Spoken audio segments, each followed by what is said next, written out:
along the cobblestone streets covering the familiar landscape of the city.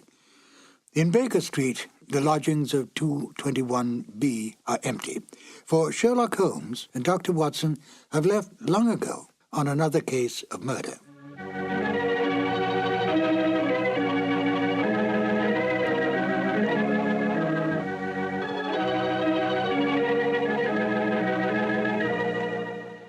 Hello, my name is Ben Wright. Welcome to the new Adventures of Sherlock Holmes. The radio play you're about to hear was originally broadcast on the 7th of June, 1945. At that time, the war in Europe was almost over. We were, however, still fighting in the Pacific, and it was essential during the war years that radio do everything in its power to keep up the morale of the people, to make them conscious of the need to give, and give freely, to the war effort that all men could remain free. It was no different for the Sherlock Holmes radio series. Unlike the Sherlock Holmes movies of the time, the radio series was not set during the war, but retained its original time frame of Victorian England. How then to enlist this popular series to bring across a message in wartime? Although Holmes and Watson had long retired, it was possible to involve them in, if not the Second World War, at least the First World War. For they would have been very much alive then. The Victorian era was just about gone when the First Great War broke out. In fact, the war effectively killed it. But thanks to the cleverness of Denis Green and Anthony Boucher, Sherlock Holmes and Dr. Watson could once again come to the aid of their country. The broadcast of In Flanders Fields was made part of a war bond rally in order to raise money to continue the fight against the enemy in the Pacific. I think it's an interesting note that Denis Green and Anthony Boucher met at an earlier and similar war bond rally a few years earlier. It was a stroke of luck, for the two became not only good friends, but wrote some of the best of the new Sherlock Holmes adventures. Oh yes, before we get to the show, do take careful note of Nigel Bruce's final statements at the end of the broadcast. Selling war bonds may be an amusing and quaint idea today, but during those rather dark days, it really was an important issue. And now, Sherlock Holmes and Dr. Watson in the radio drama In Flanders Fields. This episode from the life of Sherlock Holmes will be transmitted to our men and women overseas by short wave and through the worldwide facilities of the Armed Forces Radio Service. From the stage of the Paramount Theater in Hollywood, Petri Wine brings you Basil Rathbone and Nigel Bruce in the new adventures of Sherlock Holmes.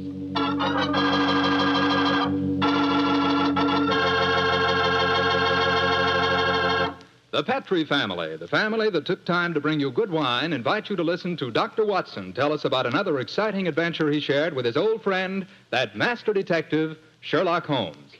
You know something?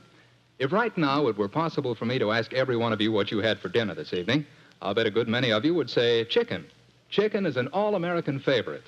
But boy, you just haven't tasted chicken till you've tried it together with a glass of well-chilled Petri California Sauterne. Petri Sauterne is a perfect mealtime wine, just made to go with chicken. That Petri Sauterne is a white wine, delicate in color, and what a flavor. A flavor that comes right from the heart of luscious, sun-ripened grapes. You can just taste those wonderful grapes. And I'll tell you something, that Petri Sauterne is pretty much on the terrific side when served with fish or any kind of seafood, too, and that's a fact. But say, whenever you serve that Petri Sauterne, remember you can serve it proudly, because the name Petri is the proudest name in the history of American wines.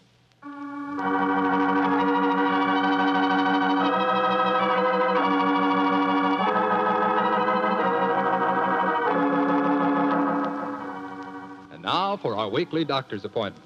Let's knock on his library door and see if... There's no point in doing that, Mr. Slattery. I'm right behind you. Oh, hello, Dr. Watson. Don't tell me you've been stalking me.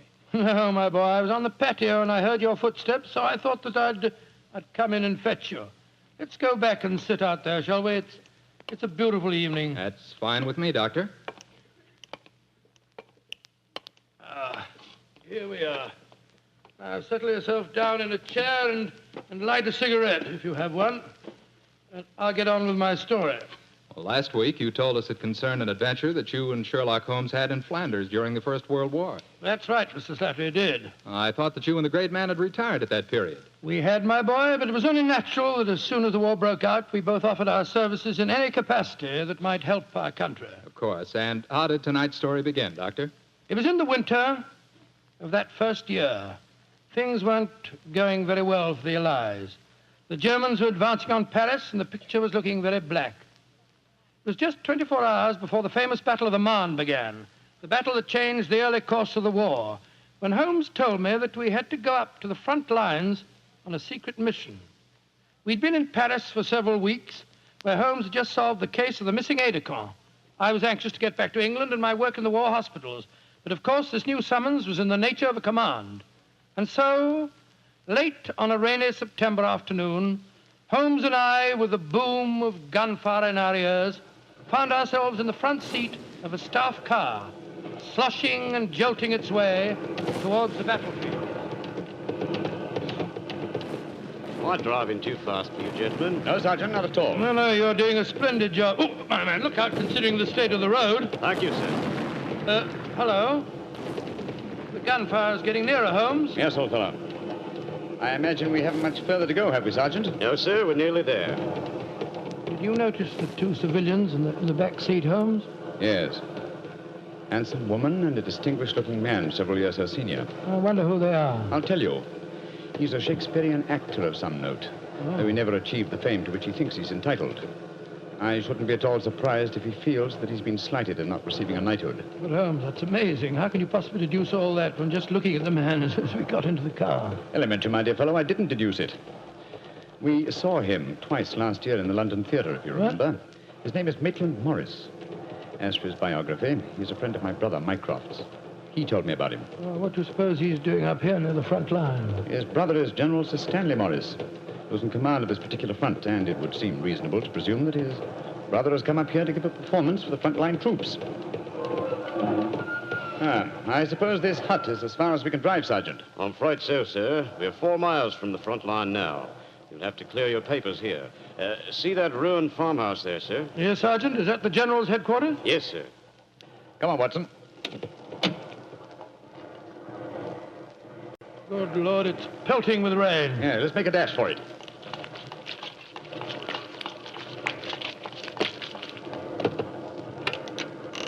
Oh, who goes there?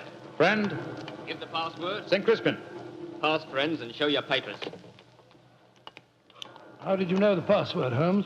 I was given it before we left Paris, old chap. Oh, Sherlock Holmes and Dr. Watson, isn't it? Yes, Captain. I'm Captain Maxwell, General Morris's aide-de-camp. He asked me to escort you up to his headquarters. By the way, weren't Maitland Morris and his wife in the car with you? Yes, they're just behind us. Oh, splendid. I'm afraid I'll have to ask to see your papers. Yes, of course. Here's my permit, Captain Maxwell. Thank you. I know you both, of course, but we can't afford to take any chances when they're this close to the enemy lines. Let's see. Oh, yes, that's fine, Doctor. Everything's in order. All right. Yours, please, Mr. Holmes. Here you are. Thanks. Oh, who goes there? Friend. There's the rest of your party now. Oh, good. This is quite in order, Mr. Holmes. Show your papers. Oh, there you are, Captain Oh, Maxwell. hello, sir. Hello, Mrs. Morris. How are you, Captain Maxwell? Well, you've both met Mr. Sherlock Holmes and Dr. Watson, I suppose? Well, no, we haven't, even though we drove up in the same car. Natural reserve of us Britishers, I suppose. How are you, Mr. Holmes? How do you do, sir? I know your brother Mycroft very well. How are you, Doctor? I'm glad to meet you, Mr. Morris. I saw you a couple of times in the theatre last year and enjoyed your performances very much. Well, thank you, sir. Well, then you must know my wife, my leading lady. How do you do, gentlemen? How do you do, pleased to Mr. meet Morris? Can I see your papers, Mr. Morris? Just a matter of form. You understand. Yes, of course. Mrs. Morris, I presume you and your husband are going to give a performance tonight for the men going up the front line. Yes, Doctor. We're very flattered.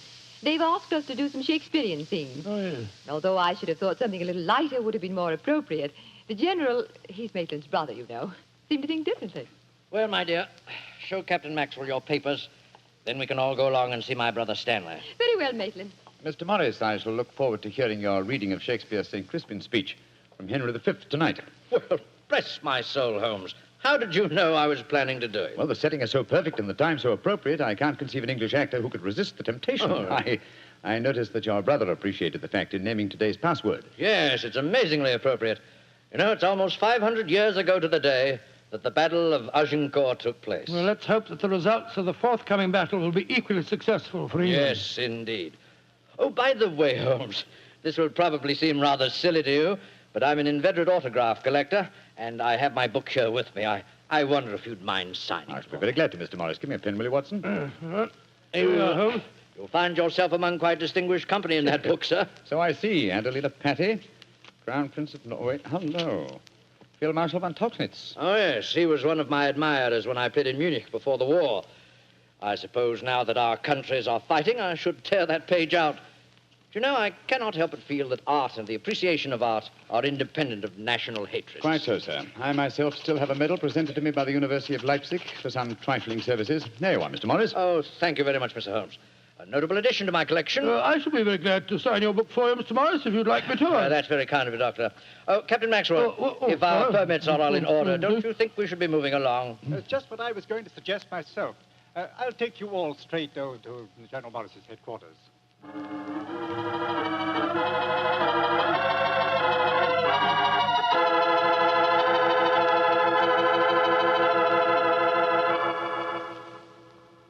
General Morris, may I introduce Mr. Sherlock Holmes and Dr. Watson? How do you do, sir? How are you, General? How do you do? Know a lot about you.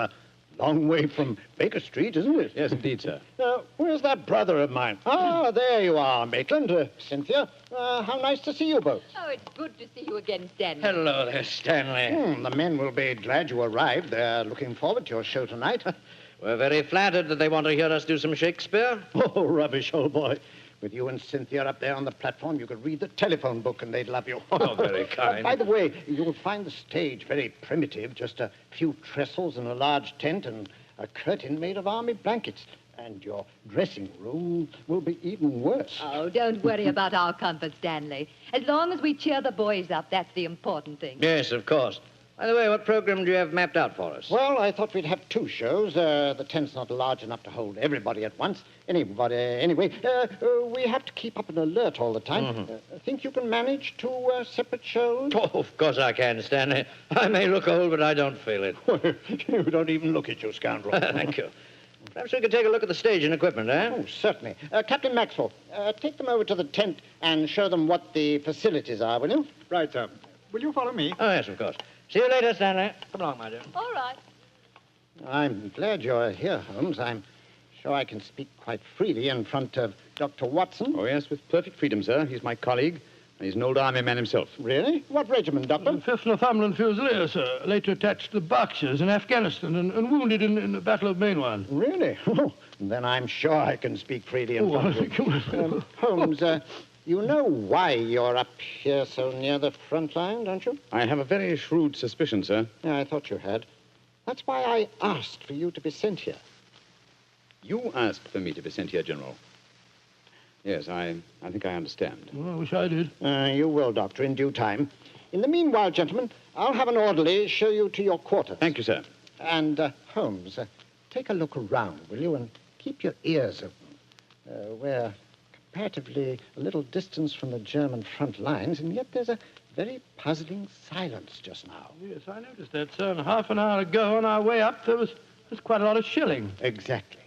It's unnatural and rather frightening at a time like this. You see, we're attacking at dawn. The enemy might be trying to infiltrate spies, and the whole success of this battle depends on a surprise attack. I quite understand, sir. Come on, Watson.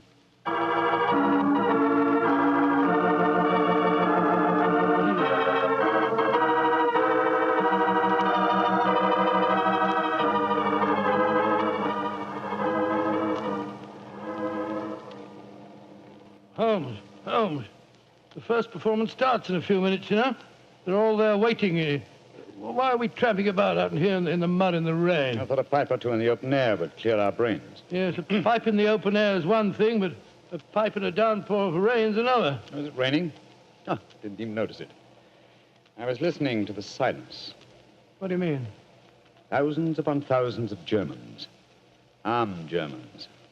Full of a blind fanatical hatred and desire to kill, are crouched in trenches only a mile or two from here.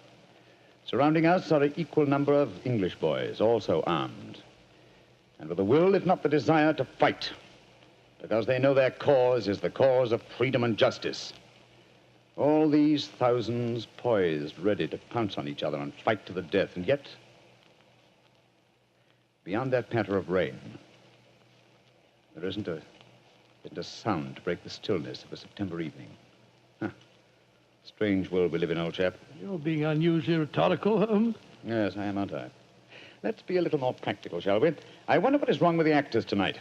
Oh, why do you ask that? Well, a little while ago, I noticed Mrs. Morris in a great state of excitement, going towards the farmhouse where the General is. Then she went back to her own quarters, and now she seems to be headed in our direction. Is anything wrong, Mrs. Morris? It's Maitland. What's wrong with him, madam? He's disappeared. Disappeared? What's happened? We were in the tent together, making up for our performance, when an orderly came in with a message. Maitland said it was from his brother. Slipped on a raincoat and went out, saying he'd be back in a few moments. I waited and waited, and after a while I got worried, and I went over to see the General myself. He said that he'd sent no message, and that he hadn't seen any sign of Maitland. Good Lord, what could have happened to him? I don't know, Doctor, but I'm frightened. What shall I do, Mr. Holmes? You're a brave woman, Mrs. Morris. Brave? I don't know, Mr. Holmes. Why? Because the show must go on. I shall take your husband's place. But Holmes, something's happened to Maitland Morris. He's in danger. He might True, be... Watson, true. Huh? But 1,000 men inside that tent are in mortal danger, too. Tomorrow morning, many of them may be corpses on the fields of Flanders. But tonight, they've been promised a show. Do you think that you can do it, Holmes? Oh, I think I can with the help of Mrs. Morris. I can't do it, Mr. Holmes. You can, Mrs. Morris, and you will. If only to uphold that great tradition of the theater that the show must go on.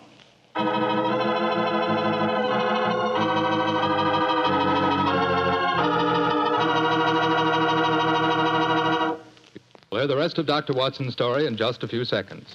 Time I'd like to take to tell you that if you've got a butcher who has meat and you've got the points to get that meat, don't forget to bring home a bottle of Petri California Burgundy. Tell you why.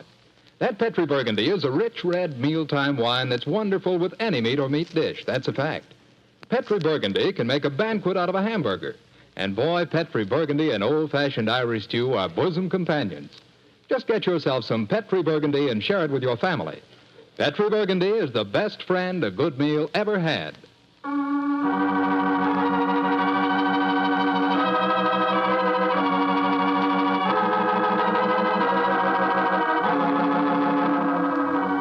And now, back to tonight's new Sherlock Holmes adventure. It is just before the Battle of the Marne in the First World War, and Sherlock Holmes and Dr. Watson are at headquarters a few miles behind the front-line trenches.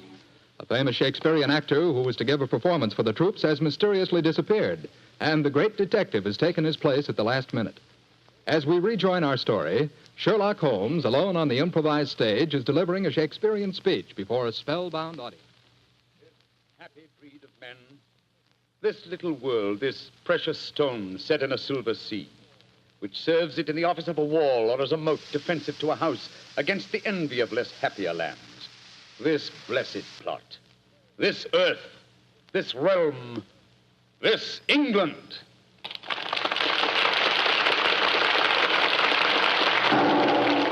Holmes! That shot, are you all right? Yes, old chap.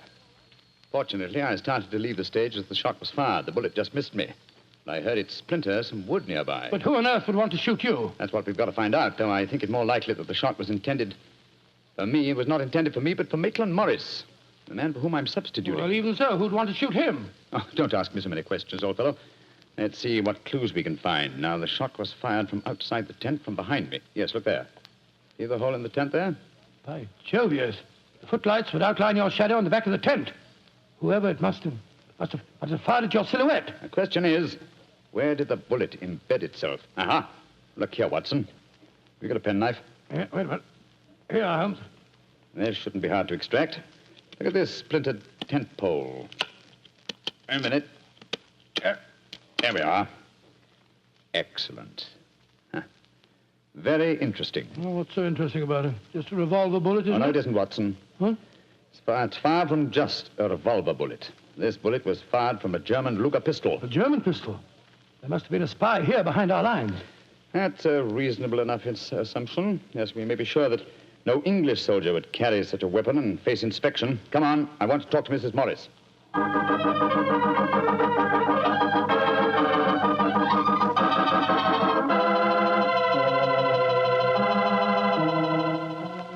Mrs. Morris, I want you to be very frank with me. But of course, Mr. Holmes. You know why your husband's missing, don't you? No, I don't. Have you found out anything? Come, madam. Why keep up this pretense any longer? I know that your husband is a spy, or at least a great sympathizer with the German cause. The General's brother a spy? Good Lord. How dare you say that? Because it's true. Foreign Office have been suspicious of his sympathies for some time. His own brother knew it. That's why he asked to have me sent up here to keep an eye on him during his visit. It is true. Why should I keep up the pretense any longer? You see, Maitland was a disciple of Stuart Houston Chamberlain. Oh, who was this Stuart Houston Chamberlain? An Englishman who married one of Richard Wagner's daughters and became a German citizen, and an arch-enemy of England. I tried to dissuade Maitland. I implored him to consider his British heritage, his brother's name and mine. But Maitland was a strange man. His life was one of frustration and envy. Envy of his brother, I suppose? Yes. When Stanley was knighted, it hurt Maitland terribly. He said it was typical if the English would knight a soldier and yet leave a great artist like himself unrecognized. That in Berlin, they really understood and rewarded the artist. Well, if the authorities knew that, it's amazing they allowed him to come so close to the front lines at a time like this. Oh, it was at the General's request. He wanted to plead with my husband to warn him that his secret was known. And now Maitland's gone over to the German lines. Oh, it's terrible. It's worse than that. It's disastrous. He can give them information as to the strength of our troops here. He knows the password. He might even know the hour the attack is timed to start. How did your husband expect to enter the German lines in safety, Mrs. Morris? He speaks fluent German, Mr. Holmes. I fancy the autograph book he was carrying, containing the signature of Field Marshal von Tauchnitz, was in reality his pass through the German lines. You've told the General that his brother was gone, of course. I haven't been able to. He moved up to the front line position immediately after the first performance, though I had warned him what I thought Maitland was planning to do. I think he intended to give his performance first, then cross the lines immediately afterwards. But something must have made him change his mind. Perhaps he suspected I'd warned the General. Anyhow, as you know, when I got back to our quarters, he'd gone. Did he leave any note, madam? Yes, he did. Here it is. Thank you. I have gone, my dear. Try and understand and forgive if you can. You wouldn't come with me, and so I'm taking what is left of my heart and my hopes where they belong, among the friends that understand and appreciate me. It is something stronger than love and blood and country that makes me do this. It is something dearer to me than life itself. Dearer to me than life itself. Oh, how could he? How could he? The shame of this will kill poor Stanley. Mr. Holmes, will you break the news to him? I know it's cowardly of me, but I just can't tell him myself. Don't worry, Mrs. Morris. I'll tell him. Dr. Watson and I will ask Captain Maxwell to escort us to the General's frontline headquarters. In the meantime, try and keep calm. We'll tell him.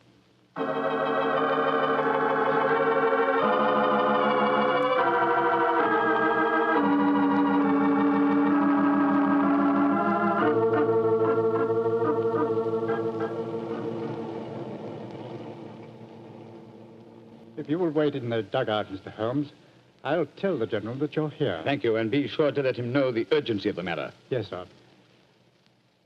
Holmes, this is a dreadful business. Yes, it is, Watson. Though if my plans work out correctly, I think the success of tomorrow's battle may not be imperiled. What plan? Listen. You know, Holmes, a strange silence from the German line since we came here might be accounted for by the fact that they knew Maitland was making his getaway. They wouldn't want to risk wounding such a valuable spy. Quite possibly. What I still don't understand is who shot at you with a German pistol and why. You're being very dense, old fellow. Surely it's obvious that... Here comes General Morris now. Poor devil. This is going to be a dreadful shock to him. Hello, Holmes. Dr. Watson? General Morris, I'm afraid that I've bad news for you. Your brother has gone over to the German lines. Maitland did go there.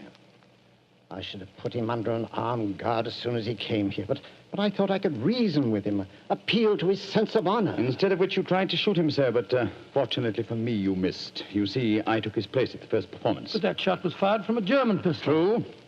That was when I first knew the General had fired the shot. But I still don't see how you could now. Only a high-ranking officer, not subject to inspection, could carry a non-regulation firearm. You're an old army man, you should know that. In any case, you'll observe that the General carries a Luger at his waist. Great heavens, Holmes, I thought I was firing at Maitland. I had no idea that it was you. You intended to kill your own brother, sir? Yes. and I'm sorry I failed her. I'd rather see my brother dead than alive and a traitor to his country. But now he's safely in the German lines. Heaven knows what secrets he may be imparting. One thing we can be certain, our chance of a surprise attack in the morning is gone. Possibly not, sir. Oh, what do you mean, Holmes? You see, I took the liberty of altering your brother's credentials quite extensively. How, Holmes? I knew of his German sympathies. Mycroft had given me a great deal of information about him, and so I took it on myself to decide that it was unsafe to allow him so near the enemy lines with his own identification on him. Well, what did you do, Holmes? I took the liberty, sir, of stealing his autograph book, the one containing the magical signature of Field Marshal von Tauchnitz. I have it in my pocket now. I think we shall find within its pages a code concealed in the various autographs, giving valuable information to the enemy. Good Lord. I also switched military permits on him. I felt that in the event that he did go over to the German lines, his welcome might be less cordial if they were under the impression that they'd captured Sherlock Holmes. To make that identification doubly sure, I also slipped in his pocket a slight souvenir of my own. By Joe, Holmes, you mean that medal that was presented to you by the University of Leipzig? Exactly, old fellow. I no longer wish to own a decoration given me by a country of barbarians, and it seemed a rather neat and effective way of returning it to them. So the Germans will think they've captured Sherlock Holmes? Yes, sir, and unless I'm much mistaken, he'll receive very short shrift of their hands. Yes, they hate you. There's your answer, sir. I'm sorry. Well, don't be sorry, Holmes. It's better that way. Now his secret can die with him. Excuse me, sir. Yes, Maxwell, what is it? Would it be in order for me to return to headquarters now, sir? It's very nearly time for the second performance, and I've still been unable to trace the whereabouts of your brother. Well, my brother will not be acting tonight, I'm afraid. Holmes, I wonder if I might ask you to take his place once again. If you want me to, General. I do. Maitland had planned to do the St. Crispin speech from Henry V. He knew how much I loved him. I realize that, sir. When I was told the password up here. Well, can you remember the speech, Holmes? Oh, I think so. At any rate, I can try. Then do it for me, my dear fellow, will you? For me. I'll be very proud to do it, General. Goodbye and good luck. Thank you, Holmes. Captain Maxwell, take them back to headquarters, will you? The men will be waiting for the performance.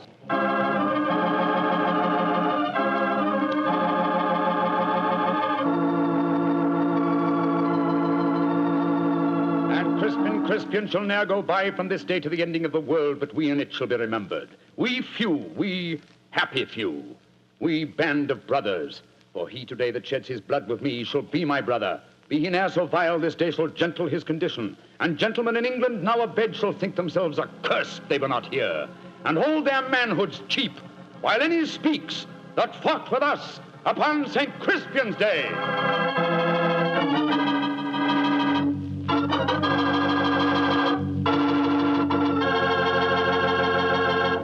Well, Doctor, that was a bit of an exciting adventure you told. No, I can still remember that awful feeling I had when I heard the shot in the tent and realized someone had tried to kill Holmes. He did have a narrow escape, didn't he? Well, Holmes always said there was no such thing as a narrow escape. He said you either escaped or you didn't. If you did, well, why worry? And if you didn't, you couldn't worry, so what? Quite a philosophy. I'd like to discuss it with you further. Over a bottle of wine? How else? What kind of wine? Naturally. Naturally. You couldn't ask for a more delicious wine than Petri. That's because the Petri family knows how to make good wine. They ought to. They've been making fine wine ever since they started the Petri business way back in the 1800s. And because the business has always been family-owned and operated, well, they've been able to hand on from father to son, all they've ever learned about the art of turning luscious grapes into fragrant, delicious wine. That's why no matter what type Petri wine you buy for any occasion, you can be sure it's good wine because Petri took time to bring you good wine.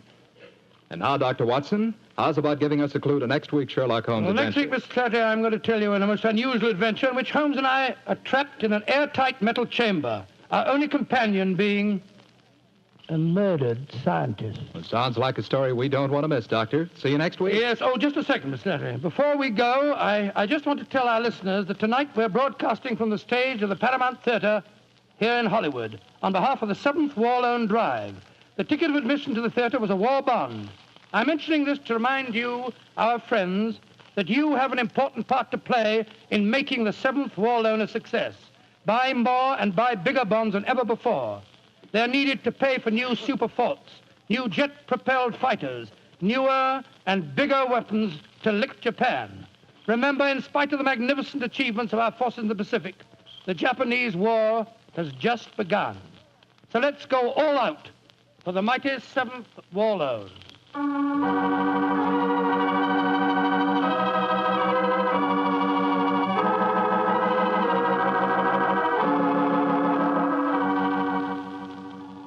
Tonight's Sherlock Holmes adventure is written by Dennis Green and Anthony Boucher and is based on an incident in the Sir Arthur Conan Doyle story, The Adventures of the Blanched Soldier. Mr. Rathbone appears through the courtesy of Metro-Goldwyn-Mayer, and Mr. Bruce through the courtesy of Universal Pictures, where they are now starring in the Sherlock Holmes series.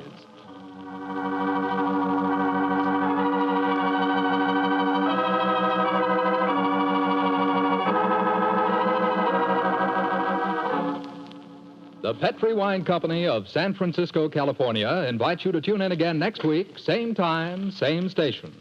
Oh, the Petri family took the time to bring you such good wine.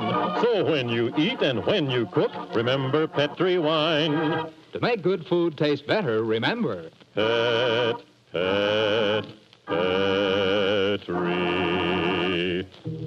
wine. This is Jack Slattery saying good night for the Petri family. This is the Mutual Broadcasting System.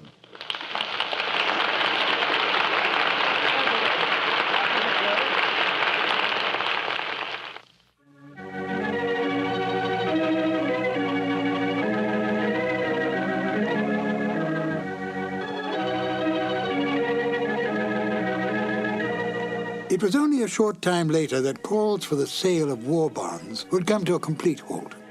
The reason? The dropping of the A-bomb on Japan. Not only did this bring the Second World War to an abrupt end, but it changed the entire life and rhythm of the world. I often feel that life might be richer if we could have grown into this atomic age at a slower pace. Still, we can go back in our imagination to an easier, slower time, a less violent time, a time of Sherlock Holmes and the good doctor. This is Ben Wright, and I'll join you again shortly with another new adventure of Sherlock Holmes.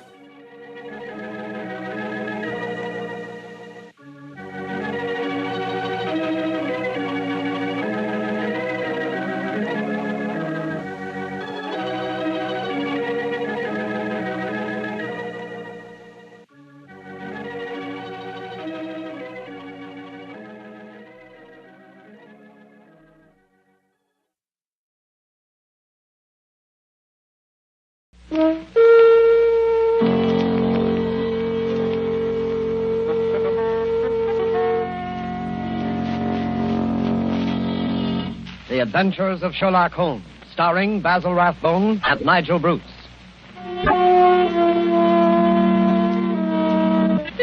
The makers of bromoquinine cold tablets bring you another adventure of Sherlock Holmes with Basil Rathbone as Sherlock Holmes and Nigel Bruce as Dr. Watson. Watch out for colds, ladies and gentlemen. They're very prevalent now, and a little cold may be the start of a serious illness. What you want to do at the first sign of a cold is take famous bromoquinine tablets. Bromoquinine tablets are made for one purpose and one purpose only, and that is the relief of colds. They act fast, give you speedy results, and that's what you want when you have a cold. Bromoquinine tablets are known the world over for their efficacy. Trust to reputation when buying a medicine. Do this when you feel a cold coming on, and you'll ask for bromoquinine cold tablets. And now, as we make our way through the night to Dr. Watson's hospitable door, we notice a feeling of spring in the air. The buds are swollen on the trees, still black and dripping from the rain. There's the smell of warm, damp earth.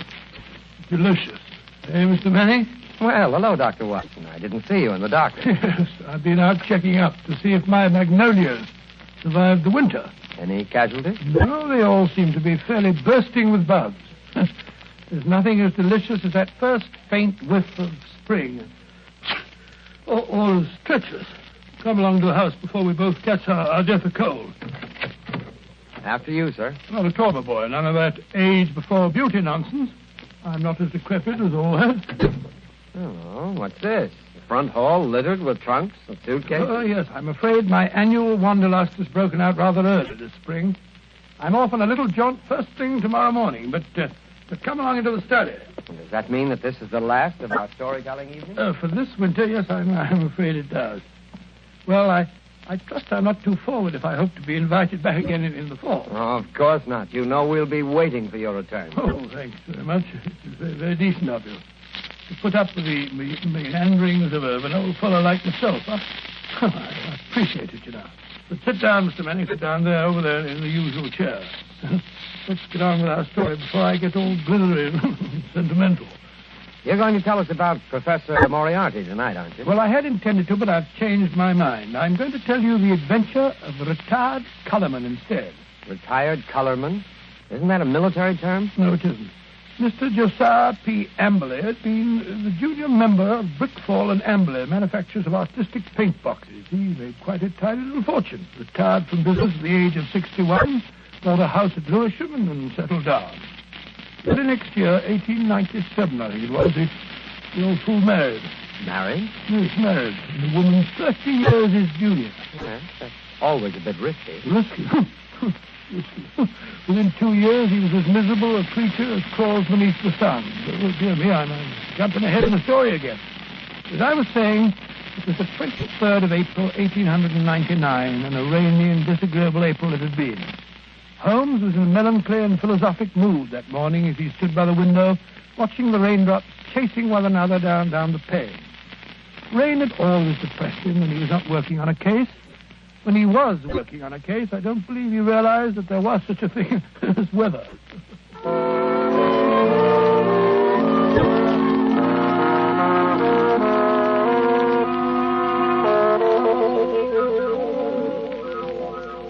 Look at that beastly rain. Hasn't stopped for 3 days. Might as well be another flood.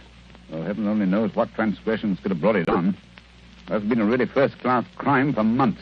Oh, cheer up, Holmes, cheer up. It's probably good for the crops or something. The shortage in crime? No. The rain, of course, probably makes the little buds sprout and the little shoots shoot. Oh, don't be so blasted optimistic. More likely rotting all the seed that's already been planted. Rain, where the deuce does it all come from? This confounded English climate?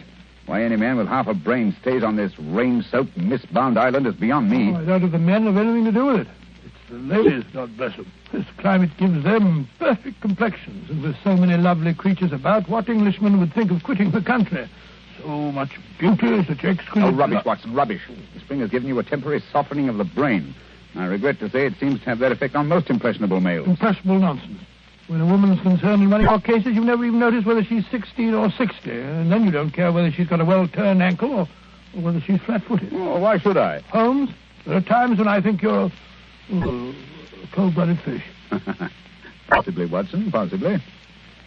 Why do you suppose the fool doesn't show up? What fool? Josiah P. Amberley. Oh, is he one of your clients? Oh, I suppose I may call him so. He's been sent to me by Scotland Yard. Oh, by Scotland Yard? Quite. By Lestrade, to be exact.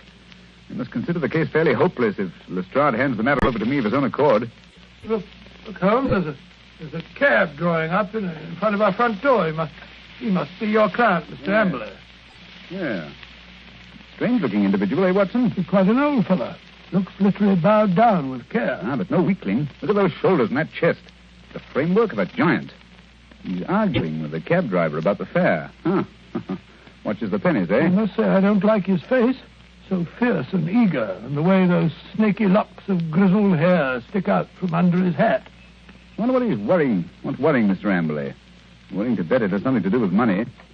I imagine nothing else could upset him to any great extent. Nonsense, Holmes. You always look on the base side of human nature. Here he is now. Come in, come in. Which of you is Sherlock Holmes? I am. This is my friend, Dr. Watson. Oh, how do you do? I'm a broken man. He's robbed me, the swine. Taken everything I had in the world. I thought he was my friend, and he took everything. Right from under my nose, in my own house. Robbed me, he did. Yes, I felt sure it was a question of money. Money? Who said money? He stole my wife, the light of my life, the apple of my eye. It's true she was very expensive, but after all, she was my wife, and he stole her. Now, Mr. Amberley, my beautiful blonde wife, hair like gold, and my securities. The money I saved up with years of hard work. Gone, all gone. Yes, thank you. First, tell us about your wife. How long have you been married? 2 years. 2 years, and she's tired of me already. 2 little years. Easy, my good man, easy. More facts and fewer recriminations if we're to get to the bottom of this case. Well, 3 years ago I retired. Bought a house. Big house at Lewisham. Cost me plenty of money, that house did. Well, sir, I'd never lived alone in a big house before, and got sort of lonely. House began to need looking after, so I thought I'd start looking around for a wife. Nice, healthy, young wife to look after me. Then I met Ella. Handsome girl she was, too. A good cook. Hair like gold. Could bake a beef and kidney pie that would melt in your mouth. So I thought I might as well get married. Yeah, very practical, I'm sure. Yes, that's what I figured at that time. But, Lord, Mr. Holmes, the money a woman runs into. They made my heart bleed the way the money went. I should have thought you'd have been glad when the other fellow took it off your hands. But who was this... This wolf in sheep's clothing? Yes. His name was Dr. Ray Ernest, a young fellow. Used to come over nights and play chess with me. I see. He stole your wife? Yes, and my securities. Yes, but surely the securities are registered. You can hardly hope to convert them. Maybe not, but I must have them back. And you've got to find those securities for me, Mr. Holmes. You've got to find them. And your wife, of course? Well, of course, wherever she is, they are. Ah, quite. On the other hand, Mr. Amberley, I confess I don't see that I can be of much service. It's a routine matter, and I'm sure that Scotland Yard would be only too glad... They haven't found a thing, not a single security. Oh, very well. And we'll do our best. Dr. Watson will take a run down to your house at Lewisham to look over the grounds. Oh, really? Yes. I hardly expected you'd come yourself. After my heavy financial loss, nobody cares if an old man's heart is broken. Now, stop that blubbering. I'm not coming myself because I'm preoccupied with the case of the 2 Coptic patriarchs. This particular case doesn't seem to be very complicated. I'm sure, Mr. Amberley, that Dr. Watson can handle it as well as I could myself. Well, if that's the best that you can offer, I suppose I must be satisfied. Pampered, that's what she was. And that young man, that dirty pickpocket, I treated him like my own son. He had the run of the house. And now look how they've treated me. Me, you never harmed a soul. Quite. And now, good day, Mr. Amberley. Yes. Well, good day, Mr. Holmes. And I shall expect Dr. Watson this afternoon.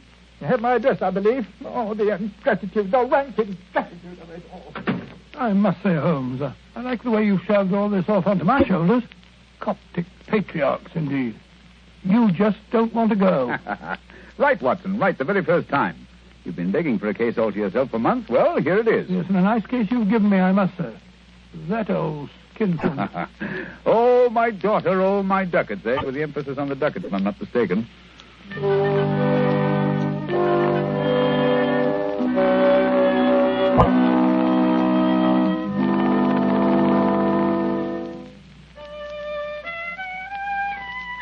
Oh, confound that passage. There. Ah, that's better. That's dash good. Hello. Steps on the stairs. Watson, if I'm not mistaken, and in a triumphant mood. Hello, Holmes. Well, I'm back. Hail the conquering hero. A successful afternoon, I take it, with the light of victory in your eye. Well, I did manage to dig up a clue. Good. How about Mr. Amberley's place of residence? What's it like? Well, he calls it the Haven. Oh, charming. Yes, isn't it? I think the place would interest you, Holmes. You know that particular quarter, the monotonous brick streets, the weary suburban highways. Well, right in the middle of them lies this beautiful old home, surrounded by a high sun-baked wall, mottled with lichens and topped with moss, the sort of wall... You may omit the poetry, Watson. I note that it was a high brick wall. What? I should have guessed it was the Haven, even if I hadn't asked a lounger who was smoking outside in the street. A lounger? Yes, a tall, dark, heavily moustached man with a curious look in his eye. With great tinted glasses and a Masonic type-in? Good heavens. How'd you know? Oh, the fool. A child of 10 could have seen through that. Oh, Mr. Holmes, I don't see. Never mind. Continue with your story, Watson. Well, I'd hardly entered the gateway before I saw Mr. Amberley coming down the drive to meet me. He began at once, pouring out his grievances. We walked back to the house together. And, Well, once inside the wall, I must say, I've never seen a place worse kept. Garden running to weeds and in a dreadful neglect. The house, too, was slatternly to the last degree. It just goes to show what happens to a place when there's no womanly hand about to keep it in order. Yes, but Mrs. Amberley's only been missing a few days. Hardly time for so much disintegration to take place. Must have set in before she left. Oh, possibly. At any rate, Mr. Amberley seemed to be ashamed of it. He was doing his best to remedy it, though I must admit that his efforts looked a trifle ineffectual.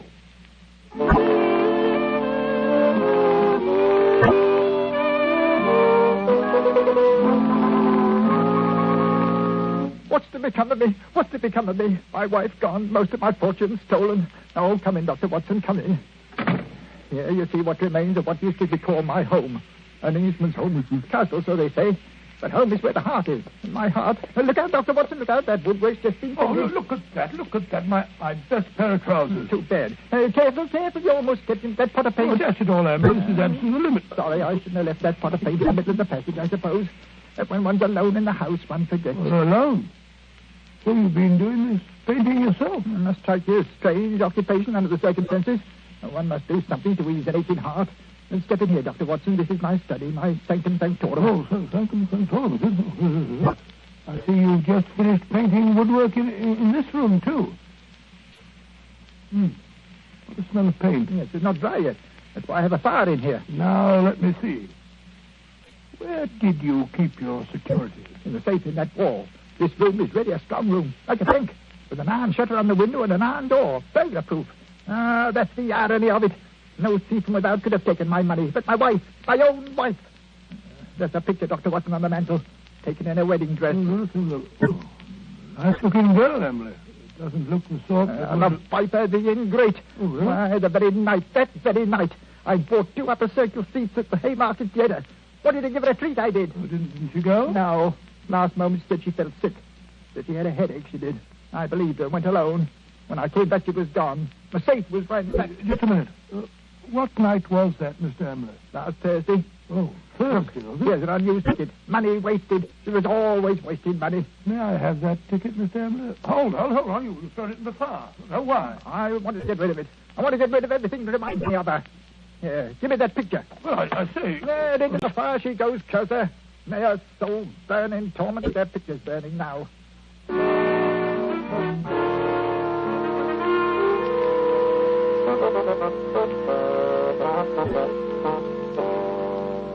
Unpleasant fellow, eh, Watson?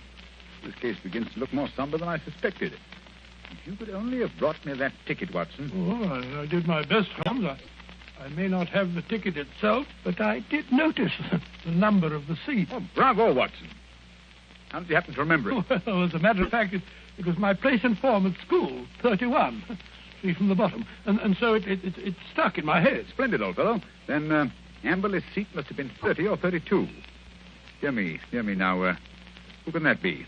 Well, whoever it is, he's dashed impatient. Oh, yes. Here he comes up the stairs, fairly running. Come in. Well, bless my soul if it isn't our old friend, our good friend, Mr. Amberley. What's up?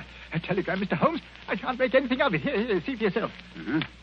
Come at once without fail. Yes. Can give you information as to your recent loss signed Elman, Yes, the Elman. vicarage. Dispatched at 2:10 from Little Purlington. Little Purlington in Essex, I believe, not far from Frinton. You will start at once, of course. Watson, look up the train. It's probably a hoax. What could anyone in Little Purlington But know it's from about a very responsible person. Where's my Crockford? Yes, here it is. We'll look up this minister of the gospel. E. Elman. Elman, here it is. Here, J.C. Elman, M.A., living of Mossmore, Little Purlington. Yes, but I still don't... Surely, Mr. Amberley, you want to find your wife and your lost security. Of course, but it's a waste of time and money. Here we are. Here's the train from Liverpool Street at 5:20. Yes, we just have time. Mr. Amberley, you go downstairs and hail a cab. I'll help Dr. Watson throw a few things in the bag. You think I need Dr. Watson? Perhaps I'd better go alone. Oh, no. It may be a trap for all we know. I don't think I shall go. Mr. Amberley, it would make the worst possible impression on both the police and on myself if you refused to follow up so obvious a clue. We should feel that you were not in earnest about this investigation.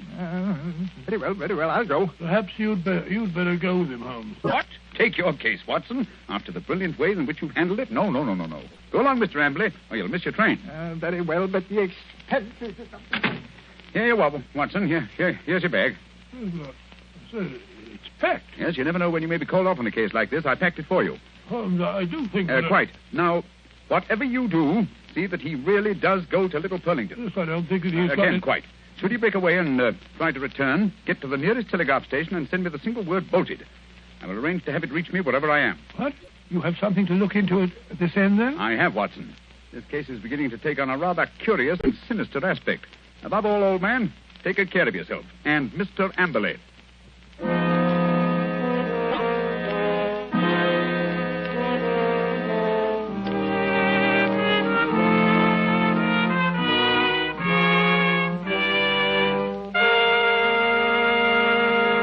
Before we find the outcome of Watson's curious mission, ladies and gentlemen, I have a few words to say.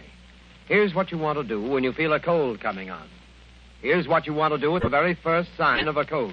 Take famous bromoquinine cold tablets. Bromoquinine tablets don't fool. No, sir, they get right after a cold symptom. They get right after a cold's misery. They relieve the headache and other pains that go with a cold. They relieve that stuffiness and feeling of depression that accompanies a cold. They help reduce the fever that goes with a cold. Bromoquinine tablets are fast and decisive in their action. First, because they're made especially for the relief of the common cold. And secondly, because they act internally. You can take lots of things for the relief of a cold, but nothing more reputable and reliable than famous bromoquinine tablets. Get them at any drugstore at the first symptom of a cold. Ask for bromo, B-R-O-M-O, quinine, Q-U-I-N-I-N-E, bromoquinine cold tablets.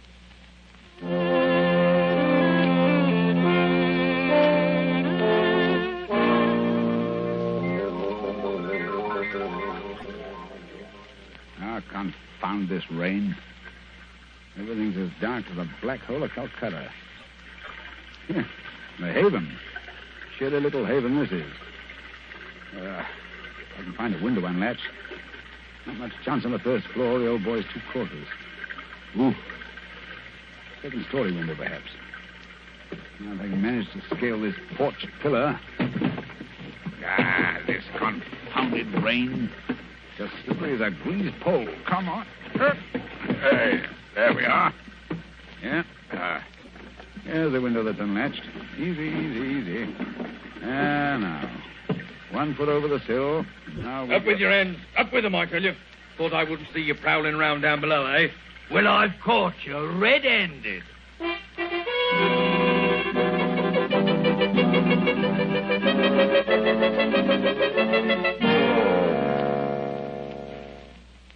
Nice wild goose chase that turned out to be. That friend of yours, Sherlock Holmes, is a fool. I'm sure, Mr. Amberley, if you'll call and see him, he can explain. Explain nothing. That vicar had never seen that telegram before. The way he treated us. You might have thought we were suspicious characters. Then missing the last train and having to sit up all night in the confounded station with the rain dripping through the roof. Well, we could have gone to an hotel. Gone to an hotel? That costs money. Gone to an hotel, indeed. Here's your house, Mr. Amberley. I think I'll go along home now and get some breakfast. You will not. I'm going to come into the house and see if everything's all... I look up there. The window over the porch. It's open. Perhaps you left it like that yourself. Rubbish. I tell you, I don't like the looks of this. Where's my key? Where's my key? Here it is. We'll soon find out. I say, it's gloomy, isn't it? Look. Someone's been here right enough. Footprints on the fresh paint. I'll find them if I have to tear the place apart. No need for that, Mr. Amberley. We're here waiting for you in the study. Holmes! Good heavens, what a start you get. How did you get in here? Arrived in through through an upstairs window. That's burglary, young man. Yes. Burglary's always been an alternate profession, and I cared to adopt it. I'll admit I was glad I hadn't when I walked into Inspector Lestrade's gun last night. He thought I was a burglar, too. But come, we're keeping him waiting. He's in the library. Here they are, Lestrade. I told you we could expect them back before 10. No, but look here, that's not Lestrade. That's the man I saw loitering in front of the gate yesterday afternoon. The fellow with the black moustache and the glasses. Yes, that's right, Dr. Watson. Yes. Lestrade fondly imagines that's a disguise. Oh, now, look here, no. It's as obvious to anyone who takes the trouble. Look here, I've had enough of this. I won't have 2 busybodies prowling around my house in the middle of the night. And what's more, Mr. Sherlock Holmes, I suspect you sent that telegram yourself. Very clever of you, Mr. Amberley, very clever. You look a trifle pale. I thought a night in the country might do you no, good. Enough of that. What kind of a fool do you take me for? I'll have you put behind the bars, all of you. Oh, surely not Inspector Lestrade. Why, he's from Scotland Yard. I don't care if it's from the House of Lords. Yeah, none of that. You're all disgraced, publicly disgraced. Breaking into my house in the middle of the night. Oh, I'll get you for that. What were you doing in here last night? Answer me that. Looking for the bodies. What? Looking for the bodies of your wife and Dr. Ernest. What have you done with them? How dare you? You murdered them in this room. We have ample proof. Why, you Stop him, Watson. Stop him. He's got a capsule in his hand. It's poison. He's got to swallow it. No. Come on, get that out. Spit it out. Spit it out. Spit it out, or I'll choke No you. shortcut, Mr. Ambley, if you please. Everything decently and in its proper place. Take him away, Lestrade. Right, come along now. No more monkey business. I won't put up with that. All right, come. Phew. What a scene. So that old brute Amble is a murderer, eh? How did you find it out? Well, the first clue was the theater ticket, which you didn't use. We found that out. Oh, that destroyed his alibi. Yes, the theater people assured us that there had been 2 empty seats, not just one. The second clue was the smell of fresh paint. What was he trying to hide by that? Yes, what? Gas. He asphyxiated his wife and Dr. Ernst in this room. Good heavens. His strong room, which was as near airtight as anything could humanly possibly be. But how? Well, that's what I wanted to find out. That's what I was looking for when I broke into the house last night. And what did you find? Look here. Notice the gas pipe along the skirting here? It rises in the wall, in the angle there, and ends in that plaster rose in the center of the ceiling where it's concealed by that ornamentation. The end's wide open. How horrible. Yes, and look here. Look, near the floor. What do you make out? 2 words written on the wall. We were. Then a scroll. We were. What does that mean? The poor devil was trying to write, "We were murdered." I can see the whole ghastly scene. It was last Thursday night. Amberley had lured his wife and Dr. Ernest into this room.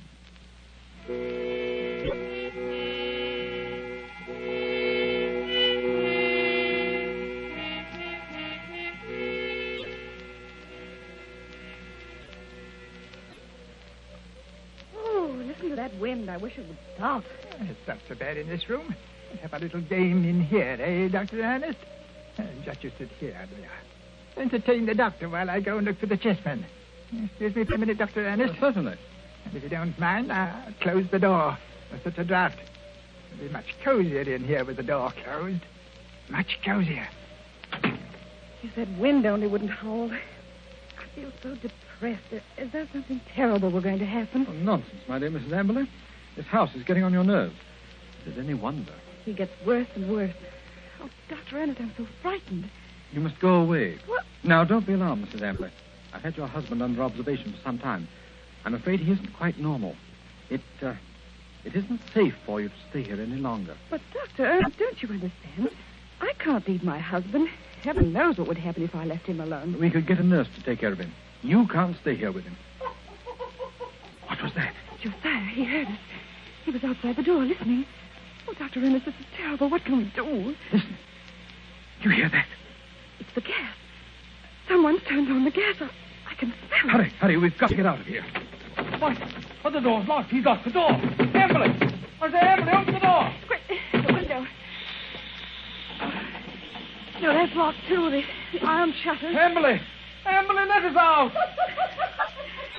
You realize what this means? He's going to kill us.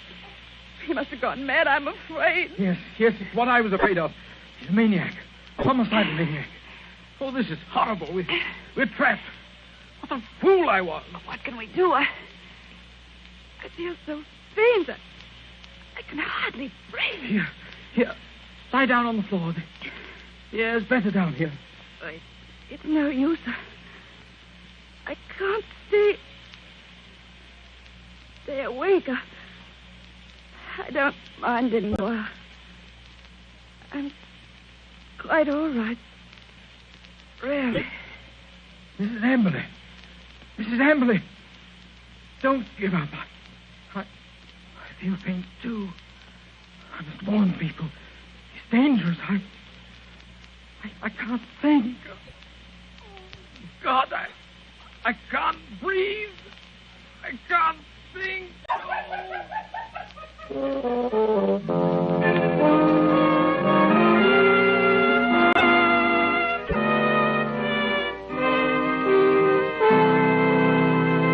What a tragic story, Dr. Watson. And was Mr. Amberley insane? They decided he was. He ended his days in an asylum. Did they ever find the bodies? Yes, at the bottom of an old well, the opening of which had been cleverly concealed by a dog catcher. I see. And now I'm afraid it's time to say goodbye. Well, not goodbye, Dr. Watson. Au revoir. Well, just as you say, Mr. Manning. Anyway, in conclusion, I want to thank you and our radio audiences who so patiently listened to the reminiscences of a sentimental old fellow. And I want to wish you all, old and young, an extremely happy summer. Thank you, Dr. Watson. Ladies and gentlemen, in just a moment, Basil Rathbone would like to say a few words to you. But first, may I give you a word of advice? Remember the danger of the so-called common cold. Remember the sickness it can cause and the bills it can cost. Act promptly, decisively, at the first sign of a cold. Take famous bromoquinine tablets. Bromoquinine tablets have a reputation. Their fame extends to all quarters of the globe. Their merit is an assured fact. Reliability is the one thing you want in any medicine, especially a medicine for the relief of cold. Don't wait. Don't procrastinate when you feel a cold coming on. Go right to your druggist and get a box of bromoquinine tablets. The small cost may save you a lot in grief and expense. Ask clearly for bromoquinine cold tablets.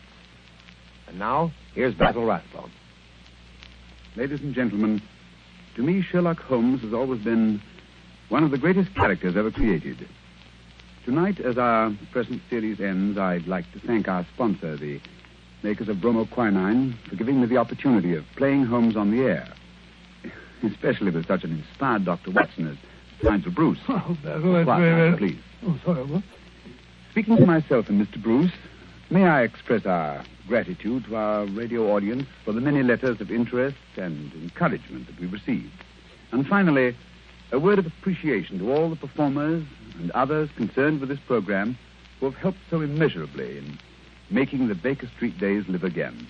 And now, until fall, it's time for me, too, to say au revoir and good luck. You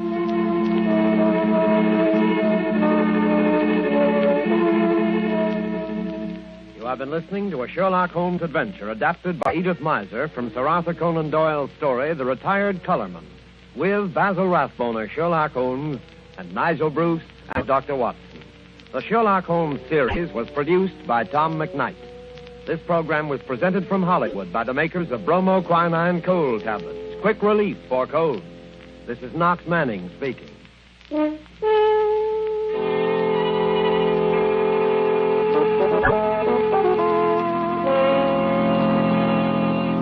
This is the National Broadcasting Company. This episode from the life of Sherlock Holmes will be transmitted to our men and women overseas by shortwave and through the worldwide facilities of the Armed Forces Radio Service. Petri Wine brings you Basil Rathbone and Nigel Bruce in the new adventures of Sherlock Holmes.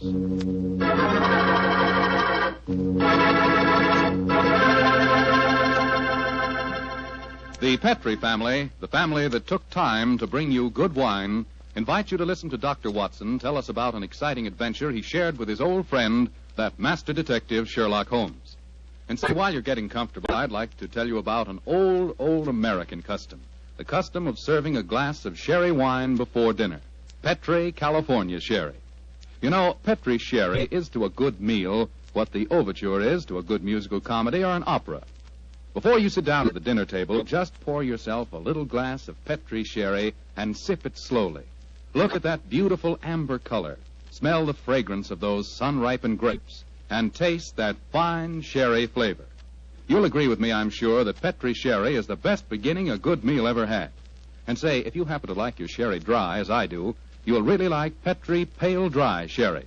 Believe me, you can't go wrong with any wine that bears the name Petri, the proudest name in the history of American wines.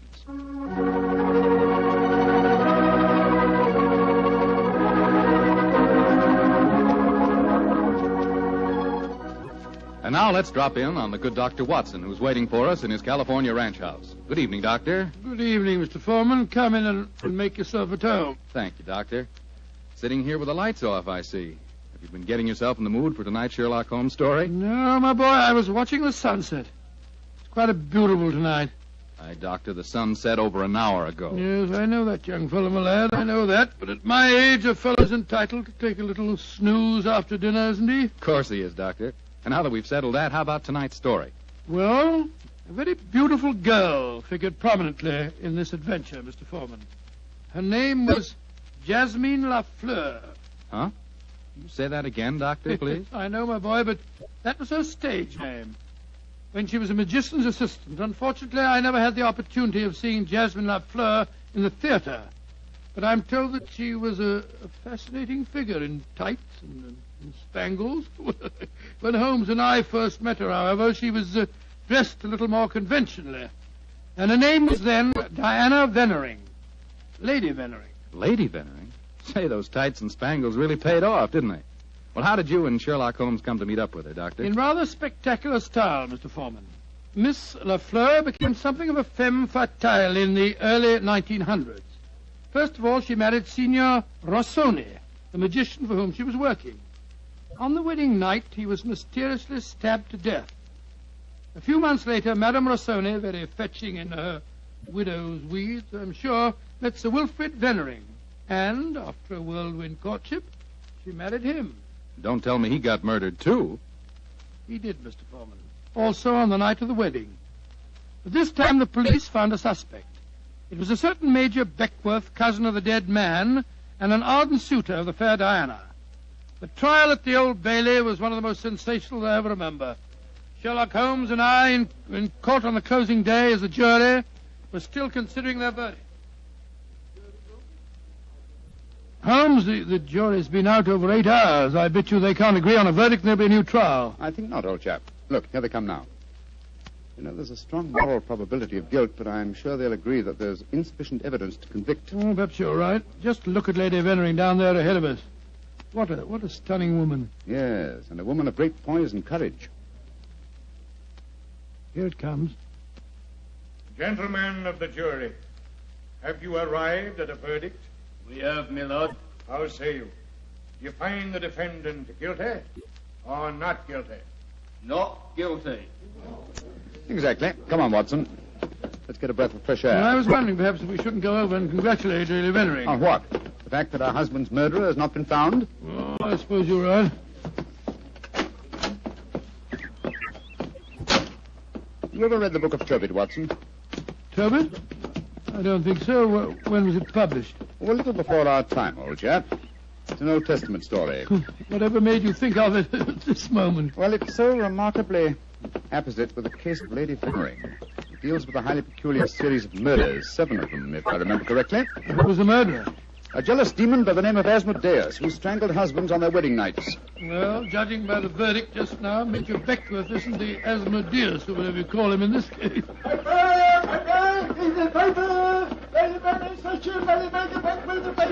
Here you are, boy. Here, give me a paper. Thank you, Governor. Thank you. The paper! Well, Holmes, what does it say? Oh, wait a minute. Here we are. Listen to this.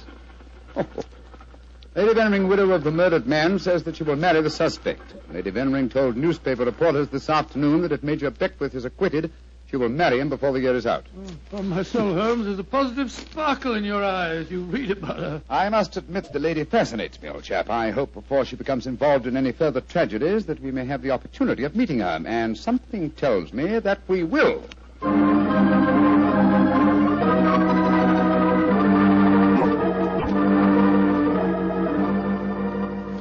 The Sunday papers are certainly having a field day over the Vennering case, Holmes.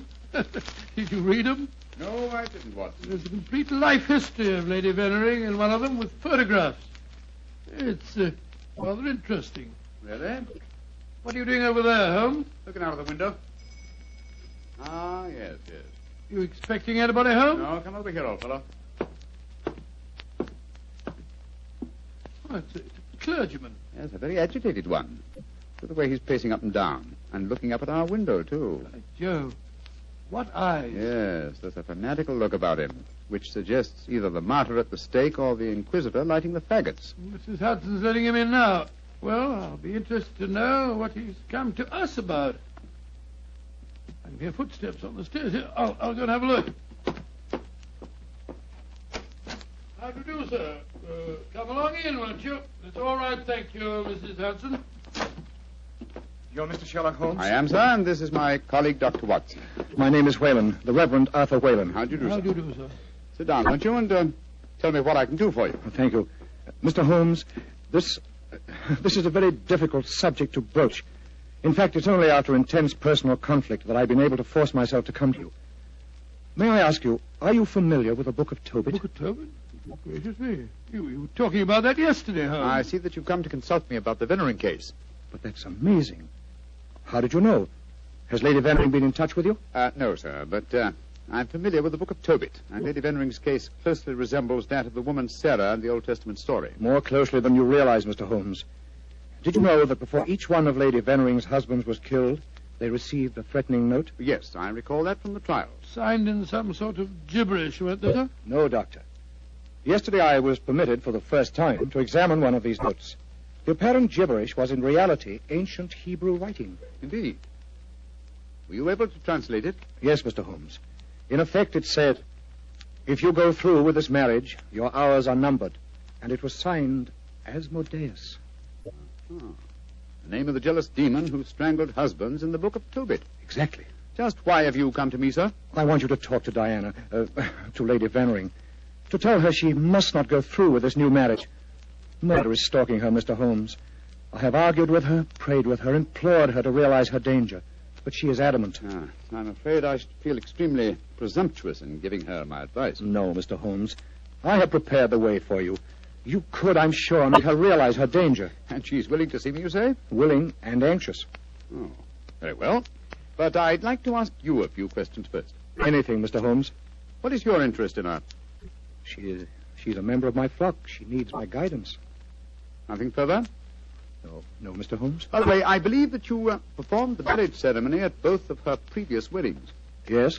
Are you proposing to officiate at the ceremony if she marries Major Beckwith? Well, I don't know. I'm hoping that marriage will never take place. And so I want you to help me, Mr. Holmes.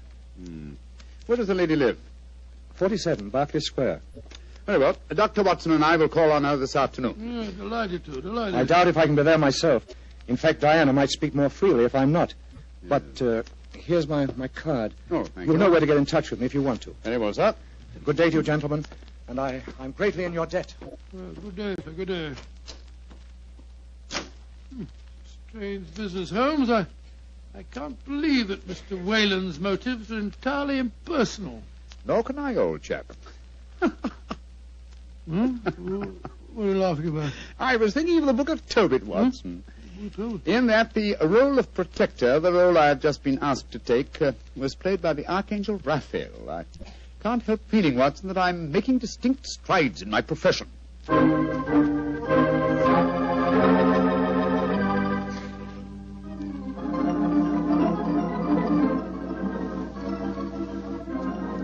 Mr. Sherlock Holmes. I'm so glad to meet you. How do you do, Lady Vennering? May I introduce my old friend, Dr. Watson?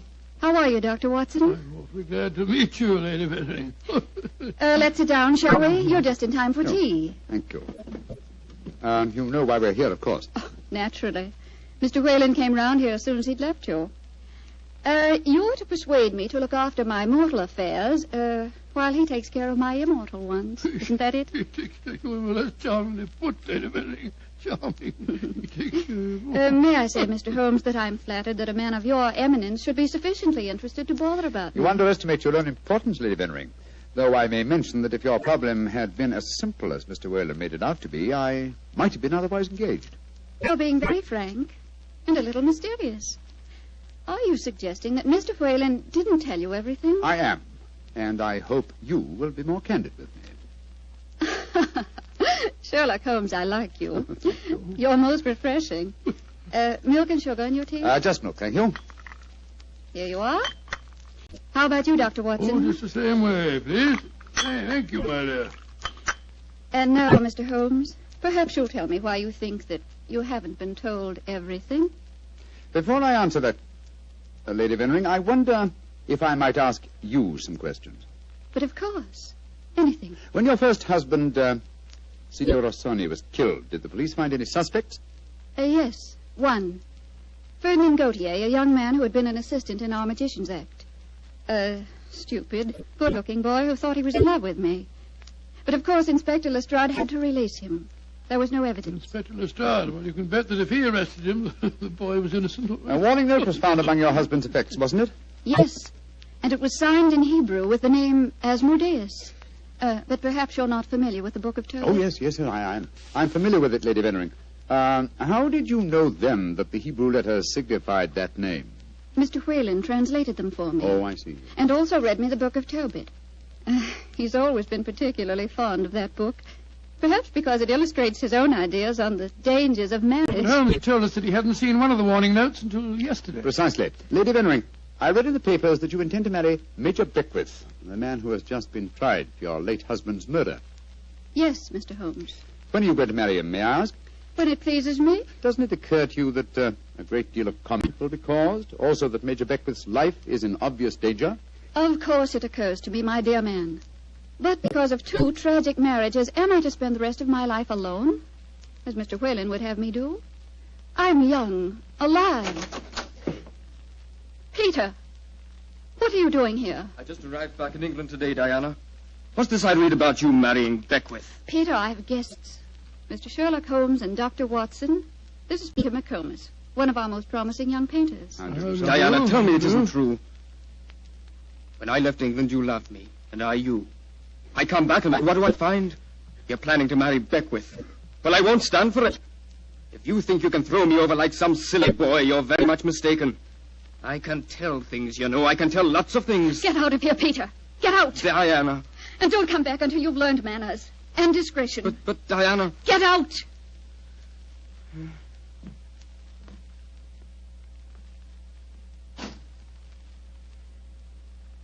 I'm sorry, gentlemen. Were there any more questions you wanted to ask me, Mr. Holmes? One, Lady Bennering. Where is your fiancé, Major Beckwith? He's upstairs. I'm letting him stay here until the scandal of the trial has died down. I must see him at once. At once? Why, Holmes? He's in no danger until the marriage takes place? The marriage has taken place, Watson, unless I'm very much mistaken. What makes you think so, Mr. Holmes? You're much too discreet and intelligent, Lady Bennering, to let him stay here in your house unless you were already married. We were married this morning. But we planned to keep the fact a secret for a few months until the scandal had died down. May I talk to him, please? Of course. I'll ring for the butler and ask him to come down. May I ask, madam, who married you? The Reverend Arthur Whalen, of course. Oh, and all the time he talked to us today, he knew perfectly well this marriage had taken place. He must have just come from it. I don't trust that man, Holmes. Oh, there you are, Hodgson. I just rang for you. Will you ask Major Becker? Excuse me, milady. I was just on my way to telephone the police. The police? What do you mean? It's Major Beckwith, milady. He's been stabbed to death in his bath. Mr. Beckwith murdered, too. Hodgson, I'll telephone the police. By now, I'm rather well acquainted with Inspector Lestrade. Excuse me, gentlemen. What a dreadful business, Holmes. A 3rd husband murdered on his wedding day. But what a woman, Watson. She's superb, magnificent. What on earth do you mean, Holmes? What courage. What unconquerable spirit in the face of a fresh tragedy. Watson, she fascinates me. I haven't seen such a splendid female since we solved that case for the King of Bohemia.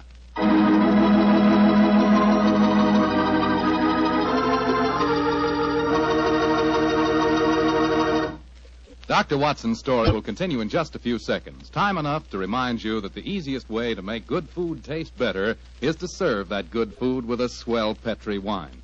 And there are 2 Petri wines in particular just made to go with food. Petri California Sauterne, a delicate white wine with a subtle flavor that's perfect with chicken and fish. And Petri California Burgundy, a hearty, rich red wine that's out of this world with any meat or meat dish. So if you want to know just how good a cook you are, serve your good food with Petri wine made to go with it. A Petri Burgundy or a Petri Sauterne. 2 swell Petri mealtime wines.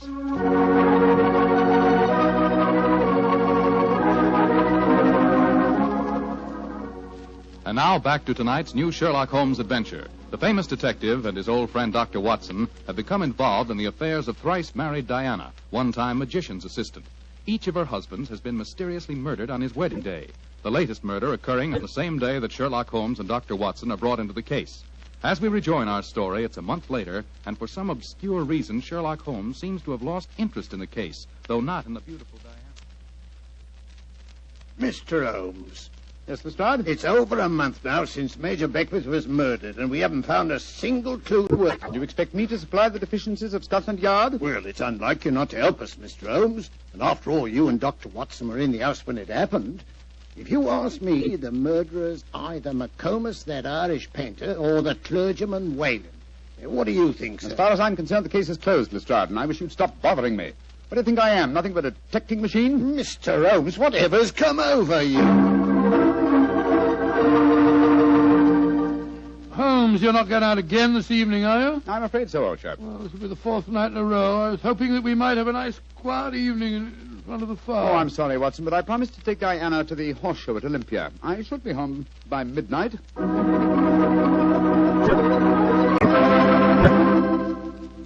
Mr. Holmes. Yes, Mr. Whalen? You're seeing altogether too much of Diana.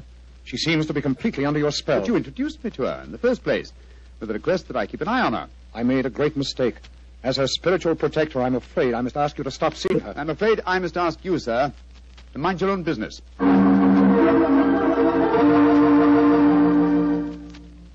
I say, Holmes, have you seen in the paper that violinist, this Iway, is playing at the Albert Hall tonight? No, I haven't looked at the paper today. Oh, I thought perhaps that we might go along and see I'm him afraid together. I can't, old chap. No, I'm taking Diana to the French Maid at Dahlia's Theatre. I hear it's a charming musical comedy.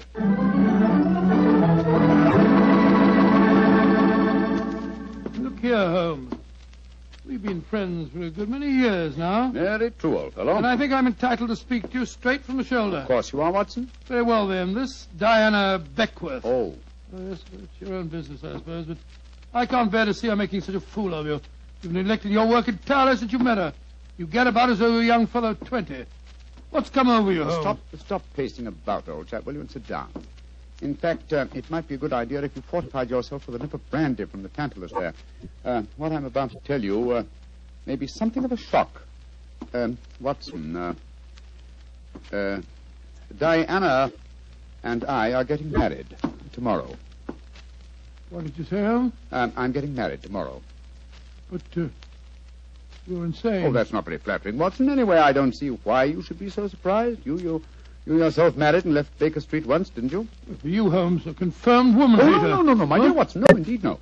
You will remember in our adventure that you titled A Scandal in Bohemia, I met a lady that I have often referred to as the woman. You mean Irene Adler, but she was a criminal. Exactly, and yet Diana has the same magnificent characteristics. Keen intelligence, courage, and unconquerable spirit. But Holmes, 3 of her husbands murdered on their wedding nights. You're proposing to be the 4th. Oh, rubbish, my dear fellow, because tragedy has attended her previous marriages. Is she to go through life alone? Holmes, you really mean it, don't you? Of course I do. I think I will have a nip of brandy. Oh, don't take it so bad, old fellow. We'll continue to see a lot of each other. Diana's very fond of you, you know. Oh, well, I'm glad. Who's going to perform the ceremony? Not the Reverend Mr. Whalen? Oh, no. We decided, in view of Diana's previous marriages, that he might prove to be a trifle, unlucky. A clergyman named Vernet will officiate. Whalen, of course, insists on being present just the same. What time is the wedding tomorrow? 2 o'clock, old fellow. Oh, I should have mentioned this before. I hope your cutaway coat and top hat are in a good state of preservation. You'll be a pretty prominent figure at the ceremony, you know. You mean that... Well, I mean that if Sherlock Holmes gets married, who else could be his best man but his old friend, Dr. Watson? It's elementary, my dear fellow, elementary.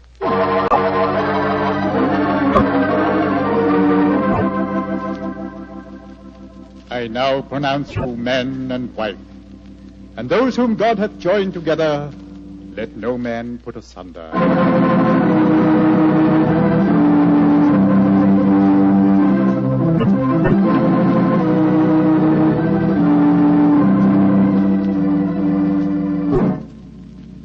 Diana, I'm going to claim the privilege of the best man and give you a kiss. Of course you shall, Doctor. Sure, Holmes, you're Miss Lucky Fuller. Of course I am, old chap. Sherlock, I'm going upstairs to change my dress now. Very well, Diana. I'll be up shortly. I'll see you later, Dr. Watson. Very well, Mrs. Holmes. Holmes, I never thought I'd live to say that. Watson, old fellow, I'm worried. Worried today? Oh, my dear fellow, what's the matter? Well, just before the ceremony, I received one of those warning notes signed by Asmodeus. Oh, you better be careful, Holmes. I think I'll slip out and have a pipe or two on the matter. Yes. Look after my guests for me, will you? And keep your eyes open. And your ears. Yes, I will indeed. There you are, Mr. Whalen. Would you care for a glass of champagne or punch or something or other? Thank you, no, Doctor. I'm in no mood for celebration. I'm certain that Diana has made a shocking mistake. Well, really, sir, I don't think... I only came here in a last-minute attempt to dissuade her. Now that I've failed, I shall leave. Good day, sir. Yes, well. Dr. Watson? Oh, hello, McComas. Where's Mr. Holmes? We'll be back in a few minutes. Would you care for a glass of champagne, sir? Well, thank you. I should like to drink a toast to the pair. I've been in love with Diana for years, you know, but she wouldn't marry me, and well, I suppose I might as well make the best of it. I must say your friend Sherlock Holmes seems like a splendid fellow. He is indeed, McComas. In fact, I may say... Excuse me, sir. All right, Holmes, I'm coming. Up here. What on earth's the matter, Holmes? Follow me, lock the door behind you. Allow me to introduce you to the demon Asmodeus, Watson. Unfortunately, at the moment, she's in a faint. Good Lord. It's Diana. Exactly. Always an impetuous woman, she made the mistake of trying to stab me with that knife. So I bent over to strap up a suitcase. She didn't allow for the wall mirror in which I was watching her. You mean you suspected her all along? Of course I did, old fellow. The problem was to find the proof. I first suspected her when I knew that she had been a magician's assistant. The key to the profession of magic is misdirection, and these murders have been a perfect example of misdirection of motive. How do you mean, Holmes? Well, by creating Asmodeus, thanks to the well-meaning stories of the Reverend Mr. Whalen, from whose theological libraries she must have copied the Hebrew signature, she focused the murders on jealousy, concealing the fact that the one person with a perfect motive was herself, the widow who was to inherit. Oh, why hasn't she been caught before? Because she was clever, devilishly clever. She left no clues except an indirect one that I had once spotted, that the likeliest person to be able to approach a bridegroom unsuspected and stab him is his bride. And now I wish you'd see if you can revive her, old fellow. When the police get here, I should like Mrs. Holmes to be in full possession of all her faculties.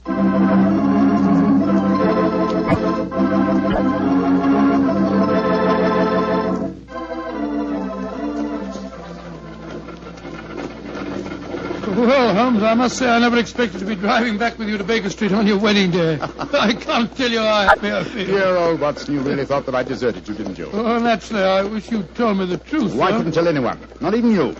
If the faintest shadow of suspicion had entered her mind, I'd never have caught her. Well, it seems to me you paid a pretty high price, Holmes. You told me you made a will in her favor. Supposing something happens to you before her trial, she'd get the money, you know. Oh, the will? Oh, no, that was worthless. I told Diana that it was a holographic will and perfectly valid. Well, what on earth is a holographic will? A will drawn up in one's own handwriting on a piece of perfectly plain paper.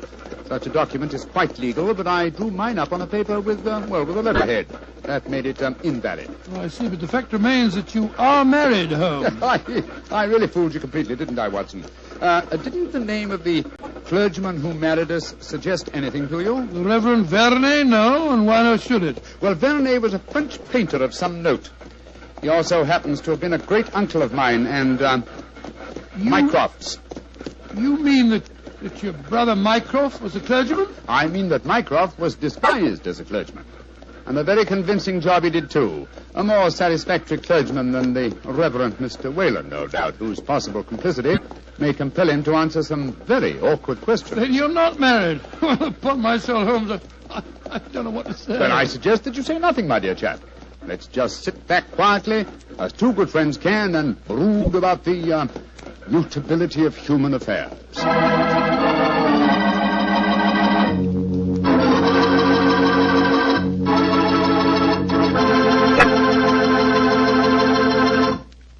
Well, Doctor, tonight's adventure was really a little extraordinary, to say the least. Holmes sure had a narrow escape. Doubly narrow, Mr. Foreman, doubly narrow. He not only escaped the jaws of death, but he also escaped the clutches of matrimony.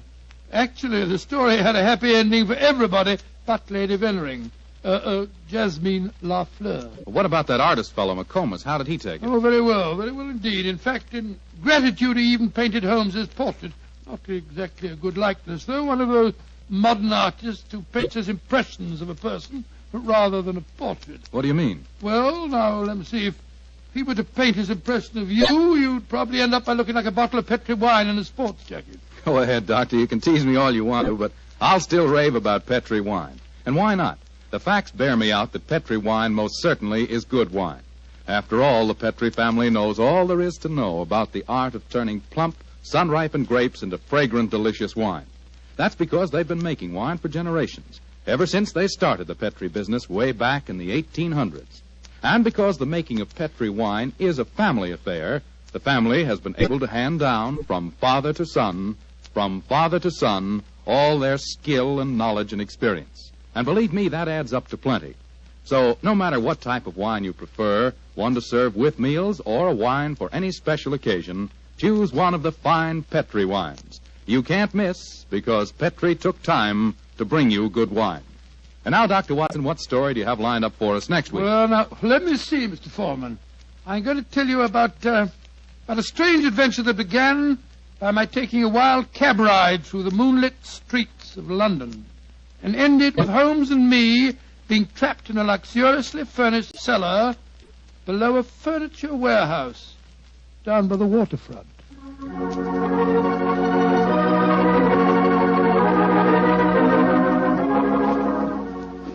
Tonight's Sherlock Holmes adventure is written by Dennis Green and Anthony Boucher and is based on an incident in the Sir Arthur Conan Doyle story, The Adventure of Shoscombe Old Place. Mr. Rathbone appears through the courtesy of Metro-Goldwyn-Mayer and Mr. Bruce through the courtesy of Universal Pictures, where they are now starring in the Sherlock Holmes series. The Petri Wine Company of San Francisco, California, invites you to tune in again next week, same time, same station. Oh, the Petri family took the time to bring you such good wine. So when you eat and when you cook, remember Petri wine. To make good food taste better, remember... Petri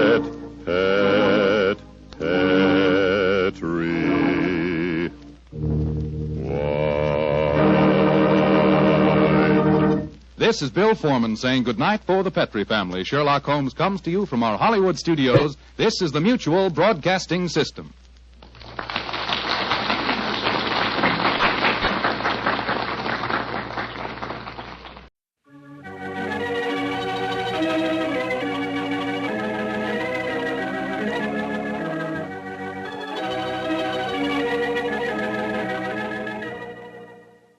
Once again, it's time to walk down Baker Street with its swirling fog, its passing hansom cabs, and bustling London life. Hello, this is Ben Wright, welcoming you to 2 more new adventures of Sherlock Holmes, starring Basil Rathbone and Nigel Bruce. At the end of each broadcast, the announcer says, tonight's episode was written by Dennis Green and Anthony Boucher. Both men, although they are no longer with us, were married. Dennis Green's widow, Mary Green, lives in New York and is still active in theater and dance.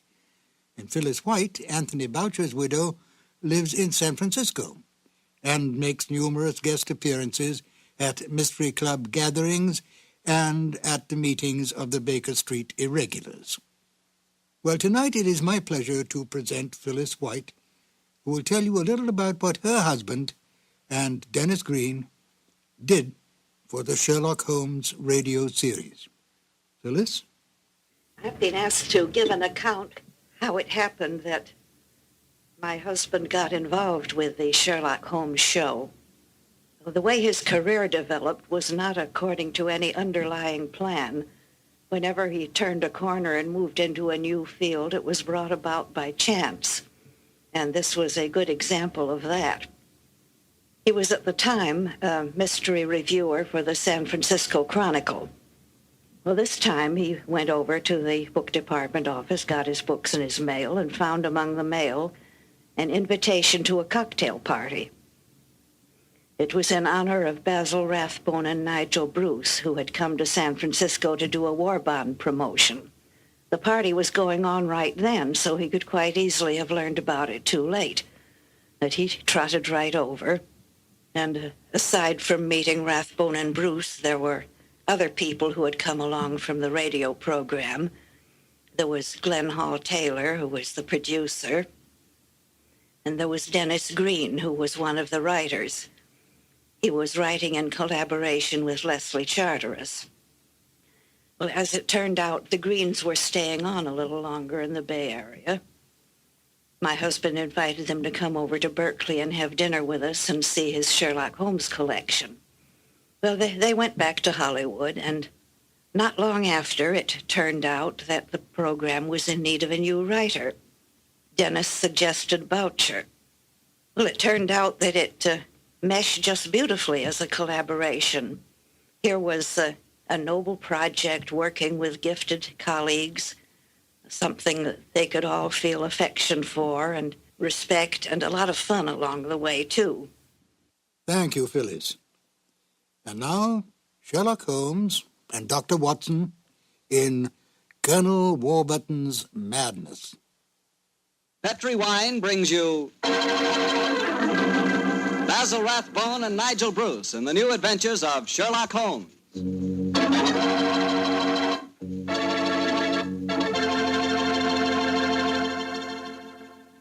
The Petri family, the family that took time to bring you good wine, invites you to listen to Dr. Watson as he tells us about another exciting adventure he shared with his old friend, that master detective, Sherlock Holmes. And you know what I wish I could share with you sometime? A bottle of Petri California sherry. Have you ever tasted Petri sherry? It's just perfect before dinner. Why, that Petri sherry can change the usual before-dinner lull into a special event, and that's a fact. Just look at the clear color of Petri sherry. It's a deep, rich amber, clear and cheerful-looking. And wait till you taste it. That's when you find out for sure just how good a wine can be. That's when you find out just what I mean when I say that the flavor of Petri sherry comes right from the heart of the grape.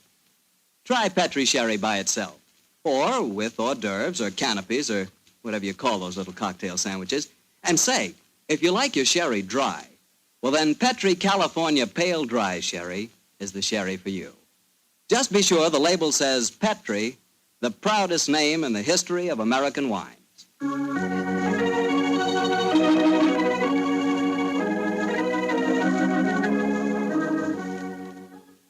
And now let's look in on our old friend, Dr. Watson. Doctor? I'm out here on the patio, Mr. Bartell. Come out and join me. Quiet, Winnie. Quiet. Down, Monty. I see the welcoming committee's here. Yes, little scoundrels. They begin to think they own this patio. Scoop them off the chair, Mr. Bartell, and settle yourself down. All right, off you go, boy. Off you go. Go on, off you go. That's it, my boy. As a matter of fact, it's rather appropriate that the puppies should be here tonight, as in the story that I'm going to tell you, a dog played a most prominent part. A dog? What kind of a dog, Doctor? No, my boy, don't get me anticipating my story. For once, I'm going to start at the beginning. Which was? On a summer morning in 1890, not long after my marriage. I'd gone back to my private practice, you know, and Sherlock Holmes was living alone in our old Baker Street rooms. You still saw him, I suppose. Indeed I did, Mr. Bartell. In fact, occasionally I even persuaded him to forego his bohemian habits so far as to visit my wife and me. But to get back to my story, I'd been exceptionally busy that summer, in consequence was feeling rather, shall we say, nervy and run down. So much so that Mary, Mrs. Watson, persuaded me to take a fortnight's holiday. We went down to the charming little village of Taplow on the lower reaches of the River Thames. But, as so often happens, the best laid schemes of mice and men gang after glade. I guess the holiday backfired on you, Doctor, and you found yourself involved in a mystery? Maybe a mystery calling for the aid of your old friend Sherlock Holmes? Quite correct, Mr. Bartell. We'd only been down there a couple of days when the trouble began. In fact, the whole thing became so involved that I thought the best thing to do was to put the whole strange story in a letter to Sherlock Holmes. This I did. And I can imagine how he chuckled when he read my Dear old Watson. Seems to be a little out of his depth. My dear Holmes, I need your help. Or at least your advice. 2 days down here, and I've become involved in a most unusual problem. It began this morning when Mary and I were out for an after-breakfast stroll. The sun was shining, the birds were singing, and there seemed every indication of it being a happy and carefree day. You know, Mary, I've always thought up to now that balmy was rather a silly word. I still do, John, dear. Nevertheless, it's the only possible word that describes a day like this adequately. Very well, dear, it's balmy. Personally, I'm so happy to see you relaxing that I don't care what the weather's like. You've been working much too hard. Yes, it's been a busy year. Yes, and last year Sherlock Holmes monopolized most of your time.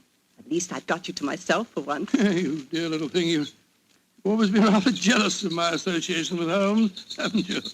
Not jealous, dear, but I must confess his influence on you wasn't entirely for the good. He had a habit of keeping you out all night. Well, you should be used to that, dear. After all, it happens often enough in my practice. True, John, but on those occasions I know where you are and don't worry about you. And again, you've copied so many of Mr. Holmes' eccentricities. Keeping your tobacco in a Persian slipper, for instance. Oh, John, look down. Look, do you see that woman walking across the field towards us? Yes, what's the matter? Do you know her? I'm not sure, but I think it's Ellen Warburton. I believe she does live somewhere near here. And who is Ellen Warburton? An old friend of mine. She's frightfully clever and advanced. She's interested in women's suffrage and all sorts of things. Oh, sounds dreadful. Imagine giving women the right to vote. Their place is in the home. It is Ellen. Ellen Warburton. Oh, how are you? Mary Watson.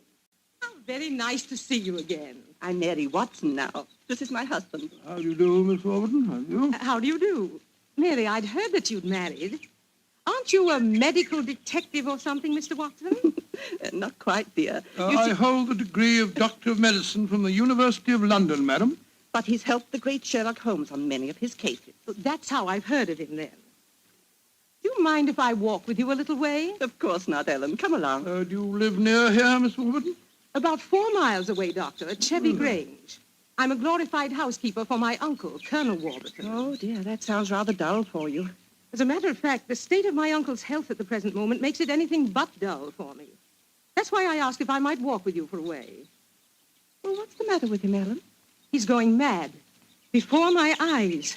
And I can do nothing to help him. Mad? Oh, come now, Miss Warburton, surely you... Doctor, I'm not an hysterical girl. In fact, I regard myself as something of a scientist. I studied physics for a number of years at Bristol University. And I tell you that my uncle is going insane. What are the symptoms? Most of the time, he's perfectly normal. But when these attacks are on him, he gets in the most frightful rages and says the strangest things. He's even complained of hearing a shrill, piping whistle that comes out of nowhere. I can't hear it, nor can anyone else. But Uncle gets into the most dreadful state. I wonder, would you have a look at him for me, Dr. Watson? Well, I don't Of course, John will do everything he can. Thank you so much. Then supposing you both come over... So, my dear Holmes, at 7 o'clock this evening, we found ourselves approaching Chevy Grange. It was rather a forbidding-looking place, covering a little more than an acre, I should say. As we stood waiting for admittance, I must confess that I was not entirely... Gloomy-looking place, isn't it, Mary? It is a little forbidding, John, dear. Oh, dear, what's that? Sounds like a tom-tom. Someone singing a weird chant. Seems to be coming from the direction of that barn over there. It doesn't seem quite appropriate, dear, does it? I mean, not in the heart of Buckinghamshire. Why not knock on the door again, John? Yes, it's all right, I will. Perhaps they didn't hear us. Oh, they did. Who is it? Oh, it's guests. It's Dr. and Mrs. Watson, my good man. Acker's the name, sir. Come in, please. The Colonel's expecting you, sir. He's in the study. This way, sir. By the way, Hacker, as we were waiting outside the front door, we heard a strange chant, and it sounded as if someone was beating a tom-tom. Oh, that was Miss Narda. You'll be hearing more of her. Promising beginning. Let's see what happened next. This very unpleasant fellow Hacker showed us into the study where we met Colonel Warburton. First, it was hard to believe that he was a sick man. He looked well enough, and his conversation was sprightly. Spent most of his army life in Africa as military governor in a Zulu district. And the African spears and other trophies that lined his study walls bore mute evidence to his past life. He encouraged me to tell him some of my own army experiences. Oh, dear, poor fellow. It was really rather clever. There I was, Colonel Warburton, on the howdah of this wretched elephant. The river was a raging torrent, and I couldn't get the confounded animal to budge. Well, I'm a pretty strong swimmer, you know. Won several cups of swimming, as a matter of fact. Of course, I was a much younger man then. And John, dear. Yes, ma'am? You interrupted Colonel Warburton's story, Oh, dear. sorry. I thought this little incident would be interesting. Do go on, Colonel. Yes, Your please story don't. was All so right, interesting. all right. You were telling us that you were intercepted by an African drum code message. Oh, yes. Well, I don't want to sound conceited, but I doubt if there was another Englishman in the world who could have told you what those particular drum beats meant. Oh, I don't doubt that, Colonel Warburton. Well, I'd spent a good number of years studying the native customs. I spotted the code right away. It meant that an uprising was planned to start throughout the whole province at noon the next day. Of course, there it is again. The devilish whistle. Can you hear it, Dr. Watson? Mrs. Watson? I can hear nothing, sir. Nor can I. Of course not. No one can hear it but me. Now, Colonel Warburton, don't get so excited, It's sir. black magic, that's what it is. Oh, really, sir, black you magic. must realize that the powers of jungle witchcraft are completely unknown in this country, Dr. Watson. But I know of them, and I can think of many people who might wish to employ them against me. Come in. Oh, it's you, Nada. Great Scott, she's very beautiful. Nada, I want you to meet some friends of Ellen's, Dr. and Mrs. Watson. I am very pleased to meet both of you. How do you do? How do you do, Miss Nada? Nada's father was a Chagajula, one of the greatest Zulu chieftains I ever had the privilege of knowing. He did me the rare honor to swear blood brotherhood. So when the missionary sent Nada to England to complete her education, I insisted that she spend her first few months here under my wing. Listen. What is it, Colonel? That whistle again. For heaven's sake, say that you heard it this time. Please say that you did. I didn't hear a thing, sir. Well, I did, and I know where that sound came from. Now, put down that spear at once, will you, Colonel Warburton? The devils are trying to kill me. I'll kill them first. No, don't throw it, sir, don't throw it. Someone's opening the door. Uncle! It's Ellen. Great Scott, the spear missed her by an inch. Uncle, what is it? Whistle. I heard it again, Ellen. And I'm going to find where it came from. Poor Uncle. Of course, you heard no sound. Nothing, Ellen. What can we do to help him, Dr. Watson? Well, it's hard to say, Miss Warburton. I'm not sure that medical help's what she needs. He seems perfectly sane and lucid except for these strange outbursts. But we must do something. I propose to, madam. As soon as I get back to the inn, I think I'll write to my old friend Sherlock Holmes and ask his advice. There's a problem. I can't feel that the man should be committed to an asylum, and yet obviously when these attacks are on him, he's as mad as a hatter. Well, fascinating problem, and one that calls for speedy action. I think a telegram to my friend Watson might help to clarify some aspects of the case. Yes. You see, Dr. John H. Watson, Red Lion Inn, Taplow, Bucks. I suggest that you ascertain one important fact. Does the Warburton household have a dog? Telegraph reply, Holmes. Upon my soul, Mary, that's a cryptic answer to my letter. Yes, dear, it is. I'm afraid Ellen will be disappointed. He's coming over to join us for lunch to see if you have any news. What on earth can dogs have to do with the case? I can't possibly... Here's Helen now. Good morning, Ellen. Hello, Mary. Good morning, Doctor. Good morning. I suppose it's too early to have received any reply from Mr. Holmes. Well, as a matter of fact, I just got this telegram from him. You can read it if you like. I can't see it makes much sense, so. But that's extraordinary.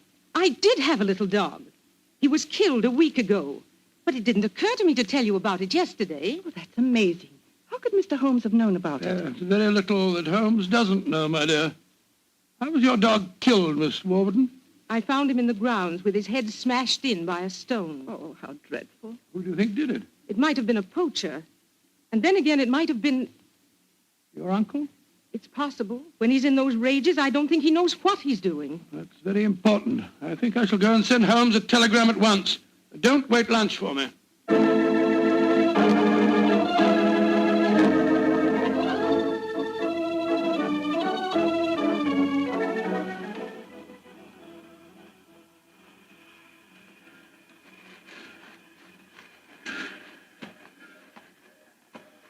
Why did we have to walk over to the station, John, dear? To see if there was an answer at the station telegraph office to the wire that I sent Holmes. Oh, but it's only 4:30, dear. It's hardly possible for him to have answered as quickly as that. In any case, they delivered the telegram to the hotel, you know. Well, it was a nice walk, my dear. Hello, there's a train in the station now. I wonder where it's from. Why don't you ask that porter, dear? It's not a bad idea. Porter, what train is this? Oh, it's the London train, sir. Right on time. Next stop, ready? Not many people getting off, here are there? Great Scott, look who's here. Oh, dear, it's Mr. Holmes. And he's got a dog on a leash. Oh, Watson, my dear fellow, how are you? Mrs. Watson, how nice to see you again. Thank you, Mr. I'm Holmes. delighted you're here, old fellow. We walked over to the station to see if you'd answered my telegram, and here you are in person. It occurred to me that I could be down here in the same time that it would take a telegram to reach you. And I decided that a day or two in the country would make a pleasant change, apart from the fact that Colonel Warburton's problem interests me enormously. Why on earth did you bring a dog? I felt that this was a case in which a dog would be of invaluable assistance. Oh, be careful, John. Yes, look out, old chap. I think it would be safer not to pat him. I picked him up on the Mile End Road for a couple of florins, and I fear he's a dog that should have remained in London. A singularly unattractive nature seems to have been entirely ruined by an hour's train ride. Unpleasant brute. Isn't he? By the way, Holmes, what do you make of the case from my letters? Well, I should prefer to reserve my judgment until I've met the Colonel. However, I will vouchsafe one opinion. Oh, what's that? To paraphrase a proverb, don't disbelieve all you don't hear.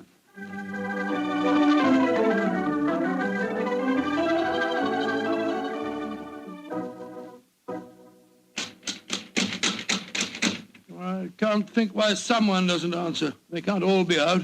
Well, while we're waiting, I think I'll tie the dog up to this tree here. I don't want my arrival to cause too much commotion. Quiet! Quiet! Don't you think perhaps we could try the door, John? Yes, certainly. It's a good idea. Hello, hello. It's unlocked. Then let's go in, old fellow. Let's go in. Colonel Warburton? Colonel Warburton? Ellen? Ellen? What was the name of that butler fella? Hacker. Yes, of course, that's it, Hacker. Hacker! Hacker! We appear to be in an empty house. The dog! Oh, fool that I am, I shouldn't have left him here. Come on!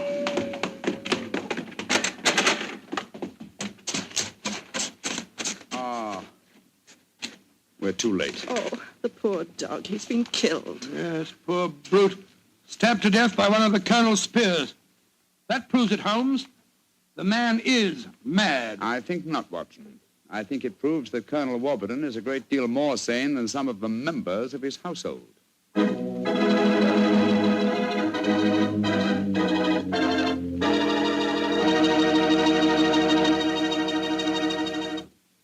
You'll hear the rest of Dr. Watson's story in just a few seconds. Time for me to remind you that there's one secret every smart woman knows. Simply, good wine makes good food taste better. And by good wine, naturally, I mean Petri wine. Try a Petri wine with your dinner. If you want a wonderful red wine, try Petri California Burgundy. If you want a perfect white wine, try Petri California Sauterne. In fact, try them both. You'll agree, I'm sure, that next to your good cooking, nothing can do more for a meal than a glass of good wine. A glass of Petri wine.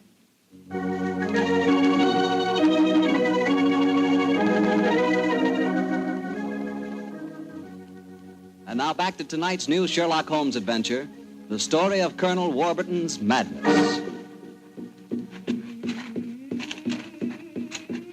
Holmes, why are we heading for this barn? Seems to me we should be back in the house. Why, old chap? Found the house empty. Besides, I thought I heard. Shh, shh, shh. What is it? Listen. It's the same sound that Mary and I heard yesterday. Oh, once more, it's coming from the barn. Come on, Watson, but quietly.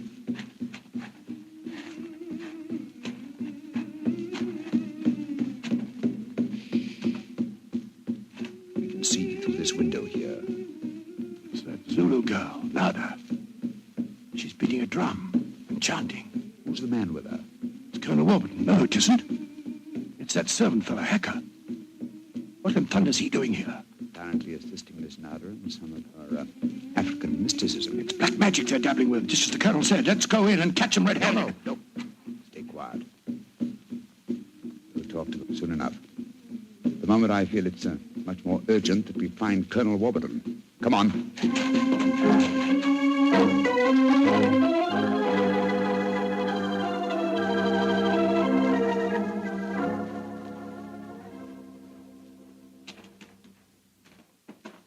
There's the Colonel pacing up and down in front of the house with Mary and his niece, Miss Warburton. We shouldn't have left the women alone with him, you know. The man's dangerous. I don't think the women have been in any danger, Watson. John, dear, where have you been? Oh, well, Holmes and I decided we'd take a little walk. It proved very interesting. Miss Warburton, this is Mr. Sherlock Holmes. How do you do, Mr. Holmes? I'm so glad you're here. How do you do, Miss Warburton? And this is Colonel Warburton, Mr. Sherlock Dog Holmes, eh? I suppose you think I killed your wretched dog. Well, I might have done it. When I hear that whistle, something seems to snap in my brain. I might have killed it. Why doesn't your doctor friend certify me as insane? Send me where I belong before I do any worse, damn it. Poor man. Isn't there anything you can do for him, Mr. Holmes? I most certainly will try to, Miss Warburton. Watson, old fellow, I wonder if you'll follow the colonel and give him a sedative. I'm afraid he has quite an ordeal before him. Of course I will, Holmes. Miss Warburton, where were you when my dog was killed? Down in the greenhouse. As soon as I heard the poor animal yelping, I ran up to the house. I see. Mr. Holmes, you are going to be able to help the Colonel, aren't you? I'm convinced of it, Mrs. Watson. That is why I brought a dog with me from London. But now that he's dead, I must obtain another one before I can proceed further with the case. Now, I wonder where on earth I can find a dog. Look, Huh? down by the gate. There's a little girl walking with a dog. That's Sarah Entwistle, the daughter of our neighbors. Sarah, eh? Oh, excuse me, will you just a moment? Sarah! Sarah! Yes? Oh, Sarah. Sarah, my dear, what a pretty dog you have there. What's his name? It's a her. Her name's Boojum. What's your name? Holmes. Sherlock Holmes. Sherlock? That's a funny name. Yes, it is, isn't it? Look here, Sarah. Here's a nice, shiny half-crown for you.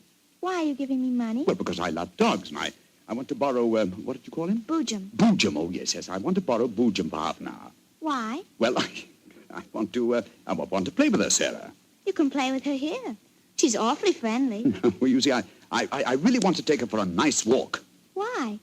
She's just had one. Now, look here, Sarah. It's a beautifully shiny half-crown. Mommy's told me I mustn't take money from strangers. But I'm not a stranger. I'm a friend of Colonel Warburton. Having trouble, Mr. Holmes? Yes, I am, Mrs. Watson. You see, I want to give Sarah half a crown for borrowing Boojum for a short while, but she doesn't want to do it. Sarah, does Boojum like bones? Oh, yes. Loves them. We've got a lot of bones up at the house we'd like to give her. Have they got plenty of meat on them? Plenty. She can have a wonderful feast, and then we'll bring her back in half an hour. All right. Go on, Boojum. Now, promise you'll bring her back in half an hour. We promise. Yes, Sarah. And Sarah, what about the half crown? Well, I'll take it home and ask Mummy if I may keep it. Good. Goodbye. Goodbye. And take care of Boojum. Oh, she's a sweet little girl. Mr. Holmes, you're not going to expose Boojum to any danger, are you? None, Mrs. Watson. Otherwise, I shouldn't have borrowed her. I'm convinced that Boojum will give us the clue to what appears to be Colonel Warburton's madness.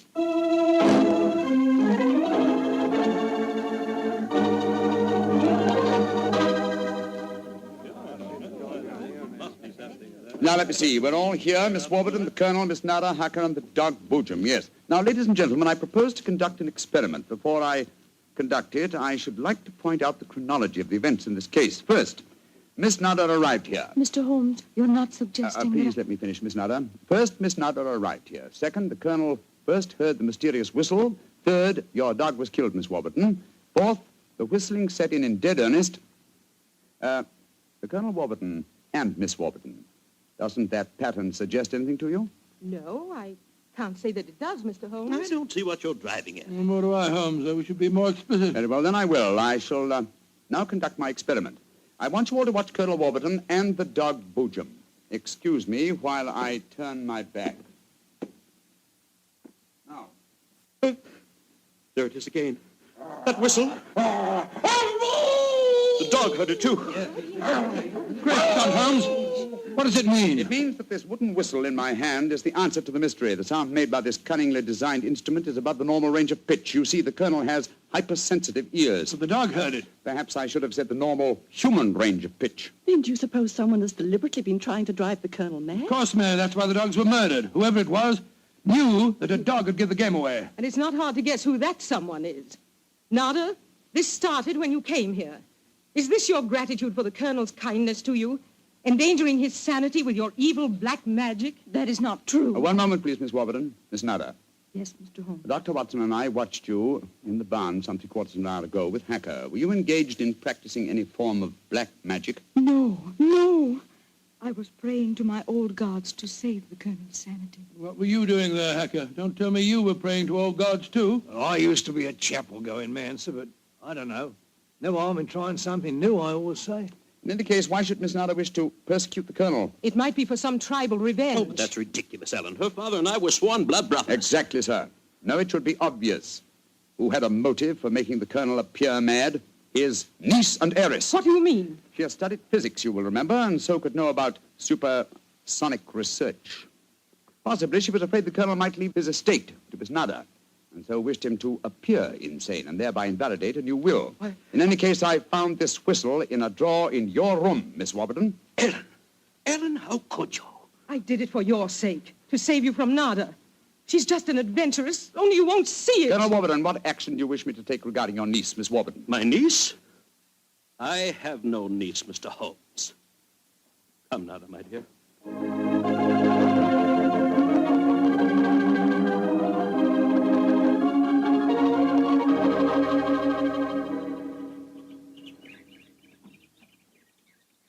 Oh, what an amazing case, Holmes. Mary, wasn't it clever the way Holmes solved it? It was very interesting, dear. I was quite enthralled. Oh, now I think I shall return to London and let you two finish your holiday in peace. Before you do that, Mr. Holmes, there's one thing we should do. What, Mary? Boojum. We promised, you know. Oh, yes, of course. I think the three of us might walk her home. But before we do that, I suggest we rummage through the kitchen. The kitchen? What on earth for? Bones, dear. Exactly. And bones with plenty of meat on them.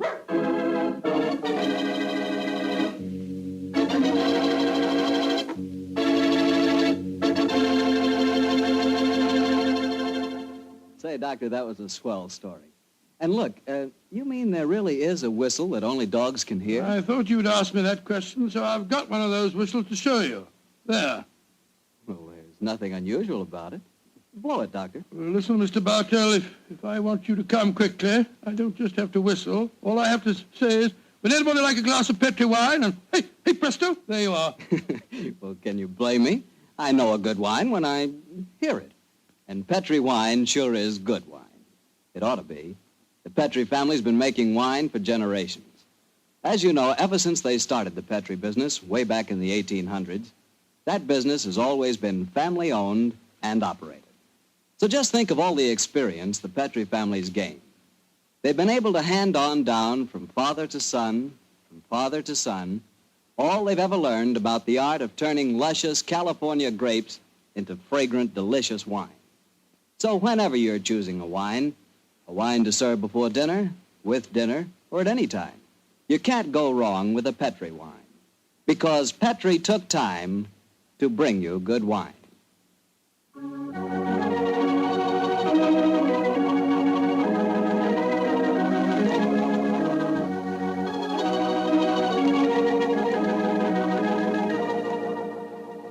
Tonight's Sherlock Holmes adventure is written by Dennis Green and Anthony Boucher and is based on an incident in the Sir Arthur Conan Doyle story, The Engineer's Thumb. Mr. Rathbone appears through the courtesy of Metro-Goldwyn-Mayer and Mr. Bruce through the courtesy of Universal Pictures, where they are now starring in the Sherlock Holmes series.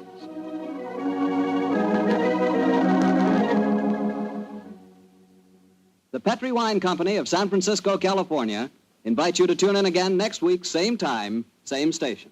Oh, the Petri family took the time to bring you such good wine. So when you eat and when you cook, remember Petri wine. To make good food taste better, remember... Petri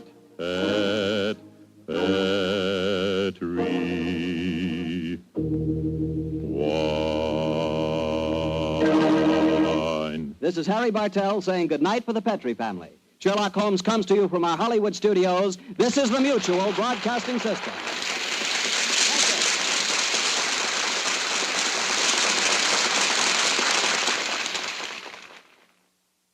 I remember one instance when the culprit was not Willie. It was really Dennis's fault. He'd been naughty about putting an in-joke in the script. Holmes and Watson had to meet someone at a hotel, and he gave the hotel a name which was recognized by all the former denizens of London as that of a house of ill repute. Well, there were various comments about that, and Edna said, oh, but it's a very high-class one. Order was restored, and the rehearsal continued. They read on. Holmes and Watson were making their way through the fog to this rendezvous. until Watson exclaimed, "There it is now. I see the red light." Edna used to permit a certain amount of this, but she would clamp down firmly because it was a tight schedule. This is Ben Wright. Phyllis White and I will return shortly with another new adventure of Sherlock Holmes.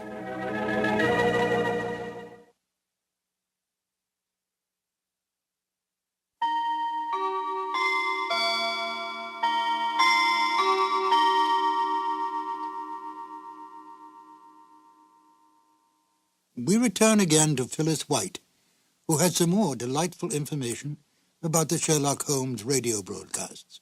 Phyllis? Rathbone and Bruce were making films, and they had just one day off per week for the radio work. They received the scripts a couple of days early to look over if they had time, and they would turn up at the studio early the afternoon of broadcast day.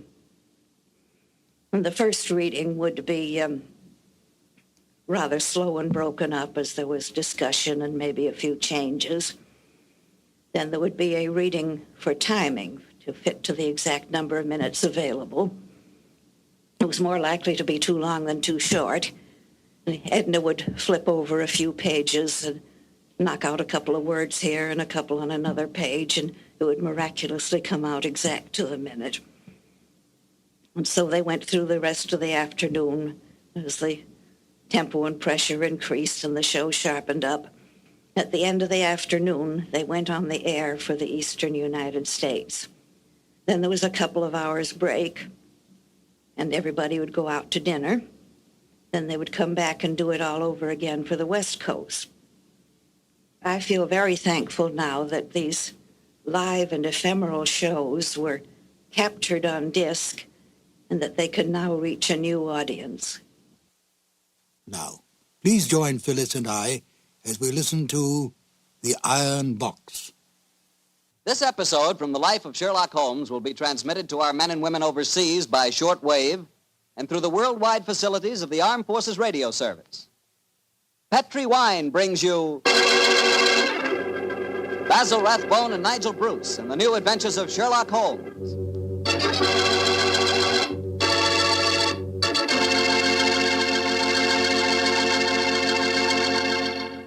The Petri family, the family that took time to bring you good wine, invite you to listen to Dr. Watson tell us another exciting adventure he shared with his old friend, that master detective, Sherlock Holmes.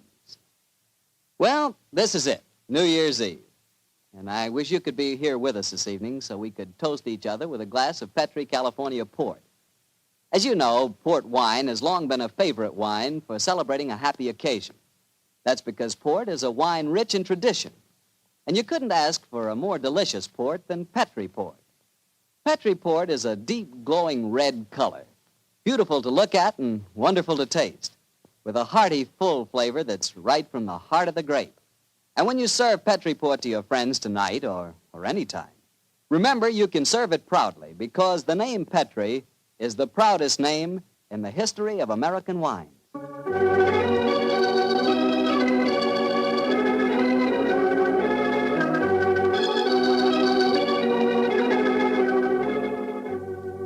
And now I'm sure Dr. Watson's waiting for us, so let's drop in. Sir Arthur Conan Doyle claimed he based the character of Sherlock Holmes on a teacher of his, Dr. Joseph Bell, whose real powers of deductive logic awed all who knew him. Yet Dr. Bell, in a letter to Conan Doyle, stated quite bluntly, "You are yourself Sherlock Holmes, and well you know it." Conan Doyle did not dispute this statement, for in fact Sherlock Holmes had the best characteristics of his creator. So did Dr. Watson. Highly educated, honest to the core, and one of the best writers of the Victorian age, the British public and then the world took him to their hearts. It was not long before the doctor-turned-writer found himself a well-established man of letters and friend to such countrymen as Oscar Wilde, Rudyard Kipling, and H.G. Wells. Not bad company to be with. In real life, Conan Doyle solved more than 2 actual murder mysteries, saving the lives of innocent men by his careful research, gathering of facts, and deductive reasoning. Few men in history can claim such feats. When he died in 1930, a time not so long ago, Sir Arthur Conan Doyle had this epitaph engraved on his tombstone: "Steel true, blade straight, Arthur Conan Doyle, knight, patriot, physician, and man of letters." Fitting words for such a giant of a man. And now, Basil Rathbone and Nigel Bruce in The Adventure of the 00. This episode from the life of Sherlock Holmes will be transmitted to our men and women overseas by shortwave and through the worldwide facilities of the Armed Forces Radio Service. Petri Wine brings you Basil Rathbone and Nigel Bruce in the new adventures of Sherlock Holmes.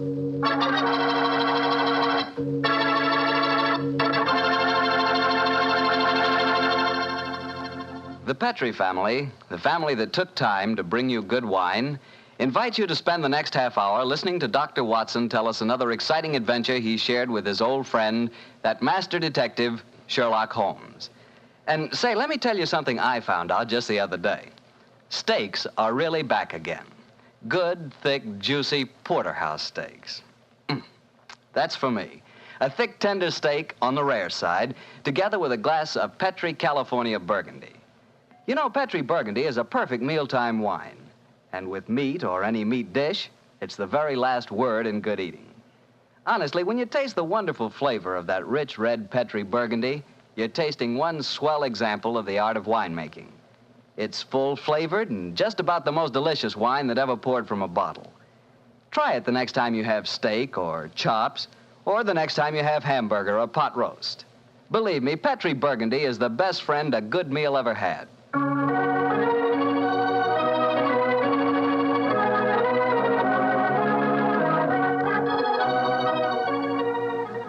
And now let's look in on our good friend and host, Dr. Watson. Come in.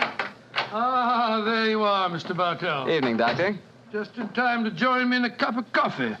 Draw up your chair, young fellow, my lad. Thank you. Ah, that's it. Well, Doctor, you told us last week that tonight's new Sherlock Holmes adventure takes us to the south of France. That's right, Mr. Bartell. The south of France in the year 1900. A beautiful playground bordered by the bluest of blue seas and populated with an extraordinary cross-section of cosmopolitan Europe. Rich man, poor man, beggar man, thief. All of them attracted by that Riviera paradise. All of them drawn by the magical spell of a small white ball spinning round the rim of a roulette wheel. Now, don't tell me that you and the great Sherlock Holmes were there on a gambling spree. We were not, Mr. Bartell. At the time my story begins, we just concluded an extremely delicate mission. A mission, I may say, that concerned the safety and good name of a very prominent member of the royal family. Say, Doctor, you don't mean... One story at a time, Mr. Bartell. In any event, my boy, I'm afraid that's a case about which my lips are sealed for all time. But to return to tonight's adventure, one June evening, I persuaded Holmes to accompany me to the gambling casino at Fréjus, not far from Cannes, where we were staying. It wasn't quite as fashionable as the casino at Monte Carlo, but as I intended to do a little modest gambling myself, it seemed an establishment more suited to my means. As we stood there at the green baize-covered tables, the chatter of voices and the melodic chanting of the croupiers as they called the results of each spin of the wheel formed a background to a quiet conversation that Holmes and I were having.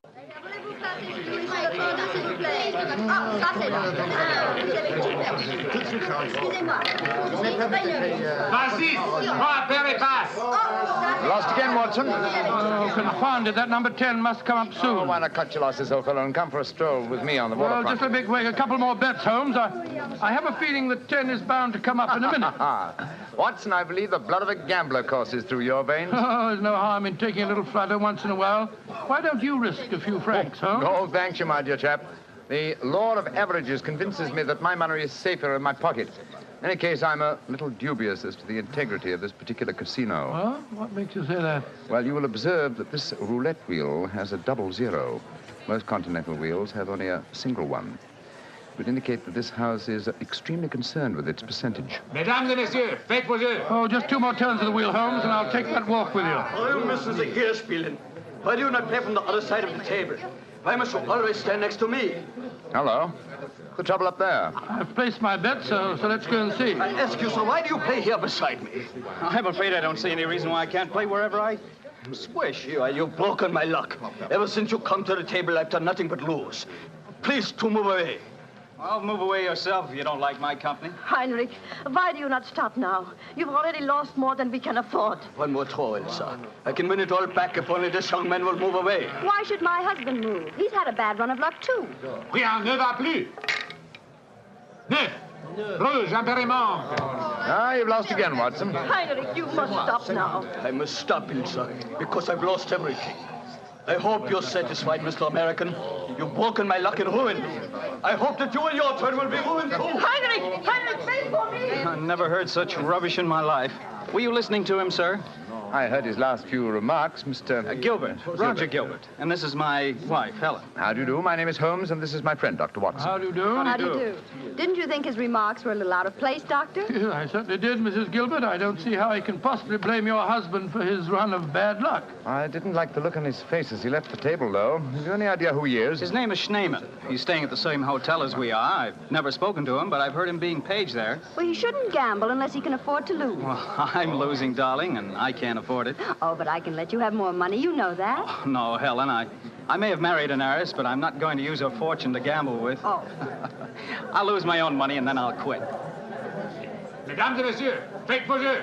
Your last bet, Watson? Yes, Holmes. This time I know that number 10 is going to come up. It's got to.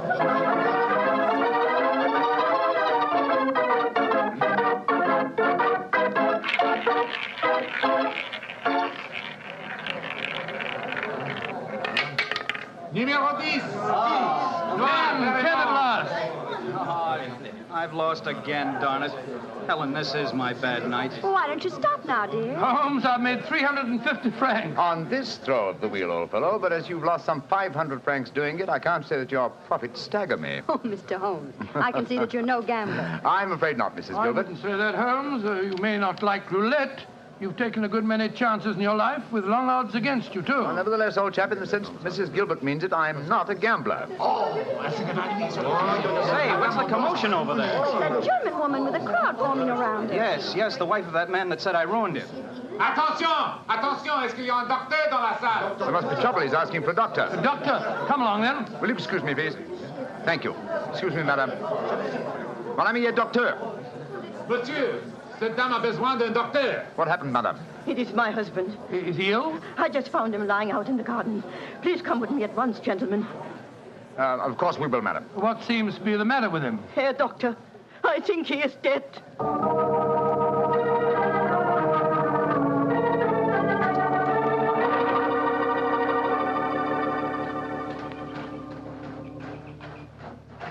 He's lying by that tree, Doctor.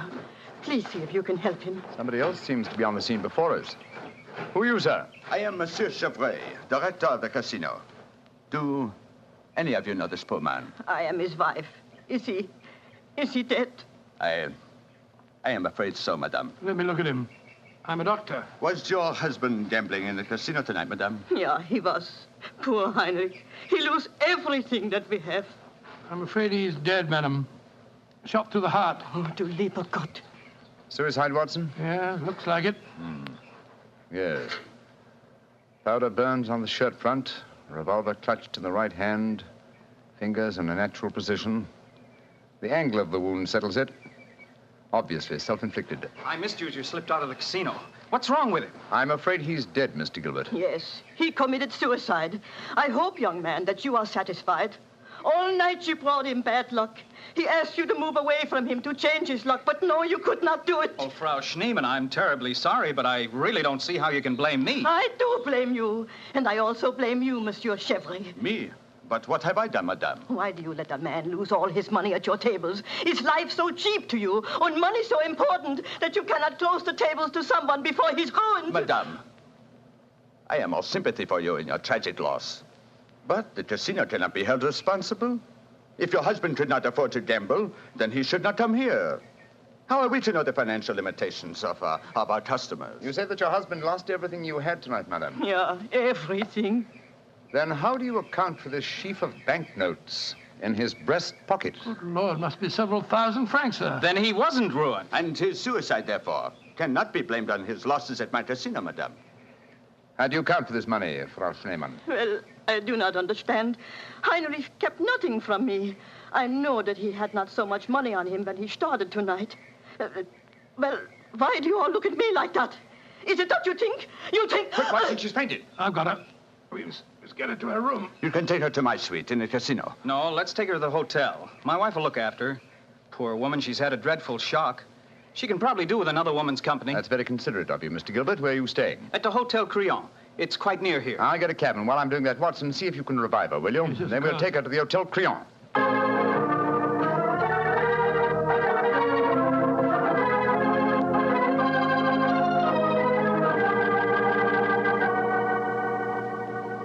It's very kind of you, Mrs. Gilbert, to let us bring the poor lady into your suite. Well, it's the least I can do, in spite of what she said about Roger bringing her husband bad luck. I'm sure she'll need your help when she wakes up, Helen. Yes, I think you'll find that she'll sleep for some hours. I gave her a strong sedative. Well, we were just about to have a drink, gentlemen. Do you care to join us? Oh, thank you, sir. Well, that'd be very nice, Mr. Gilbert. Roger was just telling me that quite a large sum of money was found on Herr Shaman's body, Mr. Holmes. Yes, Mrs. Gilbert. Several thousand francs. It's very puzzling, Holmes. Why should a man commit suicide with so much money on him? I think the answer is obvious. He didn't. What on earth do you mean? Well, the money was placed there after he had shot himself. The banknotes were in his breast pocket, if you remember. Hardly the usual place to carry money. Though it is the easiest pocket for someone to insert it without disturbing the body. But why on earth should someone place money on him after his suicide?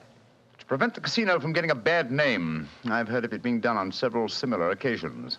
It gives the impression that the unfortunate victim had other motives than gambling losses to account for his suicide. Great Scott, you mean that one of the casino employees found the body lying there and slipped the money in his breast pocket before we arrived on the scene? As you know, my dear Watson, I'm not a gambling man, but I'll lay you 100 to 1. That is what happened. Well, that's a new one.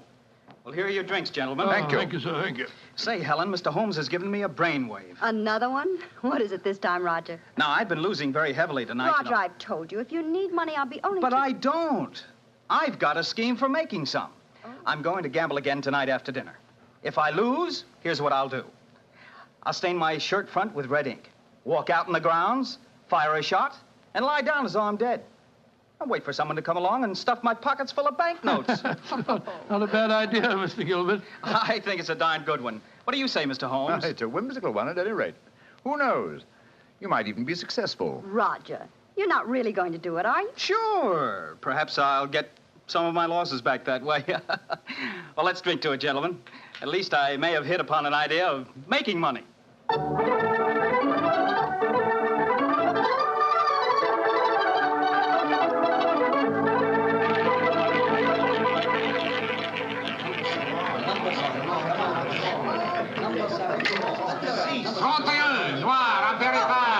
My dear Watson, you'll have to work hard at your practice when you get back to England. Your infallible system appears to be extremely fallible. And yet the fellow who told me about it said it couldn't miss. It's just a matter of doubling the stakes each time you lose, and then... Oh, my dear fellow, I've been studying your system, but I can tell you a really infallible way of making money at roulette. You can? What is it?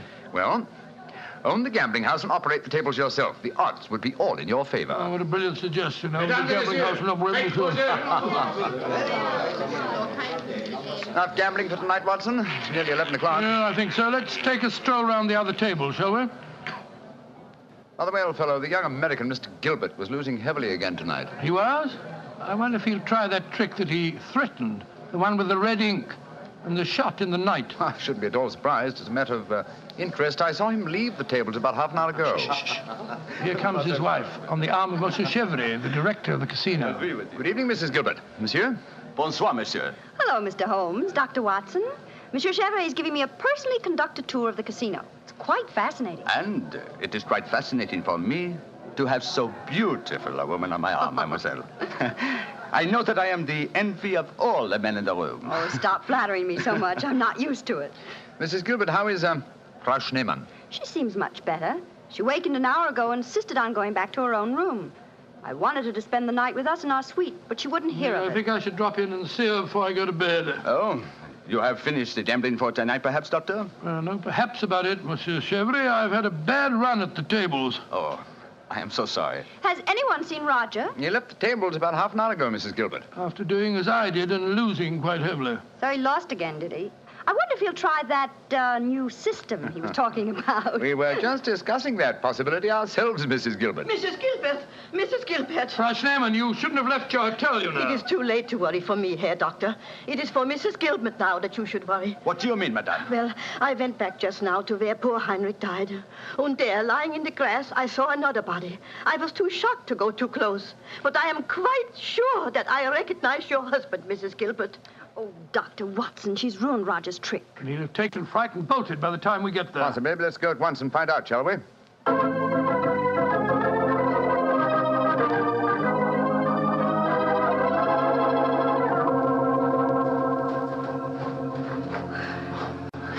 He hasn't gone. He's still lying there. It's a most convincing spectacle. That red ink really does look like blood. Yes. And blood sometimes looks like red ink. Mr. Gilbert. Roger, get up. The joke's spoiled. Roger, get up! I'm afraid that's impossible, Mrs. Gilbert. He's dead.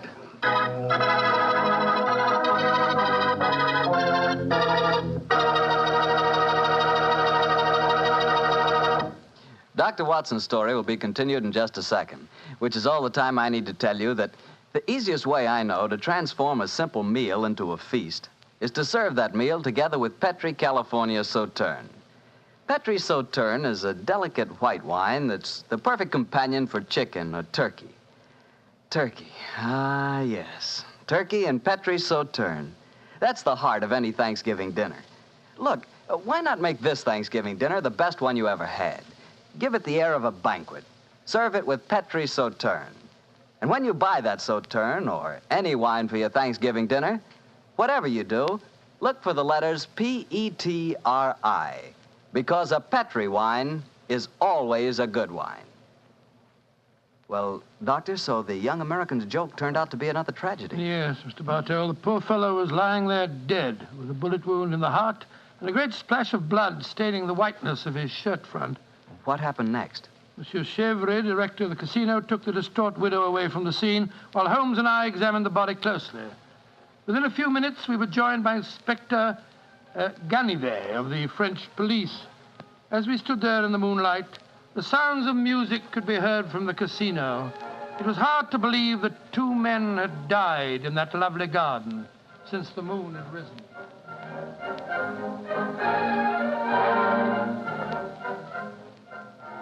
Monsieur Holmes, you and Dr. Watson have concluded your examination? Yes, Inspector Ganivet. Will you favor me with your observations? You say that you are certain that this is not another suicide? I'm sure of it, Inspector. Look at the wound. The bullet entered the body at a direct right angle, whereas a self-inflicted shot is always fired obliquely. Yes, that is so. Then you suggest that this man was shot from above as he lay on the ground pretending to be dead? I'm convinced of it. Why, Monsieur Holmes? Well, for two reasons. Though it's impossible to be sure without a laboratory test, I'm certain that beneath those blood stains are stains of red ink. Look for yourself, Inspector. Yes, indeed it does look like it. What is your other reason for being certain that this man was shot as he lay here pretending death? Show him the banknotes, Watson. Here you are, Inspector. We found them stuffed in his breast pocket. So, banknotes with a bullet hole through the middle of them. Very illuminating.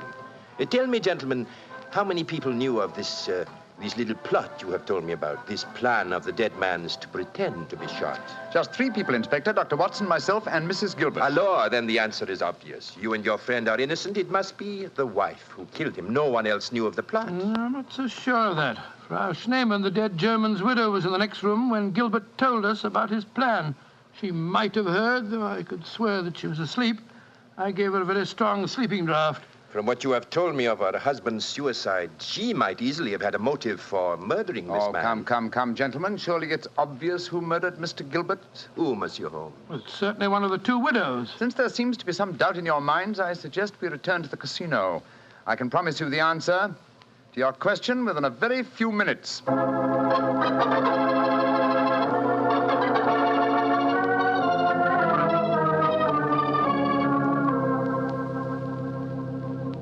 Well, Monsieur Chevre, Now that we're all assembled in your office, I shall sit down quietly and let Inspector Ganivet conduct his examination. No, Monsieur Holmes. No, you have handled the case so far. Please to continue it to the end. Yes, Monsieur Holmes. I should appreciate it. On behalf of the casino. Very well, gentlemen. It won't take me long. Frau Schneemann, Ja, Herr Holmes. what time did you leave your hotel tonight? Well, I do not know what time it was. Well, what made you leave it? I could not sleep. I knew that they had taken poor Heinrich's body away, but I felt that I must walk back there. It was the last place I saw him alive. How close did you come to Mr. Gilbert's body when you saw it lying there? Oh, close enough to see who it was. Then I ran into the casino to tell his wife. I knew what had happened. How did you know? You say you didn't come close to the body. I could tell by every line of the body as it lay there. I could tell because I knew that poor Heinrich's death would not be avenged. Thank you, Frau Schneemann. That will be all. You may go. Monsieur Holmes, she has no alibi. Surely you should stop her. Ganivet, if I'm to conduct this investigation, I must do it my own way. Pardon, Monsieur Holmes. Please continue. You may go, Frau Schneemann. Mrs. Gilbert? Yes, Mr. Holmes. Where were you prior to our meeting in the casino tonight, just before we discovered your husband's body? After I left the hotel, I walked over here along the seafront. Can anyone verify that statement? I suppose not. I didn't meet anyone that I knew. And what did you do when you arrived at the casino?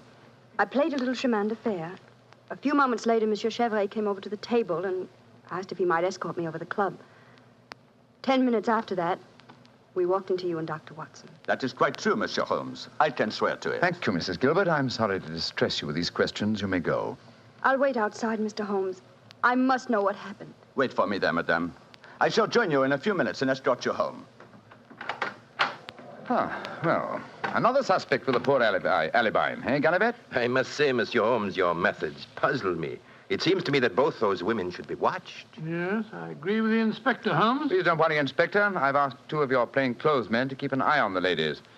And now, Monsieur Chevrolet, I'd like to ask you a few questions. Ask me any questions you wish, Monsieur Holmes. Thank you.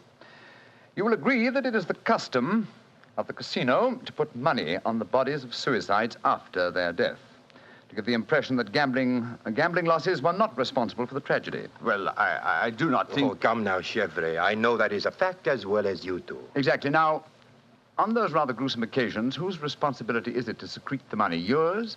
Or do you entrust the matter to an underling? I do it myself. I see. Did you place the money on Herr Schneemann tonight? Yes, monsieur, I did. And did you also perform the same service on the body of Mr. Gilbert? No. I knew nothing of that death until the German lady, Frau Schneemann, come running into the casino. Excuse me interrupting, Monsieur. Of course, Inspector. What is it? I think that you are wasting time. It is obvious that Madame Gilbert committed the crime. She knew of her husband's plot, she had no alibi, and she had the motive. For is not marriage itself the greatest of all motives for murder? Oh, my dear Inspector. How very cynical. Madame Gilbert did not kill her husband. I know it. And what is your opinion, Watson? Well, it's that German woman. She had no alibi either.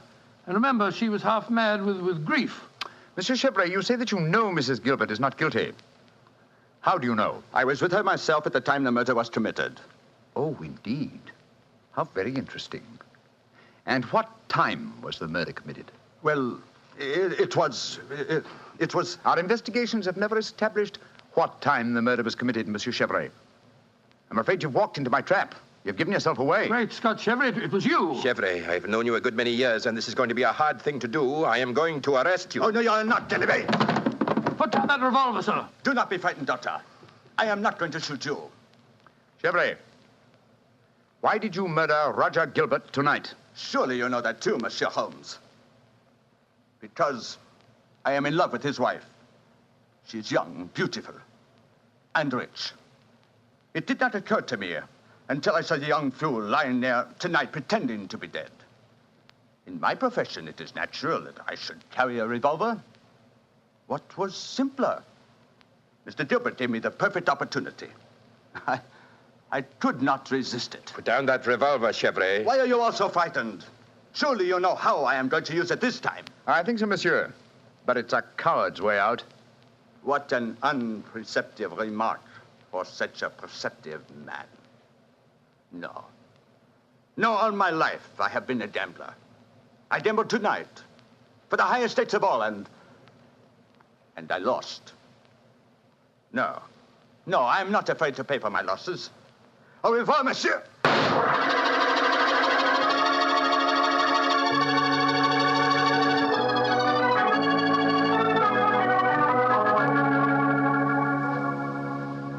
An extraordinary case, Holmes. I never suspected Chevrolet. And I, old chap, suspected him from the beginning. Well, I wasn't the only one who was stupid anyway. Inspector Ganivet thought it was the wife. True. Very puzzling conclusion for a detective inspector to arrive at. Well, it seemed logical enough to me at the time. No, my dear Watson. Cold logic should have told you otherwise. Roger Gilbert had been losing heavily and had planned this hoax. He obviously had no money on him. Therefore, the money was planted in his pocket by Chevrolet. After he shot him? No, my dear fellow. Before. Before? The bullet hole through the banknotes provided that. Now, had the money been put there innocently, Gilbert would have, come back to life as soon as the person placing it there had left. He would not have remained lying on the ground for a murderer to find him. Then Chevrolet must have bent over him as he lay there, placed the money in his breast pocket, and then fired. Precisely, Watson. Well, Holmes, I must say you solved it very neatly. You've told Inspector Ganivet that you wanted no credit in the case. Naturally, publicity would be unfavorable. If you remember, no one is supposed to know that we're in the south of France. I'm certain that the inspector learned a few tips about detection tonight. Possibly, old fellow. And I hope that you have learned a few things about gambling. How do you mean, Holmes? Well, you're backing the wrong color. A gambler is usually superstitious, and superstition... Well, I should have told you what color to follow tonight. I still don't understand you, Holmes. I was playing number 10. Exactly. Number 10 is black.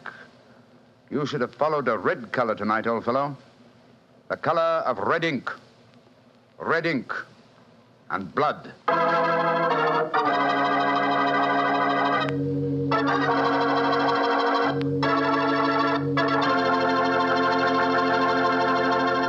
Say, Doctor, that was a swell story. I didn't know you liked to play roulette. Well, I figured out a system for roulette. It's like yours. Every time you lose, you double your money and keep doubling until you win. Oh, it's a great system, Mr. Bartell. There's only one thing wrong with it. What's that? You lose, you go broke before you win. Look, take my advice. Don't gamble. You can't beat the laws of chance. But suppose I bet on a sure thing. Like what, for instance? Oh, like the fact that Petri wine is always good wine. It is, you know. Because the Petri family has been making wine for generations. They've been handing down from father to son, the art of turning luscious, sun-ripened grapes into delicious, fragrant wine. Ever since the Petri family started their business way back in the 1800s, they've been perfecting the art of winemaking. That's why Petri wine is always good wine. The Petri family took time to bring you good wine. So no matter what type wine you prefer, why not take a few seconds of your time to look for the letters P-E-T-R-I. They spell delicious wine, Petri wine. Well, Dr. Watson, what new Sherlock Holmes story are you going to tell us next week? Next week, Mr. Bartell, I'm going to tell you of a strange adventure that Sherlock Holmes and I had when we were in Stratford-on-Avon many years ago. It concerns an actor, a mysterious boating accident, and several dead butterflies. Sounds good, Doctor. I'll see you then. Oh, fine, but now, don't forget, next week we're going to broadcast our program from the Paramount Theater in Hollywood for the Victory Loan Drive. So if any of our friends are going to be in Hollywood, we'd love to see them there. Just buy a Victory bond at any store or bank on Hollywood Boulevard, and in return, you will be given your ticket of admission. Better hurry up, though, before all the seats are gone. Let's really buy lots of those Victory bonds. Let's finish the job.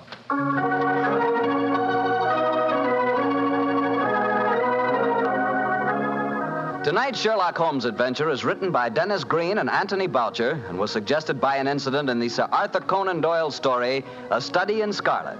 Music is by Dean Fossler. Mr. Rathbone appears through the courtesy of Metro-Goldwyn-Mayer and Mr. Bruce through the courtesy of Universal Pictures, where they are now starring in the Sherlock Holmes series. The Petri Wine Company of San Francisco, California, invites you to tune in again next week, same time, same station. This is Harry Bartell saying goodnight for the Petri family. Sherlock Holmes comes to you from our Hollywood studio. This is the Mutual Broadcasting System.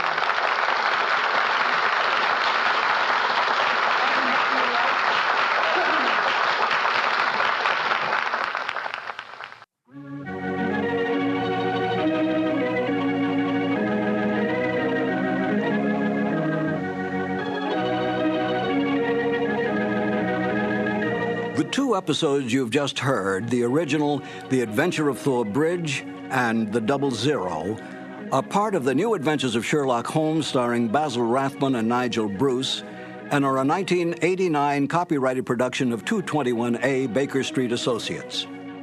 The Sherlock Holmes stories and the characters of Sherlock Holmes and Dr. John H. Watson were created by Sir Arthur Conan Doyle and are used with the kind permission of Dame Jean Conan Doyle. This is Harry Bartell. Won't you join me again on another cassette when I present Murder in Wax and The Man with the Twisted Lip? Thank you for listening.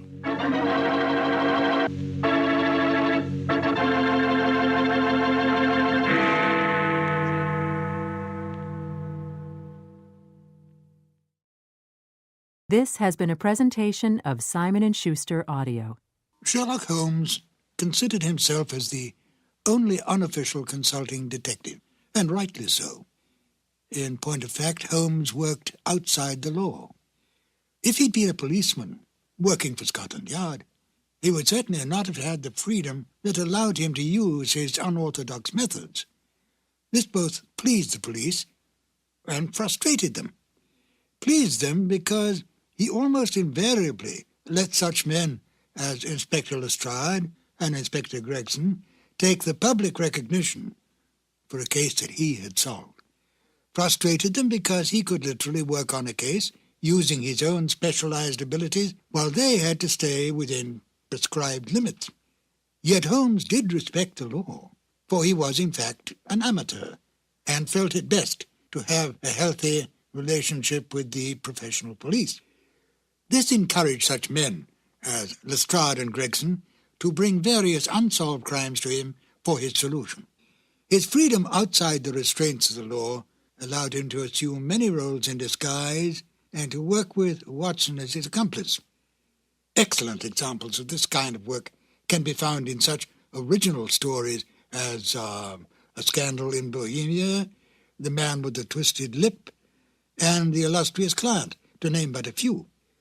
He often broke open safes to get information, set fires to force some action out of an individual, such as Irene Adler, or broke into homes in order to gain access to information that would lead to the solving of the crime.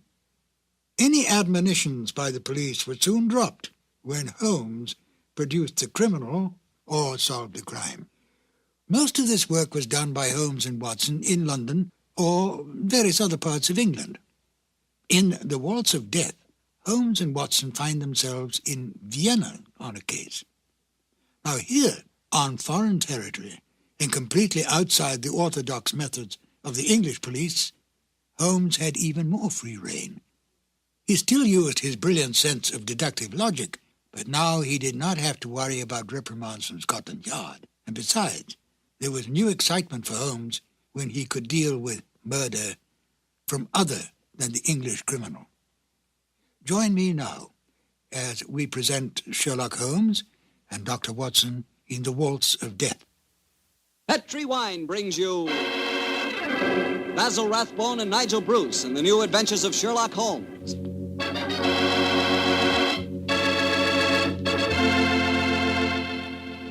The Petri family, the family that took time to bring you good wine, invite you to listen to Dr. Watson as he tells you another exciting adventure he shared with his old friend, that master detective, Sherlock Holmes. And as for me, well, I'm going to tell you about a swell idea. The idea of serving Petri California sherry before dinner. Tomorrow night, just before dinner, instead of that last-minute rush, take it easy. Pour yourself a glass of Petri sherry. Now, if you'll do that just once, I wouldn't have to say another word about Petri sherry. You'd be a customer for life. Because Petri sherry is good wine with a capital good. Judge that Petri sherry any way you like. By its beautiful amber color, its heart-of-the-grape aroma, or by the best test of all, its flavor. Petri sherry is delicious. And you have a choice of two kinds, Petri regular and Petri pale dry sherry. If you're not sure which you'll like better, try them both. Don't buy one, buy two. But remember, always buy Petri.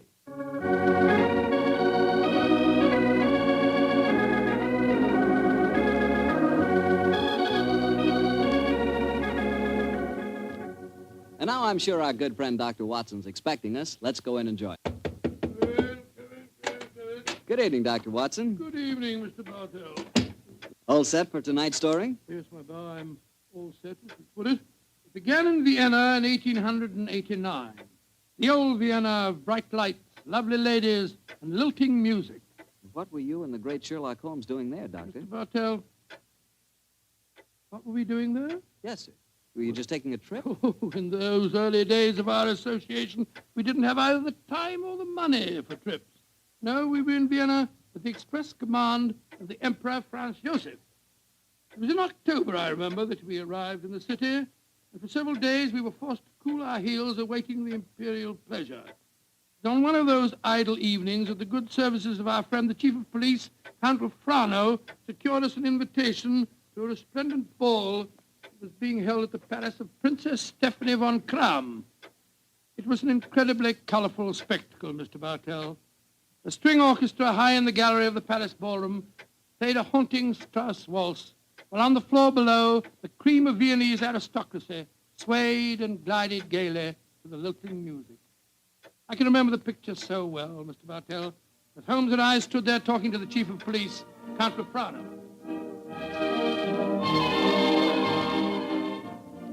A colorful scene, is it not, gentlemen?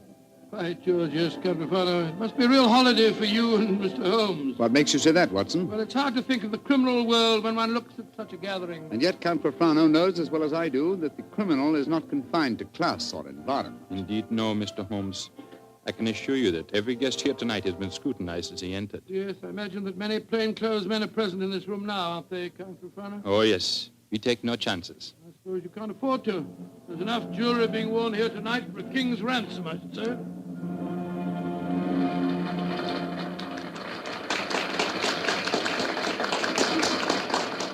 The waltz is finished. Now I can present you to our hostess, Princess von Kram.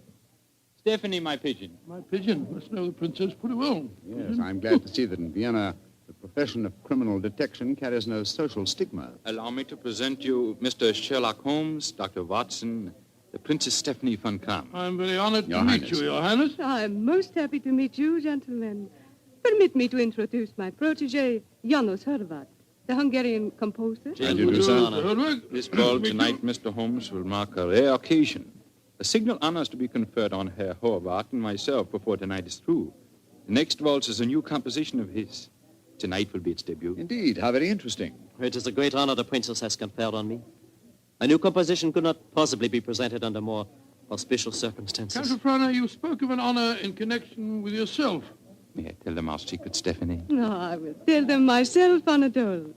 After your waltz has been played, Janusz, and Anatole and I shall be the first to have the privilege of dancing to it, my father is to make a public announcement. He is to announce my engagement to Count Anatole Refon. Oh, indeed, my congratulations to you both. Very lucky fellow.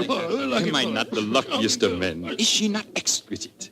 I, the gay man of Vienna, the cavalier who swore that no one woman would ever capture him. I confess it, gentlemen, I'm in love. Oh, but I pity you. Even the great waltzes of old Vienna could hardly be worthy of this moment. Oh, Anatole, you are a born flatterer. Oh, come, the waltz is about to begin. I shall see you gentlemen later. Auf Wiedersehen. Auf Wiedersehen. The orchestra is tuning up, Herr Horvath. I imagine this is a great moment for you. A very frightening one, I assure you, my friend. In a few minutes, I shall know whether my new work is to be crowned with success or failure. Count Frano is leading the princess to the center of the floor. The conductor is raising his bottle. This is your moment, Herr Horvath. Good luck. Pray for me, gentlemen. Pray for me. There they go, the princess and Count Frano. They're starting the waltz. Ah, they make a striking pair, don't they? Here come the other couples out on the floor. Charming. Quite charming. It reminds me of... Great Scott, that was a revolver shot. It's the princess. She's been shot. Come on, Watson. Out of the way, please. Out of the way. Count Frano. What happened? Stephanie, Dr. Watson, see what you can do for her.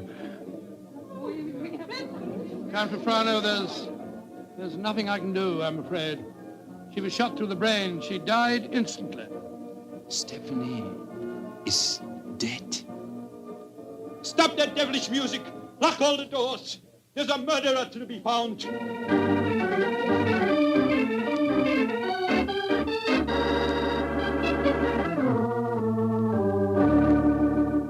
Count Rafano, have you found any clues? One of my men found a revolver. It had been thrust into the earth of a potted palm. May I see it, please? Of course, here. Rammed into the soft earth. Confound it. Count Rafano, your fiancée was an extremely beautiful woman. You must have had rivals? Yes, several, but none of them are present tonight. Who will inherit her estate? A 6-month-old nephew. Who's his guardian? The Emperor Franz Joseph himself. No, Mr. Holmes. I know of no obvious motive for someone wishing poor Stephanie dead. Well, perhaps it was a political crime. She was a wealthy aristocrat and a very prominent one. Yes, it's very possible. Many nihilist assassins have been active in my country recently. Meanwhile, we have a ballroom full of suspects waiting for us. So I was just going to suggest we went back there. We can't find out very much by staying here in the library. It's a delicate matter. Almost everyone present tonight is known to me personally. May I suggest that you go back to the ballroom and have the male guests file past you? Detain for questioning anyone whose evening clothes do not fit perfectly. Clothes don't fit? What's the cut of a man's clothes got to do with this? Anyone invited to such a ball as this would naturally have his own tailor. I think, Count Rafano, if you found a man who had to hire his costume, he might be an imposter and may well prove to be your assassin. Well,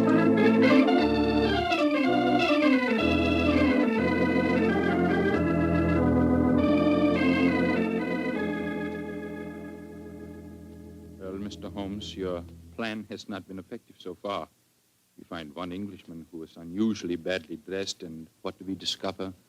He's an English milord whose luggage was lost on the train. Yes, and the second suspect proved to be a perfectly respectable Viennese doctor whose nasty little child had taken a last-minute snip at his tailcoat with a pair of scissors. And the third was poor Horvath, the composer, who cannot yet afford a good dress suit, eh? Well, Count Rafano, why not have the next suspect shown in? Yes, of course. Schober, bring in the next man. Ja, Herr Count. Kommen Sie herein, bitte. Ein bitte, what a frightful-looking fellow. Your name, please. My name is Gruning. What do you wish with me? Gruning? Your name was not on the list of invitations. One moment, please. Let me see your right hand, Herr Gruning. You have no right to touch me. Where did you get these fresh earth stains? Your right thumb is pitted and the nail is full of dirt. What does that prove, policeman? Not a short while ago, you tried to hide your revolver by ramming it into an earth-filled flower pot. Give me that revolver, please, Count Rafano. It will be easy to compare the samples of earth. It will not be necessary. Well, you admit that you murdered the princess tonight, then? Certainly, I admit it. Why did you kill her? She was an aristocrat. She was an oppressor of the poor. I'm glad I killed her. One day, I and my party will kill all of you filthy aristocrats. Count Rafano, put down that revolver. Shoot him like the dark he is. No, Count Rafano. Even you can't take the law into your own hands. Why do you not shoot me? I'm not afraid to die. Have him taken away, Schober. Nehmt den Hund ins Gefängnis. Thank you for stopping my hand just now, Doctor. But when he spoke of Stephanie that way, I could have killed him just as he killed her. Very understandable impulse, sir, but one that would have ruined your life. My life? Now that she is dead, my life is empty. What right do love and beauty have to exist in a world that no longer holds Stephanie? She was all light and life, loveliness. And now... But I am hardly displaying my Viennese blood, am I? The murder is caught, thanks to you, Mr. Holmes, and my life, such as it is, must go on. Somehow. That's how the story began, Mr. Bartell. Began? It sounds like the end of a story to me, Doctor. Far from it, my boy. The next day, Holmes and I had our interview with His Imperial Majesty and learned the nature of the services expected of us. Services that required our leaving the city. And that's why, my boy, we were gone from Vienna for some weeks. We didn't know that during our absence, Herr Holbert's waltz, which had had such a tragic debut, was beginning to make a sort of morbid history. Yes, Herr Baron, the Horvath waltz. We have had many requests for it. Gladly, we will play it, Herr Baron.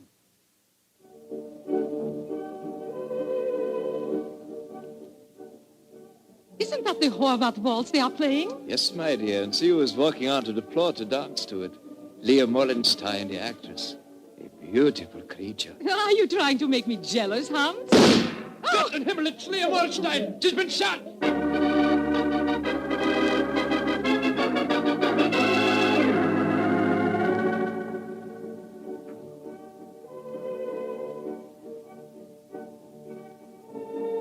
ballet and to the music of the Horvath waltz. Magnificent. Never has Krasnova danced better.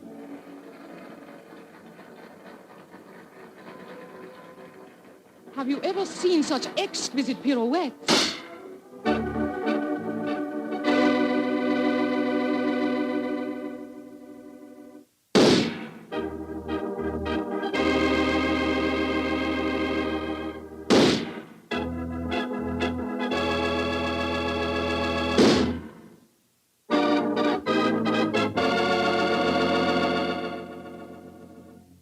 Six deaths in 4 weeks, Schober. All beautiful women and all killed to the music of the Horvath waltz. There's a homicidal madman at large in Vienna. There's only one thing to be done. We must forbid absolutely the playing of that waltz by imperial decree. Hear all of this, Mr. Bartell, until we return to Vienna. And then, I suppose, Sherlock Holmes was drawn into the case again, Doctor. Yes, my boy. Holmes immediately made a close study of the newspaper reports on the tragedies, and it was with great difficulty that I tore him away from his investigations to attend the reception at which the Emperor was to thank us for our services on the mission that we just completed. As we arrived at the Imperial Palace, almost the first person we ran into was the Hungarian composer, Janos Horvath.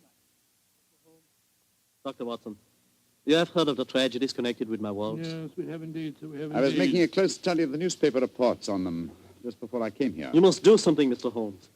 People will hardly listen to other music. They want my waltz. But that is forbidden.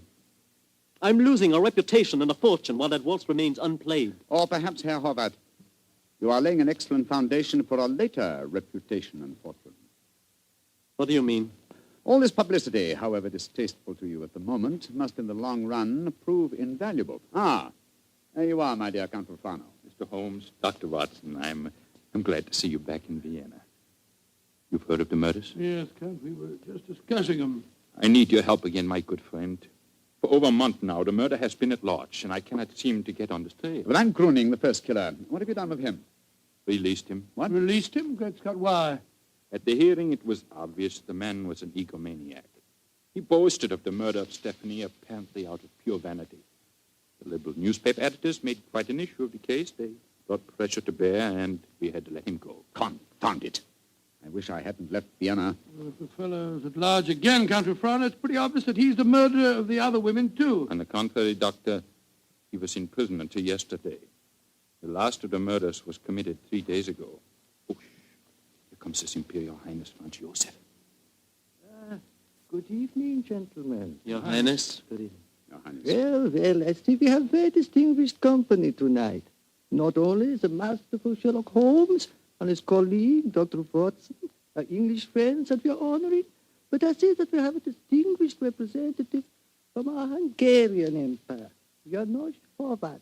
A worthy successor, I'm told, was a breed of composers for whom Vienna is famous. Your Imperial Highness is most kind. The pipe organ in here is in excellent condition, I am told. Will you not play us one of your compositions, Herr Horvath? I shall be most honored, Your Highness. Sit down, gentlemen, sit down. Thank you. What shall I play, Your Imperial Highness? Anything you wish, young man. Anything you wish. Thank you, Your Highness. With your permission, I choose to play... Great heavens! He's playing the death waltz. On your guard, Watson.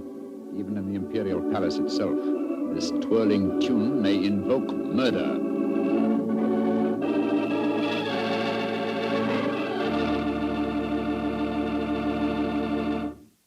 You'll hear the rest of Dr. Watson's story in just a second, which just gives me time to remind you that if any one wine could be called the perfect wine for almost any occasion, that one wine would be Petri California Sherry. Petri Sherry is not only a fine before-dinner wine, but it's wonderful after dinner, too. And, of course, when you're entertaining or when guests drop in, whether in the afternoon or evening, there's nothing better than a glass of Petri Sherry. And it's comforting to know that you can serve Petri Sherry proudly, because the name Petri is the proudest name in the history of American wines. Dr. Watson, you certainly left me hanging on a cliff that time. You broke off your story just as the Hungarian composer started to play his ill-fated waltz to the Emperor Franz Joseph. What happened? At the time, my boy, fortunately, nothing happened. Herr Horvath completed his composition without apparent incident And shortly afterwards, we attended a banquet that was given in our honor. A banquet that concluded with a rather curious ceremony at which the Emperor presented Sherlock Holmes with a medal to commemorate his services. I never got anything was. Never mind about that. Finally, it was shortly after 10 o'clock, I remember. Holmes and I, together with Count Refrano, left the royal chambers and started to descend the spiral staircase leading to the main hall. You were greatly honored tonight, Mr. Holmes. I've only known His Imperial Highness to make 3 such presentations before, and they were all to my own countrymen. He might have made another while he was about Please, it. Watson, please. Sorry. The Emperor was most kind. I can't help feeling that he over-evaluated my services. You're being unusually modest, Holmes. Perhaps because I feel that my visit here is incomplete until I've solved the death waltz murders. I hope you'll be able to stay in Vienna long enough to do that. I confess I am at my wit's end. I've been giving the matter a great deal of thought, Count Refrano. I have a plan for trapping the killer. It's in rather an embryonic stage at the moment, but over a few pipes at the hotel tonight, I expect to develop it thoroughly. I shall call at your office in the morning and explain it to you. I shall be awaiting your visit eagerly. One more of these murders and the newspaper outcry might become so loud that I should have to resign my post as chief of police. Well, when Hobart made that daring gesture and played the death waltz tonight, it proved one thing. It's not infallible. The death of a beautiful woman doesn't always follow the playing of the melody. Very true, Doctor, but... Watson. Yes, Holmes? Strike a match, will you? Huh? There's a figure here slumped on the landing. Great Scott, it's the body of a girl. And a very beautiful girl, too. Shot through the forehead. You were wrong, Watson. The death waltz is infallible, but I swear to you that the killer has struck for the last time.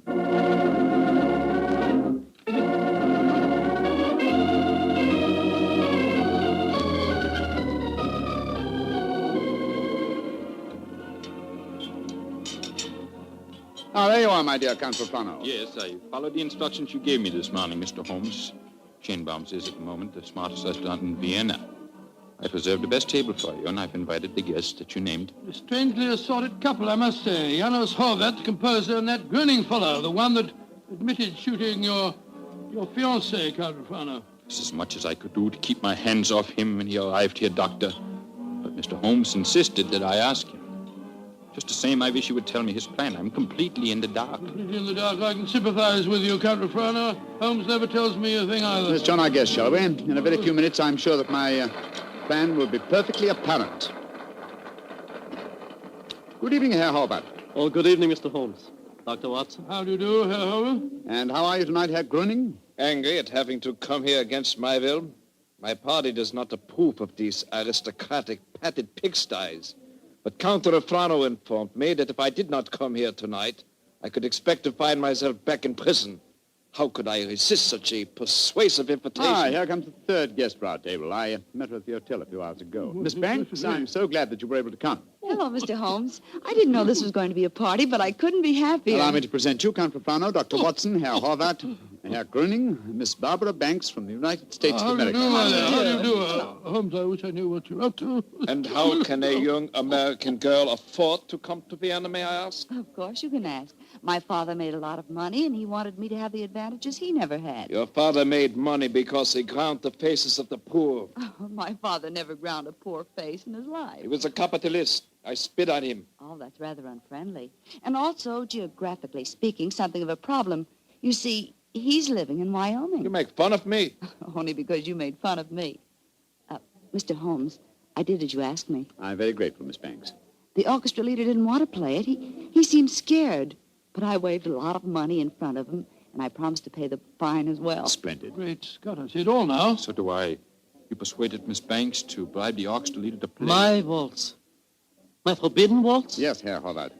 I felt that if the request came from a young American, it might seem quite reasonable. Particularly if the requests were accompanied by American dollars ground out of the faces of the poor. You are being unpleasant to me, aren't you? They're playing it, your waltz, Herr Horvath. The death waltz. Mr. Holmes, this is against the law. The Horvath waltz is forbidden by imperial decree. True, nonetheless, my dear Count, I implore you not to arrest the orchestra leader until after the waltz is completed. In which case, since I requested it and it's still playing, I'd like a partner. Will you dance with me, Count Refrano?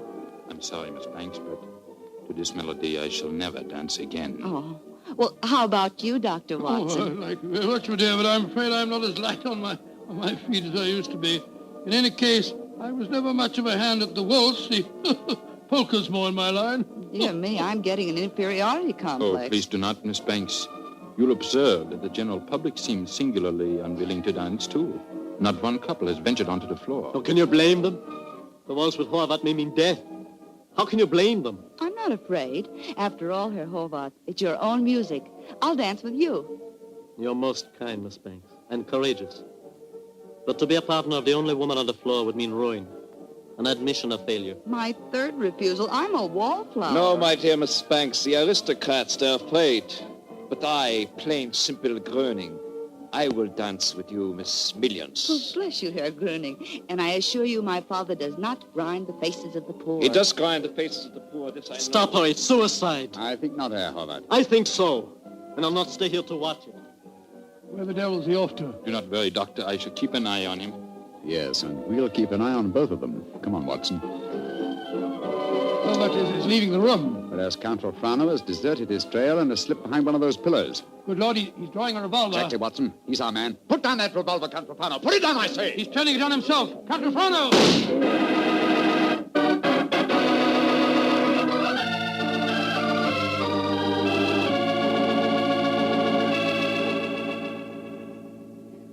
I still can't believe it, Holmes. Not the fact that Count Rolfrano blew his brains out, but the fact that he was a murderer. Yes, I was slow to believe it too, old chap, and I blame myself in consequence. Two things should have been instantly apparent about the madman who killed beautiful women when he heard the Horvath waltz. Firstly, he must have had some motivation which drove him to such an act. Secondly, he must have carried a revolver with him at all times, since he was invariably armed when the occasion presented itself. Exactly, and that factor made me think of the police official. Then, of course, I saw Rolfrano's motivation. He loved the Princess Stephanie dearly. Her death in his arms was a psychological shock that was more than his mentality could stand. And when he heard that music, it reminded him of the dead princess and forced him to kill. That's right, old fellow. You will recall that what he said to us after his fiancée's death. What right do love and beauty have to exist in a world that no longer holds Stephanie? When he heard the music, he couldn't bear to think that other loveliness existed, and so, well, he destroyed it. But who killed the Princess Stephanie? The man who was first arrested for it, Herr Gröning. He admitted it after a little persuasion when the police arrived. Taken back to prison in the carriage that just took Count Rolfrano's body. It's shocking to think that 7 innocent women have been murdered before this case was solved. Yes, a fact that will be a constant reproach to me, I assure you. Oh, I didn't mean that, my dear fellow. We weren't even in Vienna when 5 of the killings took place. Hello. Here comes Miss Banks. Mr. Holmes, what happened to that funny little man who danced with me? Herr Gröning? Mm-hmm. He went to prison, Miss Banks. He was a murderer. Well, I must say this is a strange kind of a party you asked me to, Mr. Holmes.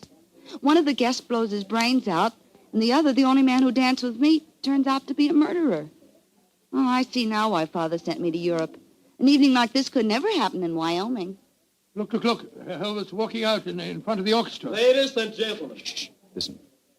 Ladies and gentlemen, I, almost Horvath, wish to assure you, upon the word of the great English detective Sherlock Holmes, that never again shall my new waltz be an accompaniment for murder. Henceforth, its melody will be for life and love and laughter.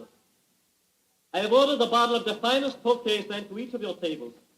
Raise your glasses and pledge me as I now conduct my waltz. Free at last from the kiss of death.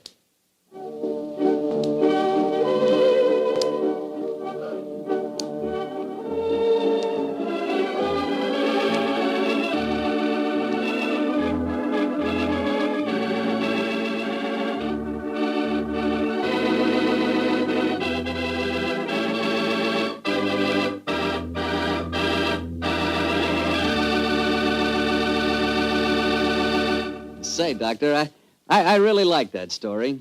That was a baffler. Yes, wasn't it? A highly placed police official is the last person in the world you'd think guilty of murder. I must confess I wasn't of so much help to Holmes in solving that case. Oh, don't let that worry you, Doctor.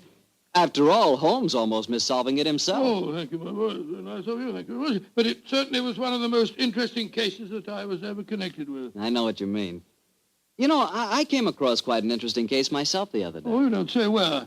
Right in my own house. Oh, it's interesting. What kind of case? Sherry. Oh, good gracious me, sherry. That's right, a case of Petri, California sherry. You see, I buy it by the case, Doctor, because that Petri wine is really extraordinary. But all Petri wine is unusual wine, unusually good, because the Petri family has been making wine for generations. Because this is so, and because the Petri business has been owned and operated by the Petri family ever since its beginning, and is today the largest independent family-owned wine company in America, naturally, the name Petri on a bottle of wine is more than a trademark.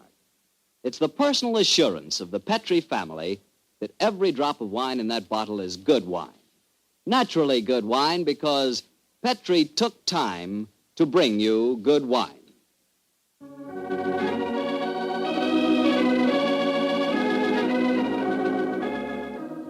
Tonight's Sherlock Holmes adventure was written by Dennis Green and Anthony Boucher and was suggested by an incident in Sir Arthur Conan Doyle's story, The Adventure of the Illustrious Client. Music is by Dean Fostler. Mr. Rathbone appears through the courtesy of Metro-Goldwyn-Mayer, and Mr. Bruce through the courtesy of Universal Pictures, where they are now starring in the Sherlock Holmes series. The Petri Wine Company of San Francisco, California, invites you to tune in again next week, same time, same station. Sherlock Holmes comes to you from our Hollywood studios. This is Harry Bartell saying good night for the Petri family. This is the world's largest network, the Mutual Broadcasting System. At first, when Herr Gruning confessed to the killing of the Princess von Kran, I didn't believe it. When the other women were killed, I felt sure that Herr Gruning was innocent. I at least suspected Count Refrano of having committed the other murders. But then, that's exactly what Dennis Green and Anthony Boucher wanted, don't you think?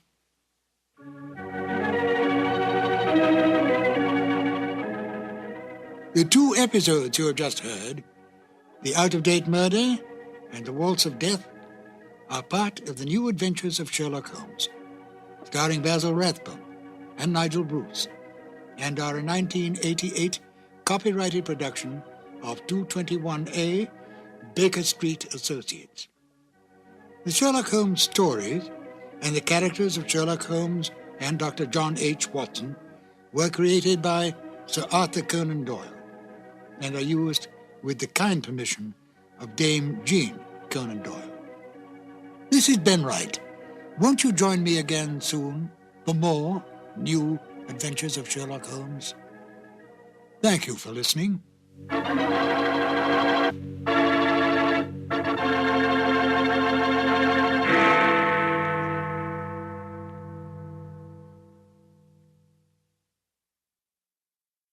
I only caught a glimpse of her at the moment, but she was a lovely woman with a face that a man might die for. So says Sherlock Holmes in one of the most popular of the Conan Doyle adventures, A Scandal in Bohemia.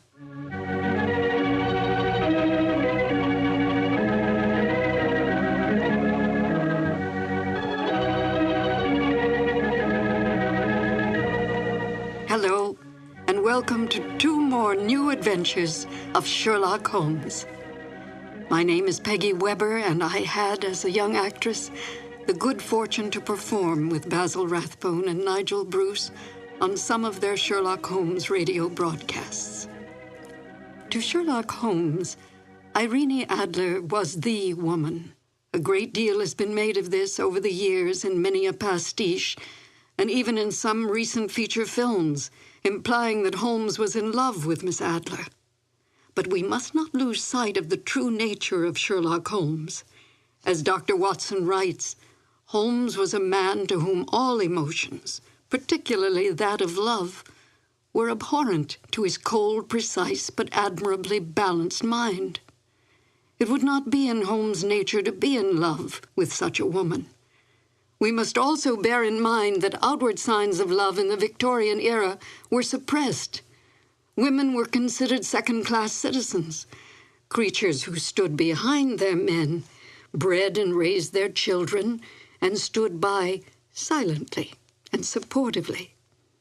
Such forward women as Irene Adler were considered loose women, a woman who was, in the words of the King of Bohemia, an adventuress.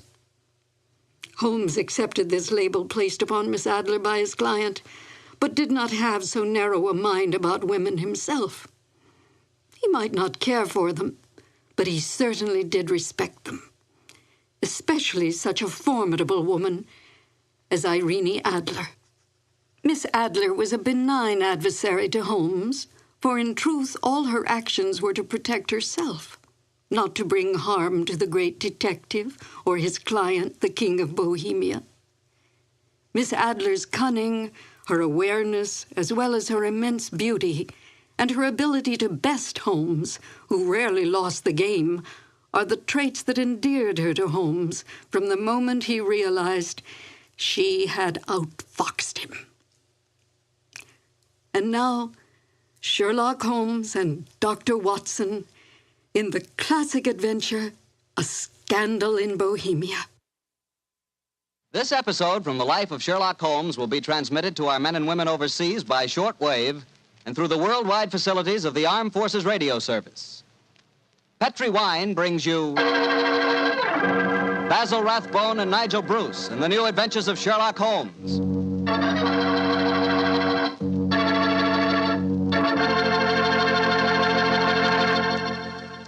The Petri family, the family that took time to bring you good wine, invites you to listen to Dr. Watson tell us another exciting adventure he shared with his old friend, that master detective, Sherlock Holmes. And you know something? I had an adventure tonight I wish you could have shared with me. I had a steak about, an inch and a half thick, tender, juicy, and with it I had a glass of Petri California Burgundy. Now there's a combination, steak and Petri Burgundy. That Petri Burgundy's a perfect mealtime wine. It's a rich red wine that's hearty and full of flavor. Flavor that comes right from the heart of the grape. And don't think that Petri Burgundy is only good with steak. It'll make a hamburger sandwich taste like a feast, too. Try Petri Burgundy with any meat or meat dish. It's just wonderful. And serve it proudly, too, because after all, the name Petri is the proudest name in the history of American wines.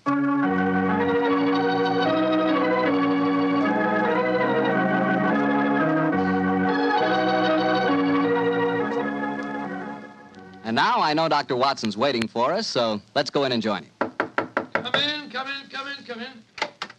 Good evening, Dr. Watson. Good evening, Mr. Bartell. You're quite muffled up tonight, I see. Overcoat, scarf, and gloves. Slip 'em off and come and join me by the fire. Thanks, Doctor. It's quite a nip in the air tonight. Yes, there is indeed. Well, Doctor, you told us last week that tonight's story centered around the activities of a brilliant and beautiful woman. Yes, my boy. Her name was Irene Adler. But I never knew Holmes refer to her by any other name than the woman. She sounds mighty intriguing. How did you happen to meet up with her? Well, I'll tell you the story from the beginning.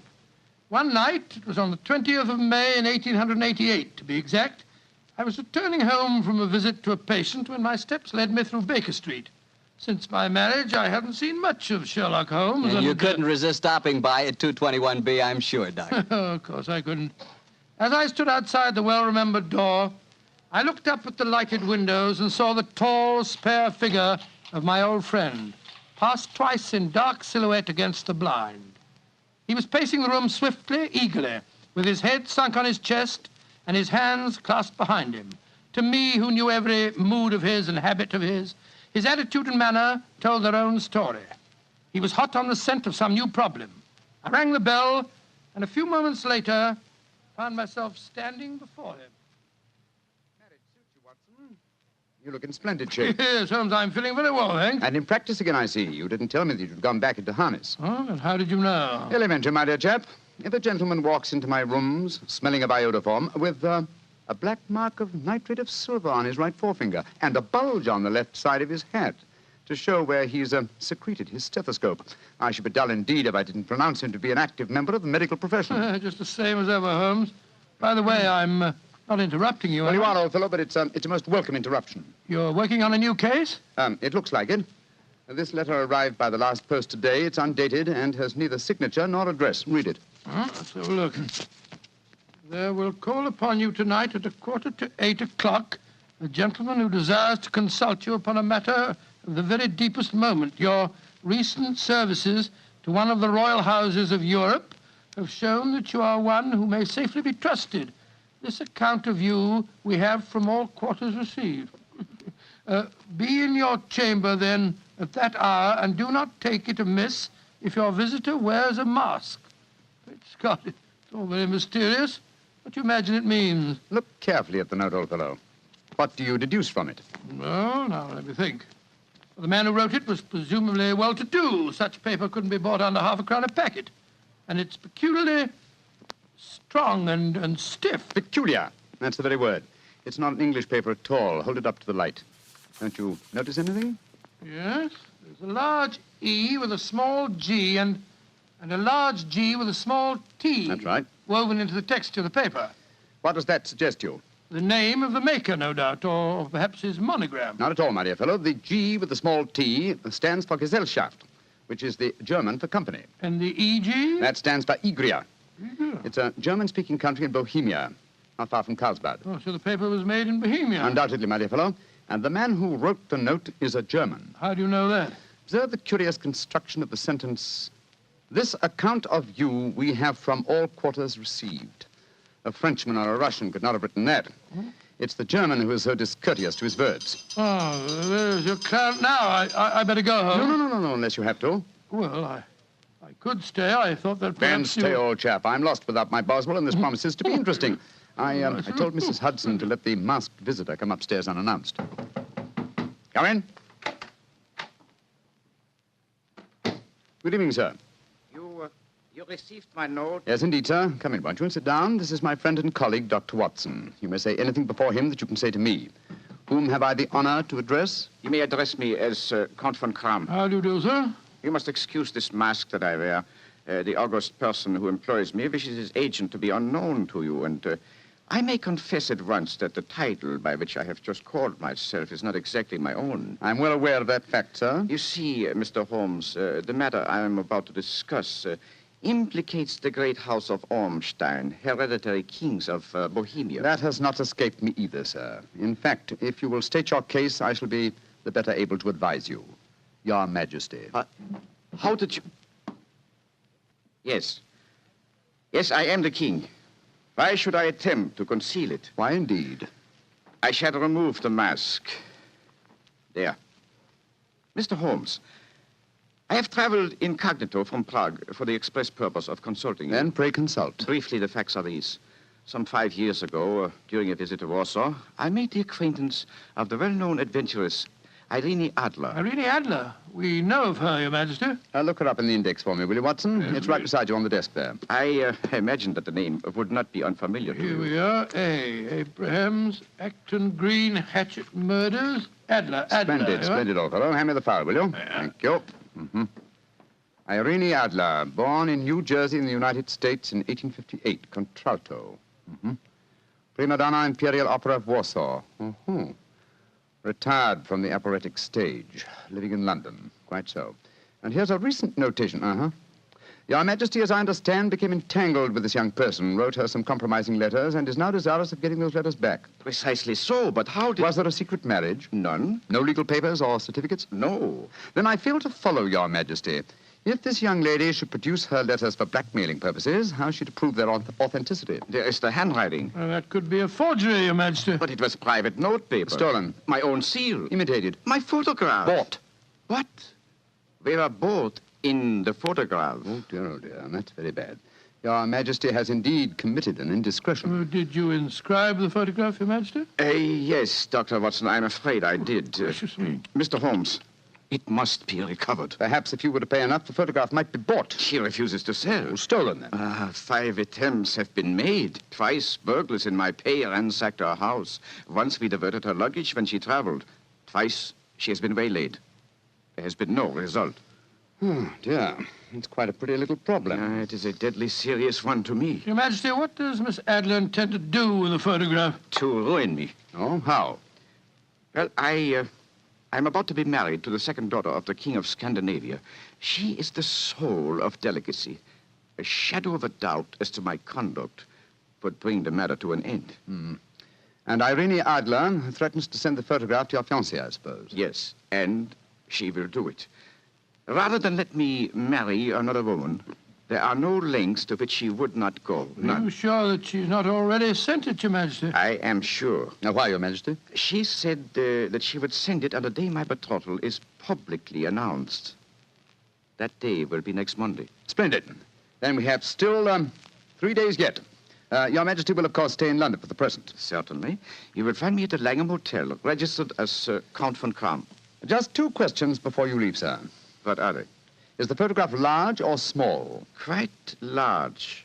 And it was in a heavy frame. I see. And what is Miss Irene Adler's London address? Brioni Lodge, Serpentine Avenue, St. John's Wood. Thank you, Your Majesty. Good night, and I trust we shall soon have some good news for you. I am placing all my hopes in you, Mr. Holmes. Good night. Good night, Dr. Watson. Good night, Your Majesty. Fascinating problem, Holmes. I wish I could help you with it. You can, my dear chap. Huh? I shall be glad of your company. Oh, splendid. What's our first move, Holmes? Well, a good night's rest, I think. We'll meet here at 10 o'clock tomorrow morning. And then? Then, my dear fellow, we will see what we can find out about Miss Irene Adler, late of the Warsaw Imperial Opera Company and at present residing at Briony Lodge, Serpentine Avenue, St. John's Wood.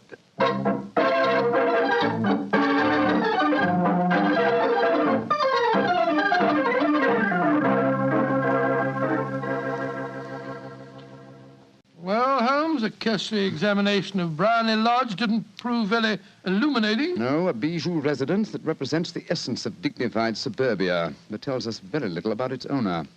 I think a visit to the local public house might prove more instructive. Come on, old chap. I see the door to the Coach and Horses inviting us from across the road. Well, our disguises shouldn't cause any suspicion, Holmes. That's why I suggested them. In the character of a couple of stable hands, I felt that we might inspire confidence. This is a horsey neighborhood. There's a wonderful sympathy and Freemasonry among the fraternity. There we are. Better let me do most of the talking. Yes, I will indeed. I'm sure that your accent will be more convincing than mine. Let's go in, shall we?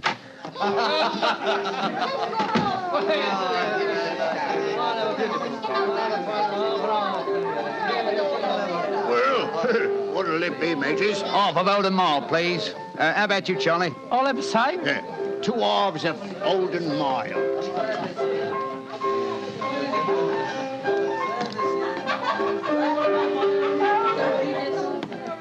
Well, here you are, mateys. That'll be a tenner. Have a drink with us, Governor. Oh, don't mind if I do. I'll have a Guinness.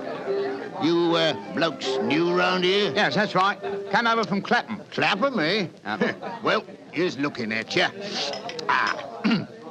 Hunting for jobs? That's right.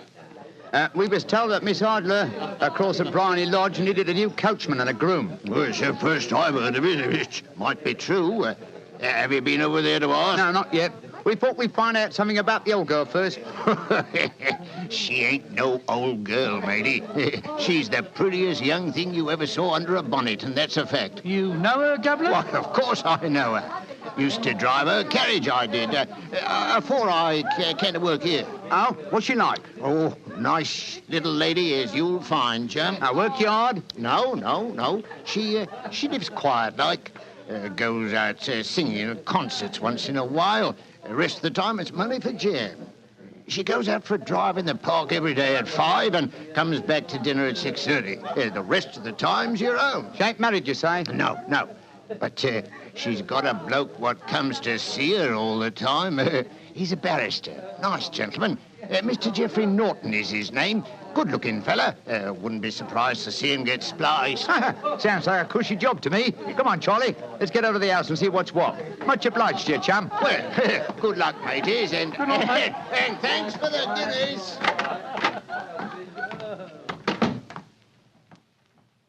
What's our next move, Holmes? Let's stroll back to Briony Lodge. I'm undecided whether to continue my investigation there or to try and find out something about Mr. Geoffrey Norton, the barrister. If he's just her lawyer and nothing else, it's more than likely that she's entrusted the photograph to his safekeeping. Hello. There's a cab waiting outside Miss Adler's house. Hurry, Watson. Maybe Mr. Norton's. Here we are at the gate. Yes. Here comes a man hurrying down the pathway. Quick. Flatten yourself behind this post. Listen. Where to now, Mr. Norton? Drive like the devil. First to Gross and Hankey's in Regent Street, and then to the Church of St. Monica in the Edgware Road. Half a sovereign if you do it in 20 minutes. Right, you are, Mr. Norton. Up in. Try and signal the cab, Watson. We must follow him. Well, here comes one. Oh, no, it isn't. It's a private carriage. Miss Adler's, no doubt. Here she comes down the pathway. Back behind the post again, Watson. Where to, Miss Adler? The Church of St. Monica's, John, and half a sovereign if you reach it in 20 minutes. The game's afoot, Watson. Quick. We must get a cab and follow them. Here comes a hansom. Hi, cabby, cabby! Here. You blokes got enough money to take a cab? Here's a half sovereign for you, my man. Right, you are. Where to, Governor? The Church of St. Monica in the Edgware Road, and another half sovereign for you if you get us there in 20 minutes.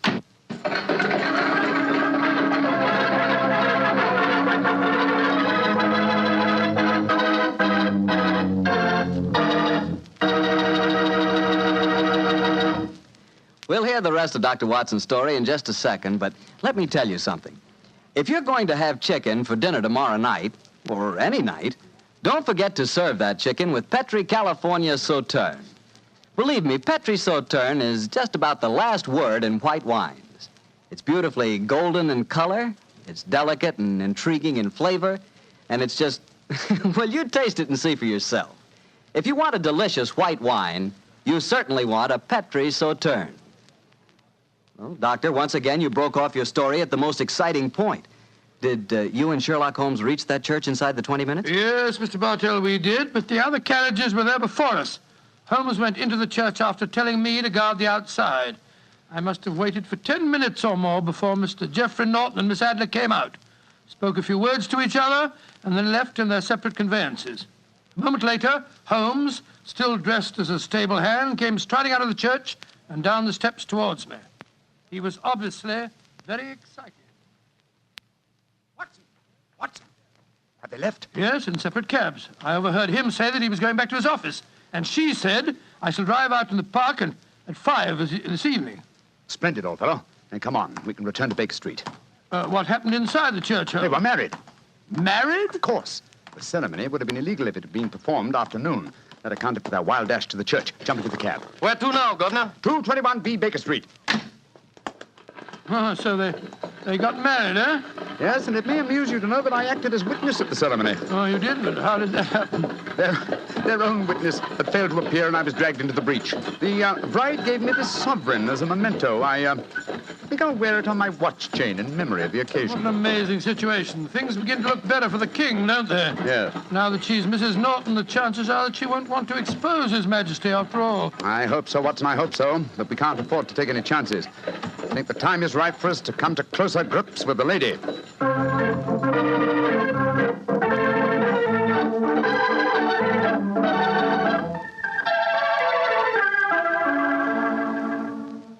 Well, Holmes, now that we've eaten, perhaps you'll tell me your plan. With pleasure, my dear fellow. And while I'm so doing, I'll proceed with applying the makeup for my new disguise. Another disguise? What's it to be this time? I think the character and appearance of an amiable and simple-minded nonconformist clergyman would be most suited to my plan for entering Miss Adler's house. Oh, you're going to try and enter, then? I must, dear fellow. Yes, I'm sure the photograph is there. Miss Adler, or rather Mrs. Norton, will return from her drive in the park at 6:30. We must be at Bryony Lodge to meet her. And what then? You must leave that to me. I've already made my arrangements. There is only one point on which I must insist. You must not interfere, come what may. You understand? I'm to remain neutral. Yes, there will be some small unpleasantness. Don't join in it. It will end in my being conveyed into the house. As soon as I'm able to, I shall open one of the windows. You're to watch from the outside. When I raise my hand, you will throw an object which I shall give you through the window and at the same time cry, fire. Follow me? Entirely, but what am I to throw? Oh, it's nothing very formidable. Here it is. Looks like a great big cigar. What is it? Just an ordinary plumber's smoke rocket, fitted with a cap at each end to make it self-lighting. Your task is confined to throwing it through the window. When you raise the cry, fire, it will be taken up by quite a number of people. You will then walk to the end of the street, and I'll rejoin you in 10 minutes. I hope I've made myself clear. Perfectly. Good.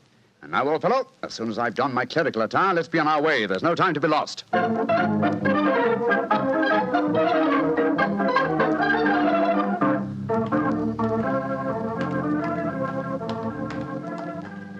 It's nearly 6:30, Holmes. We've been pacing up and down in front of her house for half an hour now. I hope she does come back. I'm sure she will. There seem to be a lot of loafers hanging round her gate. All part of my conspiracy, old chap. You'll see them play their parts in a few minutes. You still think the photograph is inside the house? Yes, I'm sure of it. It's most unlikely that she carries it about with her. Remember, the king told us it was a large frame picture. And also remember that she'd planned to use it within a few days. It must be where she can lay her hands on it. It must be inside her house. But her house has been burgled twice. They don't know how to look. Well, how will you look? I won't. I'll get her to show me. She'll refuse. No, she won't be able to. Shh. Here comes the carriage now. Remember, Watson, carry out my orders to the letter. Yes, you can trust me, Holmes. Blimey, here comes the Duchess of Tiddlewigs. Let's put out the carpet. She might get her tootsies wet. Oh, put a sock in it, Alfie. Leave him alone. She's no better than she ought to be. Please let me through. I live here. Well, ain't that nice? We'll all come in and have a cup of cocoa. Move out of the way, please, and let the lady through. Mind your own business. Just 'cause your collar's turned the wrong way, you can't spoil our fun. That's right, Eddie. Keep your nose out of it, parson. Please don't fight about it. I tell you to stop molesting the lady. Do ya? Then how would you like a biff in the nose? Oh, he hit the poor man. Then he ran away, the coward. Is the clergyman badly hurt? He hit his head, Mum, and he fell. If you asks me, he's hurt bad. He's bleeding something terrible. Can we bring him in, Mum? He can't lie here in the street. Why, of course. Bring him in. Right you are, Mum. Here, Bert. Right out. Give us a hand. Anyway. Coo, poor fella. Do you see what happened to him, mister? Yes, I saw, my good woman. A very convincing demonstration. What do you mean? Weren't you paid by a certain gentleman for this performance? Oh, you knows about it, too. Yeah, you must be a friend of Mr. Sherlock Holmes. Yes, I am. Nice gentleman. He give us $5 bob apiece for tonight's work. It ain't through yet, though. We got to start yelling fire when somebody tells us. I'm that somebody, my dear lady. There's Mr. Holmes now. He's inside the house. Yes, he's opening a window. Now he's raising his hand. That's my signal. Now to throw the rocket. There we are. Fire!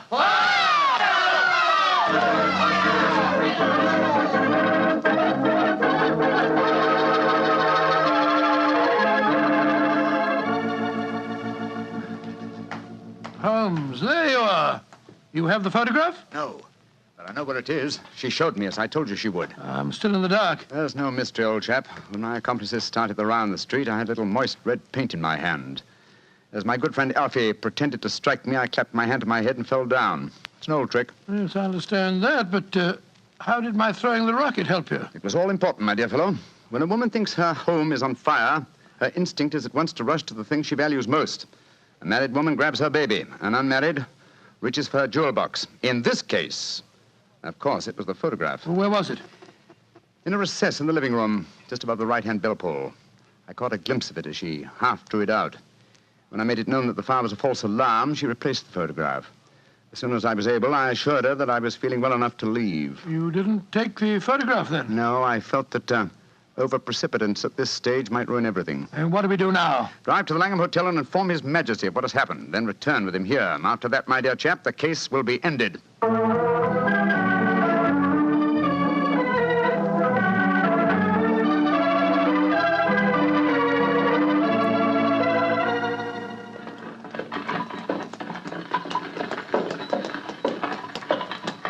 This is Brownlee Lodge now, Your Majesty. Yes, I'm all impatience. You're certain this photograph will still be there, Mr. Holmes? I have every reason to believe so, Your Majesty. I must confess, this is going to be something of an ordeal. Then I suggest that you let me do the talking, Your Majesty. I think I know how to handle the lady.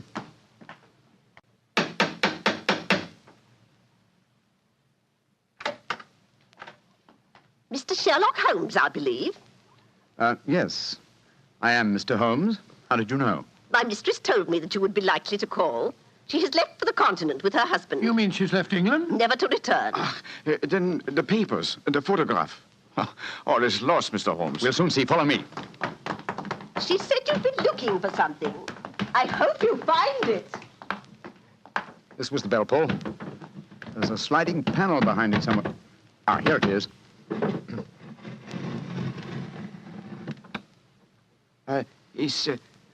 Is the photograph there, Mr. Holmes? There is a photograph, but it's a photograph of the lady alone. Here's a letter. And it's addressed to me. Well, what's it say, Holmes? My dear Mr. Sherlock Holmes, you really did it very well. Until after the fire alarm, I had no suspicion. But then, when I realized how I had betrayed myself, I began to think. I'd been warned that if the king employed an agent, it would certainly be you. May I congratulate you on your disguise as the dear old clergyman? Great Scott, you was far more clever than you thought, Holmes. Yeah, go on. What else does it say? Let me see. My husband and I both thought that the best recourse was flight. So you will find the nest empty. As to the photograph of the king and yourself, His Majesty may rest in peace. Thank goodness for that. I love and am loved by a better man than he. I leave another photograph, however, that he might care to possess. And I remain, dear Mr. Sherlock Holmes, very truly yours, Irene Norton, née Adler. What a woman, Watson. What a woman. What a magnificent woman. She fooled me completely. But, I'm sorry, Your Majesty, I've been unable to bring your business to a more successful conclusion. On the contrary, my dear sir, nothing could be more successful. I know that Irene's word is inviolate. The incriminating photograph is now as safe as if it were in the fire. I'm glad to hear Your Majesty say so. I am immensely indebted to you. Now, pray tell me in what way I can reward you. This beryl ring that I wear, I should be proud Your Majesty has something that I should value even more highly. You have but to name it. This photograph. Irene's photograph? But certainly. However, you must let me give you something more substantial. No, Your Majesty. This is something I shall treasure all my life. This and a golden sovereign I received from the lady's hand. They will remind me that I was once tricked by a woman. A woman that I shall never forget.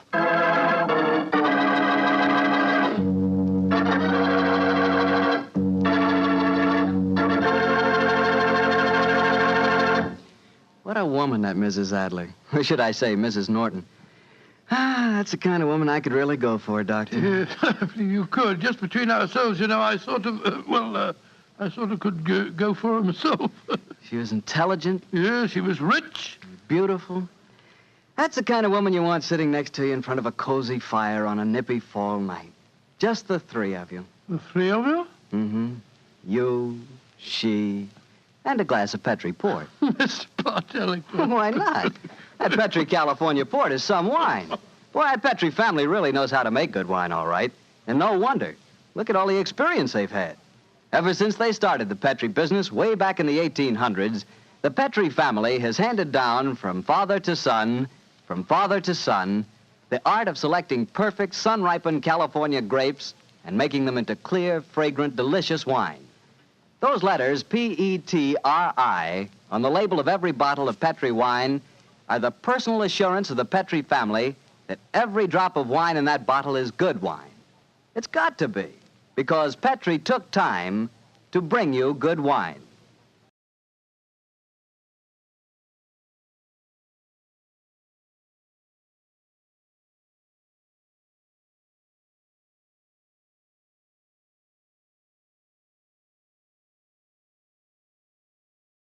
Sherlock Holmes and Dr. Watson.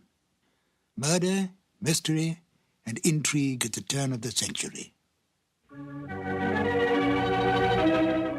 Welcome to the new adventures of Sherlock Holmes. My name is Ben Wright.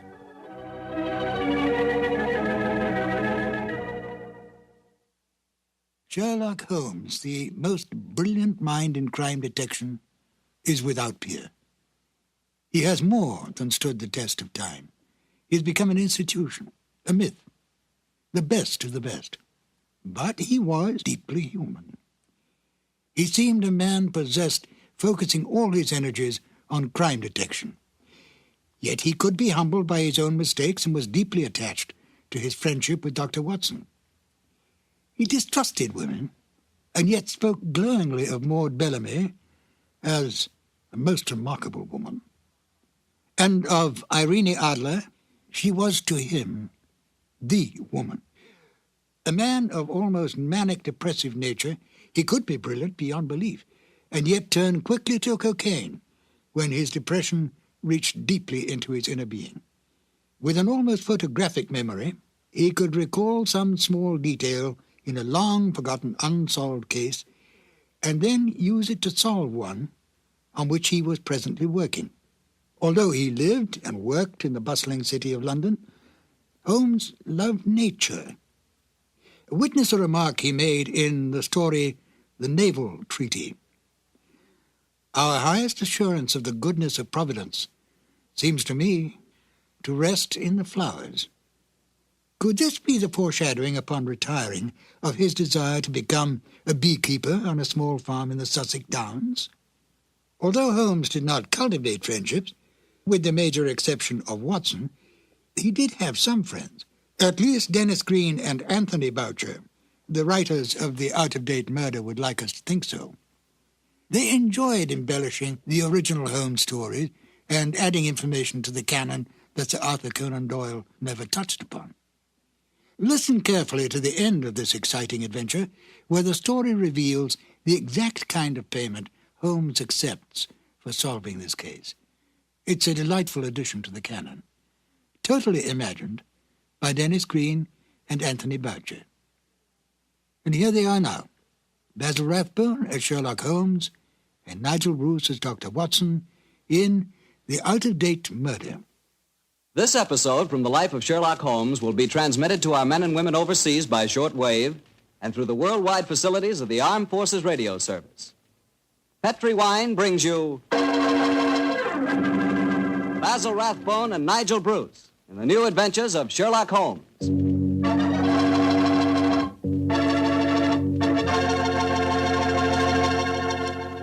The Petri family, the family that took time to bring you good wine, invite you to listen to Dr. Watson tell us another exciting story about his old friend, that master detective, Sherlock Holmes. And we'd also like to tell you something you really ought to know. The fact that the one sure way to make good food taste better is to try that good food together with a glass of good Petri wine. Did you ever try Petri wine with dinner? No kidding, that's one bandwagon you sure want to hop on. Take, for instance, a deep red, hearty Petri California Burgundy. Wait till you taste that Petri Burgundy with, let's say, a delicious old-fashioned beef stew. Or maybe try a glass with spaghetti.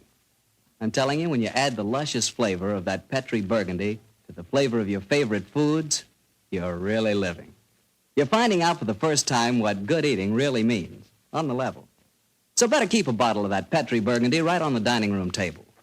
And never forget, the best friend a good meal ever had is a glass of Petri wine.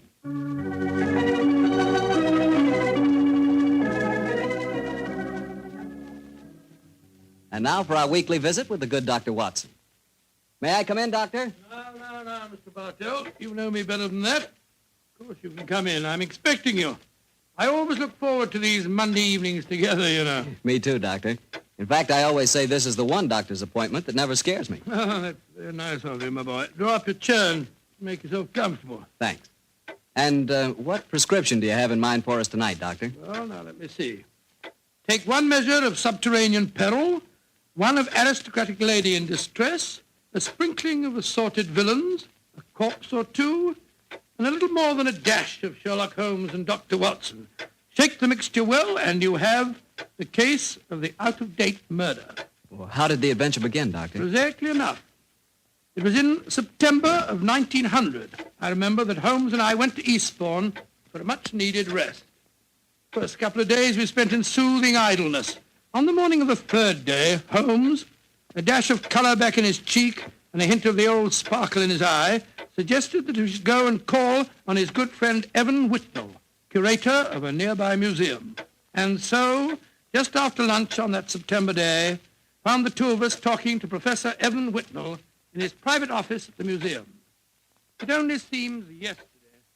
Holmes was saying... Professor Whitnell, your recent discoveries in this part of England have made you world famous instead of just nationally famous. My congratulations. Professor, I do wish you'd tell me about your discoveries. Well, with pleasure, Dr. Watson. Less than 2 months ago, I was excavating on the downlands in this neighborhood when I was fortunate enough to discover a number of underground caves, caves saturated with a heavy deposit of lime that gave clear evidence of having the property of rapidly mummifying any flesh, human or animal, deposited in them. Good gracious me, it's interesting. And what treasures have you unearthed, Professor? Well, a number of mummified specimens of animals clearly belonging to bygone eras. My prize specimen is the body of a large wolfhound. The inscription on its collar identified the animal as having belonged to some local squire in the year 1748. Amazing. I didn't know that limestone had such qualities of preservation. Come in. Yes, Alan? What is it? It's Lady Clavering, Professor. She asked me to tell you that she was in the museum. Oh, yes. Show her up here, will you, Alan? Very good, sir. Yes, I'm most anxious for you both to meet her. And she, in turn, is even more anxious to meet you. Now, I dined with her last night. And when I told her that you were coming here today, she insisted on meeting you. Oh, Whitnall, you scoundrel. There's a twinkle in your eye. I suspect that Lady Clavering is here to consult me in my professional capacity and that you engineer the meeting. Well, perhaps I might have dropped a hint. No, I warn you, Professor, Holmes can't become involved with another case. He's completely run down. Well, don't worry, Doctor. All that Lady Clavering requires is a little advice. Advice? Oh, well, that's a different matter altogether. Yes, I knew you wouldn't mind, Holmes. Helena, my dear, there you are. Come along in. Thank you, Alan. Allow me to introduce Lady Clavering, Mr. Sherlock Holmes and Dr. Watson. How do you do, How are you, gentlemen? Now, here you are, my dear. Sit down here. And I may as well tell you, Helena, that our little plot has already been discovered. Oh, dear. And I was just getting ready to exert all my feminine wiles in an attempt to persuade you to help me, Mr. Holmes. Oh, I'm certain that he found you utterly irresistible, my dear Lady Clavering. You flatter me, Doctor. No, I mean it. The professor tells me that you're in need of a little advice, Lady Clavering. Yes, Mr. Holmes. I'll put my question simply. 5 years ago, my husband, Sir George Clavering, left me. Left you? Gracious me, how stupid of him. I haven't seen or heard tell of him since. I now wish to remarry. But, of course, I couldn't do that without having my husband declared legally dead. My dear Lady Clavering, I can't help feeling that a lawyer is the proper man to consult, not a detective. Perhaps you're suggesting that there was foul play in connection with your husband's disappearance. Oh, no, Dr. Watson. The Claverings are a strange family, self-willed and headstrong. George and I were not happy together. I think he disappeared deliberately. You reported his disappearance to the police, of course. Oh, yes, Mr. Holmes. But they've never been able to trace him. This kind of thing has happened in the family before, Holmes. Tell them about Sir Nigel, Helena. Well, he was one of my husband's ancestors. He walked out one day in 1777 and was never seen again. Extraordinary family, always disappearing. George knew of the legend. He often threatened to do the same thing himself. But your problem, Lady Clavering, is not that of your husband's fate, but rather of your own freedom. Yes, Mr. Holmes. Well, I'm afraid my advice can be of little consolation to you. The law has specified a number of years that must elapse before anyone disappearing can be declared legally dead. I would suggest that you possess your soul in patience until that period has elapsed. Oh, dear. And I was hoping you'd be able to think of some terribly clever way of getting round the law, Mr. Holmes. Lady Clavering, sometimes perhaps my methods may be unorthodox, but I assure you that getting around the law, as you put it, is a procedure I do not indulge in. Oh, dear me. Now, I've offended you, Mr. Holmes. And it's the last thing on earth I meant to do, I assure you. My friend's a little touchy about matters concerning his professional honor, you know, Lady Clavering. Oh, nonsense, my dear Watson. I'm not touchy and I'm not offended. And now, may I suggest we all examine the professor's latest treasures, and after that, perhaps he'll take us for a stroll on the downs. I'm most anxious to examine those lime pits of his.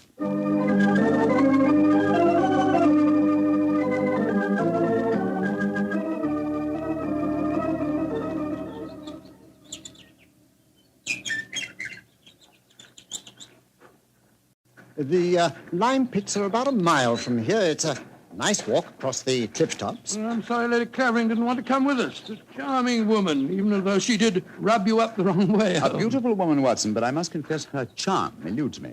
Her lack of concern about her husband's fate seemed completely unnatural. Yeah, not if you'd known her husband, Sir George Clavering. He was a tyrant and a bully, both in his home life and in the village.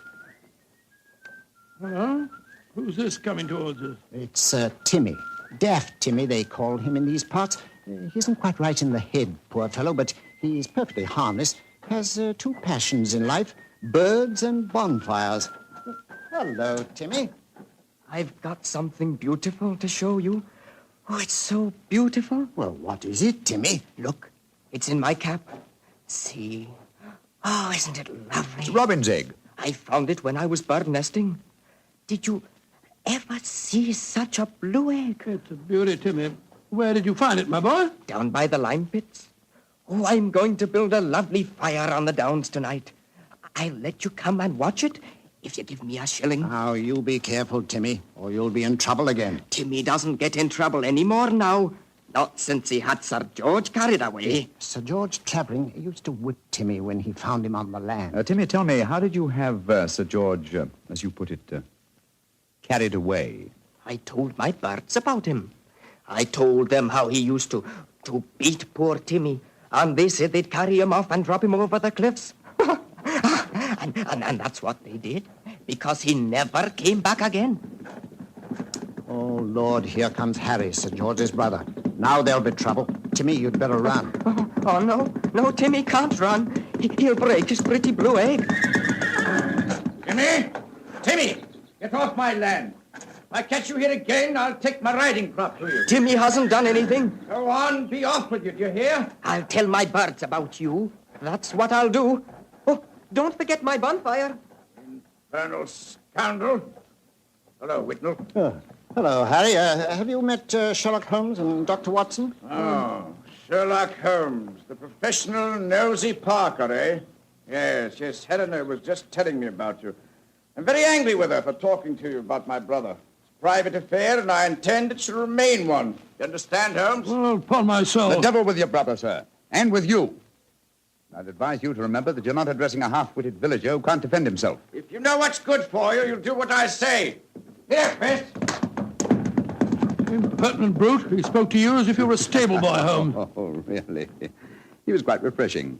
I'm reminded of an apposite quotation of my young friend James Elroy Flecker. Thine impudence have a monstrous beauty, like unto the hindquarters of an elephant. Yeah, he's almost as much disliked as his brother before him. Tell me, does he succeed to the title when his brother is declared legally dead? Oh, yes, and what's more, he's Helena's unofficial fiancé, worse luck. I see. Personally, I'm beginning to get a trifle bored with the affairs of the Clavering family. Let's go on to the lime cave, shall we?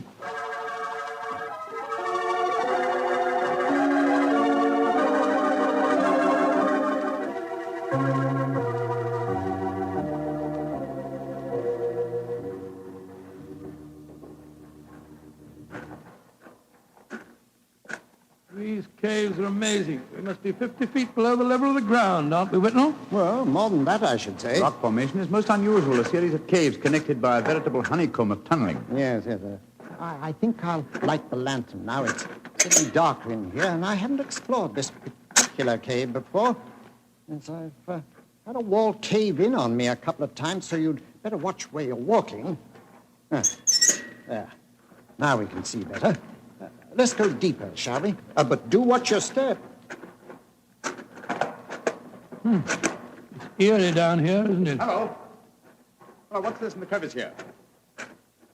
Looks like a mummified bird of some kind. It is a beautiful specimen. Judging by its markings, a black streak here and bars of white in the tail, I'd say it was a peregrine. That's exactly what it is, a falcon. Dating back a couple of 100 years, I should say.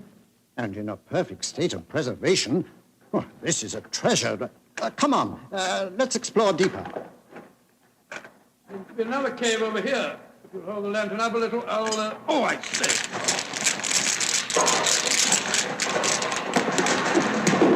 Good Lord, the whole wall's collapsed. Watson, you're not hurt, are you? No, Holmes, I'm all right. Why, you've unearthed another cave, Dr. Watson. Let's go in. I think we can just manage to crawl through. Great Scott, I don't believe my eyes. Magnificent. Whitnell, this is a treasure indeed. A perfectly preserved body dressed in 18th century costume, powdered wig and all. Yes, and there's no mistaking who it is. Look at that typical beak profile. It's a Clavering, and it isn't hard to identify which one. You mean the one that Lady Helena told us about this afternoon? Exactly. Without doubt, this is the body of Sir Nigel Clavering, who disappeared in 1777. Let's search his pockets. We might find some identification. Here's a snuff box of the period and some coins. Yes, the inscription of George III is still visible on them. Hello, here's his diary.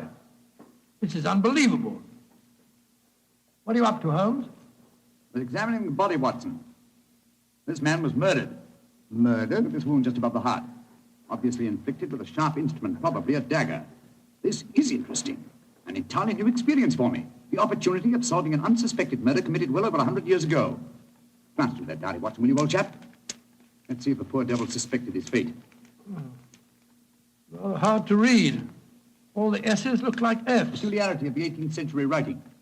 They are saying, I suppose that means saying, they are saying in the coffee houses that my brother Harry hath been coveting my wife. But this is amazing, Holmes.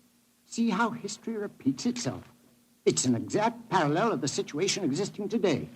Harry is coveting his brother's wife, Helena, and Sir George has not been seen for 5 years. What an extraordinary coincidence. If it were one. As it is, it's one of the most ingenious frauds I've ever seen.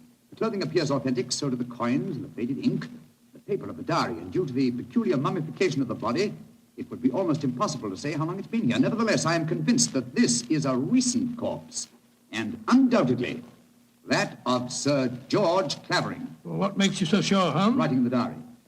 18th century used an S that looked like an F, it is true, but never at the end of a word. You will recall, Watson, that you were reading H-A-F, half, for H-A-S, has. That's perfectly true, I was. Well, that would be incorrect in genuine 18th century writing. No, obviously, this is an extremely clever attempt to disguise the comparatively recent murder of Sir George Clavering. It's incredible, Holmes. And yet I believe you're right. I'm sure of it. Well, what are you going to do about it? Do? You and I, old chap, will mount guard over the body. You, my dear Whitnall, if you don't mind, will be good enough to go and fetch the police.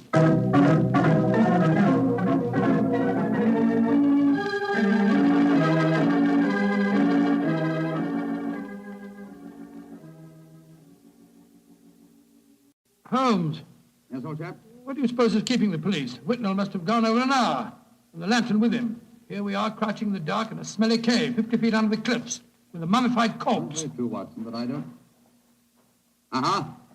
Here comes the lantern. It must be Whitnall and the police. Whitnall! That you, Whitnall?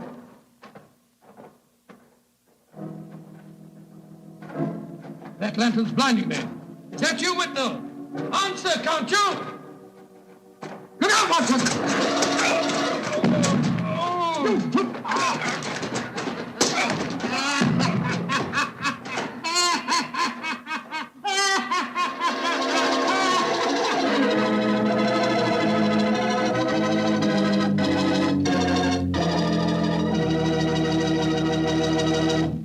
Dr. Watson's story will continue in just a second.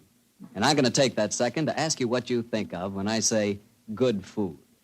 When you say good food to me, I can see myself really going down on a piece of fried chicken, but really fried, you know, crisp and sort of a light brown.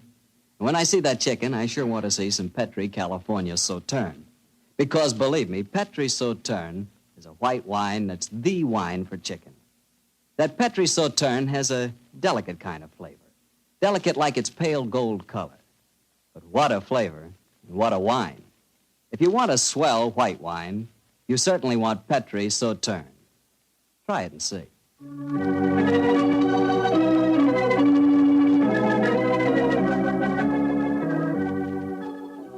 And now back to Dr. Watson and tonight's story, The Case of the Out-of-Date Murder. Well, Doctor, you certainly had me on the edge of my chair during the first part of the story. Oh, I'm glad of that, my boy. Say, what happened when Sherlock Holmes yelled out at you in the cave? I was struck from behind with a spade and knocked out. A second later, the same thing happened to Holmes. You see, we were blinded by the lantern and couldn't protect ourselves.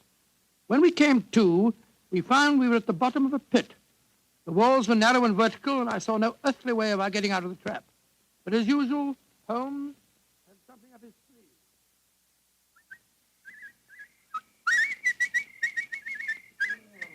Oh, my head's throbbing.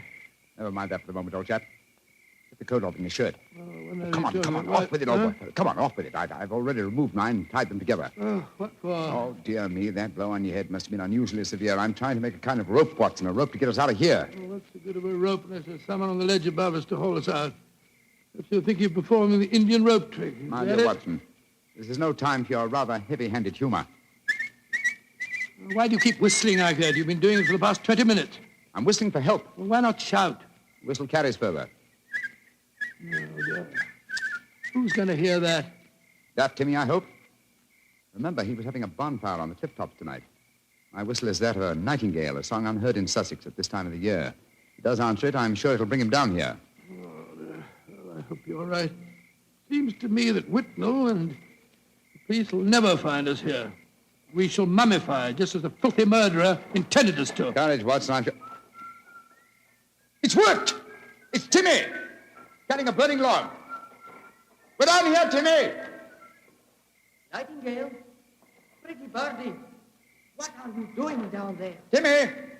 I've tied these clothes together to make a rope. I'm going to throw them up. You ready? Catch. Hey. Good. He's caught it. Now, Timmy, lower it to us.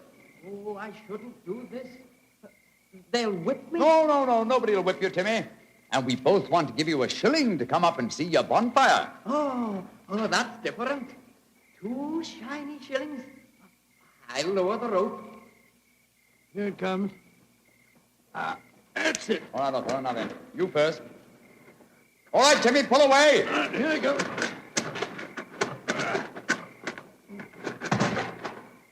Splendid. I'm up, Holmes. Now lower it for you. All right.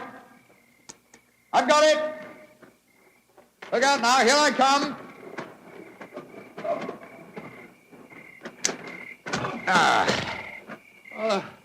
Thank goodness we got out of that place all right. I don't see the nightingale. Oh, you must have him inside your coat. Well, never mind. We'll all go up to my bonfire and get warm. It's such a pretty bonfire.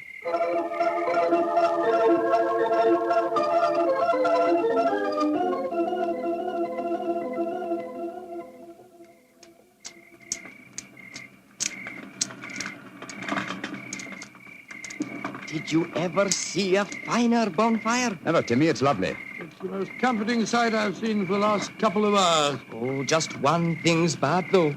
Somebody tried to burn a book in my lovely fire. It must have been when I was off getting more wood. I found it when I came back, and I pulled it out of the fire and stamped on it. See, here it is. Let's have a look. Hello, it's the diary that we found on the body in the lime pits. Precisely, Watson.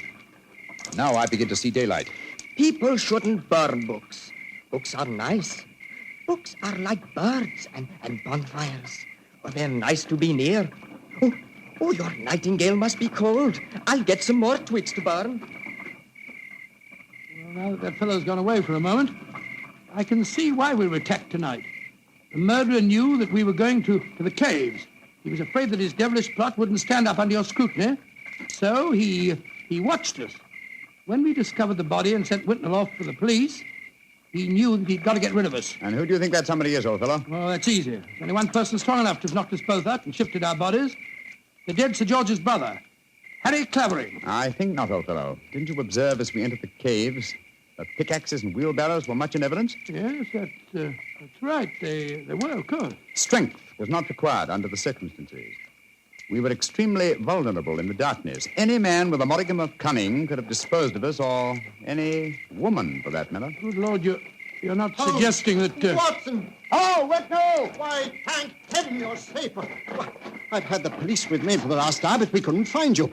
You went where I left you. True. Whitnell, I want you and the police to take me to Lady Clavering's house at once. After that, I wish to lodge information and make a charge of assault and possibly a charge of murder.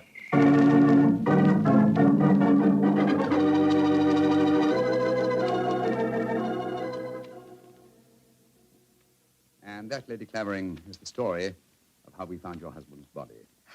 Horrible, Mr. Holmes. Horrible. But who in thunder could have planned such a devilish plot? Why did the murderer attack you and Watson? There, my dear Whitnell, you have the key to the murderer's identity. The man who so cunningly conceived and executed the murder of Sir George could never have bungled the job of disposing of Watson and myself unless he had meant to bungle it. You mean he didn't mean to kill us? Exactly. He merely wished us out of the way while the incriminating evidence was removed. You mean the diary? Of course I do. You will recall we found it partially burnt in Timmy's bonfire. Then it was Timmy who... No, my dear fellow. Surely it's obvious one person and only one knew that the diary was the key to the murderer's identity. The man who was present when we discovered it and detected the fraud. Great Scott, Professor Whitnell. Whitnell, you murdered my brother. Evan, you? Oh, no. I did it because I love you, Helena. All these years has been nothing in my life that meant anything but you. How could you? I thought that if George were out of the way, I could make you care for me. Then when I realized that you loved Harry, I was mad with jealousy. And so I planned to conceal George's body forever. It was a clever plan. You said so yourself, Holmes. If it hadn't been for you, it would have worked. Yes, it was diabolically clever, Whitnall, but I'm afraid that no amount of cleverness now can prevent you from paying for your crime. Sir George, I suggest that you instruct the police to come in. Our work is done.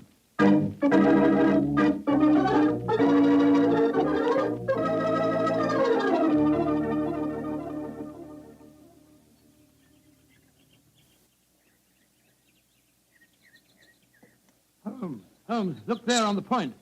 Timmy's bonfire is still burning away. Yes. Tim is a simple fellow with simple tastes. Why are you so gloomy? You solved the case brilliantly. My dear fellow, my faith in human nature has been sadly shaken, old chap. Evan Whitnall was a good friend and an old one. Hard to be instrumental in sending him to the gallows. Well, he richly deserved it. Yes, I know he did. That's quite true, but it's depressing just the same. Come on. Let's continue our walk home across the downs. I heard Sir Harry offering you a fee. Did you take it? No, I didn't, but I did accept his offer of an acre of land on the downs over there near the Abbey ruins. You can see them silhouetted against the sky. An acre of land? What on earth would you do with that? Well, when I retire, and I shall retire soon, I've often thought of bee farming. This would be a heavenly spot for such a venture. Well, I can't imagine you as a beekeeper. Oh, why not? After a life spent unraveling the tangled affairs of human beings, it would be soothing in the twilight of one's days to study the exact and predictable behavior of bees. Singing masons, building roofs of gold. Ah, well. One day, perhaps. One day.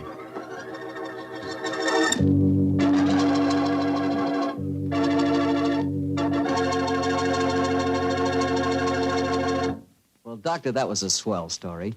You know, I'm sure glad we get together like this once a week. Oh, thank you very much. Next week, why not come over a little earlier for dinner? Oh, no, I wouldn't think of having you go through all that trouble. Oh, well, of course, if you feel that way. Well, say, aren't you going to coax me? Well, to tell you the truth, I knew I wouldn't have to coax you. Mr. Bartell, I was just going to show you the 2 thick steaks that I've got frozen in my refrigerator. Oh, no. Oh, yes. I'll also put aside a bottle of Petri Burgundy. Well, in which case, I'll bring along a very hearty appetite. If you pick the steak, I know it's good, and when it's Petri wine, you know that's got to be good, too. Because the Petri family has been making fine wine for generations. They've owned and operated the Petri business ever since its inception, way back in the 1800s. During all that time, they've sure learned plenty about the fine art of turning luscious grapes into clear, fragrant, delicious wine. And they've been able to take this experience and hand it on down from father to son, from father to son. That's why, when you want a wine for any occasion, you can't go wrong with a Petri wine. Because Petri took time to bring you good wine. Now, Dr. Watson, what story do you have lined up for us next week? Well, now, let me see. Next week, Mr. Bartell, I'm going to tell you an adventure that occurred to Holmes and me in the shadowy depths of the Limehouse district in London. It's a strange tale of death and terror. I call the story The Eyes of Mr. Layton. Well, Doctor, we'll be sure not to miss it. And meanwhile, don't you forget you promised to contribute to the National War Fund. National War Fund, of course, Mr. Bartell. It's a must. The money you give to your war fund not only helps the men and women in our armed forces, and it not only helps our allies, but that money goes to work right in your own community, helping make possible many relief and welfare agencies in your own hometown. So let's all be generous in victory. Give to your community war fund. Tonight's Sherlock Holmes adventure is written by Dennis Green and Anthony Boucher and is based on an incident in the Sir Arthur Conan Doyle story, The Adventure of Wisteria Lodge. Mr. Rathbone appears through the courtesy of Metro-Goldwyn-Mayer, and Mr. Bruce through the courtesy of Universal Pictures, where they are now starring in the Sherlock Holmes series. The Petri Wine Company of San Francisco, California, invites you to tune in again next week, same time, same station. Oh, the Petri family took the time to bring you such good wine. So when you eat and when you cook, remember Petri wine. To make good food taste better, remember... Petri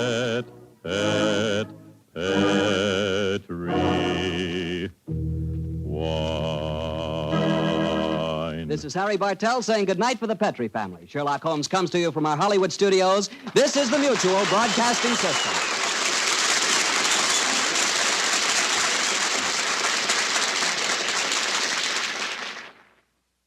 Sir Arthur Conan Doyle never revealed how Holmes came to own his bee farm on the Sussex Downs. This wonderful touch at the end of the case adds a little extra to the original story and seemed to please the Sherlock Holmes aficionados when it was broadcast. Well, I'm Ben Wright.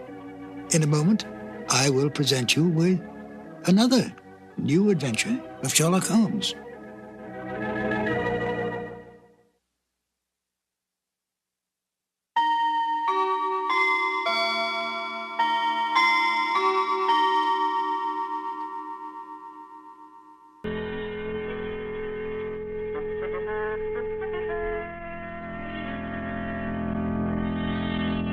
The Adventures of Sherlock Holmes, starring Basil Rathbone and Nigel Bruce.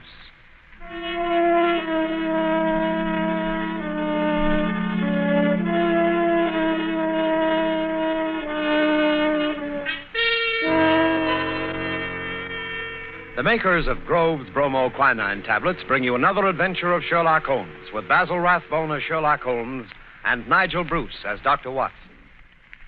A cold is a miserable thing. A cold may become a dangerous thing. Even a so-called light cold can take a serious turn. Be prompt, be decisive in your treatment of a cold. At the very first sign of a cold, take Grove's bromoquinine tablets. Bromoquinine tablets quickly check the symptoms of a cold, quickly relieve the distress of a cold. They give you speedy results, which are very important. Don't monkey around when you can get such a dependable preparation as Grove's bromoquinine tablets.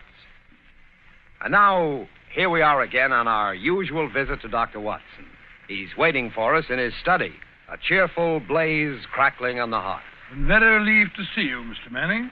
Hasn't the weather been atrocious today? I was beginning to wonder if you'd be able to get here tonight through all this fog. Yes, it certainly is what you Londoners call a regular pea souper. Yes, indeed. It reminds me of the adventure of the missing submarine plans.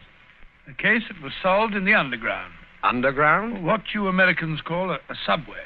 Yes, but what has a solution in a subway got to do with a foggy night? Well, you see, the affair started in weather exactly like this.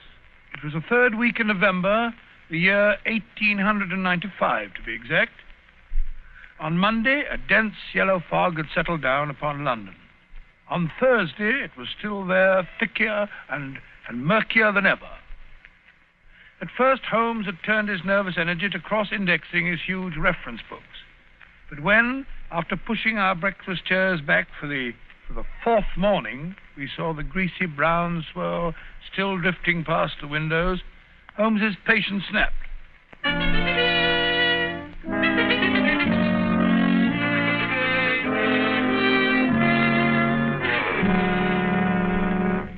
Holmes, if you must pace around in circles, I wish you'd change directions now and then. You're making me dizzy. Bah! It's inexcusable, Watson. Inexcusable. No initiative, no imagination. Nothing ever gets done. If you're alluding to the inactivity in this last session of Parliament, my dear Holmes... I'm not speaking of our lawmakers, Watson, but of our lawbreakers.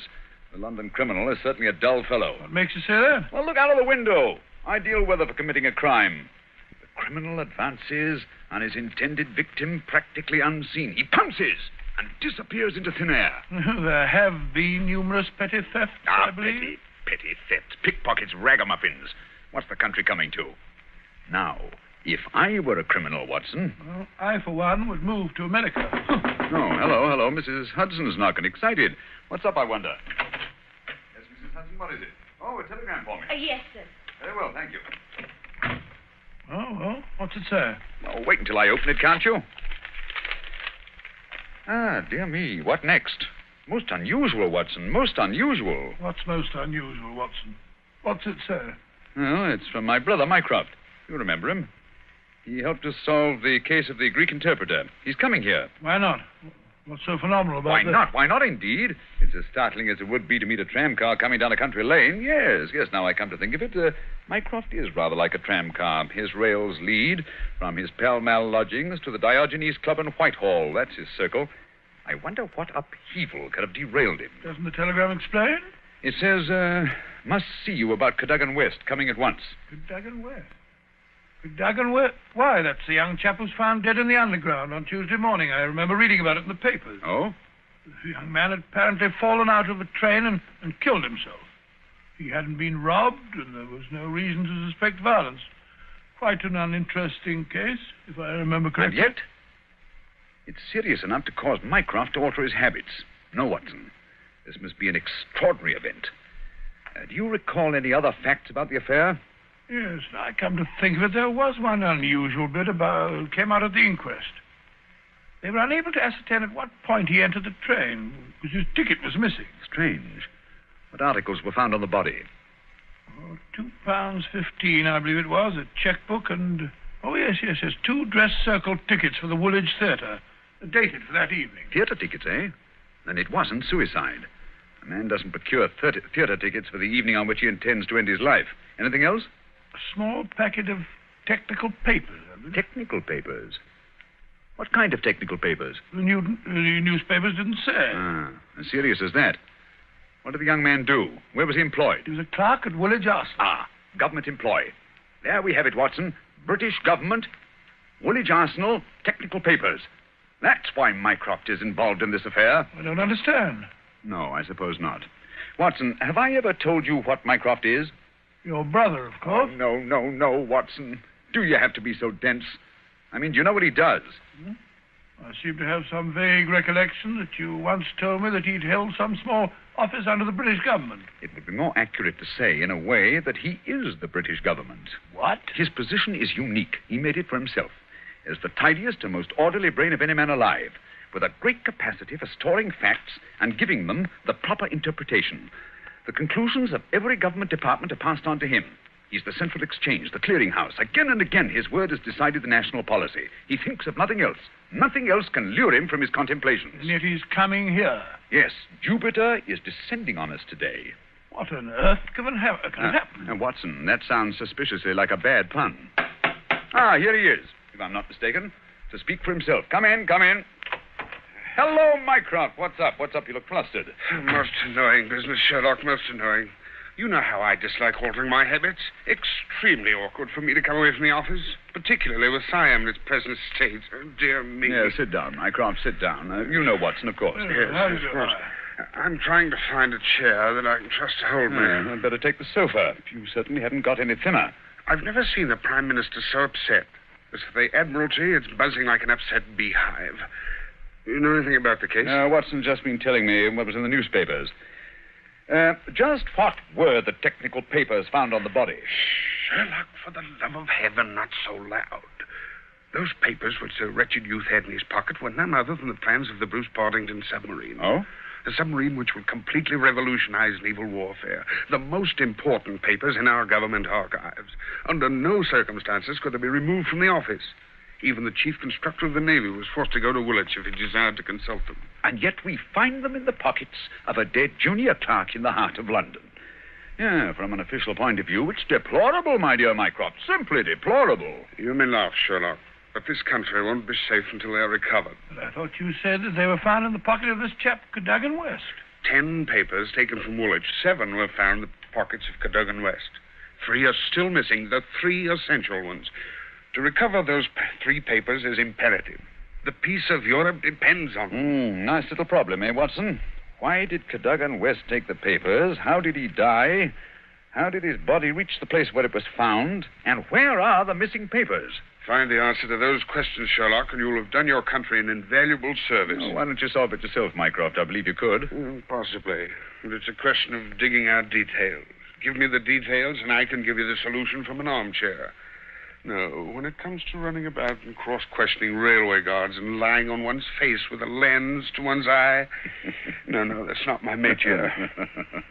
Besides, your figure prevents your taking such an undignified position, eh? Very well. Leave that part of it to us, eh, Watson? Right, you are. Good. I've got a cab waiting outside to take the place where the body was found. I can give you the details on the way.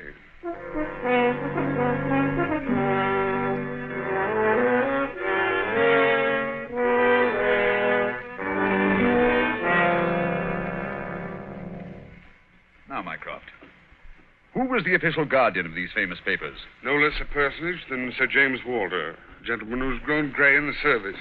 His patriotism is beyond suspicion. A bachelor, if I'm not mistaken, lives with his brother. Yes. He was at the house of Admiral Sinclair at Berkeley Square during the whole of the evening when this accident occurred. The Admiral vouches for him. He's one of the two who have the only keys to the safe. And his key was with him all evening? Right. His key, the key to the building, and the key to the room. Who was the man with the other key? The senior clerk, Mr. Sidney Johnson. Man of 40, married, silent, morose, with an excellent service record. Any alibi? He, too, had his key with him and seems to have spent the evening playing a game of drafts with the green grocer around the corner from his lodgings. Of course, he has only the word of this green grocer to back him up. Oh, come, my dear Mycroft. No class discriminations, please. The word of a greengrocer is often just as good as that of an admiral. What about Cadogan West? He had a good reputation. A bit hot-headed, but straight and honest. At least, everyone thought so. He was next to Sidney Johnson at the office. His duties brought him into daily personal contact with the plans. No one else ever had the handling of them. Oh, it's perfectly clear. He must have taken... Ah, not so fast, Watson, not so fast. Who locked them up that night? Mr. Sidney Johnson. Ah, they were of value, commercially, I mean. Oh, yes. There's no doubt that West could have got several thousands for them very easily. And yet, only a small amount of money was found on the body. Perhaps the buyer took it back after he'd murdered West. What puzzles me is, how did West obtain possession of those papers? To do so, he must have had a false key. Several false keys, Sherlock. He had to open the building and the room as well. Oh, well. Several false keys, then. Let me see. Suppose West did take the papers and went into town. And on the way back to Woolwich, where he is hoping to replace the papers, he's killed and thrown from the train. But the spot where the body was found is considerably past the station for London Bridge, which is the route to Woolwich. That's interesting. Also, if young West did make an appointment with some foreign agent to sell the papers that night, why didn't he keep the evening clear? Why buy 2 theater tickets? Exactly. Furthermore, he actually escorted his fiancée halfway there before he disappeared. Blind. That's what it looks like to me. Why did he take the papers at all? Why not copy them out in the office and sell the copies? He certainly had plenty of opportunity to do so. And why the absence of his underground ticket? Perhaps the ticket would have shown us which station was near the agent's house. So the murderer destroyed it. Good, Watson. Very good. And yet, I wonder... Well, here's the underground station. The railway authorities have sent a man round to show the exact place where the body was found. You won't change your mind and come with us? Well, crawling round that black hole on my hands and knees, not very likely. Well, I shall expect a report on your efforts this evening. Never expect too much, Mycroft. Never expect too much.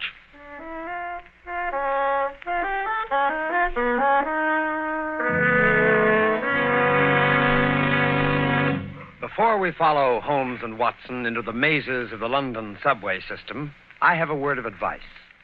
Every year, colds cause a lot of sickness. Every year, they cause a lot of expense and time lost from work. Always regard a cold seriously. Always treat it earnestly. At the first sign of a cold, take Grove's bromoquinine tablets.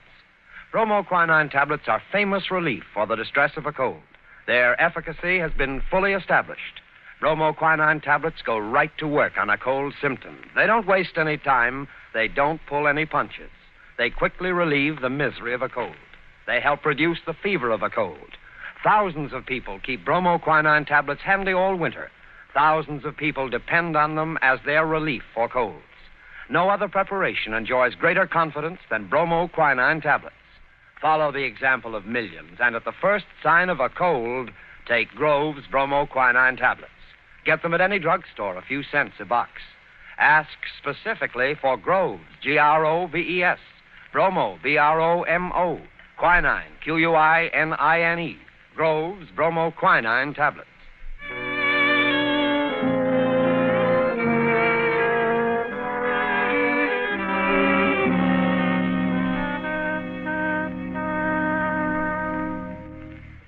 This way, sir.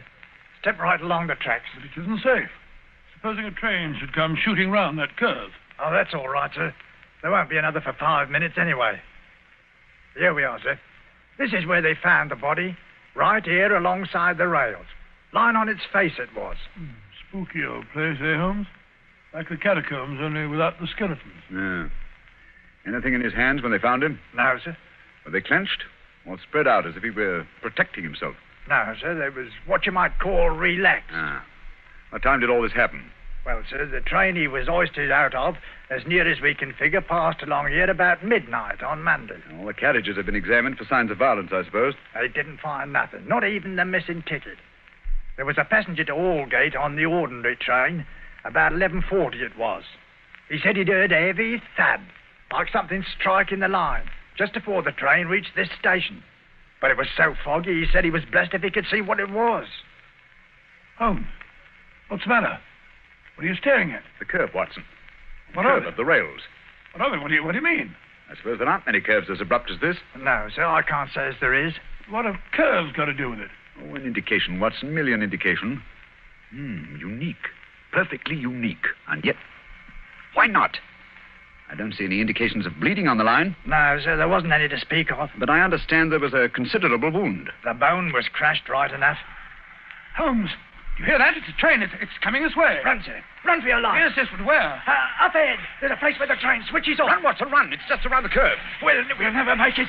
Yes, we will. Faster, faster. There's the switch up ahead. Come on. Here comes the train now. We'll make it. Justin. Watson, for the love of heaven. You're on the wrong track.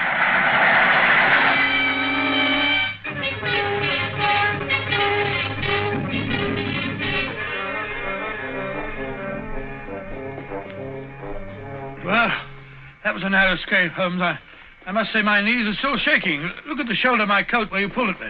Lucky thing for you that I did. Where are we off to now, in this fog? Yes, it's a nice afternoon. Suppose we pay a few calls.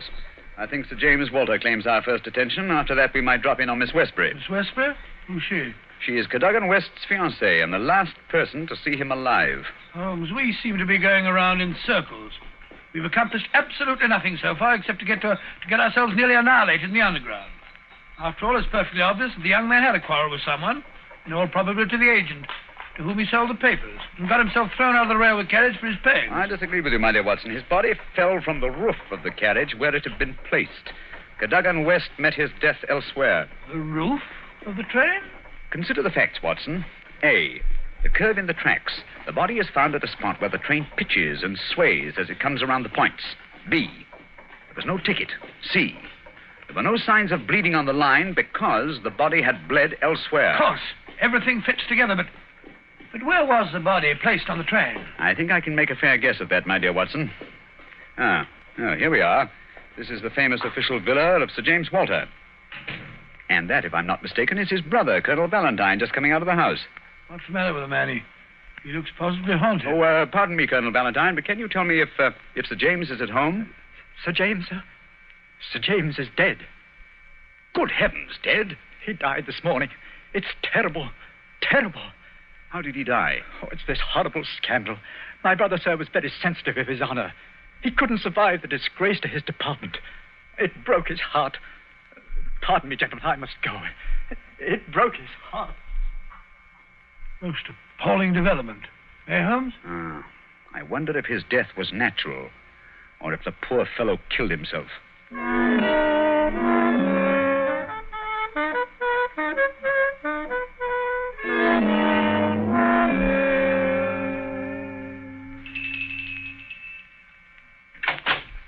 Yes?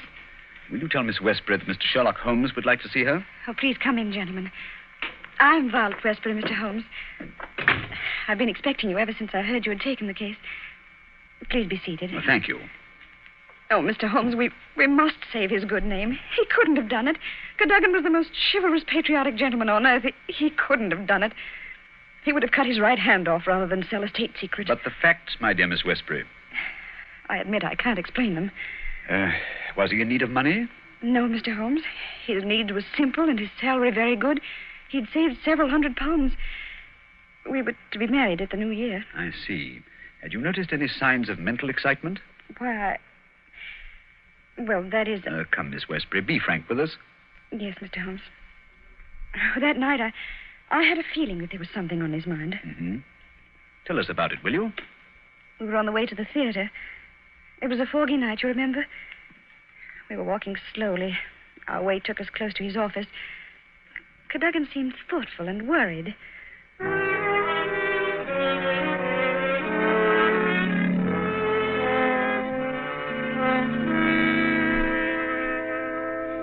Darling, what's the matter? You haven't said a word for the last 5 minutes. Have I said or done something? Of course not, silly. It's just that I've got something on my mind. Oh, why not tell me about it? Perhaps I can help. It's no use, Vi. It's too serious for me to talk about, even to you.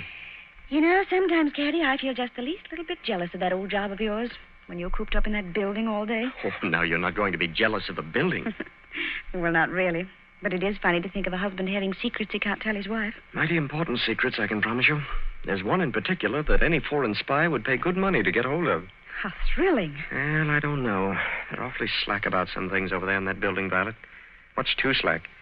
It would be too confounded easy for a traitor to get his hands on those plans. What plans? Never mind, darling. I guess I'm getting a bit melodramatic. But there's something been worrying me. Hello, what's that? What's what? Over there, that shadow moving along the side of the building. It's a man. So that's it. I always suspected... Oh, what's the matter? You're so excited. What's wrong? Stay here, Violet. There's something I have to find out. Stay here.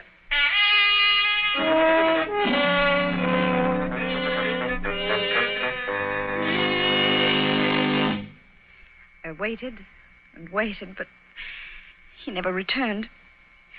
Oh, Mr. Holmes, if you could only save his honor, it meant so much to him. We shall do our best, Miss Westbury. This shadow, this man moving along the building. Did you see it, too? I think I did, Mr. Holmes. But the night was so foggy, I can't be sure. But there must have been a man. Another man. It couldn't have been Cadogan. Surely character goes for something. Let us hope so.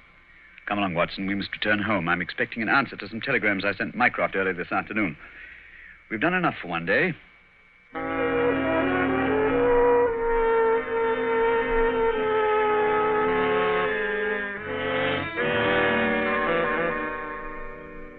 Holmes, where have you been all day?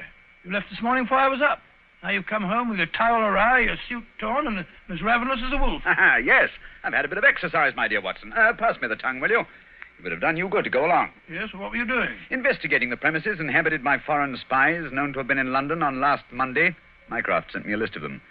Took a bit of doing, too. Climbing walls, breaking into cellars, prowling around rooftops. Well? I discovered there was only one residence which had the proper facilities for disposing of West's body after the murder. Well, whose residence was that? It belongs to a Hugo Oberstein. The address is 13 Caulfield Gardens, Kensington. The gentleman himself has departed for Europe. Gone, has he? And he took the plans with him. It's too late. Not necessarily, Watson. What can we do now? We're going to keep a rendezvous with the gentleman who stole and sold those plans. The assignation will take place at Mr. Oberstein's house this evening at 9. What the deuce are you talking about? These newspaper clippings. I found them in the drawer of Hugo Oberstein's desk. Read them. The Daily Telegraph agony column. The first one says, too complex for description, must have full report, terms agreed to, payable when goods delivered. Signed, Piero. Piero, indeed. Sounds like a Mardi Gras. Now, read on, Watson, read on. Second goes, matter presses, must withdraw offer unless contract completed. Piero again. And the last, dated Monday, the day the crime was committed. Monday night after 9, 2 taps, payment in hard cash. I say, do you think it was a submarine the plans that he was buying? I'm almost positive. And Piero was Oberstein himself. But we'll find out for certain this evening. I've invited the gentleman who sold the papers to meet us. How? I don't understand. I inserted this advertisement in today's Daily Telegraph. Tonight, same hour, same place, 2 taps, vitally important. Your own safety at stake. Signed, Piero, as usual. By George, if he answers that, we've got him. Unless we're too late. Come along, Watson. There's no time to lose. You can take this package for a change. I've been carrying it around all day. What's in it? Oh, just a jemmy, a dark lantern, a chisel, and a revolver. Nice equipment for a respectable citizen to be carrying about the streets of London, I must say. Yeah, you know, Watson, there are times when I suspect we aren't quite respectable.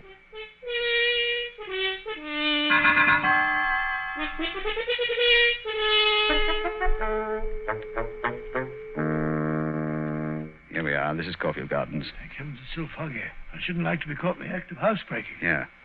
Over this wall, Watson. There's a window we can easily pry open in the back. Scale that wall? Come on, hurry up. There's no time to lose. Here. I'll give you a boost. Come on, up you. That's it. Look out, here I come. I must say, Holmes, you're as agile as a cat. It's uncanny. This is the window. Light the lantern and give me the jemmy. 1, 2...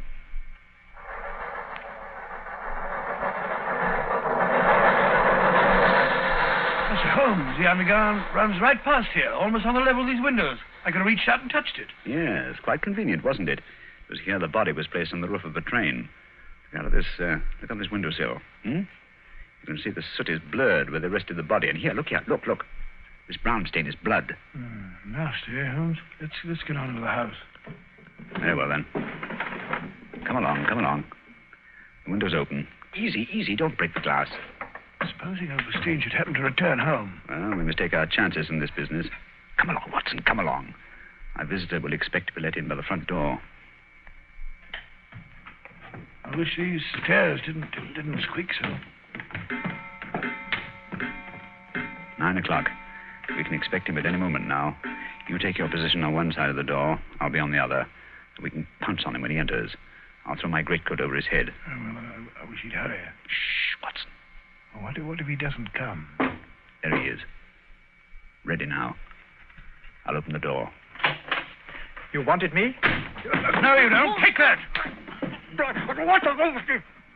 Easy, Watson, easy. All right, Holmes, I've got him. Well, let's take a look at our catch. Take the overcoat away, Watson. Right. Hi, it's Colonel Valentine Walter, Sir James's brother. Quite. Well, sir, what have you to say for yourself? Why did you steal the Bruce Partington plans? Who are you?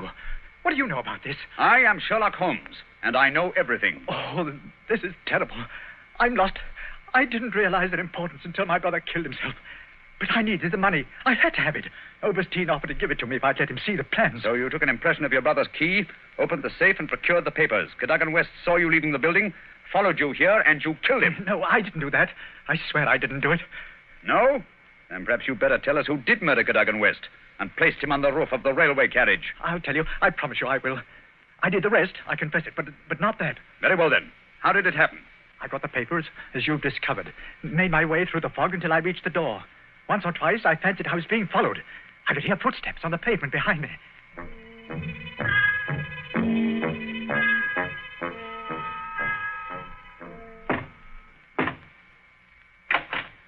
Colonel Walter? Yes? You have the papers? Yes. Let me in, quick.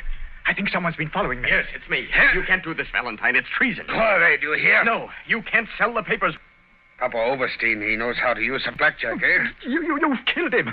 So? It's murder. I'm going to get out of this. Oh, no. I think different.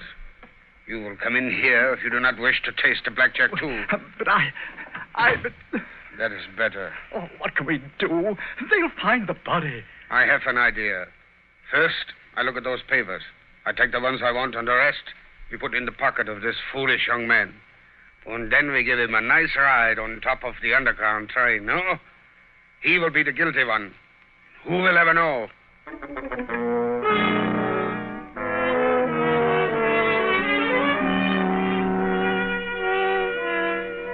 What a thoroughly unpleasant gentleman. What a pity that he got away with the papers, Dr. Watson. Oh, but he didn't. Overstein had left a Paris forwarding address with Colonel Walters. That gentleman sent him a letter dictated by Holmes, saying that he had discovered that one essential detail in the plans was missing, and that he had procured a tracing which would make it complete for a price. And did Overstein swallow the bait? Did he swallow it? He was arrested as he got off the boat at Folkestone. Some weeks later, I learned, incidentally, that Holmes had spent a day at Windsor Castle and returned with a remarkably fine emerald tie-pin. When I asked him where he got it, he answered it was just a small present from a certain gracious little old lady for whom he'd been able to do a small favor. Yes, and I think I can guess the lady's august name. Elementary, my dear Mr. Manning, elementary. I see. Ladies and gentlemen, in just a moment, Dr. Watson will be back to tell us about next week's story. In the meantime, let us repeat. Watch out for colds.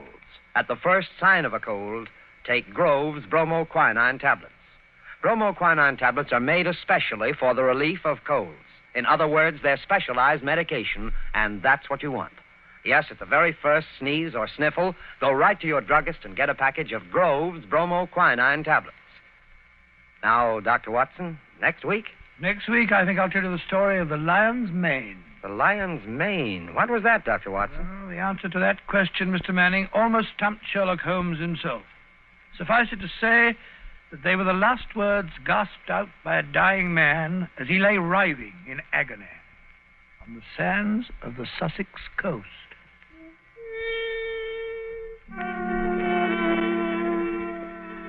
You have been listening to a Sherlock Holmes adventure, adapted from Sir Arthur Conan Doyle's story, The Bruce Partington Plans, with Basil Rathbone as Sherlock Holmes and Nigel Bruce as Dr. Watson. The dramatization was by Edith Miser. This program is presented from Hollywood every week at this same time by the makers of Grove's bromoquinine tablets. Quick relief for colds. This is Knox Manning speaking.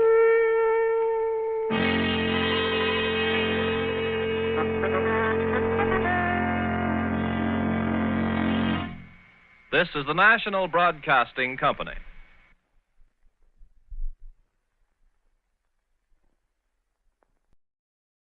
Petri Wine brings you Basil Rathbone and the New Adventures of Sherlock Holmes.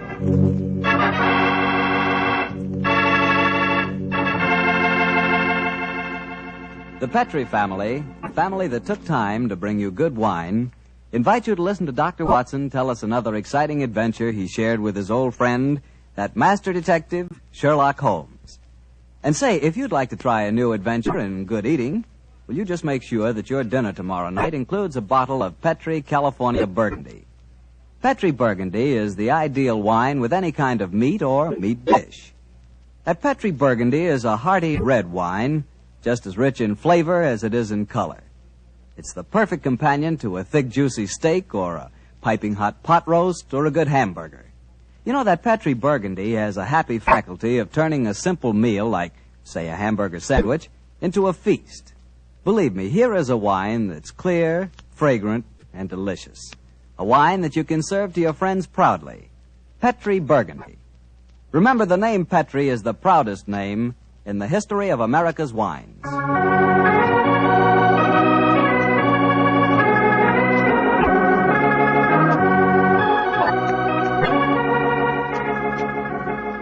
And now let's join our good friend, Dr. Watson. I'm out here on the patio, Mr. Bartell. Well, I see you're making the most of a wonderful evening, Doctor. Oh, yes, my boy. It's pleasant to sit out here on a summer's night with a good friend and a pipe, a bottle of wine. Help yourself to a glass and sit down. Oh, thank you, sir. All ready with tonight's new Sherlock Holmes adventure, Doctor? Yes, and a strange story it is. It was in the autumn of 1899, Mr. Bartell, that I decided both as doctor and friend that Sherlock Holmes was in desperate need of a holiday. He'd really been overdoing it, huh? Oh, yes, my boy. It had been an unusually busy year, and at the time my story begins, Holmes was suffering from complete exhaustion. So, my boy, towards the end of October in that year, we found ourselves in the charming city of Kazanlak, capital of the small Balkan kingdom of Grozny. A few nights after our arrival, I remember Pavlu Krasnodar, Groznian minister of police, took us to hear the singing of a certain young Hungarian opera star, Miss Lily Rayner, who was then touring Europe. At our table was her fiancé, the charming young aristocrat Prince Stefano. And it was very easy to see as he sat there listening to the song that the boy was head over heels in love. It was a haunting melody that she sang, Mr. Bartell. I can almost hear it now.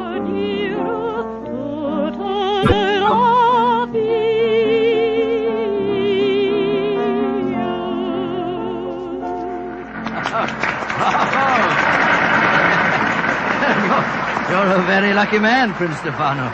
Your fiancée's voice matches her beauty. Oh, yes, Dr. Watson. I consider myself the most fortunate man in Grozny. She has a magnificent voice, the finest singing I can recall since... Since when, Mr. Holmes? I was thinking of a prima donna of the Warsaw Opera who attained considerable success in London. Miss Irene Adler. Oh, by George, yes. She was a criminal, one of the few that outwitted you, Holmes. Oh, that was a case that would have interested you, Mr. Krasnodar. I'm familiar with it, my dear doctor. You are unusually solemn tonight, Krasnodar. Have a glass of wine, and I will bring Lily to our table, and we will toast our happiness. I'm afraid I cannot drink to that toast, Prince Stefano. Why not? Oh, I know why. You, the notorious lady killer of Grozny, are jealous. You're in love with Lily yourself. Prince Stefano, I have sad news for you. I have come here tonight, but for one purpose. To arrest your fiancée. You're joking. It is far from a joke. At my ministry, we have evidence, conclusive evidence, that Miss Lily Rayner is a spy. Spy? Good Lord. And the penalty for spying in Grozny? That, my friend, is why I would drink no toast.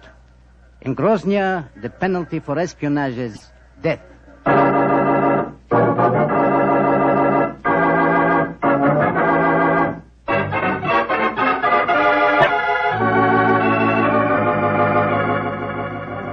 Yes, I know, but Holmes, you must do something to save that girl. You can't just turn in for the night without trying to help her in some way.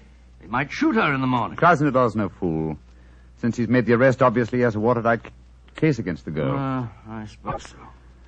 One last pipe. You know, Holmes, I couldn't understand her fiancé's behavior. He didn't do a thing. Just stood there and let Krasnodar arrest the girl. What could he have done? Krasnodar is commissioner of police. There was no point in arguing with him until the evidence had been examined. I imagine the prince will try and pull some political strings. After all, Grozny... Come in. Who's this now? Oh, you wish to speak to me? Mr. Sherlock Holmes, I've come to talk to you about my baby. My name is Martha Greggett. Your baby? Mr. Holmes doesn't... Oh, my baby, she is 20 years old, and she is flaxen-haired and beautiful. Oh, that's an entirely different matter. We'll be delighted to help you, delighted. Sit down, won't you? On whose behalf have you come to me? Poor Lily Rayner. Lily Rayner? Well, that's the girl who's arrested tonight. I am only her dresser. And yet I'm Martha Greggett. I'm her mother and father. I have toured Europe with her ever since she left Vienna. She sent you to me tonight, I suppose. Yes, Mr. Holmes. She said you would understand. What does she mean by that, I wonder? She said that Mr. Holmes would take care that a talent like hers should not perish, just because she had broken a few laws. In other words, she wishes me to establish her innocence in the same breath as she confesses her guilt. I'm afraid I don't take that sort of plant. Good night to you.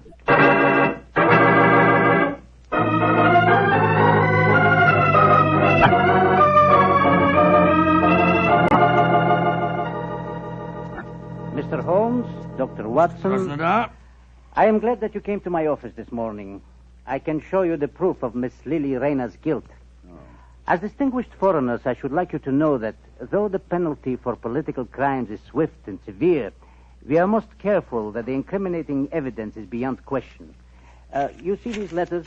Yeah. We found them sewed into the bodies of her gown. Oh, good gracious me. They're a series of highly dangerous letters from Josip, the leader of the Revolutionary Party with whom she is obviously hand in glove. Here, you may examine them if you wish. Say, it looks like Greek to me. My knowledge of the Groznian language is far from perfect, but these letters certainly seem to incriminate their owner beyond doubt. You will observe that the letters have followed her to each of the cities in which she has been singing. All of them ask questions as to the military garrisons and the chances of a successful revolution. She has been a dangerous spy. Yes, I can see that, sir. But even so, isn't the death penalty excessively severe, particularly for a woman? Dr. Watson, the Balkan states are a hotbed of European intrigue. Our penalties must be severe, and we cannot make concessions to the sex of a culprit. This man Josip, the writer of these letters, have you been able to find any trace of him? None. If only we could. But we have never even seen the man. However, we are fortunate to trap his assistant and apparently the lady of his choice. Lady of his choice? But she was engaged to Prince Stefano. Undoubtedly a blind. In her home, we found an unsigned love letter in English. It was in the same handwriting as these letters from Josip. Are you satisfied, Watson? Well, I suppose. Obviously she's guilty. Well, there's no place for me in this affair, particularly when you consider that she made a virtual confession in sending her dresser to me last night. I suppose you're right, but just the same, if you want to trap this man Josip, I should think it'd be wiser to hold the girl as a hostage. It might bring him on the scene if he's afraid she'll talk. If you hang her, you'll never find him. Dr. Watson, in my country we found that prompt justice gets the best results. And for your edification, we do not hang in Grozny. No? The death penalty is exacted at the hands of a firing squad. And when is the execution to take place? You have timed your visit well, my friends. Please to step onto the balcony. Oh, dear.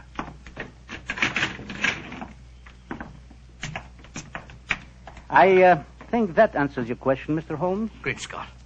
Against the wall, blindfolded, with a firing squad before her. It's Lily Rayner. Groznian justice indeed moves swiftly, Mr. Krasnodar. It has to, my friend. Capitano! Waspritov? Great heavens, I can't watch this. I don't care what she's done. I don't want to see it. Up! Two! First! Up!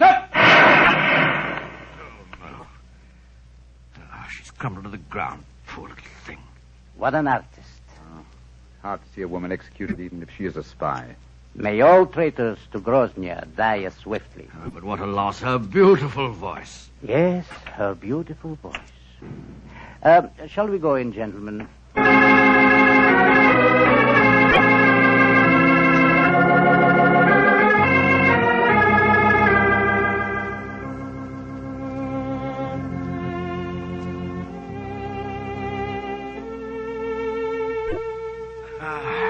You know, Holmes, I can still see that poor girl as she crumbled before the firing squad.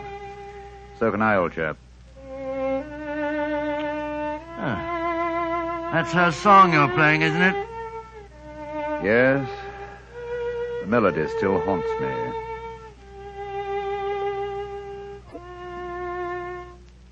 You blame me, don't you? Blame you for what? For not preventing her death. Oh, of course I don't blame you, Holmes. The girl was guilty. Grosnian law prescribes the death penalty for her crime. After all, what could you have done about it? Nothing. Absolutely nothing. And yet... And yet what? I wonder if she was right. I wonder if artistry such as hers isn't of greater value to humanity than spying in any cause. It's not much good worrying about that now, is it? The girl's dead and buried.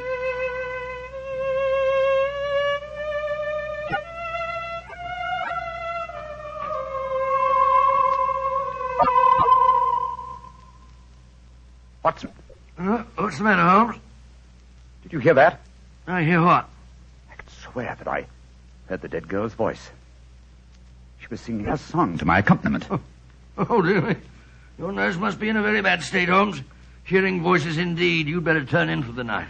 Perhaps. It's well, it may be more my conscience than my nerves. I'll give you a sleeping draught if you like. No, my dear Shepard. I'm all right. It's funny, though. I could have sworn that...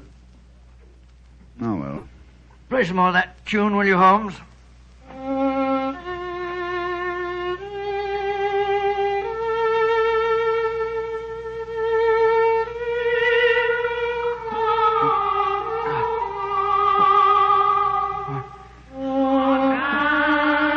Great heavens! Uh-huh. You heard it this time, eh, Watson? Of course I did. It was her voice. There's no mistaking it. Holmes, I don't believe in ghosts, and yet I could swear... Listen. Good Lord. It is her. Avenge my death. Do not let them go and punish the killed me. Who are you? Where are you? In the air about you. Avenge my death. Strike a match, Sherlock Watson. Holmes. Strike a match. Yes. Light the gas. Look. There in the moonlight, moving past the window. It's the figure of that girl that was shot to death. A match, Watson. I'll guard the door. There. Gas is lighted. She's vanished, Holmes. And not by means of this door. We're standing in front of it. And there's no other exit from the room. Holmes, I don't like this. We're dabbling in the supernatural. Stop trembling, Watson. Whatever the explanation for this may be, one thing at least I find quite fascinating. And what's that? It's the first time in my career that I've ever had a ghost for a client.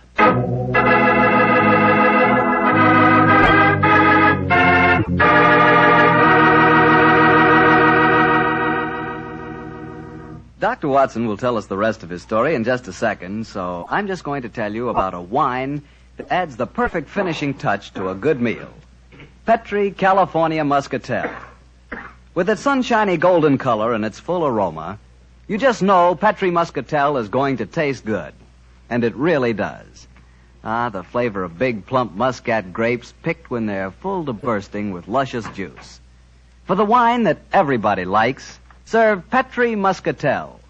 You know it's good if it's Petri.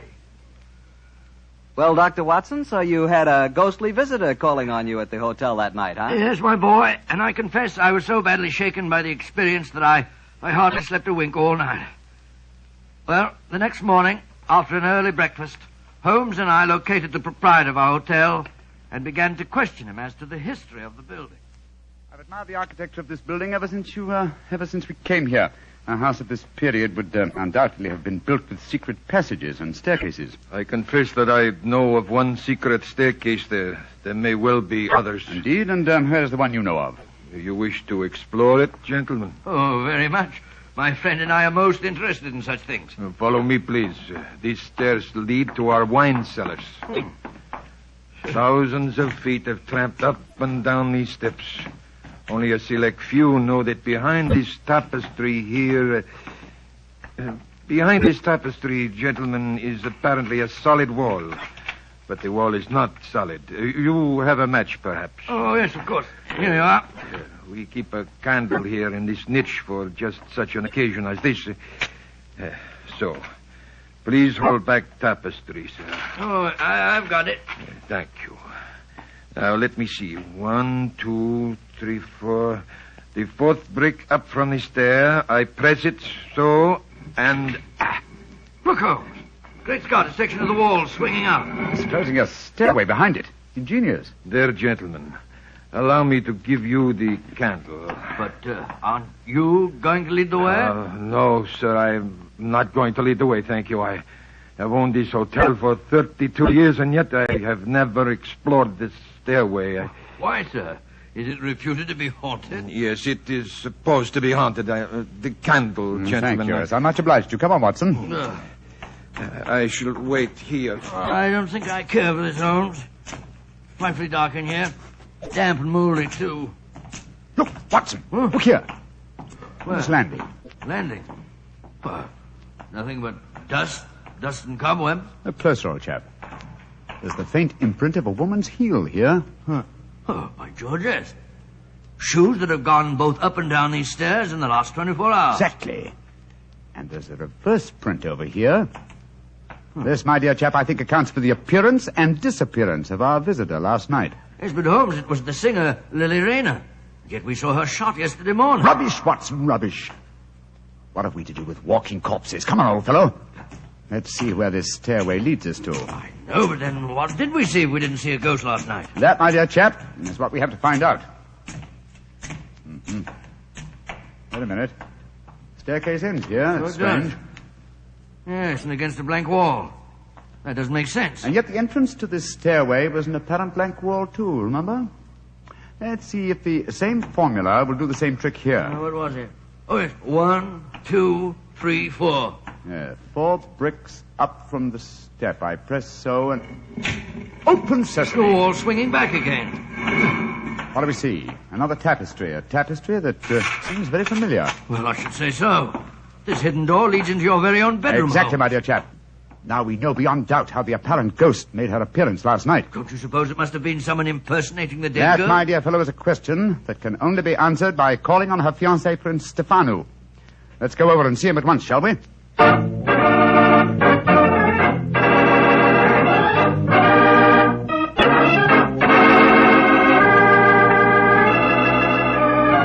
Prince Stefano, I dislike to intrude upon your personal tragedy, but I must ask you a few questions.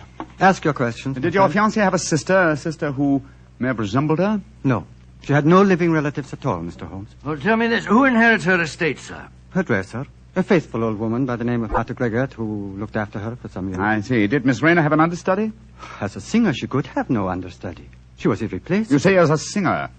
Was she also an actress? Oh, but yes, Mr. Holmes. Oh, really?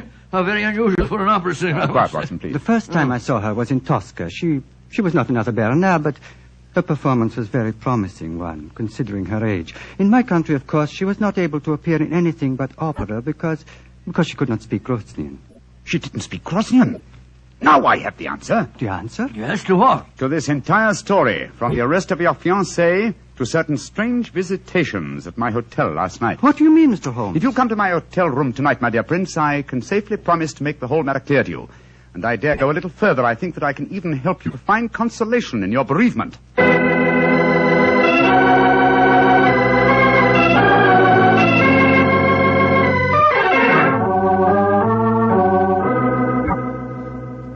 Ladies and gentlemen, I can see that you wonder why Dr. Watson and I have asked you to come here to our hotel tonight. As Minister of Police, I should be stupid if I did not realize that since your other two guests are the Prince Stefano and Martha Gregor, the dead girl's dresser, that this meeting has some bearing on the execution of Miss Lily Rayner. I should prefer to say her murder. Ladies and gentlemen, if you please, I should like to make my own position in this matter quite clear. 2 nights ago, you, Martha, came to me on behalf of Miss Lily Rayner to solicit my aid. I, convinced that she was guilty, refused that aid. Yesterday morning, she died before a firing squad. Last night, her ghost appeared to me here in this room and asked me to avenge her death. Her ghost? What nonsense are you talking? It would be no surprise to me if her poor murdered soul came back from the grave to ask for justice, sir. I saw her, my good woman. Almost as clearly as I see you all now. I agree with Krasnodar. To talk of ghosts is beyond belief. Please let me finish. When I had this visitation last night, I decided to investigate the case thoroughly. I did so today, and I can assure you that Miss Rayner paid for a crime she did not commit. What grounds do you have for saying that, Mr. Holmes? The letters that were supposedly written to her were in the Grosnian language, and yet today Prince Stefano informed me that she could not appear in the theater here because she did not speak the language. But those letters were sewed into her bodice, Holmes. That's true, my dear fellow. And who was the only person who had the opportunity to do that? The same person who came to me 2 nights ago and succeeded in convincing me that Miss Rayner was guilty, her own dresser and supposed friend. Are you suggesting that I'm suggesting that you inherited her estate on her death, and that you would have lost that inheritance if she had married and had a family of her own. What do you have to say in answer to that, Martha? That I am among madmen. This talk of ghosts proves it. Very well, then. Let the ghosts support my theories. Hand me the violin, will you, Watson, old fellow? Oh, yes, of course. Thank you. Now, turn down the gas light. Right you are. That's it. And listen.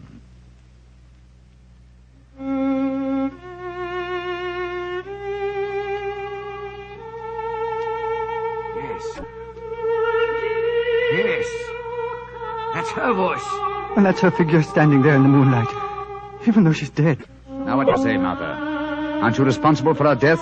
If a ghost can sing, I'm sure it can also talk. I did do it. The letters belong to me. I sacrificed my own baby for gold. May heaven have mercy on my soul. A confession in front of 4 witnesses. Why not take her away, Krasnodar? We'll testify later. I will. Come with me, Martha. I killed my own baby. I deserve to die. Well, shall I turn up the gas, Holmes? Ask Prince Stefano. No. Do not turn it up. I've seen and heard the ghost of my beloved when the lights were down. I'm not afraid. Please play her melody again, Mr. Holmes.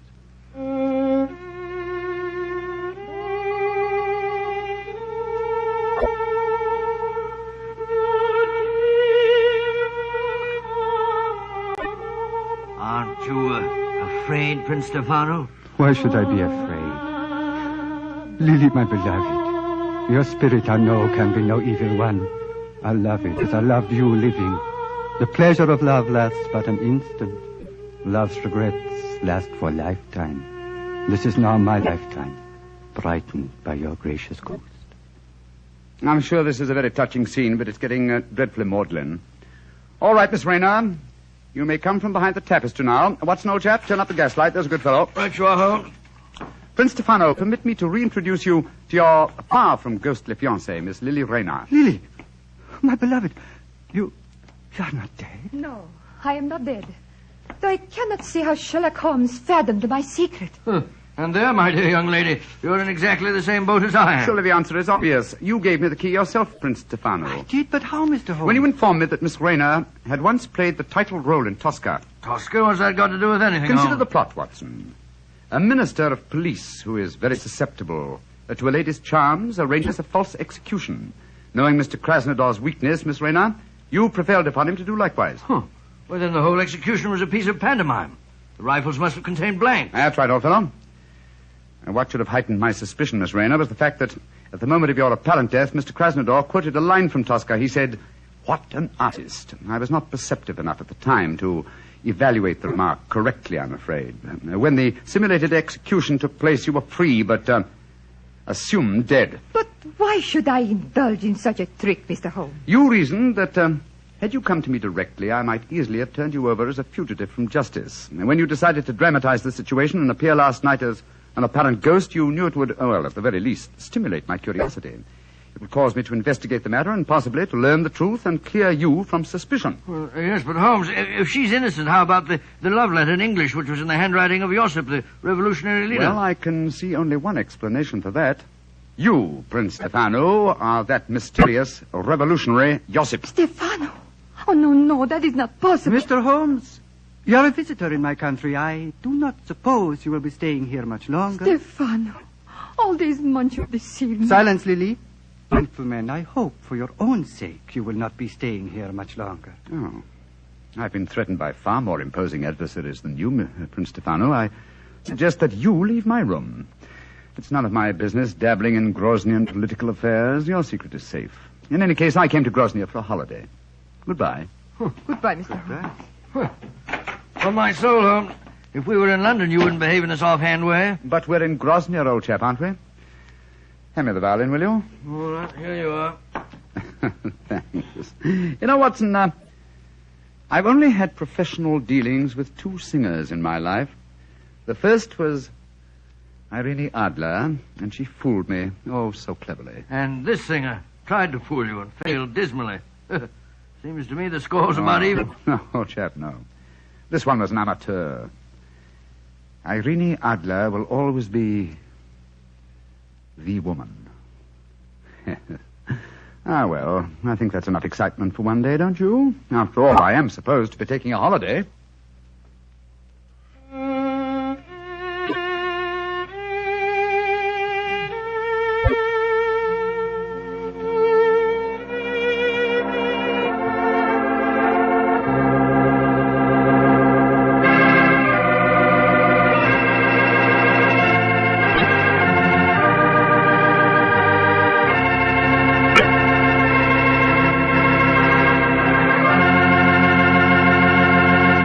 Doctor, that was a swell story. And I'll bet that you were a lot more interested in the beautiful Lily than your story tonight would have us believe. Well, of course I'm interested in a beautiful woman. But then what man isn't? Check. But don't worry about me, Mr. Bartell. You know, being a family man, I just naturally associate a beautiful woman and home. And that makes me think of hospitality. Well, what do you mean by that? Well, according to you, I'm interested in home life. You're primarily interested in wine. Put us together, and we're interested in... Wine in the home. Isn't that an important part of hospitality? That I admit. But remember, my interest in wine is entirely an interest in good wine. In Petri wine, to be exact. Because I know all about Petri wine. I know that the Petri family has been making wine for generations. With the Petri family, the growing of perfect sun-ripened grapes and the art of turning those grapes into fragrant, delicious wine is a heritage. It's a heritage handed down from father to son, from father to son. The skills of those generations of winemaking are evident in every drop of Petri wine. The name Petri on a bottle of wine is more than a trademark. It's the personal assurance of the Petri family that Petri wine is always good wine. But you'll discover that for yourself. You'll learn that no matter what type wine you prefer, you'll like it better when it's a Petri wine. Because Petri took time to bring you good wine. Well, Dr. Watson, what new Sherlock Holmes adventure do you have lined up for us next week? Next week, Mr. Bartell, I'm going to tell you a most unusual story in which Sherlock Holmes crossed swords with a famous Frenchman and proved that although the English have been called a nation of shopkeepers, that a murder did not always prove to be a good bargain.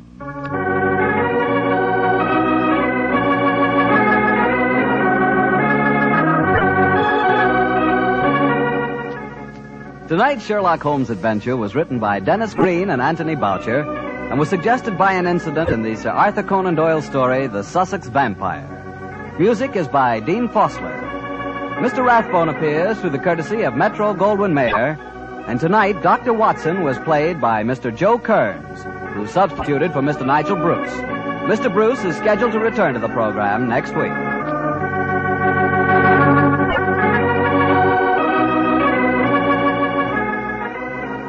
The Petri Wine Company of San Francisco, California, invites you to tune in again next week, same time, same station.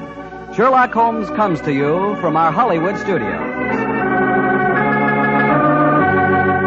This is Harry Bartell saying goodnight for the Petri family.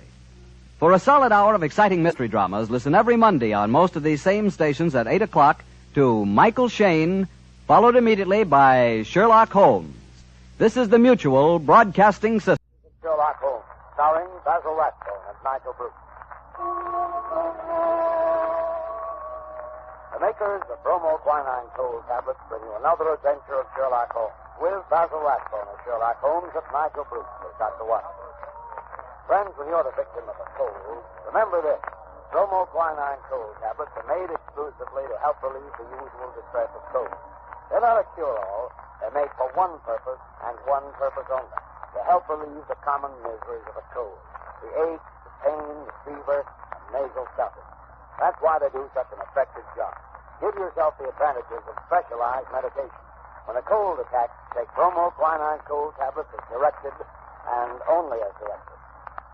Now, here we are again in our habitual armchair in front of Dr. Watson's fireplace, waiting for the good doctor to put down the evening paper. Oh, I beg your pardon, Mr. Manning. I didn't see you come in. I was reading about your latest American gang shooting. Yes, crime seems to be riding high, wide, and handsome in most of our big cities, I'm afraid. What a pity we haven't got Mr. Sherlock Holmes on the job. This is just what I was thinking. But on the other hand, these gangs of racketeers have sprung up since he retired. Perhaps he wouldn't know how to handle it. Rubbish. I can remember just one case we handled back in '94. It was concerned with Giorgiano, the worst gang leader New York ever had. They didn't call it racketeering in those days, but it amounted to the same thing. Kidnapping, blackmailing, bombing, terrorizing innocent people.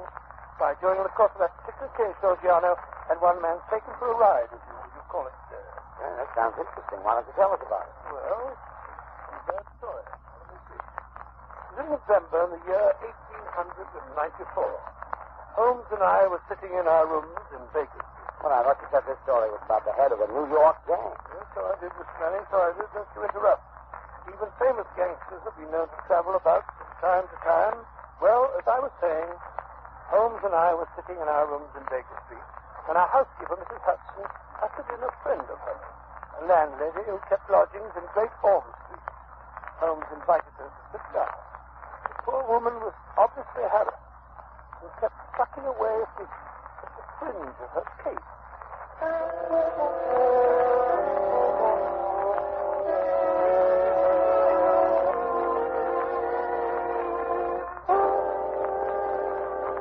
Mrs. Hudson tells me that you've been having some difficulty with the lodger, Mrs.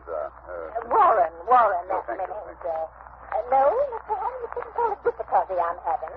And there was a lodger that was easier to do for. It's just that I don't see him from one weekend to the other. Oh, come now. That's nothing to be uneasy about. My best to Mrs. Warren, if I were your lodger, there would be many occasions when you wouldn't see me for weeks at a time. I work a good deal at night, you know, and do my sleeping by day. Oh, no doubt, Mr. Holmes. This is different. He never goes out, not even at night. I've waited up to find out. I never see his face, not even when he pays his bills. Not a sign of him ever seen for the last 3 weeks. And how do you know he's still there? Like he's trying to get away from something? Oh, it frightens me, Mr. Holmes. I can't sleep for fright. When did this lodger first come to you? 3 weeks back it was. He asked me terms for my fee, 50 shillings a week. You see, there's a fine sitting room and bedroom all complete like at the top of the house. Yes, indeed. Go on. Well, Mr. Holmes, he says to me, I'll pay £5 a week if I can have it on my own terms. He took a £10 note out of his pocket then and then and gave it to me 2 weeks in advance. Then he says he's to be left entirely to himself and never for any excuse are we to disturb him. So he took the rooms and hasn't been out since? Oh, yes, he has, sir. What? But I thought you said that he... Just what it was, sir, that first night. He went out and returned very late. He was all in bed, but I heard him walking up the stairs. And his door shut and latched. Oh, his kitchen locked. And I ain't seen him since. But his meals. How does he get his meals? Well, when he rings, I take a tray up and leave it on a chair outside his door. Then when he rings again, up I goes and takes the tray away empty. If he wasn't anything else, he writes it on a slip of paper and leaves it on the tray. I see. Have you brought any of those bits of paper with you? Yes, Mr. Holmes. There's just been 3. Good. Here they are. Uh-huh. When today? Most interesting. Written with a broad, pointed, violet-tipped pencil and printed. Well, what do they say, Holmes? The messages are quite laconic, my dear Watson. Soap, Daily Gazette, and match. They open up a very pleasing field of intelligent speculation. Suggestive, Watson, very suggestive. The gentleman... Anything very unusual about those papers? No. That's printed. The gentleman doesn't wish Mrs. Warren to obtain a sample of his handwriting. And here, look. On this slip, after the soap, a corner has been torn away. There is evidently some mark, perhaps a thumbprint. It might give a clue to the man's identity. Furthermore, the person is undoubtedly a foreigner. Oh, and how do you deduce that? When he writes match, not matches. You must look the word up in the dictionary, which gave only the singular, of course. Now, Mrs. Warren, what's your lodger look like when he came to take the room? Youngish he was, Mr. Holmes, not over 30. Middle size, dark, and he had a beard. Spoke English? Yes, sir, he spoke English well enough, but with an accent to the foreign. What I tell you, Watson, what I tell you. Did he give his name? No, sir. He had any letters or callers? No, sir. Where did he retire when you or the girl go in to do his in the morning? We don't go in, sir. He does for himself. Oh, I see, yes, interesting. And you say nothing has come out of that room? Absolutely nothing? Just 2 burnt matches and a cigarette end. They was on the tray this morning. You brought them with you? Oh, that I did, sir. Mrs. Hudson told me as how you said nothing was too small to take notice of. Mrs. Hudson was right. Yes, sir, here you be. These matches were used to light cigarettes. Steady. How can you tell what the matches were used for? Quite obvious, my dear Watson, quite obvious. The shortness of the burnt end. At least half a match is consumed in lighting a pipe or a cigar. Hello. Well. This cigarette is certainly remarkable. Yes, Mrs. Warren. The gentleman who is now living in your rooms is not the gentleman who engaged them. No, Holmes, you can't tell us that. You can deduce that from the cigarette itself. Elementary, my dear Watson, elementary. Notice the size of the thing. I believe you said the first gentleman had a beard, Mrs. Warren. Yes, sir, a black beard it was, and a flowing moustache. Yes. Now, take the cigarette. Only a clean-shaven man could have smoked it down this far. Why, Watson, even that bristle you call a moustache would have been singed. Yes, that's not very funny. Perhaps he used a holder. Impossible, my dear fellow. Notice the way that it's matted at the end. No, it's a different person entirely. How could he have got in? Well, he went out the first night, Mrs. Warren tells us. But did the same man return? I think not. I think it was the second chap who came back. The one for whom the first man took the room. Perhaps they both returned. Possibly that there are two men in those rooms. Excellent, my dear Watson, excellent. You're coming along. Now, tell me, Mrs. Warren, how much does the fellow eat? Would it be enough for two? Oh, no, sir. He eats so little I often wonder if he can keep life in one. Well, that settles that. Oh?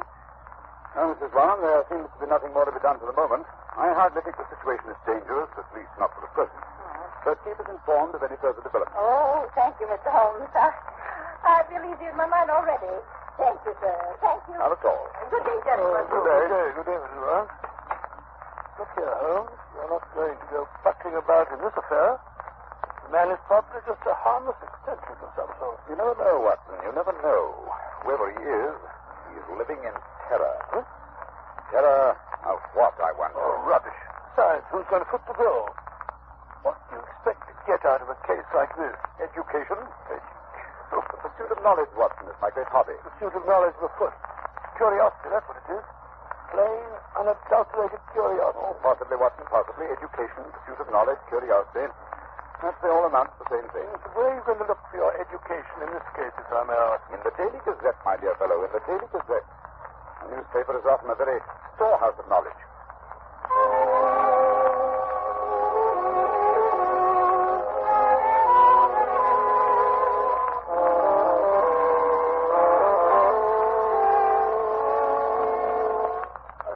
Every time I look at you, you have your nose buried in a copy of the Daily Gazette.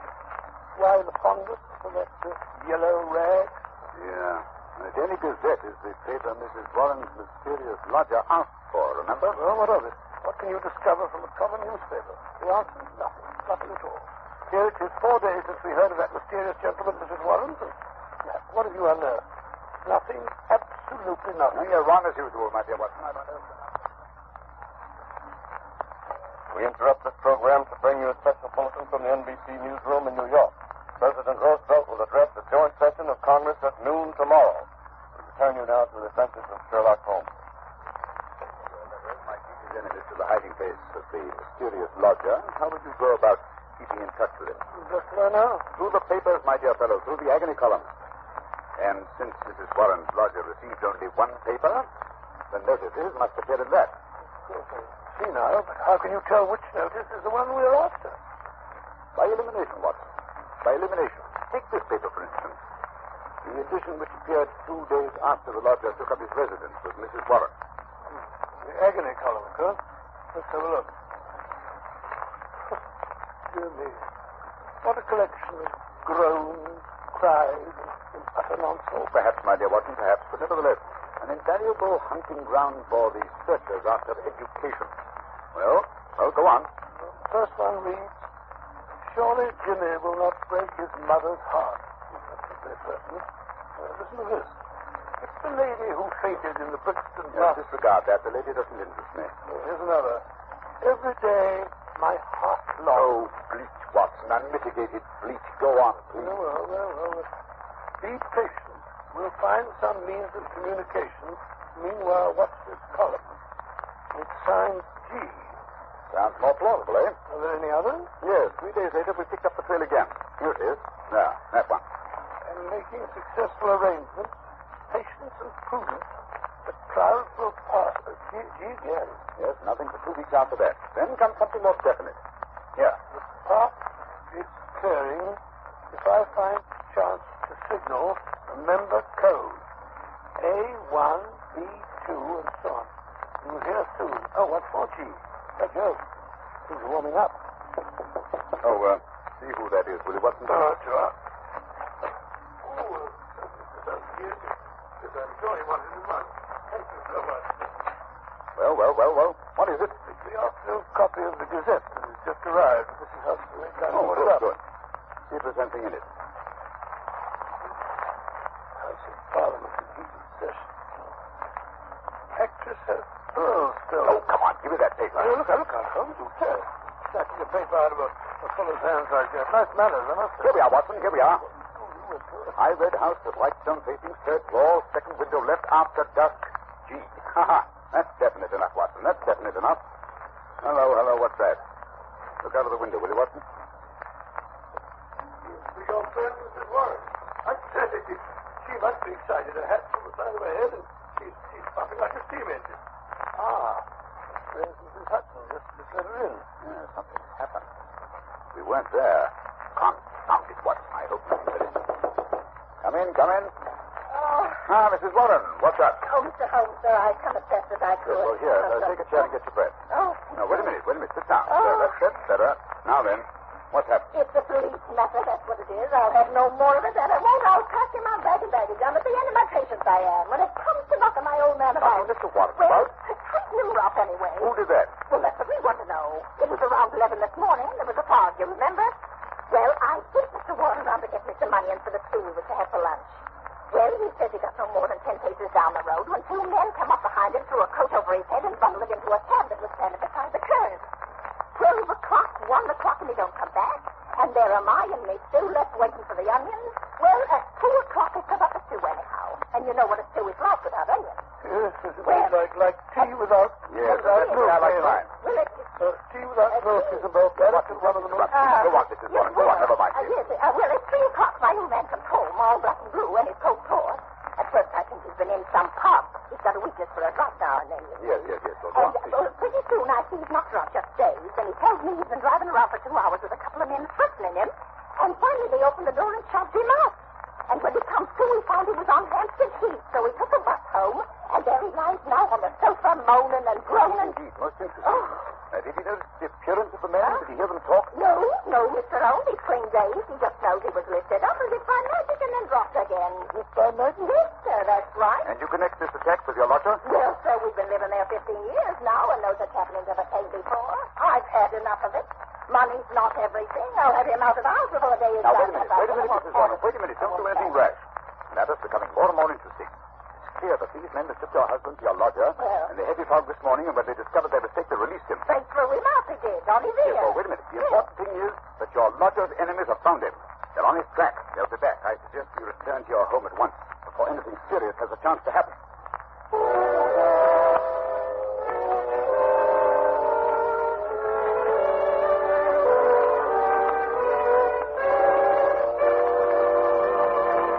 Just a moment, we'll rejoin Sherlock Holmes as he endeavors to solve the mystery of Mrs. Warren's lodger. Ladies and gentlemen, in every American city, town, or village, you'll find a group of people who are worthy of the highest praise. The American druggists, men and women who are always on the job to serve our needs day and night. This evening, we have a very welcome guest, a druggist from the city of the famous Mardi Gras, colorful New Orleans, Mr. Wally Schweikart of the Schaefer and Schweikart Pharmacy at Carrollton and Jeanette. Now, here's what happened the other day when a friend of mine visited the Schaefer and Schweikart Pharmacy. Mr. Schweikart, you certainly have a fine modern drug. Good evening, Doctor. Good evening, Mr. Bartell. Draw up your usual chair. Thank you. That's it. Well, did you enjoy the Christmas holidays? Well, I've had a whale of a time, thank you, but I don't think I can face a turkey or a mince pie for at least another year. How about you, Doctor? Oh, I had a very pleasant week, too, my boy. Parties, visitors, and a flattering number of Christmas messages to be answered. Oh, say, you got a new pipe. Is that a Christmas present? Yes, new pipe, new tobacco pouch, and a pound of my favorite tobacco. All of them sent to me from London by an old client and a friend of mine, Sir Ian Dunbar. An old client, huh? Well, do you mean he was one of your patients, or was he someone that you and the great Sherlock Holmes helped? The latter, Mr. Bartell. As a matter of fact, it was receiving this gift that reminded me of the story I've decided to tell you tonight. A story in which Sir Ian Dunbar played a prominent part. And how did it begin? The day before New Year's Eve in 1899. Sherlock Holmes and I sat in opposite corners of a first-class railway carriage as we sped towards Edinburgh in the Flying Scotsman. What took you and Sherlock Holmes up there, Doctor? It started off as a holiday visit, Mr. Bartell. My old friend Sir Walter Dunbar had asked Holmes and me to spend a few days with him at Dunbar Castle, about 20 miles outside Edinburgh. After we left King's Cross Station, Holmes, his sharp, eager face framed in his deerstalking cap, dipped into the bundle of fresh papers which he'd brought with him. We left Bedford far behind us before he thrust the last one of them under the seat, leaned across, and offered me his cigar case.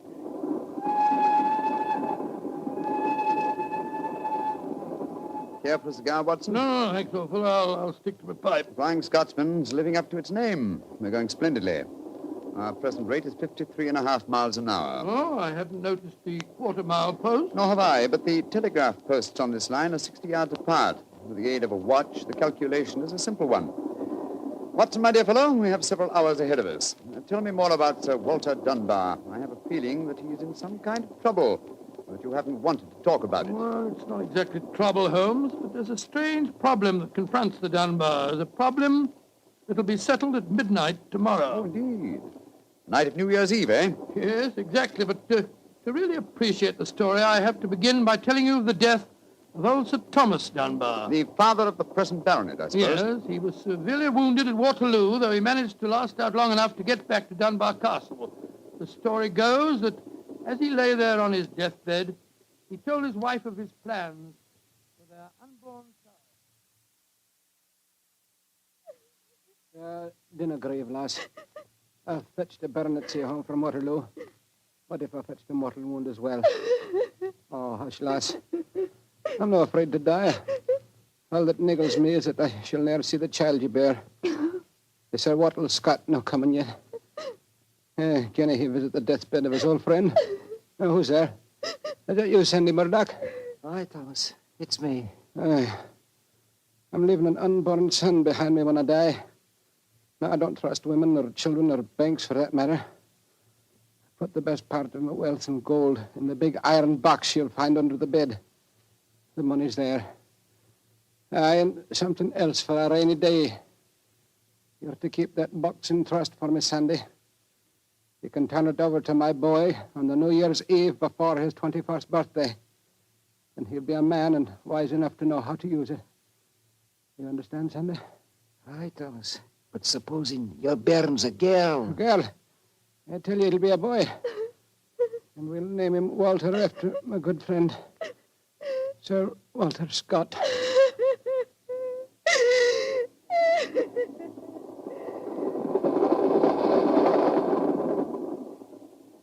Very interesting story, Watson. And that child, of course, is the gentleman we are going to see now, Sir Walter Dunbar. Exactly. And the first baronet was a friend of Sir Walter Scott, while his son can boast of your acquaintance. Why, it's a family singularly rich in literary friendships. That's not very funny, Holmes. To continue, I suppose you can guess what happened. Sir Thomas carefully drew up a document to specify the New Year's Eve before the baronet's 21st birthday. And the poor child was born on February the 29th. It was a leap year. Oh, so poor Sir Walter is still waiting for his iron box full of gold. Yes, he'll be 84 next year, and yet legally, with only one birthday every 4 years in the eyes of the law, he'll at last be 21. A most amusing situation, though I'm afraid Sir Walter finds it far from entertaining. The lawyers must have been extremely scrupulous in abiding by the letter of the document. Yes, old Sandy Murdoch is dead now, of course. But he, too, is a great-grandson, William Murdoch, who still handles the Dunbar estate. He'll be at the castle tonight to formally hand over the iron box. I'm delighted you accepted the holiday invitation of Sir Walter. My dear fellow, I've needed a rest, but I've always loathed too strict a one. This situation may pose a nice little problem for me. Problem? Yes, I'm reasonably certain that the aged Sir Walter Dunbar will not get his iron box full of gold on this New Year's Eve either. But we shall see, old fellow. We shall see.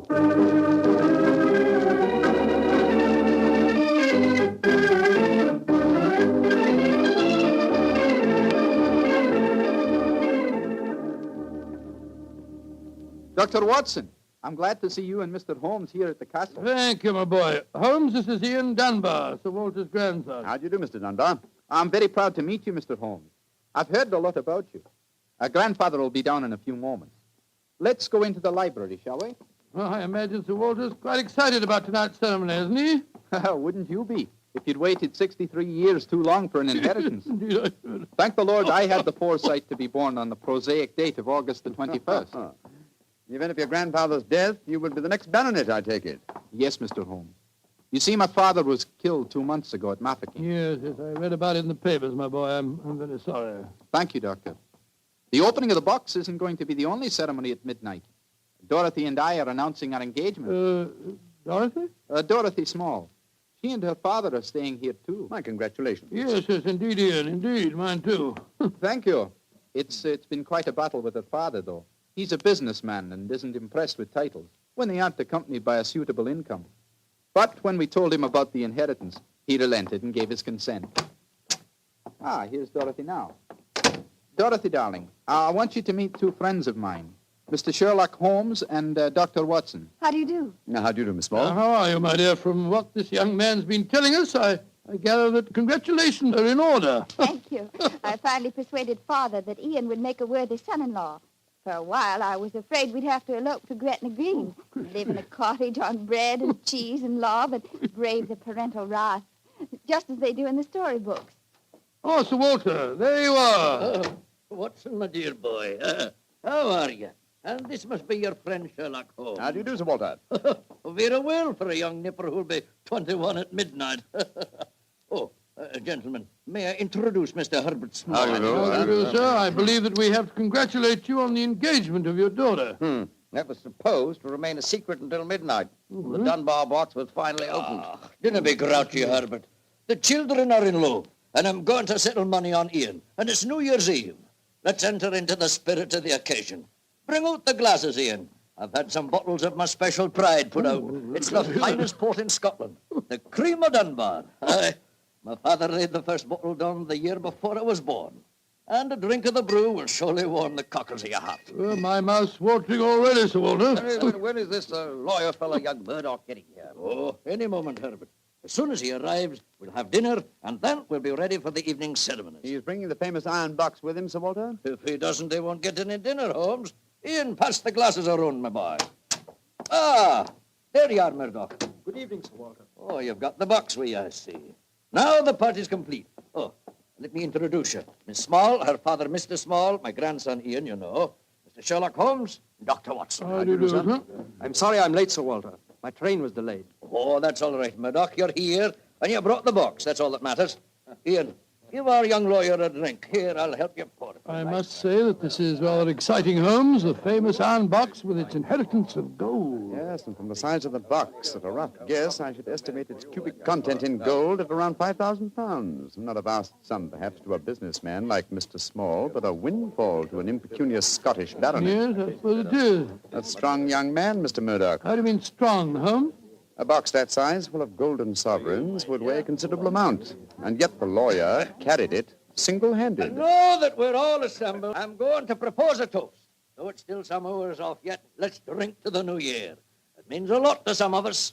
To 1900. 1900. We should toast more than just 1900, Sir Walter. We should drink to the new century that's about to begin. Good idea, Dorothy. Oh, I'm afraid that wouldn't be quite appropriate, Miss Small. To be accurate, the 20th century won't begin until January the 1st, 1901, and not 1900. Of course. That's it.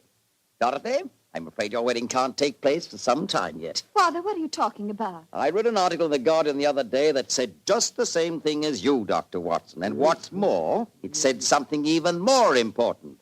It said that 1900 is not a leap year. Oh, rubbish.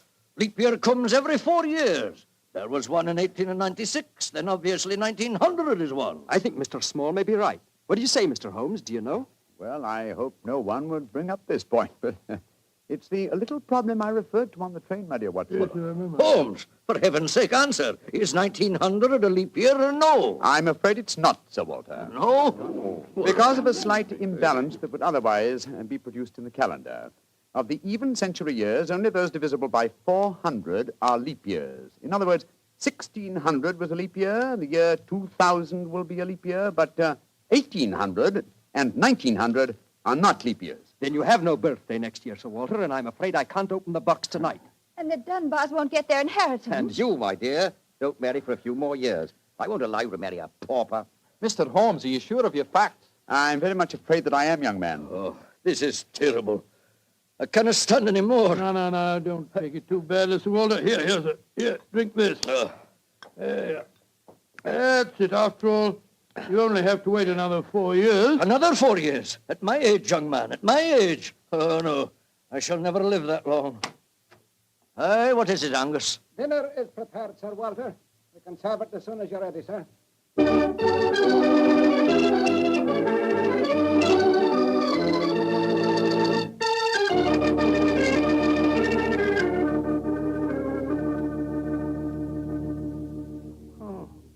What a miserable meal, Holmes. Sir Walter's gone to his room, the young lovers are nearly in tears, and Small and the lawyer Murdoch seem to be positively gloating.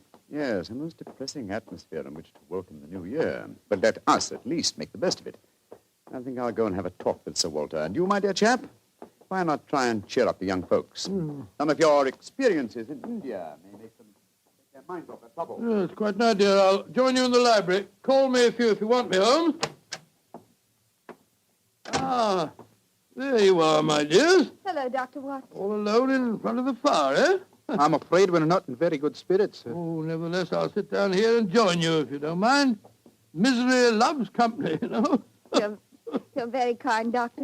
I was just trying to persuade Ian to elope with me. But he's being most ungallant. He won't even consider it. How can I, darling? I've got under 200 pounds a year in my own right. How could we live on that? I was counting on the money the grandfather was going to give us to get me started. Now, Miss Small, a little earlier you talked of Gretna Green and bread and cheese and love in a cottage. Yes, there's a lot to be said for it, you know. Well, to be said for it, yes, Doctor.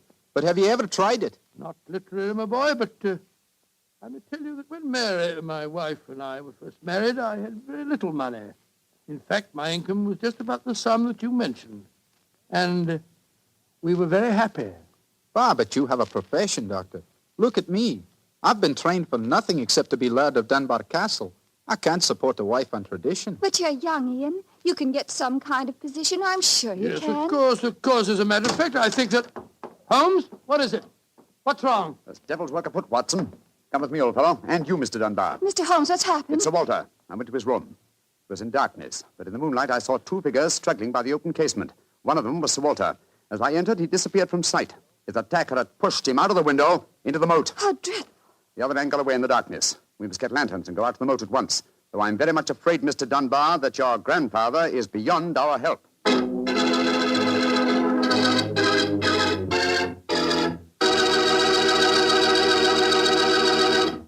Dr. Watson will be back in just a second, so I'd just like to remind you that if you want to serve a wine over the holidays that you're sure the ladies will enjoy, serve Petri California Muscatel. Petri Muscatel is a golden wine with a wonderful flavor. The flavor of big, plump Muscat grapes. And you know what a flavor that is. I'm sure you'll find that Petri Muscatel is the favorite wine of all women, just as Petri Port is the favorite wine with men. And incidentally, if you're not sure which to get, Petri Muscatel or Petri Port, don't buy one, buy two. Get them both, and you'll be sure to please everyone. Now, to get back to our story, someone had pushed poor old Sir Walter out of his bedroom window and into the moat below. Isn't that right, Dr. Watson? Yes, Mr. Bartell. Of course, we grabbed lanterns as fast as we could and rushed outside, but it was a hopeless task. The water was 8 or 10 feet deep, and it seemed obvious that the elderly Sir Walter wouldn't have a chance of saving himself. But we searched on, the flicker of bobbing lanterns and the scurrying figures in the frosty moonlight, forming a weird, fantastic...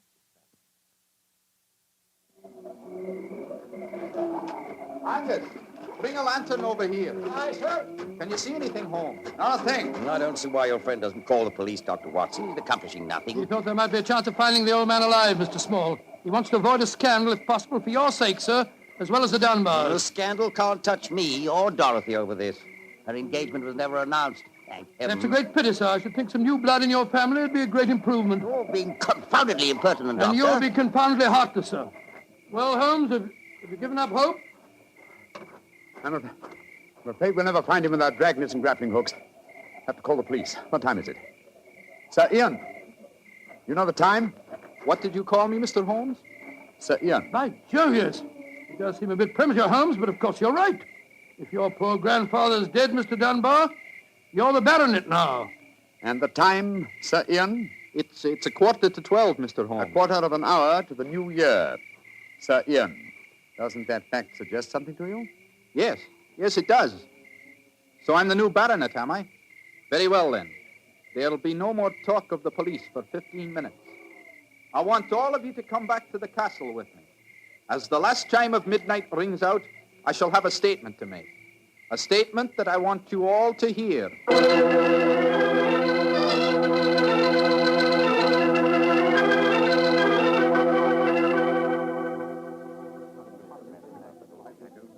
What you brought us all back here for, Holmes? There's something very funny going on.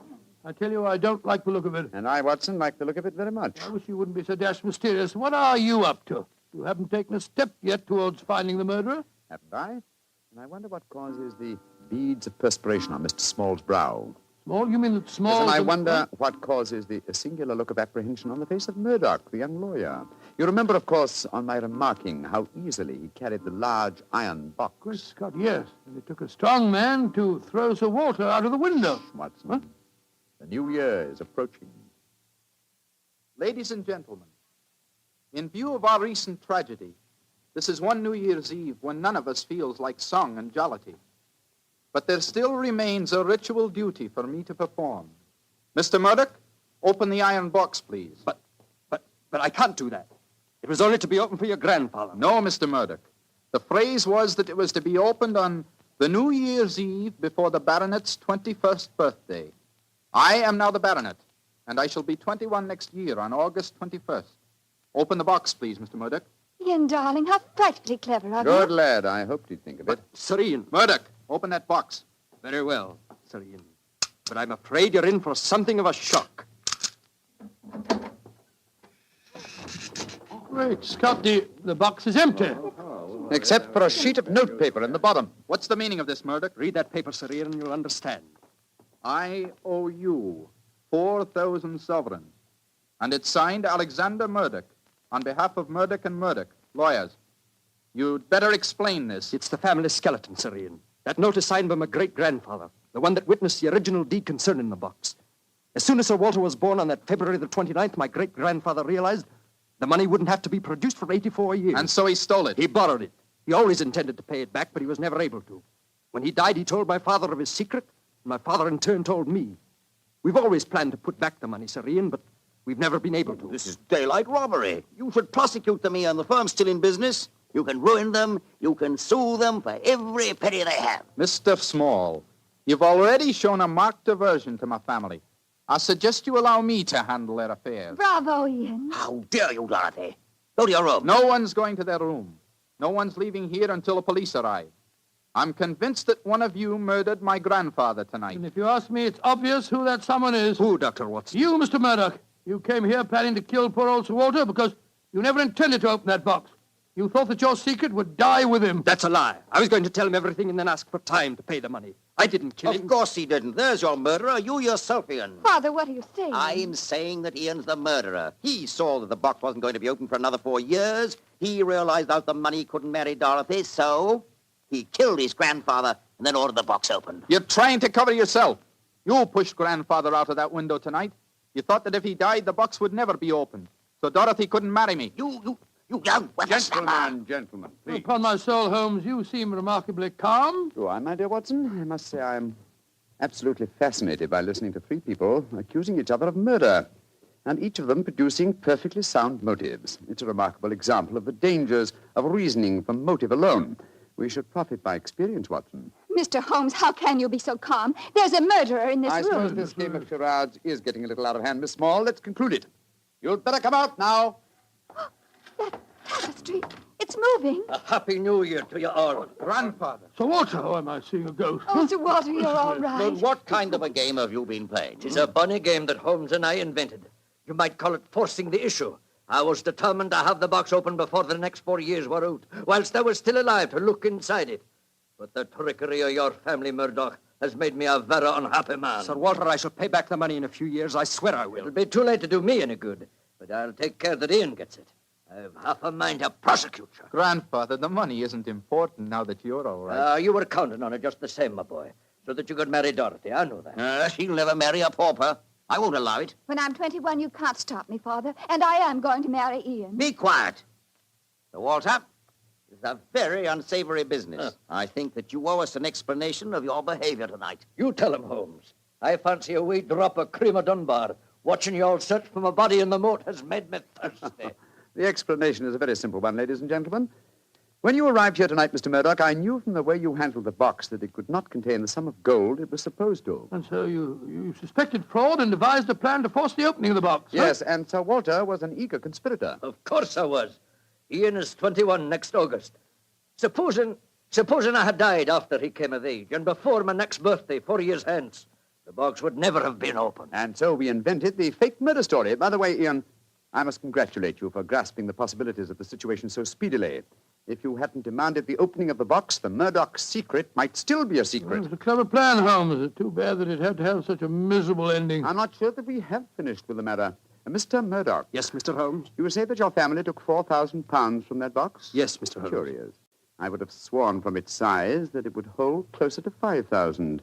And in your account of the legend, Watson, you told me that Sir Thomas Dunbar stated on his deathbed that he had put something else in the box. Right. Something for a rainy day, is that it? Mm-hmm. Did the Murdochs find that extra something? No, Mr. Holmes. They found nothing but the gold. Oh, that's very odd. I think I'll take a closer look at that box, if you don't mind. Since this seems to be a night of telling secrets, I think you might as well know, Father, that if you don't give your consent, I shall elope with him. Oh, bravo, my dear, bravo. No such thing. I admire your resolution, young lady, but I hardly think it will be necessary. What do you mean, Holmes? Permit me to show you all the treasure of the Dunbars. What have you found, Holmes? Something for a rainy day that old Sir Thomas spoke of. You see, since the cubic contents of the box obviously differed from my calculations, I deduced the existence of a false bottom. I was correct. And in that space, I found this. Oh, it's a manuscript. Quite so, the manuscript of a book. Look at the title page and see the author's name. History of the Dunbar Family. By Sir Walter Scott. Scott. I think, Sir Walter, that an original and unpublished manuscript by your distinguished namesake will prove worth several times the gold that is missing from that box. You've saved the day for us, Holmes, my boy. God bless you. Oh, this has been as strange a new year as ever I knew, but it's turned out to be a bonny one, thanks to you, Holmes. Well, fill up your glasses. We're going to drink a toast to the new year. By Jove, yes, Sir Walter. This is really a happy occasion. Then let's complete it by singing the traditional song of the season, Auld Lang Syne. And in this case, when we sing, Should Old Acquaintance Be Forgot, I feel that in our hearts we should be thinking of Sir Walter Scott. Though he died over 60 years ago, he's made us all very happy here tonight. Should old acquaintance be forgot and never brought to light.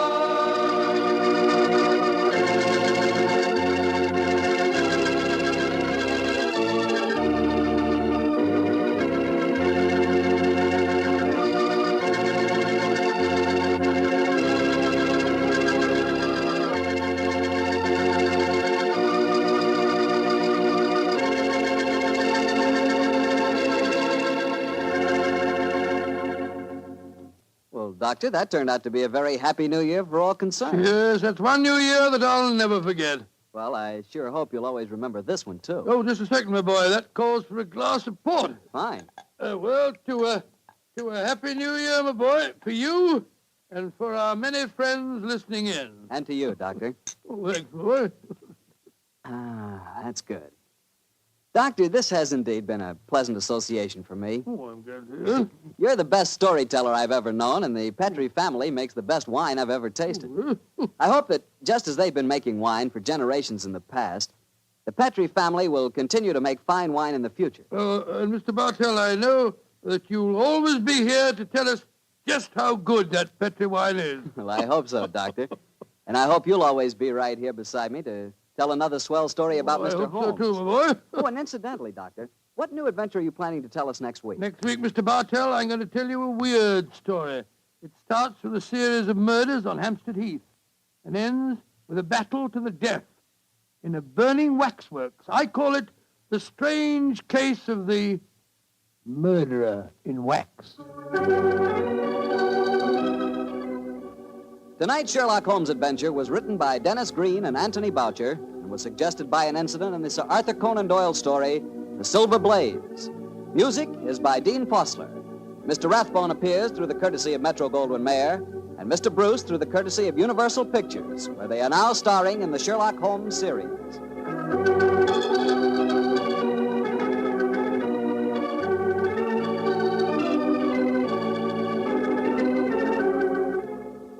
The Petrie Wine Company of San Francisco, California, invites you to tune in again next week, same time, same station.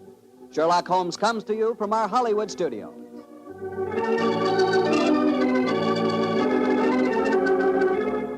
This is Harry Bartell saying goodnight for the Petrie family. For a solid hour of exciting mystery dramas, listen every Monday on most of these same stations at 8 o'clock to Michael Shayne, followed immediately by Sherlock Holmes. This is the Mutual Broadcasting System. I would like to thank Phyllis White for taking the time to tell us about her husband, Anthony Boucher, and also about Dennis Green, and those wonderful times, not so long ago, when Holmes and Watson were played by Rathbone and Bruce. The 2 episodes you have just heard are part of the New Adventures of Sherlock Holmes, starring Basil Rathbone and Nigel Bruce, and are a 1988 copyrighted production of 221A Baker Street Associates. The Sherlock Holmes stories and the characters of Sherlock Holmes and Dr. John H. Watson were created by Sir Arthur Conan Doyle and are used with the kind permission of Dame Jean Conan Doyle. This is Ben Wright. Won't you join me again sometime soon for 2 more New Adventures of Sherlock Holmes? Thank you for listening.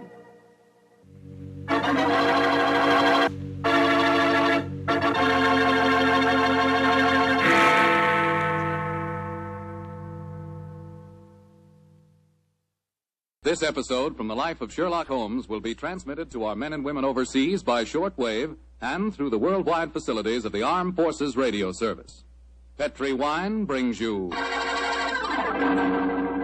Basil Rathbone and Nigel Bruce in the New Adventures of Sherlock Holmes.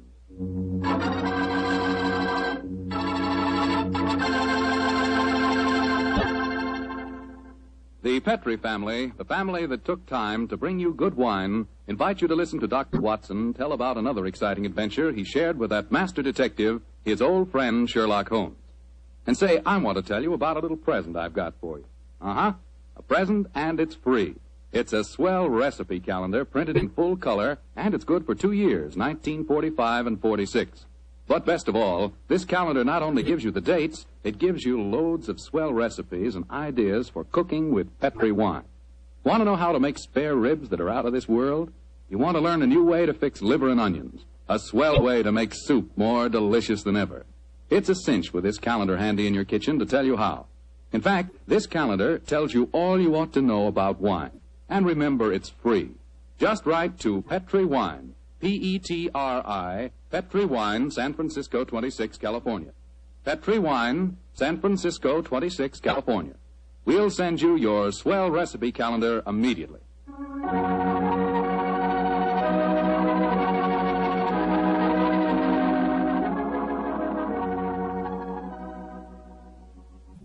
And now for our weekly visit with the genial Dr. Watson. Good evening, Doctor. Good evening, Mr. Foreman. Come in and settle yourself down. Thank you. You're looking particularly comfortable tonight, Doctor. Feet up on the sofa and the puppies asleep on your lap. Yes, my boy. The 3 of us went for a long walk on the beach this afternoon. And Monty and Winnie had a running battle with the seagulls. In consequence, they've been fast asleep ever since we got home. Well, I hope you're not too tired, Doctor. I'm counting on a new Sherlock Holmes story, you know. No, I'm all ready for you, Mr. Foreman. In fact, I was going through my notes on the case just before you arrived. Well, last week you told us it concerned a strange society who held their meetings in an underground vault of a furniture warehouse. Yeah, that's right, my boy. Now, down with it. Get down, Monty. No. Down. The story really began one stormy November night in 1887. I was married at the time and living away from Baker Street. On this night in question, my wife had already gone to bed, and I was nodding in front of the fire over one of Clark Russell's fine sea stories. I'd had a very tiring day, I remember. It was about the hour that a man gives his first yawn and glances at the clock, when suddenly my front doorbell jangled discordantly. Our servant Edna had gone up to bed, so I crossed to the window and opened it. It was very dark, but I could just see the outline of a figure standing on my doorstep. It looked like a woman. Suddenly, a cultivated voice called up to me. Is the doctor in? Yes, madam. I'm the doctor. Then please come at once. It's a matter of life and death. I have a carriage waiting. Gracious me. All right. I'll be down immediately. I closed the window, scribbled a note to my wife, grabbed my coat and hat and my bag, and a few minutes later I stepped out of the front door and closed it behind me. The carriage was standing at the curb, but I couldn't see any trace of the lady who'd called me.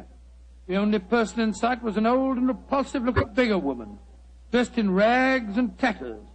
After a moment of bewilderment, I spoke.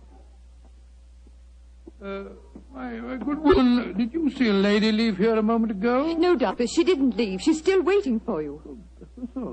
Forgive me, madam, but clothes of yours, I thought you were a beggar woman. There isn't any time to discuss that now. Please get in this carriage. But where's the driver? I'm going to drive. Please get in. Very well. It's only business. Are you sure that you can handle those horses, madam? Of course I can. Wish you'd tell me the way you're driving, ma'am. Please don't ask me any more questions, Doctor. You'll find out soon enough.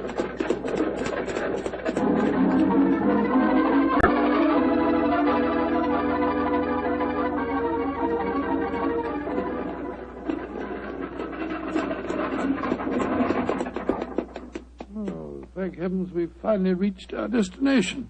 Must have driven halfway across London. Oh, hello. Must be somewhere down near the river.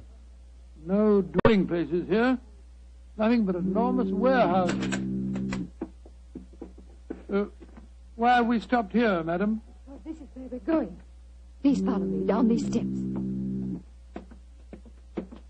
I wish you'd tell me where you're taking me. We have a club here in the basement. You'll see for yourself in a moment. It's a very solid-looking door. How do you propose to get past it? I'll show you.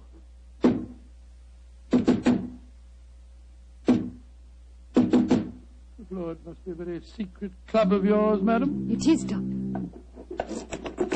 Who knocks? Number 7. Give the password. To the lanterns. You may enter.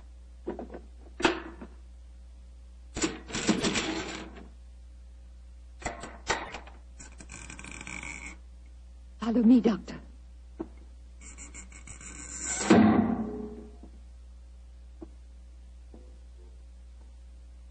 Madam, I do wish you'd tell me where you're taking me. This looks like the entrance to an opium den or a thieves' kitchen. Don't worry, Doctor. You're in no danger. There. Does that look like a thieves' kitchen? Great Scott, I don't believe my eyes. A luxuriously furnished room. What a strange collection of people. Some look like beggars, others in full evening dress. Amazing. Number 7. Who is this man? He's a doctor. I went to fetch him. I thought I said there were to be no strangers inside. Now look here, my good man. I've been extremely patient, but my temper's beginning to wear a little thin. Either let me see your patient at once or show me out. My time's valuable and I don't propose to waste it. I'm sorry, Doctor. Where is Julian? He's in the back room. And if you know what's good for you, Doctor, whatever you call yourself, you'll forget everything you see in here. Stop threatening me, sir. I'm not in the least interested in your blasted club. Just take me to the patient.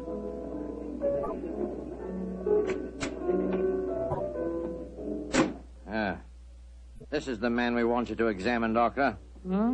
What happened? He fell down the stairs leading into the clubroom. Well, why'd you move him? We wanted him to be comfortable. It's the worst thing in the world you could have done. Never move a person with an injured skull. Is he going to be all right, Doctor? No, madam, I'm afraid he isn't. His neck's broken. He's dead. Huh? Julian, dead. You sure of that, Doctor? Of course I'm sure of it, my good man. I'm afraid you need an undertaker, not a doctor. We must tell the others. All right, quiet, everybody. Quiet. Quiet. Julian is dead. Julian dead? Oh, this is terrible. Who is this man? He's a doctor. Oh, better get him out of here at once. We don't want any strangers nosing about. That's right, though. Shouldn't have brought him here anyway. Now, just a minute. I assure you, ladies and gentlemen, I haven't the slightest desire to stay here one moment longer. If you'll direct me to the door again, madam, I'll try to find a cab myself in this godforsaken district and go home. Show him out and give him his money. Follow me, please. I'm delighted to. Do you mind if I don't drive you home, Doctor? Well, no, I should prefer it. My nerves aren't in the best of shape. You mustn't be angry with me, Doctor, please. Leaving again, number 7. No, but this gentleman is. Will you see if you can find a cab for him? Right. To whom shall I send in my bill, madam? Oh, here's a £5 note. That should cover your time and trouble, shouldn't it? No. It's far too much, madam. No, Doctor, it's late at night and it hasn't been a very pleasant case for you. Please take it. Oh, it's very kind of you, very generous indeed. But by the way, how did you happen to come to me in the first place? I was driving about looking for a doctor, and a policeman directed me to your house. Oh, I see. I have found a cab for you. Thank you, my man, thank you. Oh, Doctor, may I come round in the morning for a death certificate? Of course. You remember my address? Yes, but I don't know your name. Watson. Dr. Watson. Dr. Watson? Not the Dr. Watson who's associated with Sherlock Holmes. Madam, I'm flattered that you know of me. Good night, Doctor. And please forget about everything you've seen here tonight.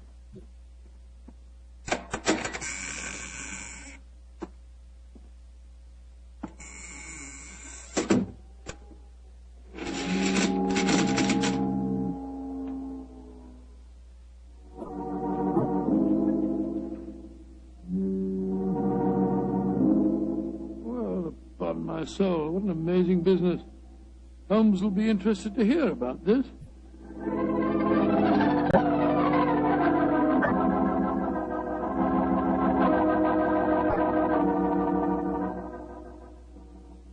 And that's the way it was, Holmes. One of the most curious adventures I ever had without you. Very interesting, Watson. You say this underground cellar was luxuriously furnished. Yes, and the people there were an amazing mixture. Some were in rags and some in evening dress.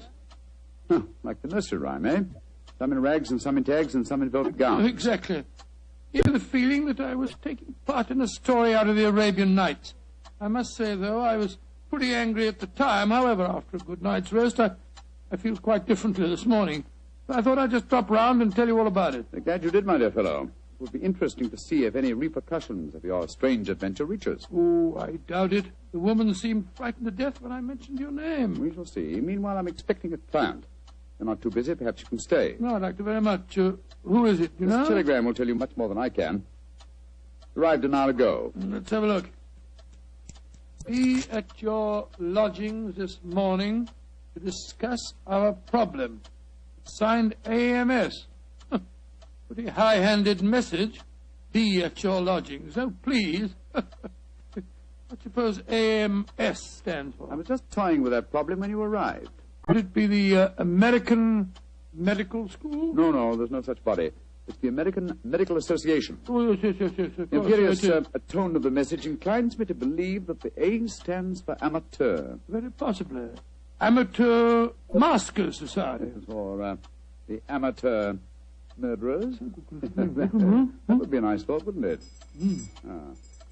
There's their representative now, no doubt, to save us further guesswork. Holmes, it looks like the same carriage that I drove in last night. The girl standing on your doorstep, dressed in the height of fashion. Mrs. Hudson's letting her in. Splendid.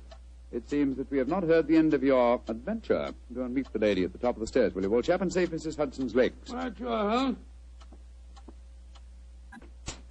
Thank you, Mrs. Hudson, thank you. All right, come in, madam. Want to come in? Thank you, Dr. Watson. Mr. Sherlock Holmes, At your service, madam. Won't you sit down? I'm Lady Dorothy Brownlee. It's your voice. You're the lady who fetched me last night, dressed up as a beggar woman. Yes, I am, Dr. Watson. Forgive me for being so mysterious at the time. Doubtless you have come to consult me regarding last night's unfortunate accident at the Amateur Mendicants Society. How did you know what the initials stood for, Mr. Holmes? Well, after hearing Dr. Watson's story of last night's happenings, the connotation seemed obvious. Am I right? Perfectly. Last night when Dr. Watson told us Julian was dead, we thought it was an accident. And now you think it is murder, eh? Lady Brownlee, if you expect my help, there must be no more mystery. Just what is this Amateur Mendicant Society? I'm afraid it'll be a little hard for you to understand our motives.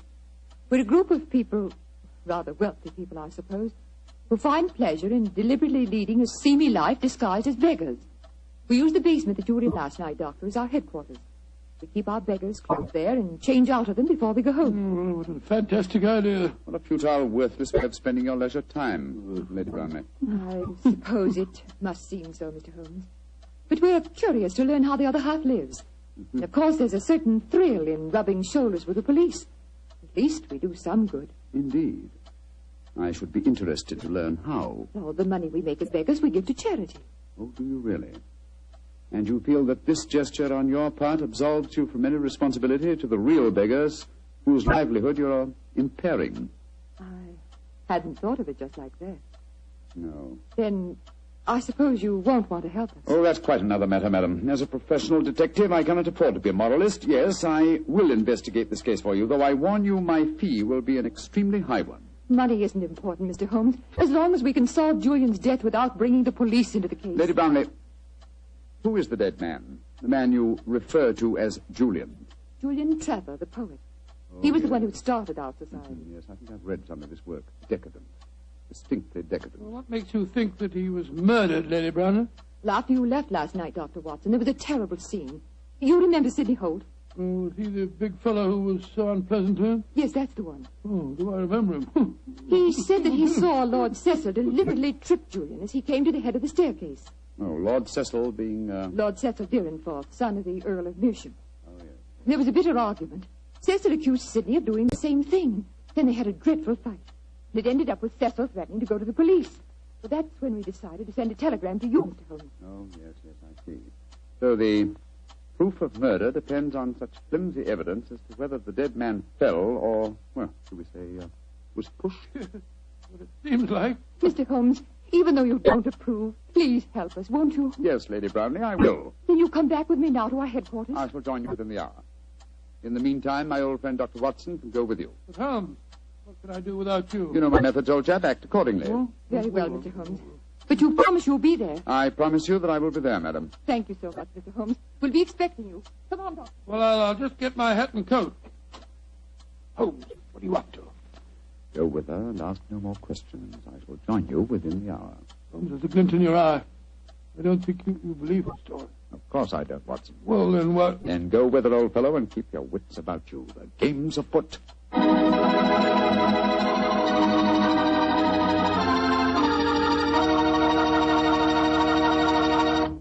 The story of the Amateur Mendicant Society will continue in just a few seconds. Time I'd like to use to remind you that you're really missing something until you try having wine with your dinner. And I mean a Petri wine. Let's say a Petri California Burgundy or a Petri California Sauterne. Both wines are just made to make good food taste better. If you like a red wine, try Petri Burgundy. Try it with hamburger, with stew, with any meat or meat dish. And if you like a delicious white wine, a wine that'll make chicken taste better than ever, try a well-chilled Petri Sauterne. With food, nothing can take the place of a good Petri wine.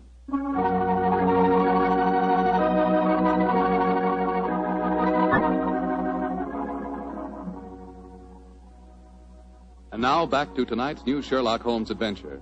The Amateur Mendicant Society, a group of wealthy eccentrics who pose as beggars, have come to Sherlock Holmes and Dr. Watson with a problem. One of their members has apparently been murdered, and the famous pair have been asked to investigate the killing. As we rejoin our story, Dr. Watson, still awaiting the arrival of the great detective, is cross-questioning three of the members at the headquarters of this unusual society. I'm afraid that I don't find your stories very convincing. Oh, don't you now? Well, then suppose you stop asking questions until Sherlock Holmes gets here.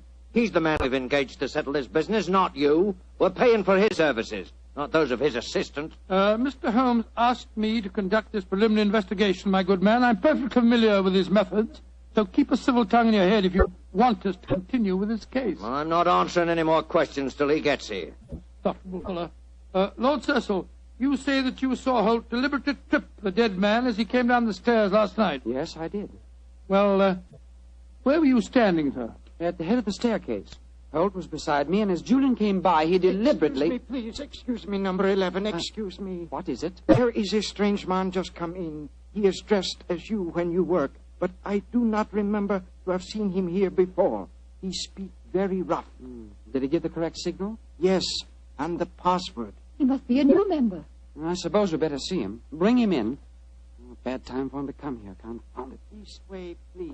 Tommy, what a nice place you got here. Yeah, quite a nice place. Certainly do yourselves proud, don't you? Who are you, and how did you get in here? I'll give you a signal on the password, just like Julian told me to. Are you a friend of Julian? Of course I am. You're coming to meet him here today. Who are you, really? Are we all friends here? Yes, you can talk freely. And permit me to introduce myself. I am Don Luis Jose Fernando de las Torres at your service. Why? Why do you want to join us? When Julian tell me about it, it tickled my, how you say, my funny bone. It is a so charming idea to see others of mendicancy. I suppose he's all right. Of course I'm all right. Now, where is Julian, please? He will vouch for me. He's in the other room. He had an accident. An accident? Not a bad one, I hope? A very bad one. Dr. Watson, you better take him in there and break the news to him. Very well. Follow me, sir.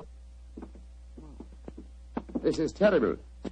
Please, tell me what happened, Doctor. I'm afraid you must prepare yourself for a shock, sir. Your friend is dead.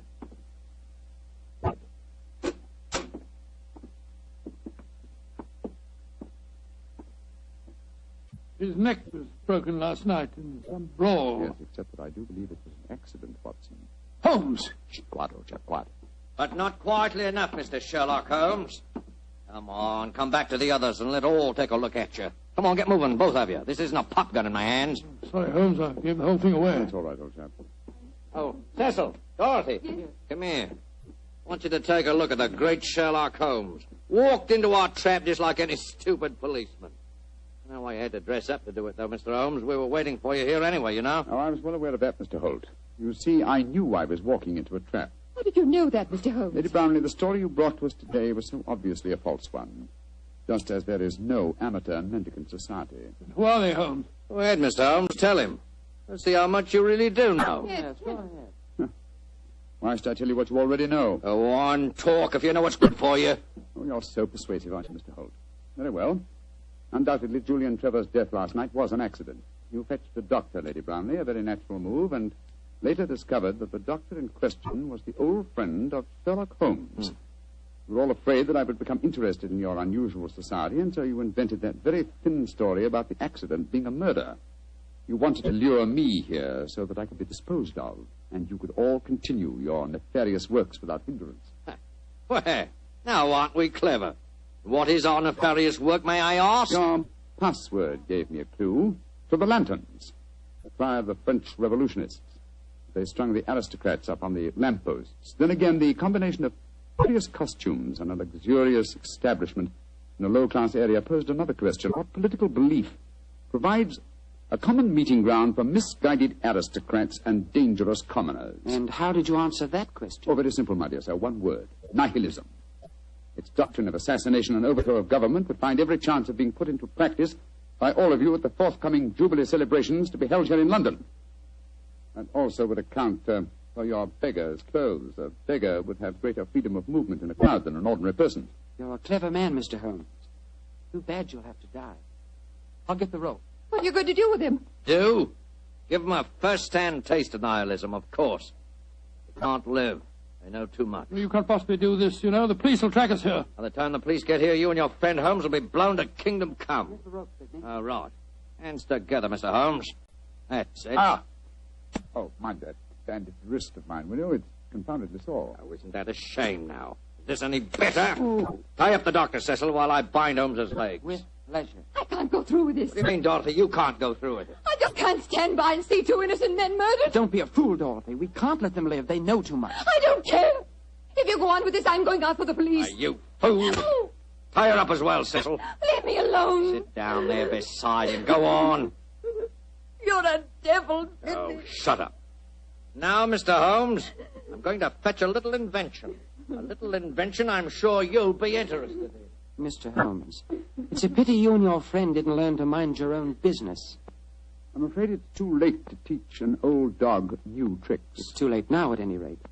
Quite comfortable, Dr. Watson? Don't you speak to me, sir. You're a filthy traitor to your country. Rubbish. Here we are. An example of Mikhail Petrov's mechanical genius.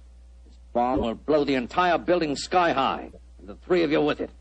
Now, I wind the time clock so, and we'll set the fuse to go off in 5 minutes. It'll give us plenty of time to get away. So.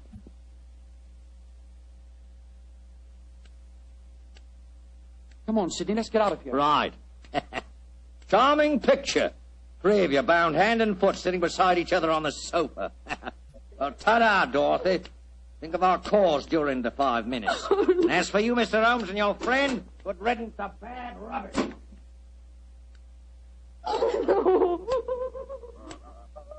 Well, Holmes, this looks like the end. Afraid so, old chap.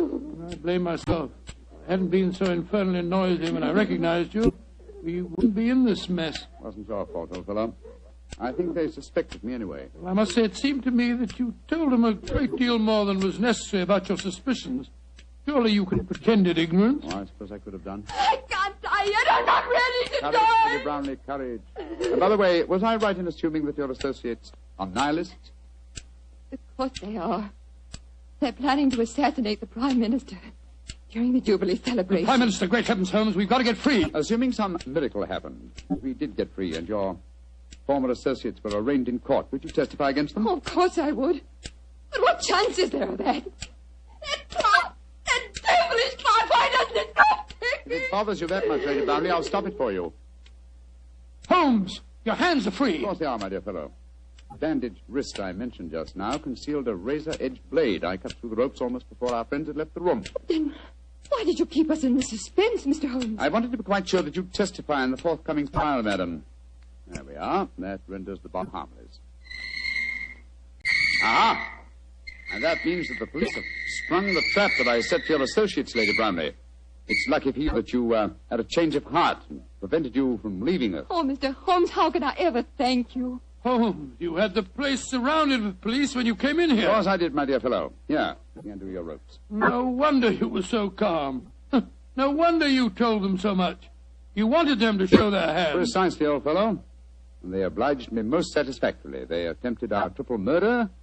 They are self-confessed anarchists. And with the evidence of Lady Brownlee, I'm sure that we can put them where they all belong. Considering it barely noon, I think you'll agree, Watson, that is a very comprehensive morning's work.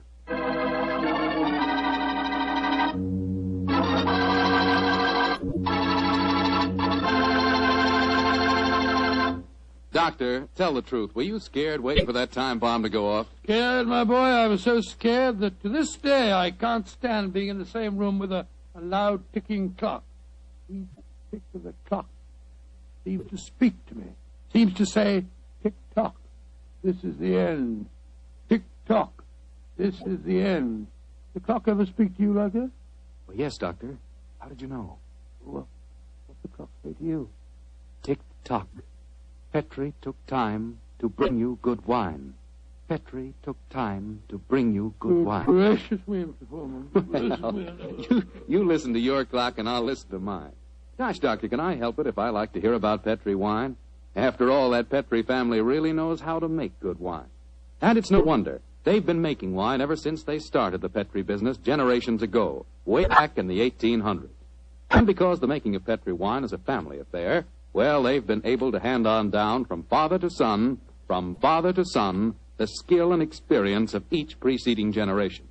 So naturally, when it comes to turning luscious, sun-ripened grapes into fragrant, delicious wine, well, you just can't beat the Petri family, because Petri took time to bring you good wine.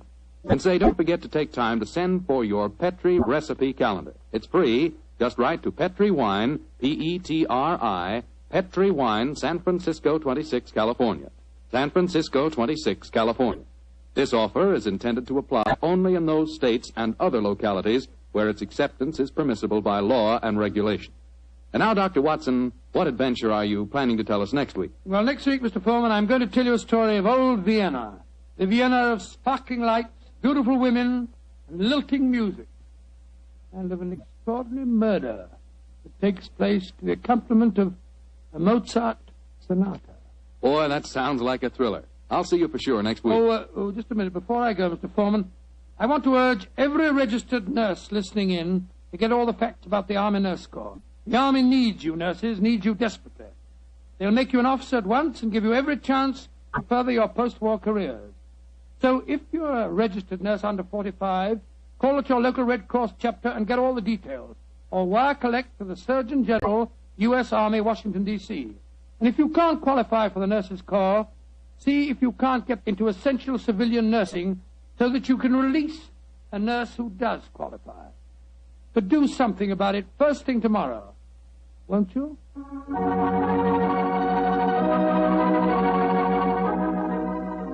Tonight's Sherlock Holmes adventure is written by Dennis Green and Anthony Boucher and is based on an incident in the Sir Arthur Conan Doyle story, The 5 Orange Pips. Mr. Rathbone appears through the courtesy of Metro-Goldwyn-Mayer and Mr. Bruce through the courtesy of Universal Pictures, where they are now starring in the Sherlock Holmes series. The Petri Wine Company of San Francisco, California, invites you to tune in again next week, same time, same station. Meanwhile, don't forget to take advantage of our offer of a free recipe calendar. Oh, the Petri family took the time to bring you such good wine. So when you eat and when you cook, remember Petri wine. To make good food taste better, remember... Petri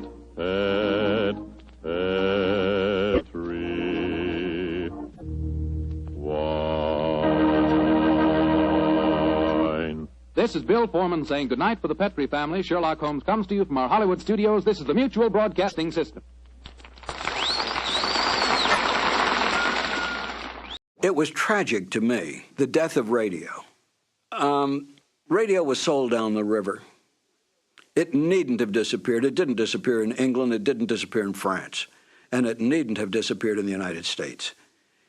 They took the networks primarily, took the proceeds of radio advertising, built up their television networks, and then dumped radio as though it had simply ceased to exist. Radio could have and should have survived.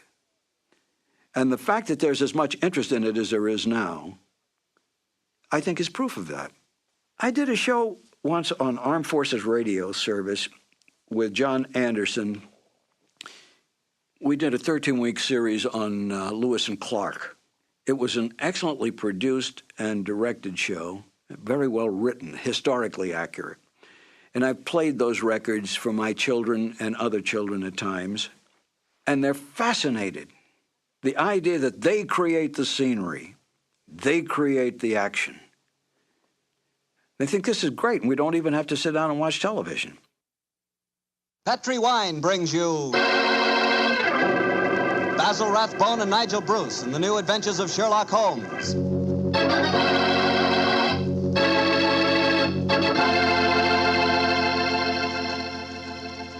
The Petri family, the family that took time to bring you good wine, invites you to listen to Dr. Watson tell us another exciting adventure he shared with his old friend, that master detective, Sherlock Holmes.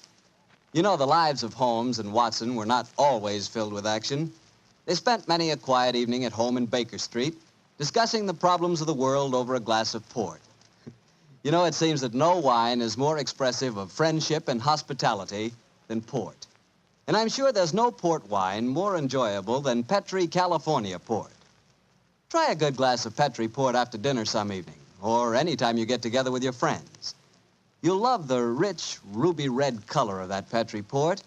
You'll love its smoothness and full body, its remarkable and wonderful flavor, a flavor that comes straight from the heart of luscious, hand-picked grapes. Serve that Petri port alone, or serve it together with cake or cookies or with fruit. Yes, and serve it proudly. You can, because the name Petri is the proudest name in the history of American wines.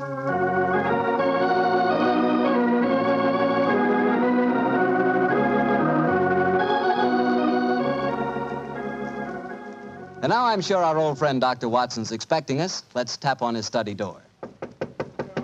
Come in. Good evening, Doctor. Good evening, Mr. Bartell. Come over here by the fire. I was just having a cup of coffee. Would you care to join me? Thanks, that'd be nice. It will prevent you falling asleep during my story tonight. There's no chance of that, Doctor. From the hints you gave us last week, it sounded like quite a story.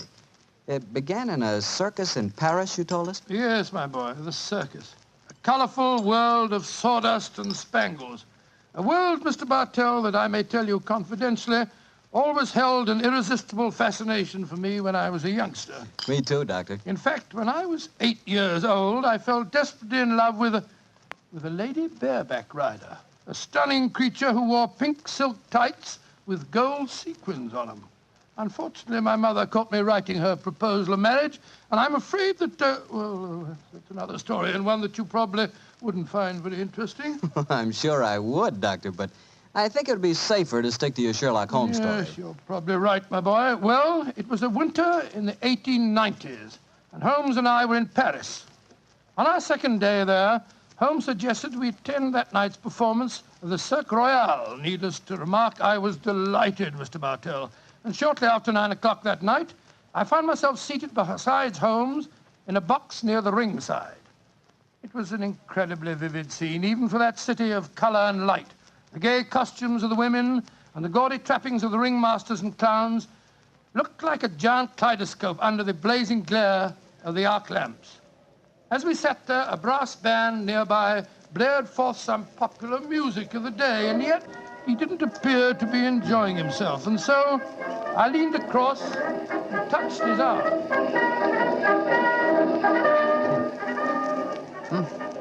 What is it, Watson? Well, you're very quiet, Holmes. Aren't you having a good time? A good time? Oh, I suppose so, old chap. I was just wondering where Mr. Edwards is. Mr. Edwards? Who's he? An extremely distinguished client who was to meet us in this box at 9 o'clock. Client, so this little excursion was on business after all. Yes, I might have known it. Don't worry, old fellow. In your case, I think you'll be able to combine quite a little pleasure with the business. Well, can't you be a little more explicit, Holmes? Shh. Here comes the ringmaster. Mesdames et messieurs, j'ai l'honneur de vous présenter ce soir la grande vedette du cirque, Mademoiselle Gisèle Girondet, équestrienne incomparable.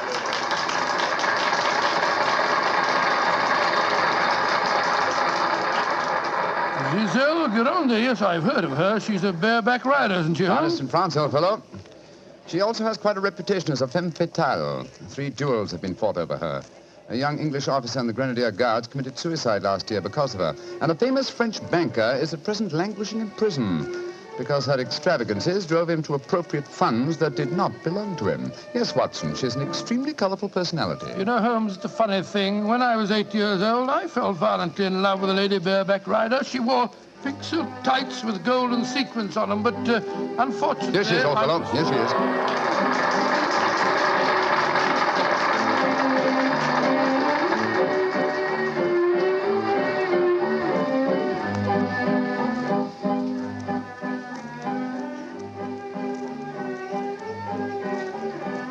Holmes, she's exquisite. Look at the way she's jumping from the back of one horse to the other. Sheer poetry of motion. The lady appeals to you, Watson. By George, yes, indeed she does. In fact, Holmes, I don't mind telling you that if I weren't a married man and a poor man... you'd like to court the lady, eh? Yes, I should excellent, indeed. Old fellow, excellent. That's the very reason for our attendance at the Well, what in circus. heaven's name are you talking about, Holmes? Ah, there you are. Good evening, Mr. Edwards. Holmes, my dear fellow, how are you?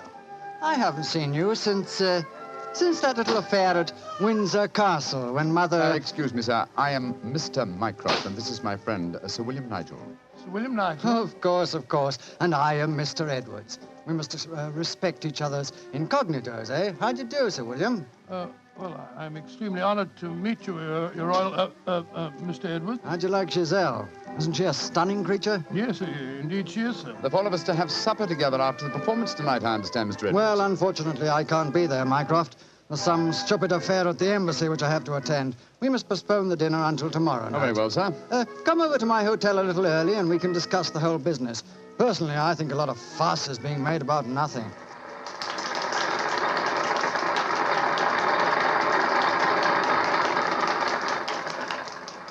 Now, if you'll excuse me, gentlemen, I must go back and see Giselle for a moment and tell her that I can't keep our appointment for tonight. I'll see you tomorrow, Mycroft. Good night, Sir William. Good night. Good night, good night, sir. Et maintenant, pour votre plaisir, les frères Salini, les jongleurs internationaux. Holmes, what's all this mystery? That wasn't Mr. Edwards, it was the Prince of... Shh, Watson, please. Discretion, old fellow. Mr. Edwards, as you know, is extremely democratic. Too much so, possibly, when one considers his position and responsibilities. He's become quite seriously involved with Mademoiselle Giselle, the lady bareback rider who has just left the ring. Oh, so that's it. The Foreign Office, quite naturally, I suppose, is deeply concerned over the matter, and I've been entrusted with the delicate mission of protecting Mr. Edwards. Oh, does Giselle Gironde know that his true identity, do you suppose? That's the first thing that we have to find out. It's possible that she is simply captivated by having a rich Englishman at her feet. If, on the other hand, she knows who Mr. Edwards is, then we may be in for a great deal of trouble. Yes, but how are you going to find that out? By tempting her with a richer Englishman, and one with a title. That, my dear fellow, is why you are Sir William Nigel. You mean that... Your job, old fellow, is to do your utmost to steal Giselle Gironde from Mr. Edwards. But, I don't even know the girl. We shall remedy that defect in a few minutes. As soon as the performance is over, my dear chap, I shall take you to her dressing room and arrange an introduction.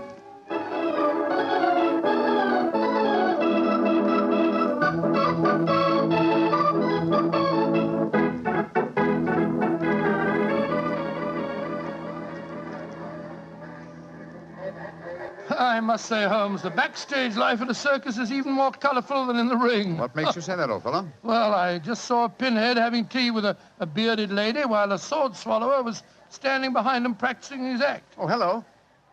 See that man standing talking to the girl in tights? Yeah, attractive, isn't she? The gentleman is Inspector Vernet of the French police, an old friend and a distant relative of mine. Vernet, how are you? Ah, Holmes, mon cher ami, comment ça va? No, Vernet, please.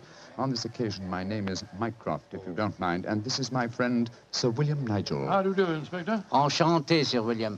Permit me to introduce Mademoiselle Yvette Marat. How you do? How do you do, Mademoiselle? How do you do? What brings you behind the scenes at the circus, may I ask, mon cher Mycroft? My friend Sir William is most anxious to make the acquaintance of Mademoiselle Gironde. But of course, every man wishes to meet Giselle Gironde. Why not ask Vernet? He will present you to her.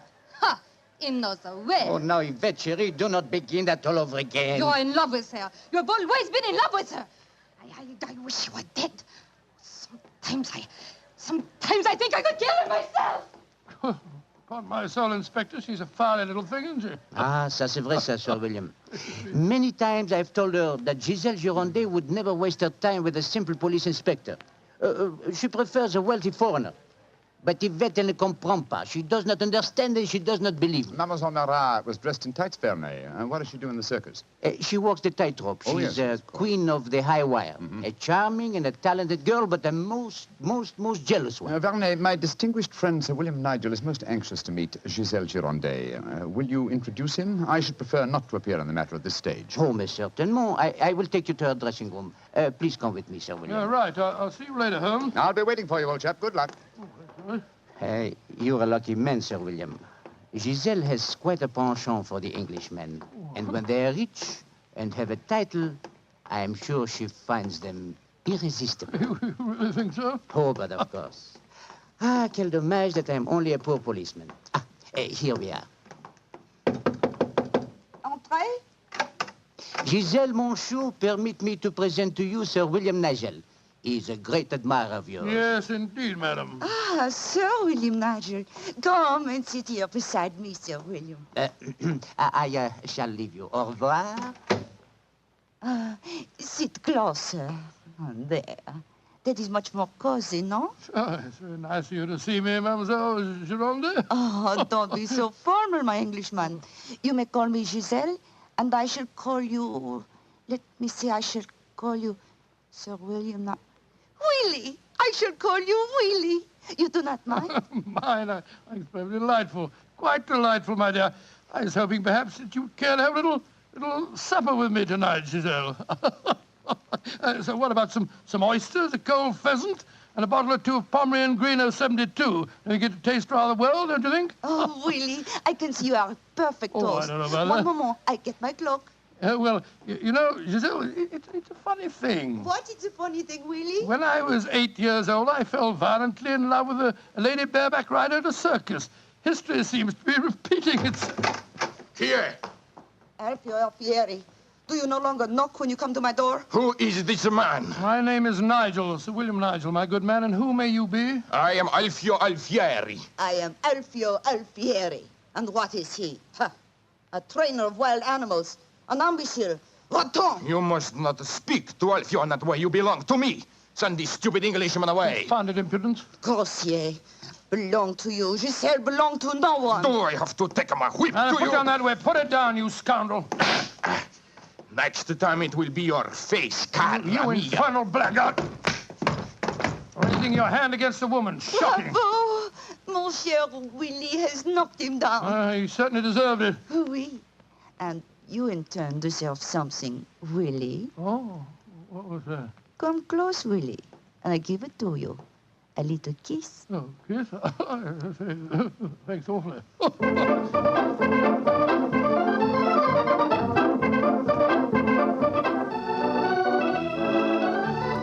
Oh, Willie, you are so strong, so resolute, so brave. Oh, it was nothing, my dear Giselle. Nothing at all. Here, more champagne, Gus. More champagne. Oh, Willie!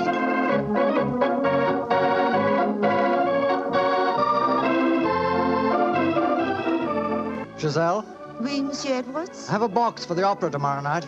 I was hoping that Oh, perhaps... I'm sorry, Monsieur, but my time is occupied. I am showing the delights of moment to mon cher Willie.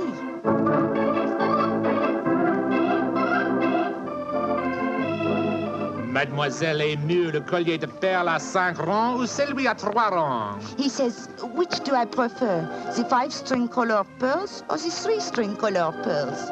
What does my Willie think? So that you can't hang too many pearls on a pretty neck like yours. I'll take the 5-string collar, my good fellow.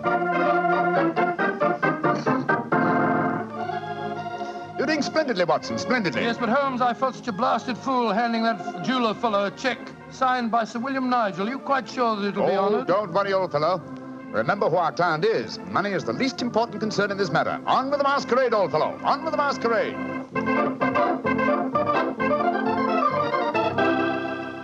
More champagne, Garçon.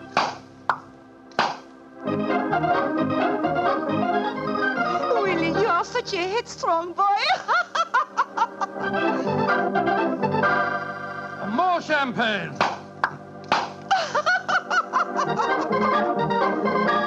Citadel, you dear little thing.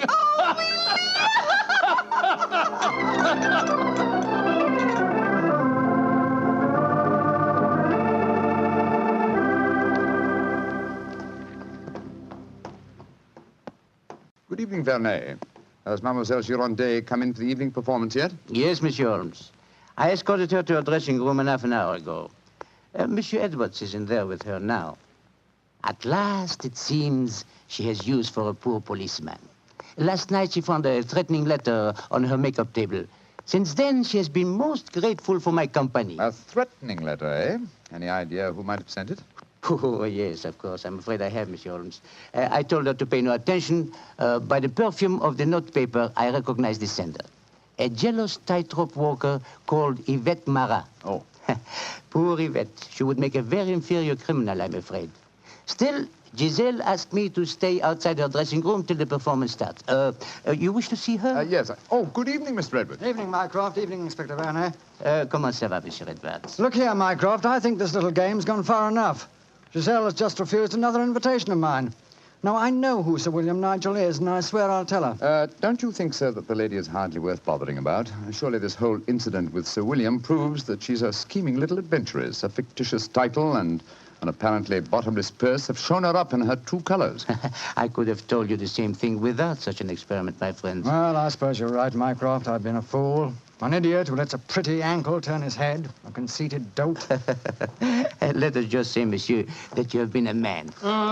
Good evening, sir. Good evening. Good evening. Just going back to see Giselle for a moment, I brought us these flowers for her. I'll be back in a jiffy. Just a minute, Watson. I hate to dampen your ardor, old chap, but the masquerade is ended. Ended? What do you mean It is no longer necessary for you to impersonate Sir William Nigel or to pay court to Giselle. Oh, really? Really? Well, that's a great relief, sir, great relief. I've hated the whole business. Oh, yes, I'm sure you have.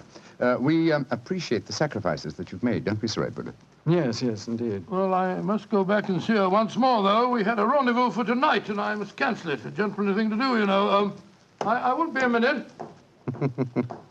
Never have I seen a man more downcast. Obviously, with him, my dear Holmes, business was a pleasure. Alfieri, where are you going? That Englishman. I just saw him go into Giselle's room. To whom are you referring? That man that called himself Sir William Nigel. Yes. 2 days ago, he struck me. I have to settle with him. No man may strike Alfieri. Do not cause any more trouble, Alfieri. From what I've been told, you thoroughly deserved what happened to you. Here he come now. You, English, you. Alfieri challenge you to a duel. Holmes! Watson, old chap, what is it? You're as white as a ghost. It's Giselle. What's wrong with her? She's dead. She's lying there in her dressing room. Strangled. Strangled? And only half an hour ago I spoke with her myself. Since then, I've been standing in this corridor, guarding her door at her own request. Only 2 men have entered Giselle's dressing room since then. You, Monsieur Edwards, and you, Sir William Nigel. What are you suggesting, Vergenay? I am suggesting nothing. I am stating that these 2 gentlemen are under arrest for suspicion of murder.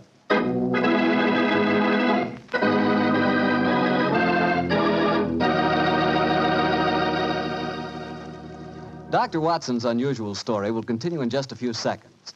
Time I'd like to take to remind you that one wine that seems to be the outstanding favorite among the ladies is Petri California Muscatel.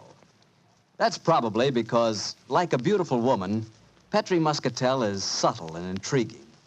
Petri Muscatel is the color of burnished gold. And its flavor, well, it's the flavor of big, plump Muscat grapes, picked by hand carefully and tenderly when they're just full of wonderful, delicious juice. If you want to show that you really know the wine that women prefer, serve Petri Muscatel. Serve it after dinner or later in the evening. It's wonderful. And why shouldn't it be? It's a Petri wine. Well, Dr. Watson, so you and the mysterious Mr. Edwards got yourselves arrested on suspicion of murder, huh? Yes, Mr. Bartell. Holmes did everything in his power to persuade Inspector Vernet to release us, but it was useless. And so, while Mr. Edwards and myself were languishing in detention cells at the local Sûreté, Holmes and the French inspector were examining the dressing room of the dead woman. I'm sure, Inspector Vernet, that being as keen a detective as you are, you must suspect the true identity of Mr. Edwards. Of course, Monsieur Holmes. But that is the danger of incognitos. If he chooses to assume the identity of plain Monsieur Edwards, then he must run the risks of plain Monsieur And Edwards. you're convinced that either he or my friend strangled Mademoiselle Girondet? It is obvious. Then I'll have to prove to you that they didn't. Let me examine the body again, will you? If she had been strangled by either of my friends, why would her body be lying here under the window? It's as far away from the door by which they left this room as possible. That proves nothing. No, but it's odd. Giselle was a strong girl. There might easily have been a struggle. Perhaps she tried to get away through the window. And yet there are no marks of violence on her throat. Just this piece of very fine cord that did its deadly work so cleanly. Cut with a knife. Please do not remove the cord, Monsieur Holmes. The body has not yet been photographed. Dear me, Vernet, you're making it very hard for me, aren't you? You notice, of course, that the window is open. Yes, but we have examined the snow outside. There were no footprints within 3 yards of the window. The murderer must have entered by the door that I was watching. Yes, it would be hard, even for a professional acrobat to jump in. An acrobat? Vernet, your young friend, Mademoiselle Yvette Marat, is a tightrope walker. Yvette, but... Yes, she certainly had a motive. She'd even sent a threatening letter. I heard her express hatred and jealousy for this dead woman. It's conceivable that she could enter a room by a window without leaving footprints in the snow. Where was she at the time of the murder? I do not know. I was waiting for her in the corridor. Then I suggest that we investigate her alibi at once. And after that, Inspector, I must pay a visit to the Sûreté. I don't want my friends to think that I've deserted them.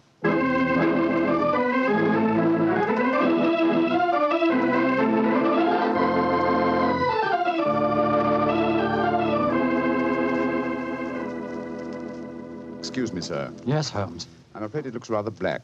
As I was telling you, Yvette Marat, the tightrope walker, was able to establish a completely satisfactory alibi. Verney still suspects you or Dr. Watson. Well, that's ridiculous. May I ask you a very straightforward question, sir? Of course. I can well understand that if you had gone into the dressing room and found the woman already murdered, you might easily be tempted to conceal the fact, to avoid a scandal involving your person. Will you swear to me, sir, on your true identity, that Giselle was alive when you left her? She was, Holmes. I swear it. Thank you, sir. That's all I wanted to know.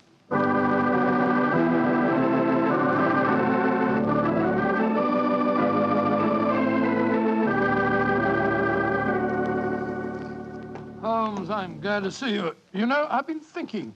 All this depends on Verney's evidence. But supposing he was the murderer? He told us that Giselle had turned him down, you know. I'd thought of that, but Mr. Edwards swears that Giselle was alive when he left the room. And yet that means that Mr. Edwards... Oh, no, it's unthinkable. Holmes, you're not suggesting... Holmes, if I thought that that were possible, I'd confess to the murder myself. My life wouldn't matter if it'd save a scandal like that. Great Scott, it'd shatter the empire. Dear old Watson, you shall not sacrifice yourself.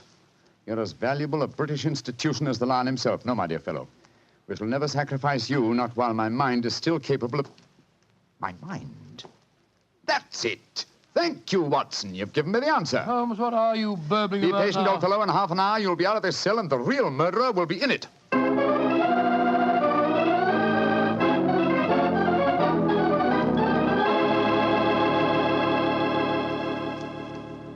Questions.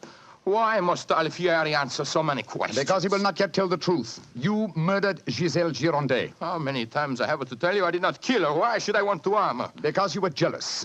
Because she humiliated and tormented you. But I was not in her dressing room. I've already proved that fact. Am I a magician that I can kill somebody without entering a room? Alfieri, I know how you killed Giselle Girondet without its necessitating your entering this room. And you're a smart man. Please to tell me. I don't need to tell you. With the aid of Verney, I'll show you. Open the window, Alfieri. What game is this? Very well, then. I'll open the window myself.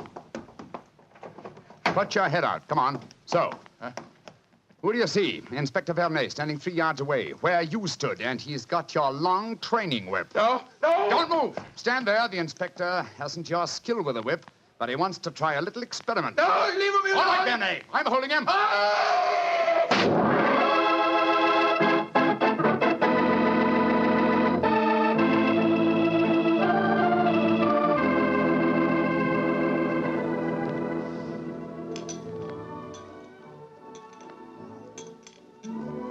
Well, Mr. Edwards, I mean, well, sir, this is a pleasant change from a prison cell, isn't it? It certainly is. Holmes, I can't tell you how grateful I am.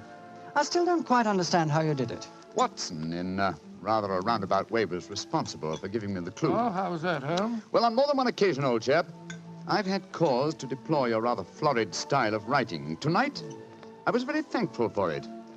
When I began to speak of the capabilities of my mind, suddenly I remembered a phrase of yours in which you referred to its whip-like rapidity and accuracy. That, of course, made me think of Alfieri, the animal trainer. Exactly how did he kill the poor girl? Well, sir, he stood outside the window, far enough away to leave no incriminating footprints. Called to Giselle, probably persuaded her to lean out, then snapped the whip around her neck, pulling it tight and strangling her. And then I suppose he cut the cord and let the body fall back into the room. Precisely, old fellow. We found a whipstock among his tackle, a whipstock from which the lash had been cut. The stub of lash left matched the cord around the dead girl's throat. Amazing business. And I don't mind telling you, fellas, I'm very thankful to be through with it. Yes, so am I, sir. In fact, I wouldn't be at all surprised if this whole incident cures me of my love of circuses. Oh, I didn't know you had a predilection in that direction, Watson. Oh, yes, sir. Yes, if you don't mind my saying so. When he was 8 years old, he fell in love with a lady bareback rider. Didn't you, Watson? Indeed. What happened? Well, sir, I don't remember her name, but she wore pink silk tights with golden sequins on them. And I wrote her a rather hot-headed letter. Unfortunately, my mother...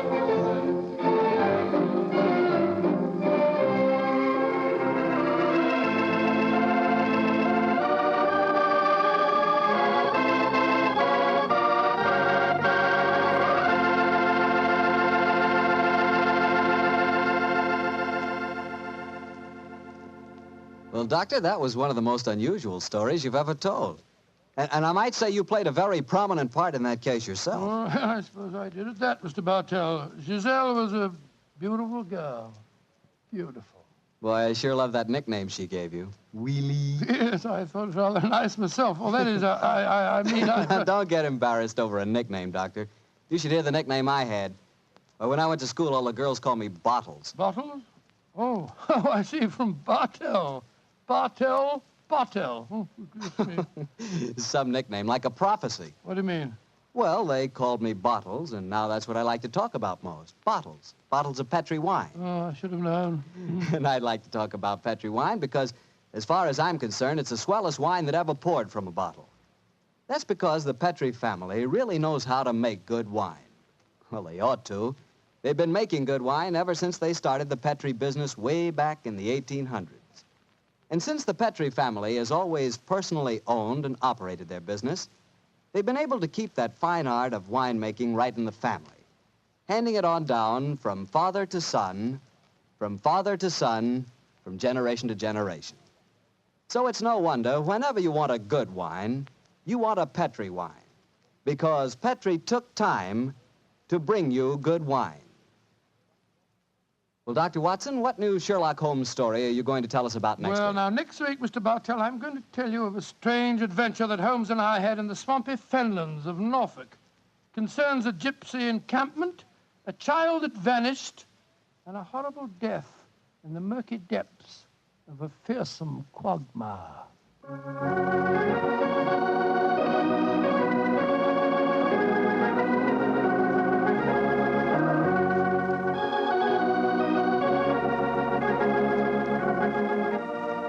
Tonight's Sherlock Holmes adventure was written by Dennis Green and Anthony Boucher and was suggested by an incident in the Sir Arthur Conan Doyle story, The Adventure of the Three Students.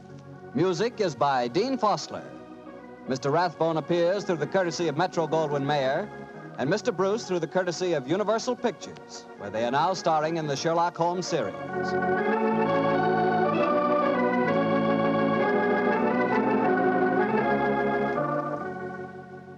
The Petri Wine Company of San Francisco, California, invites you to tune in again next week, same time, same station. Sherlock Holmes comes to you from our Hollywood studios.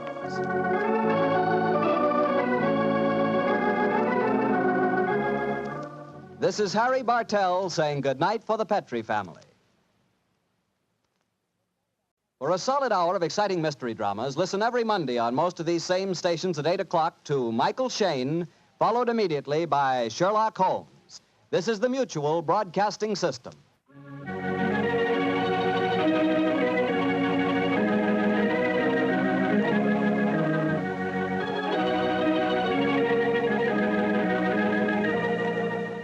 The two episodes you've just heard, The Telltale Pigeon Feathers and The Indiscretion of Mr. Edwards, are part of the new Adventures of Sherlock Holmes starring Basil Rathbone and Nigel Bruce, and are a 1989 copyrighted production of 221A Baker Street Associates.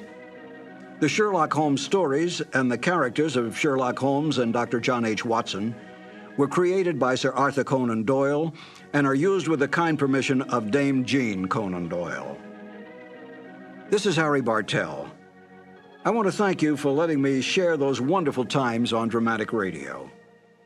I'll be back soon on another cassette where I'll present Sherlock Holmes and Dr. Watson in The Adventure of Thor Bridge and The Double Zero. Thank you for listening.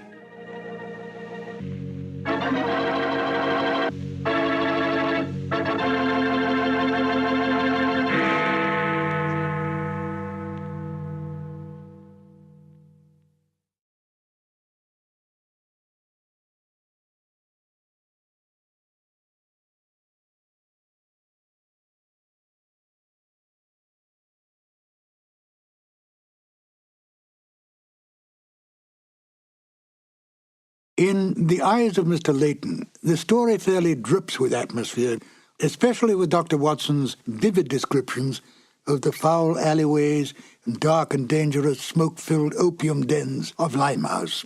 It is some of the best of dramatic radio's way with the listener's imagination. Basil Rathbone has always been underestimated as a fine character actor. Although he was more than happy to be a leading man in films and on the stage, it is such disguised characters as those he portrays in The Eyes of Mr. Layton that gave people a chance to see his true range as an actor. It was Rathbone's intense desire to stretch his acting ability in other areas that made him decide to leave the series, much to the dismay of Nigel Bruce. Nigel Bruce was extremely easygoing and a great fun-loving prankster, quite beloved by all who knew him. He adapted easily to any role he played, and especially loved the part of Dr. Watson, even though he himself knew that the good doctor was not at all like the person he portrayed in the Sherlock Holmes films or the radio series. It doesn't seem to matter, for Bruce's interpretation of Dr. Watson has been accepted and embraced by the public. It's interesting to note that Rathbone, by his very nature, was not unlike Sherlock Holmes. Rathbone's clipped tones and natural logic added to the picture of Holmes, and Bruce's casualness and his loyalty to Rathbone was much like Dr. Watson's attitude to Holmes. At the end of the 1945 radio season, Basil Rathbone was offered a very lucrative 7-year contract to continue as the great detective. He turned down the offer, and when Rathbone left the series, Bruce went on for only one more season as Dr. Watson to a Sherlock Holmes portrayed by Tom Conway. But it wasn't the same, and Bruce graciously bowed out of the series after that. At least thanks to the discovery of these long-lost radio shows, we can once again listen to Basil Rathbone and Nigel Bruce at the top of their acting ability, portraying the world's most famous detective and his loyal companion. Now, if you will, join me as we listen to The Eyes of Mr. Layton. This episode from the life of Sherlock Holmes will be transmitted to our men and women overseas by shortwave and through the worldwide facilities of the Armed Forces Radio Service. Petri Wine brings you Basil Rathbone and Nigel Bruce in the new adventures of Sherlock Holmes.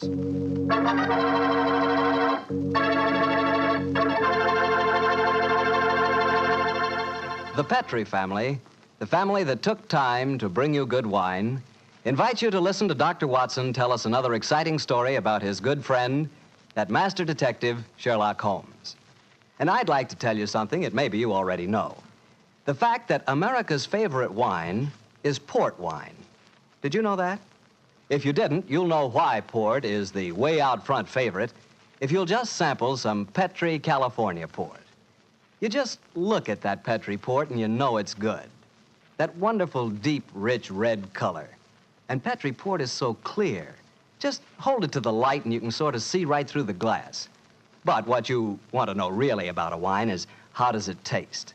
And I'll tell you something. I've never yet been able to find the adjective that'll do Petri port justice. It's wonderful, honest. You've just got to taste it for yourself and find out for yourself. You'll love that Petri port in the evening after dinner when you're sitting around listening to the radio. And it's perfect to serve your friends when they come over. You can show them that Petri label, too. In fact, you can show it proudly, because the name Petri is the proudest name in the history of American wines.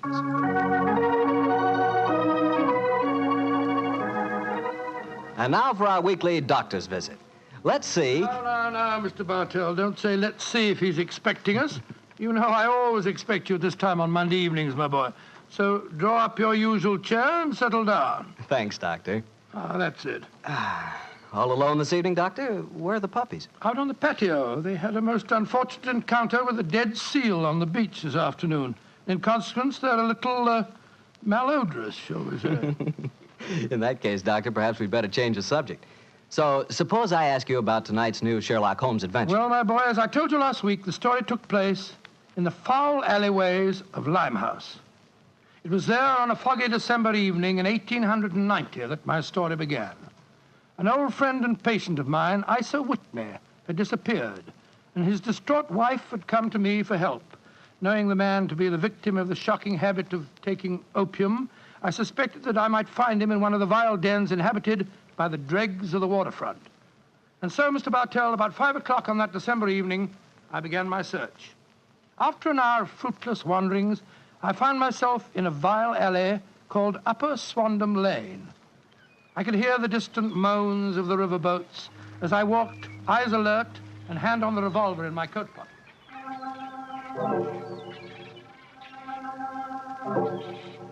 Suddenly, I saw a steep flight of steps leading down to a black gap, like the mouth of a cave. I walked down them.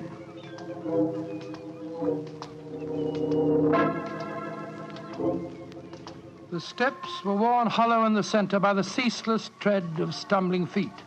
I reached the bottom. A door faced me, and above it, a flickering oil lamp winked warnings at me. I found the latch and lifted it.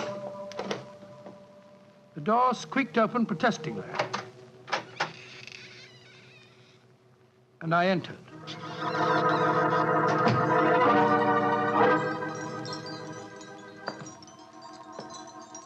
There was a tinkle of Chinese wind bells as I walked towards a long, low room. A strange sight met my eyes. Through the gloom, thick and heavy with the brown opium smoke, I saw that the room was terraced with wooden berths, like the forecastle of an emigrant ship. Out of the shadows, there glimmered little red circles of light, now bright, now faint, as the burning poison waxed or waned in the metal pipes. Bodies lay in strange, fantastic poses. Bowed shoulders, bent knees, heads thrown back. The attendant came up to me with a pipe and beckoned me to an empty berth. I haven't come here to smoke your filthy drug. I'm looking for a friend, Mr. Isa Whitney. No, Mr. Whitney here. Well, I'm going to search the place. You must not disturb the priest. I'm carrying a revolver, so you'd better not argue with me, my good man. Out of the way. I searched that filthy den, but found no trace of my missing friend. As I was leaving in despair, a long, shaking hand reached out and plucked at my sleeve. I turned, and there, sprawled in a berth, was the wreckage of a man, his gaunt face yellow and twitching, his clothes filthy and ragged, and the pupil of his eyes like pinpoints. He spoke to me in a thin, quavering voice. Mister, Reverend Saint, get me out of here. Now, look here, my man. Don't say you won't help me, Governor. Ain't you got naught? Please help me, Governor. Take me out of here. Strike me pink, I'm going to bar me, I tell you. Oh, what must you expect if you indulge in this filthy habit? Take me out of here, Governor. I'll go straight this time. Cross me out, I will. Oh, very well. Come along with me. I suppose it's my duty to help you. Ah, bless you, Governor. Here you are. Here, now, give me your arm. You cannot take him away. He owe me money. That's a bleeding lie. I paid him when I come in, I did. He cannot go with you, mister. You remember what I said about my revolver, you blackguard? If I have any more trouble with you, I'll fetch the police. Come along. He owe me money. He owe me money. Infernal scoundrel, owe me money, Tell him all proper, Governor. That off you didn't.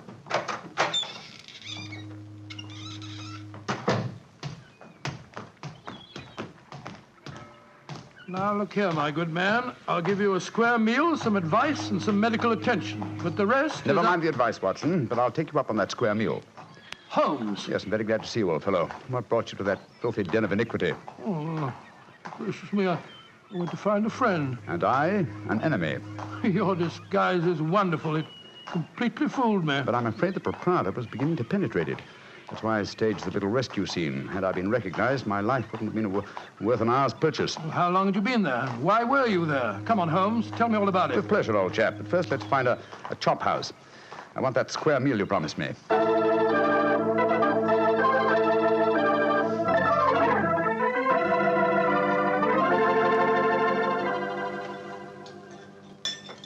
An excellent meal, Watson. Yes, you're surprisingly good for such a shoddy-looking place. Well, Holmes, now perhaps you'll tell me what you were doing in that opium den.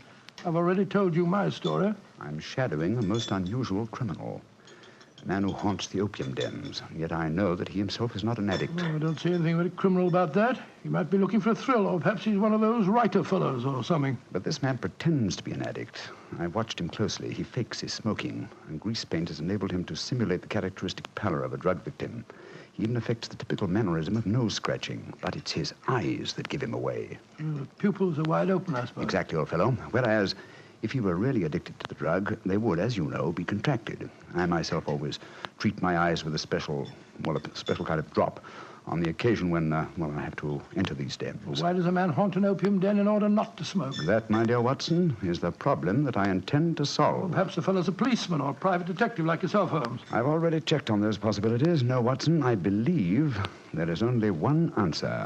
I believe the man is planning a murder. A murder? It's a tempting setting for a murder. Your victim is an addict, drugged and helpless. Your witnesses are in an equal state of befuddlement. The proprietor is anxious to cover up the crime because of the police. Bet you. Yes, Holmes. Now, the question is, who is the intended victim? That, my dear Watson, is why I've been shadowing this man. Unfortunately, he was not present in the den we just left, but I intend to continue my search. Holmes, can I help you? My wife's away, you know. You know, it's a long time since we were on a case together. I shall be delighted, my dear chap. I've missed you sadly during the past few months. And are you, Holmes? What's the next move? Back to Baker Street, old fellow. My disguise is wearing thin, and I must contrive a new one.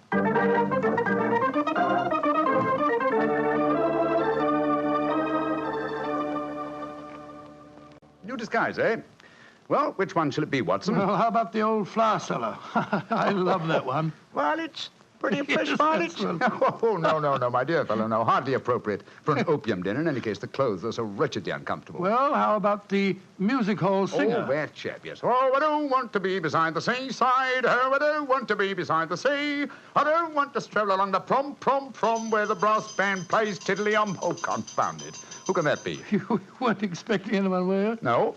So this is just like the old days. The doorbell ringing, Mrs. Hudson toddling off and bringing up some poor devil in trouble and... You say that rather wistfully, old fellow. Don't tell me that you repent of marriage. No, of course not, Holmes. Mary's a perfect darling, and I couldn't be happier.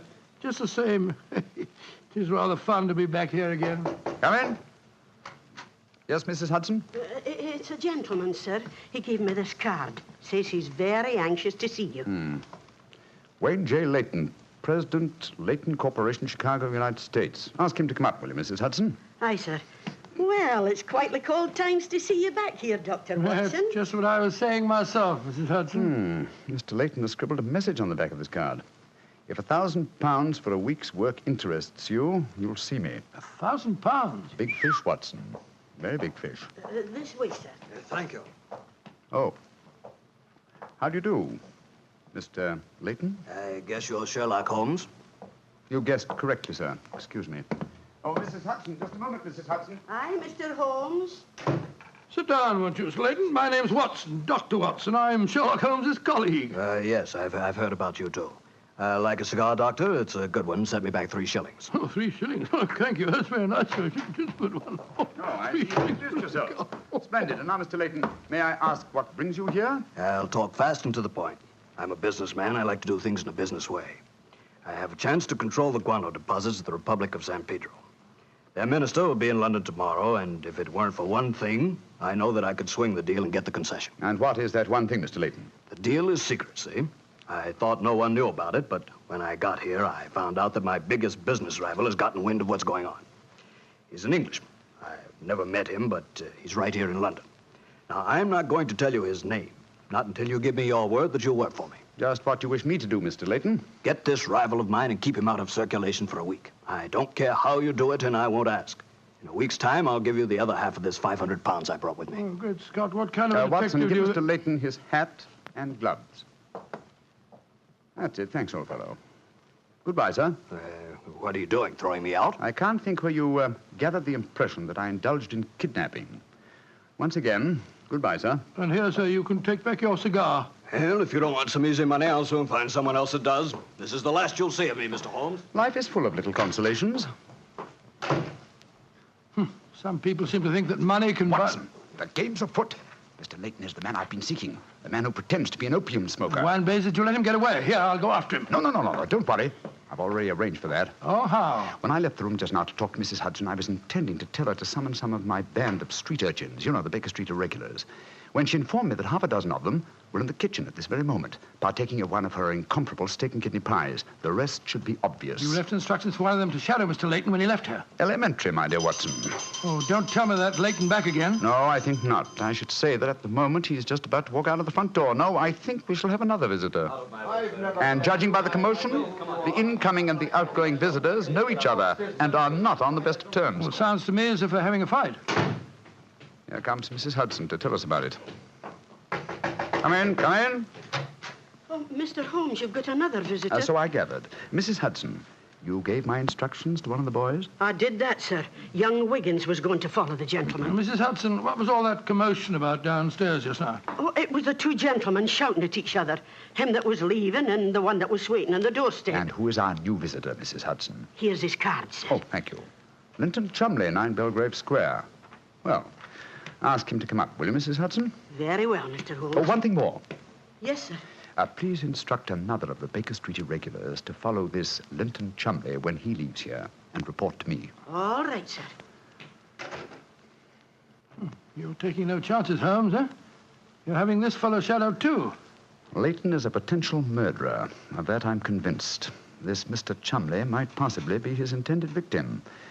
While we're talking to him, Watson, old fellow, I want you to be sure to look at the condition of his eyes. Yeah, I certainly will. Come in. Oh, good evening, Mr. Chumley. Are you Mr. Sherlock Holmes? I am. This is my colleague, Dr. Watson. How do you do, sir? That was Wayne Leighton that was just left here, wasn't it? Won't you sit down, sir? Thank you. I don't want to sit down.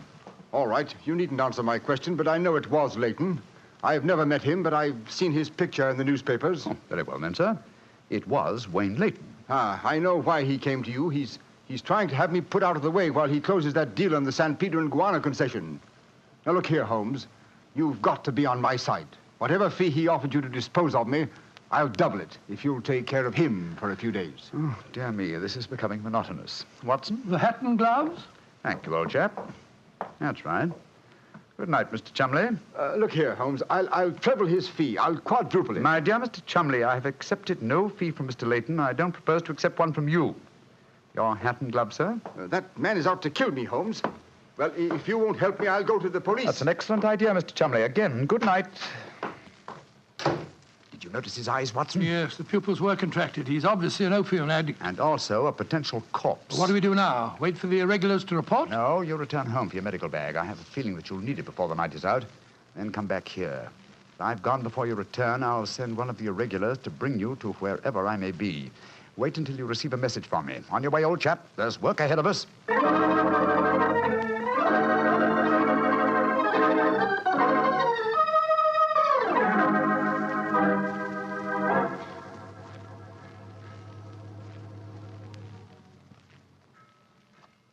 Wiggins, you're certain that this is the place that Mr. Holmes told you to bring me to? Oh, yes, Dr. Watson. The corner of Swanham Line and Brixell Street, Mr. Holmes said. Yeah, well, this is the spot, all right.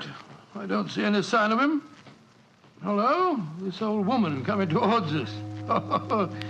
So that's the disguise he chose. Oh, spare me a few coppers, will you, mister? My feet hurt something awful, and I ain't had a bite of food all day. No, you don't, Holmes. You can't fool me this time. As a matter of fact, your makeup isn't very convincing. You hardly look like a woman, and nobody's nose could be quite as red as that. Don't look like a woman, don't I? My nose is too red, is it? I'll take that. No, steady, look here. Making fun of a poor old woman whose plight had made her. I'm sorry, madam. I didn't mean to insult you. Well, matey, she gave you a bit of what for, all right, didn't she? Boxed your ears. No mistake about it. You mind your own business. And anyhow, why aren't you aboard your ship at this time of night? Because I'm not a sailor, Watson. It's Mr. Holmes. Great heavens, Holmes. I wish you wouldn't confuse me like this. I'd never recognized you. My dear Watson, when you're able to recognize me, it will indeed be the beginning of the end. When your eagle eye penetrates my disguise, I shall realize that my retirement is imminent. But enough of this. See that house opposite? You mean the ramshackle place with the broken tiled roof? Yes, I gave the irregulars instructions to let me know at once if our two quarries ever entered the same house at the one time. They're inside there now, and I'm going in after them. Be careful, Holmes. I better come along with you. Can't I come too, Mr. Holmes? No, certainly not. Both keep watch outside. If I need any help, I'll smash one of the windows, and then you can come in after me. Wait here for me.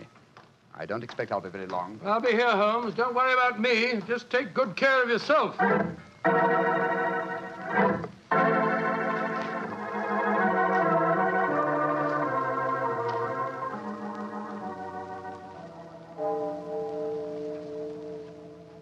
It's 1 o'clock, Doctor. Yes, I know, Wiggins. He's been in there half an hour. I'm beginning to get worried. Start going off, No, Wiggins. You know Mr. Holmes. When he gives orders, he likes them. There's the signal for help. Keep watching the house, Wiggins. I'll be out in 5 minutes. Go for the police. Right you are, sir. All right, Holmes, all right. I'm coming.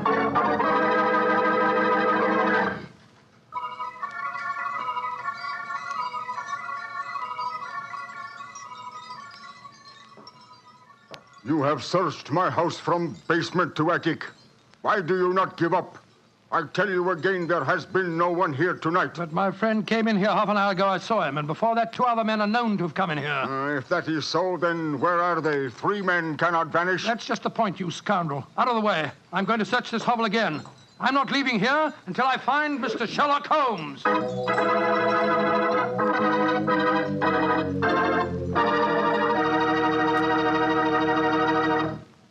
You'll hear the rest of Dr. Watson's story in just a second. And if you don't mind, I'll take that second to say just one word to the ladies. And that word is muscatel. Petri California Muscatel. I want you women to know about it because Petri Muscatel is one wine that practically every woman likes. Maybe because it's such a beautiful color, like pale gold. But I guess really because Petri Muscatel brings you the wonderful flavor of luscious, sun-ripened muscat grapes. And that's a flavor. Try Petri Muscatel after dinner, or any time as a change from Petri Port. Remember, if it's a Petri wine, you know it's a good wine.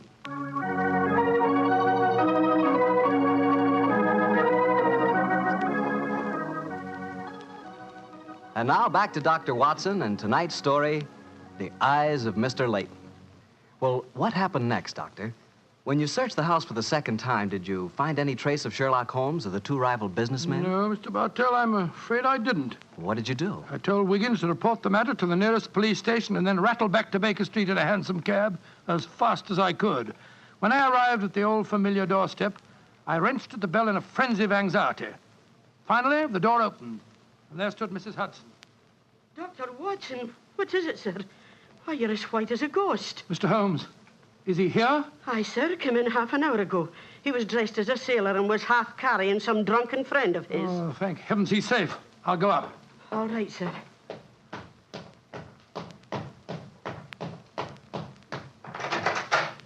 Now, Watson, old chap.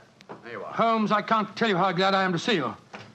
Who's that lying on the sofa? Well, up with your bag, Watson. Though I'm afraid the poor devil's done for. Great Scott, it's Wayne Layton, the American fella. With a knife wound between his ribs. See what you can do for him, will you? All right. This is extraordinary, Holmes. You said that Layton was a potential murderer, and now he's a victim himself. The biter bit, eh, old chap? Yes, he's still breathing, but he hasn't a chance.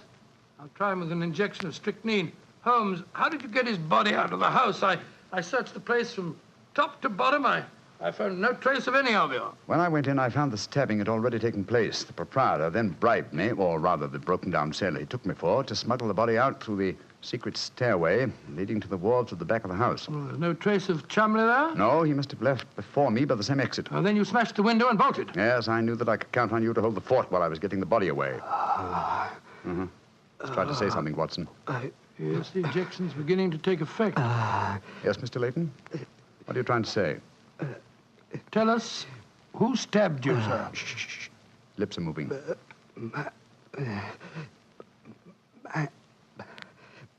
Mandalay.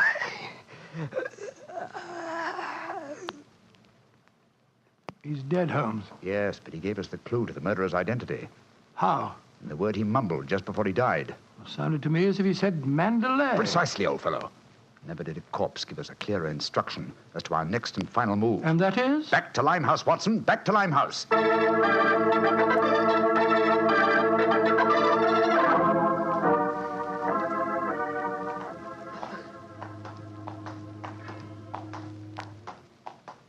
Here we are. This must be the place. What's this? Another opium den? Yes, I knew that since Chumley refrained from smoking earlier on in the night, in order to keep his faculties alert for murder, that an enormous reaction would set in. He'd have to find a den at once, and beyond question, a different one from that in which the murder was committed. But how do you know that he's inside here? Well, just before you returned to Baker Street tonight, I had a message from one of my irregulars. He tracked him here after he escaped from the scene of the stabbing. That was a couple of hours ago. He might have slipped away again. No, Watson, tonight he came to drown his senses with a wretched drug. He'll be here. Come on.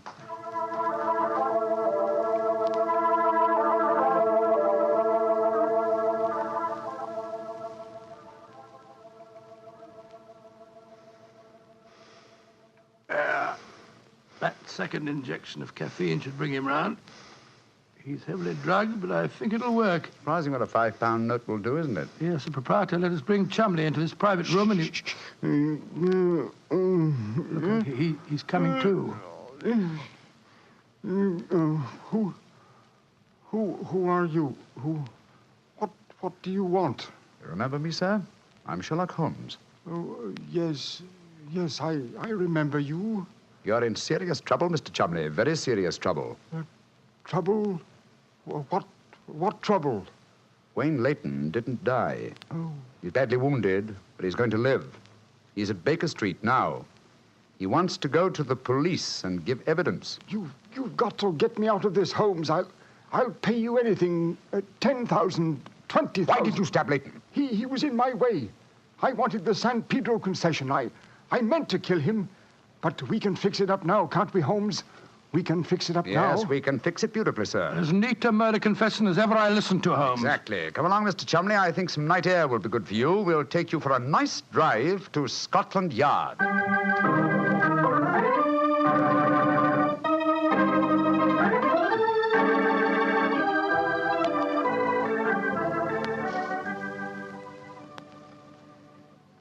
I brought you some kippers, gentlemen. You've both been up all night, and I'm sure you can do it. It's very thoughtful of you, Mrs. Hudson. Yes, indeed it is. What is Mrs. Watson going to say when she finds you've been out all night? Oh, don't you worry about that, Mrs. Hudson. She's very understanding. It's lucky for you that she is. Well, I'll go and leave you to your breakfast. Holmes. Yes, dear fellow? There's only one thing that puzzles me about this case. Oh, what's that? When Layton was dying, he muttered the word Mandalay. How did that give you the key to the murderer's identity? Oh, the dead American had never met Mr. Chumley, you remember, except when they bumped into each other in our hallway. Yes, he told us that he recognized him from the newspaper photographs. And being an American, he had no reason to know that the name Chumley is in no way pronounced the way it is spelt. Oh, Joe, I never thought of that. Chumley. That name's spelt C-H-O-L, Chol, M-O-N, Mon, D-E-D, L-E-Y. Chol Mondele. Mondele. Precisely, old fellow. What you thought to be Mandalay was really Chol Mondele, the name of the murderer. Amazing case. You did a remarkable job, Holmes. I'm beginning to be confoundedly sleepy. Why not sleep, old chap? Your old room's all ready for you. Are you going to take a nap? Oh, dear me, no. I have much too busy a day ahead of me. Let me look at my engagement book. Baxter Square murder. I've put the police on the track. The Duchess of Ferrers. I've got her material. The princess who was about to run away from home. Good gracious me, let her run. The Pope's cameos. Ah, yes. His Holiness must not be kept waiting. Can I help you again, Holmes? Mary doesn't return until tomorrow. Well, I thought you were sleepy, old fellow. Sleepy rubbish. I never felt more wide awake in my life.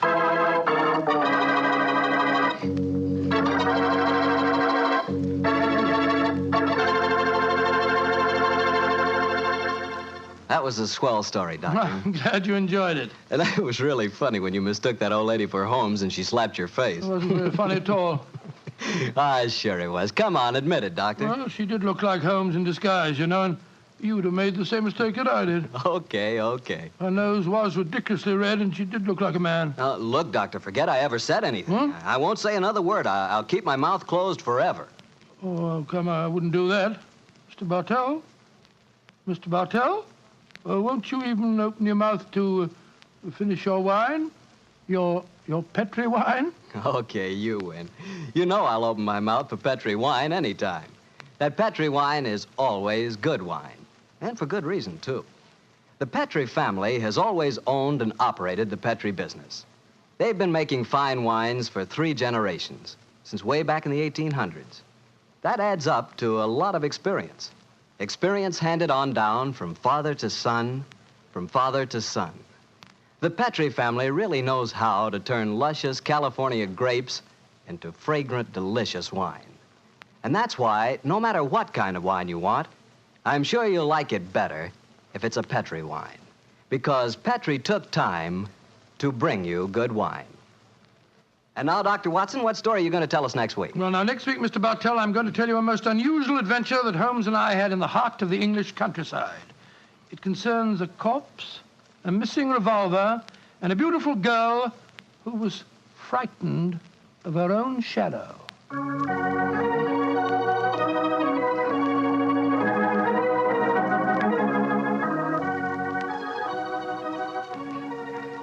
Tonight's Sherlock Holmes adventure is written by Dennis Green and Anthony Boucher and is based on an incident in the Sir Arthur Conan Doyle story, The Man with the Twisted Lip.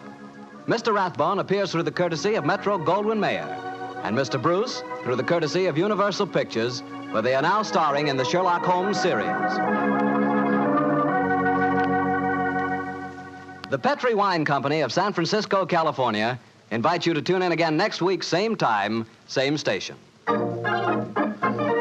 The Petri family took the time to bring you such good wine. So when you eat and when you cook, remember Petri wine. To make good food taste better, remember... Petri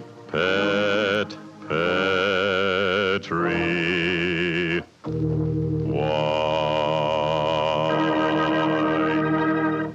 This is Harry Bartell saying good night for the Petri family. Sherlock Holmes comes to you from our Hollywood studios. This is the Mutual Broadcasting System.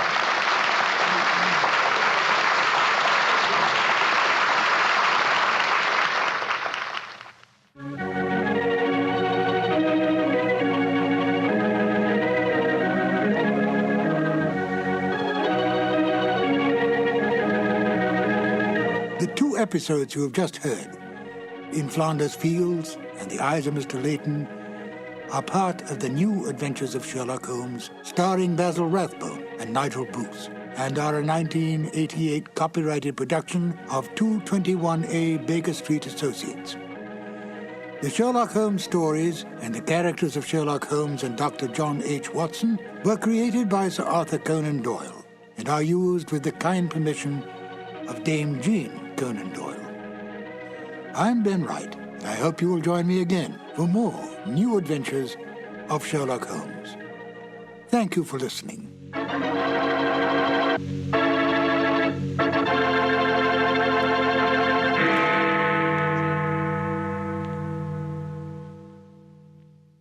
Petri Wine brings you Basil Rathbone and Nigel Bruce in the new Adventures of Sherlock Holmes.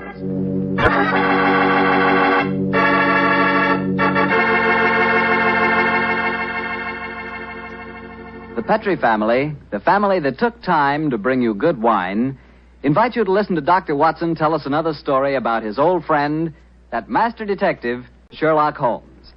And incidentally, I'd like to tell you about a swell American custom. The custom of serving sherry wine just before dinner. Petri California sherry.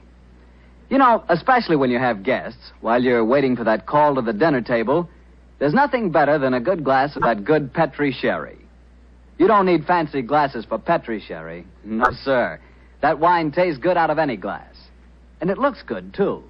Beautifully clear and the color of precious amber. Just try that Petri sherry and you'll feel like smacking your lips after every sip. Oh, and say, Petri makes two kinds of sherry. The regular sherry and Petri pale dry sherry. Just to make sure you get the perfect sherry for the whole family, don't buy one, buy two. But do be sure the sherry you buy is Petri sherry. Petri, the proudest name in the history of American wines.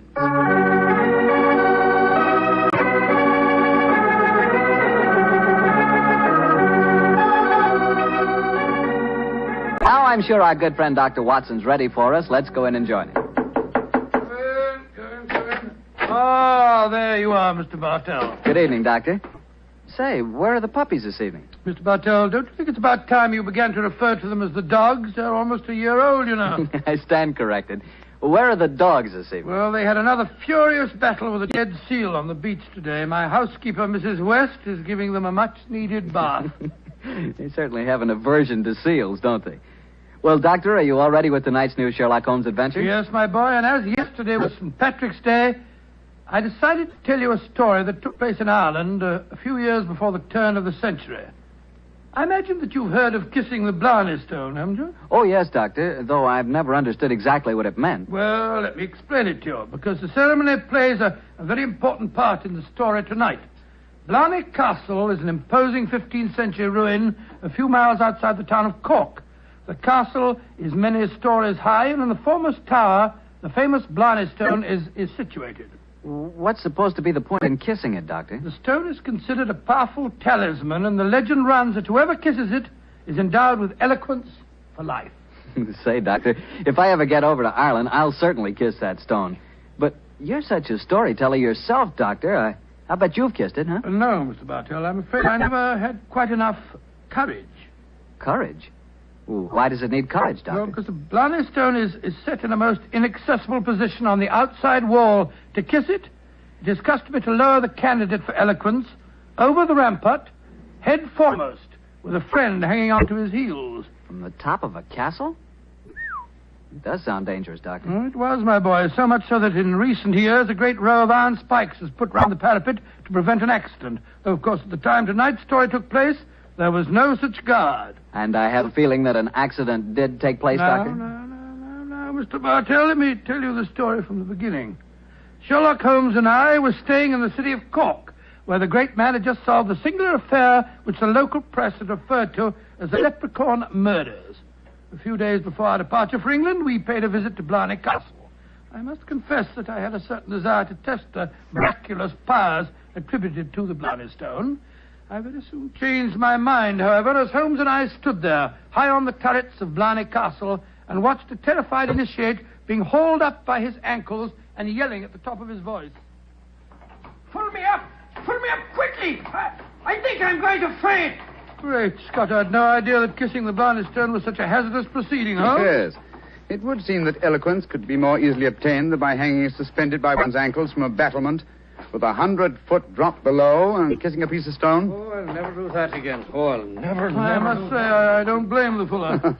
And yet, my dear chap, on our way over here, you expressed a sneaking desire to kiss the stone yourself. I'll be very happy to hold your ankles if you want to try the experiment. No, thank you. After witnessing the ceremony, I've changed my mind. Then I suggest we make our way back downstairs.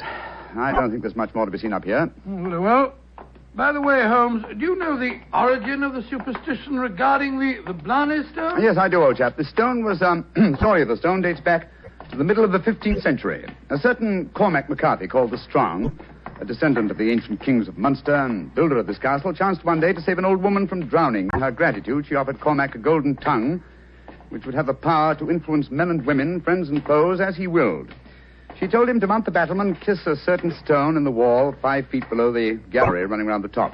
He followed her directions and obtained all the fluent persuasiveness she had promised. And I suppose the story spread, and the Blarney Stone has been a magnet to pilgrims ever since. Yeah, a pleasant legend. Holmes. Yes, old chap?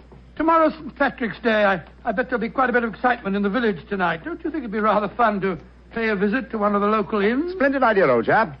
Our rather arduous work here in Ireland is concluded, and I think we're more than entitled to a little gaiety.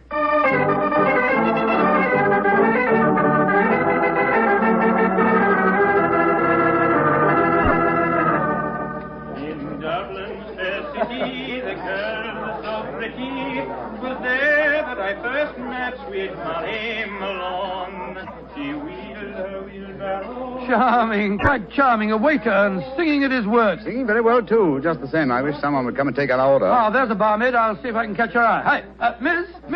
Would you gentlemen be after wanting something? Yes, my dear. My friend and I would like a little refreshment, and what would you suggest? What would I suggest, Your Honor? Oh, begorra. There's but one drink a gentleman like yourself should be after pouring down you, and that's the cream of Connemara. Whiskey that'll soften your heart and make you glow with a good feeling, so that the little people will be after visiting you. It sounds delightful. Bring 2 glasses, will you? Yes, Your Honor. Yes, Your Honor. I must say I never heard an English barmaid go into such rhapsodies over a nip of whiskey. No, the Irish are distinctly more colourful in their speech. It's an interesting fact, though, Watson, that the Irish are curiously unrewarding in the criminal world. England, Scotland, America, Australia have all produced classics of crime, but the Irish murders, almost without exception, have been purely physical Affairs of hot blood. You say that rather regretfully, Holmes. No, my dear chap. No. Miss Watson, look at this rather florid-looking gentleman coming towards our table. Looks to me as if he's a little under the weather. You fellas have got to have a drink with me. Oh, thank you, sir, thank you, but we've just ordered one. Well, you've got to have it with me. I went to the races at Cork today and made a killing. I'm going to buy all the drinks here tonight. I'm afraid that... Nothing to be afraid of. I'll sit down with you for a moment. There. My name's Hankin, Geoffrey Hankin. What's yours? Mine is Holmes, and this is my friend, Dr. Watson. How do you do, sir? How do you do? Your honors, that'll be 1 and 6. Here, I'm paying for these. Here. Half a crown, and you can keep the change. Oh, blessings on you, Your Honor. Oh, well, if you insist on paying for our drinks, Mr. Hankin, here's your very good health. Yes, indeed. You're both English, aren't you? Yes, sir. So am I, and it's certainly a relief to hear an English voice again. Oh, you don't like the Irish lilt, sir? Can't bear it. Personally, I find it rather charming. Yes, indeed, so do I. Well, you wouldn't if you had to live with it all the time. Sometimes I think that if I hear one more Irish tenor singing Molly Malone or one more reference to the little people, I shall go raving mad. You live in Ireland, sir? Yeah, I have to. I own a half interest in the Tweed mill here, you see. In any case, my wife's Irish and she thinks there's no other country in the world, so I suppose I'm stuck here. See that couple sitting at the table over there? You mean the fellow with a very beautiful girl? Yes. Man's Michael Corcoran, my partner. Oh, the girl's absolutely ravishing. You'd like to meet her? I'd like to, by George, yes. What do you say, Holmes? Oh, very well, Watson. The combination of my natural curiosity and your taste for a pretty face would seem to suit the occasion admirably. I might as well warn you, Doctor, that the pretty face belongs to my wife. Your wife? Oh, good gracious me. I'm sorry. I didn't mean to... Oh, well, you better bring your glasses with you.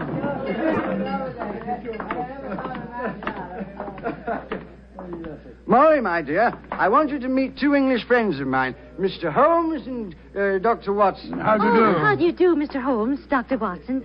Won't you sit down and join us? And this is my partner, Michael Corcoran. How do you do, Mr. Corcoran? How do you do, sir? I'm glad to meet you. Please be seated, gentlemen. Are you visiting here in Cork, Mr. Yes, Holmes? Mrs. Hankin, but we're returning to England in a few days. You've been to Blarney Castle, I hope. Oh, yes, we were there this afternoon. And did either of you have the courage to kiss the Blarney Stone? No, we didn't. I'm afraid it's an athletic feat that's beyond me. It's a lot of rubbish, that's what it is. Kissing a slab of stone. Have you the courage to do it, Geoffrey? Well, of course I have, but I don't want to make a fool of myself. Where's the barmaid?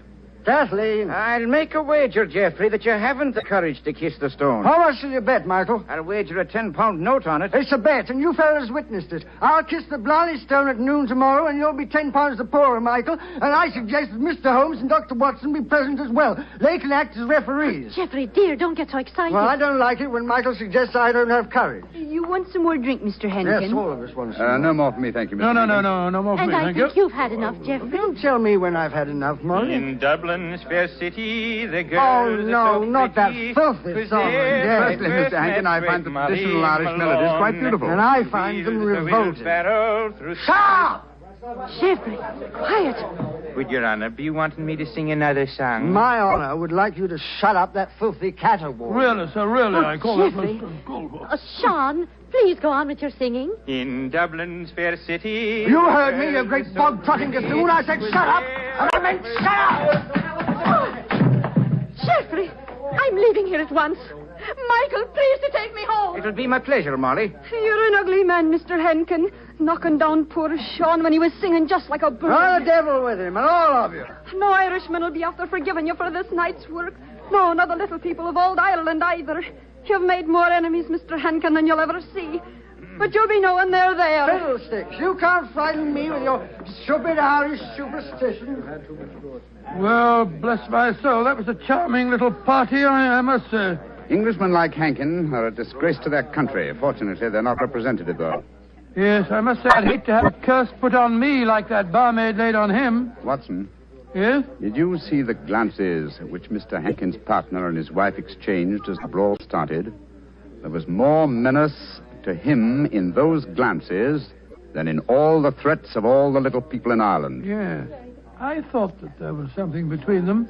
I say, Holmes, that bet about Hankin kissing the Blarney Stone at noon tomorrow, do you suppose... I suppose nothing, old fellow. But there are forces at work here that I don't like. I think, Watson, that you and I will be at the Blarney Stone at noon tomorrow. It's possible that the bet made tonight is all part of a definite plan, and I have a feeling that the bet is still on.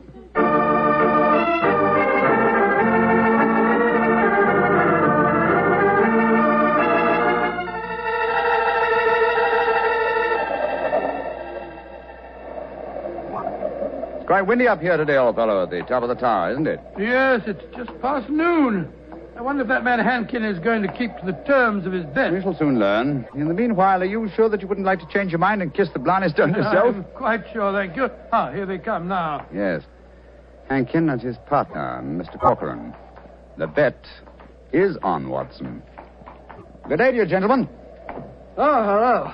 It's my friends from last night. Well, I see you're going through with the bet, son. Oh, yes. Geoffrey set his mind on the 10 pounds of mine. Your wife didn't accompany you, Mr. Hankin? No, she didn't. I'm afraid I'm rather in disgrace for my behavior last night. Molly made me go round and see that waiter fellow that I hit. I offered him money, but he wouldn't take it. Did you offer him an apology? Apologize? To a waiter? I should say not. Well, come on, let's get this stupid farce over with. Are you sure your nerves can stand it, Geoffrey? There's a drop of 100 feet or more below you. Oh, don't worry about me, Michael. Just hold on to my ankles tightly and don't let go. I'll climb onto the parapet. There we are. Now hold on to my feet, Michael, and lower me gently. I'm holding you, Geoffrey. Then lower away. Right you are, Geoffrey. Great Scott, I wouldn't do that for £100. Sliding head first down a vertical wall. That's enough, Michael. I can reach the stone. Oh, his boot. They're slipping through my fingers. I can't hold him. Let me help you. I'm slipping. Pull me. Hold on to him. Hold on to him. Oh, he's gone. I just couldn't hold him. Great heavens. No man could survive that drop. Mr. Corcoran, you deliberately let your partner slip to his death. This is murder. Yeah, but I don't understand. I'm a strong man, but he just vanished out of my hands like a greased pig. Let me see your hands, Mr. Corcoran. This is dreadful. Dreadful. There's grease on your hands. Grease. And with a faint trace of boot blacking. Good Lord, Holmes, It means, Watson, that someone, knowing that Hankin was going to kiss the Blarney Stone, smeared his boots with grease so that he would slip out of the grasp of whoever was holding him. As clever a method of indirect long-distance murder as ever I've encountered.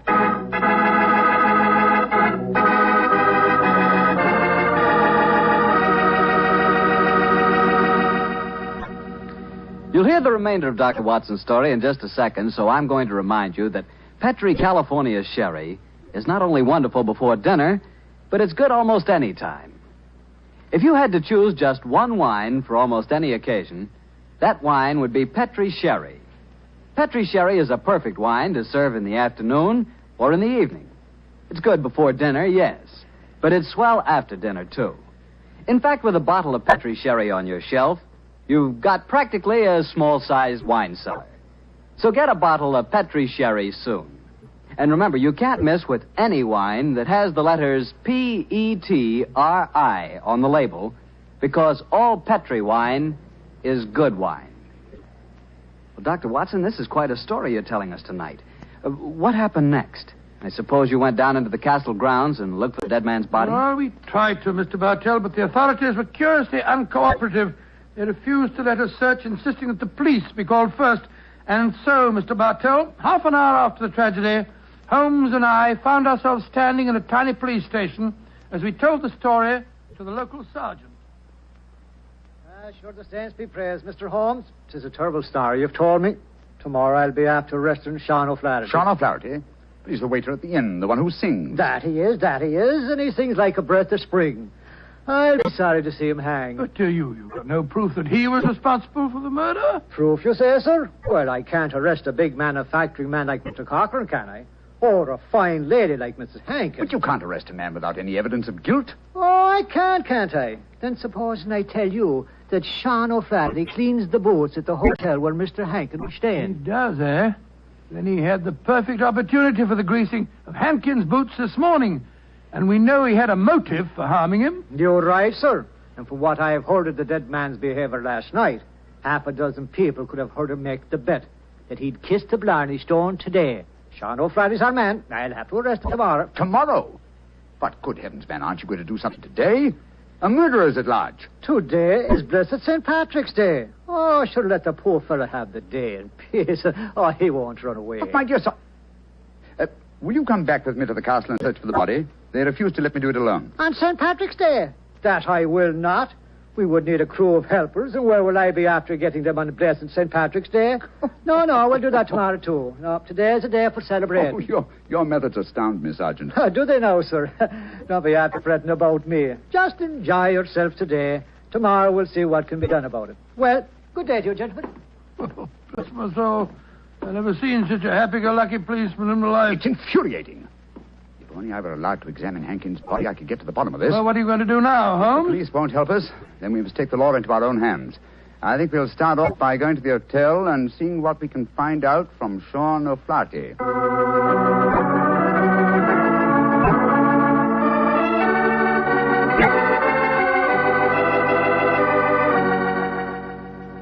I was going to Ballynewer a day I well remember, for to view the lads and lasses on the 5th day of November, with a murring do a day and a murring a do a daddy. Oh, your honors would be after speaking to me, Sean O'Flaherty, perhaps? Yes, Sean. Did you know that Mr. Hankin, the man who struck you last night, was dead? Dead? Well, if ever a man deserved to be beneath the sod, 'twas Geoffrey Hankin himself. A mean, ugly man. The saints be praised that he's gone. How did he die, sir? He was murdered. Murdered? Well, but, Dad, I'm not surprised to hear it. Who murdered him, sir? At the moment, the police seem to think that you are the culprit. Myself? Well, how would I be after murdering the man, sir, when I don't even know how he died? He died when he fell from the top of Blarney Castle as he was trying to kiss the stone. He fell because Mr. Corcoran, his partner, couldn't hold on to his feet. His boots had been greased. And we know that you have been cleaning his boots, Sean. That I have, sir. I cleaned them this very morning. But I put no grease on them, if that's what you'd be after suggesting. I'm suggesting nothing. I'm trying to establish a few facts. Do you know Kathleen, the barmaid? Oh, and why shouldn't I know her, sir? She's to be me wife before the winter sets in. She pronounced a curse on the dead man last night, just after he had knocked you down. It's possible that she may... Here she comes, huh? Sean, my darling, what are the fine gentlemen doing here? Oh, Kathleen. They've come to ask me questions about the death of Mr. Hankin. He fell off Blarney Castle today and got himself murdered, they say. The saints be praised. But what has that to do with you, my darling? Well, the gentlemen tell me that the village police think that I might have greased his boots so that he slipped to his death. The village police is as stupid as my father's big sow. If Mr. Henkin fell to his death today because his boots were greased, I can tell you who did it. Indeed, who? The little people. I warned Mr. Henkin last night that the little people would be after him. He insulted the Irish. Oh, come, my dear. You don't seriously expect us to believe in the little people? And why not, Your Honor? We have them here. Oh, there are those that say the fairies all be dead, but I know different. I've seen them. When I was a slip of a girl, close to where I live, there was a rat. That's a fort, you know. And the rat was a fairy's fort. We never dared touch it with a spade or cut down a tree growing on it or carry away a stone. We'd put our ear to the ground at night and we could hear the fairy music rising up from under the ground. Ah, they're gentle people. Most of the time. But they'd grease the boots of a man like Mr. Henkin if they didn't like them. That they would, Your Honor. Holmes, I'm certain that we're wasting our time here. I feel so, Watson. You get the whole thing turned on the greasing of those boots. If only I could have the boots in my hands. If only I could make laboratory tests. But until that dolt of a police... But of course! I have it, Watson. You have what, Holmes? The answer, I hope. Get hold of Mrs. Hankin and Mr. Corcoran.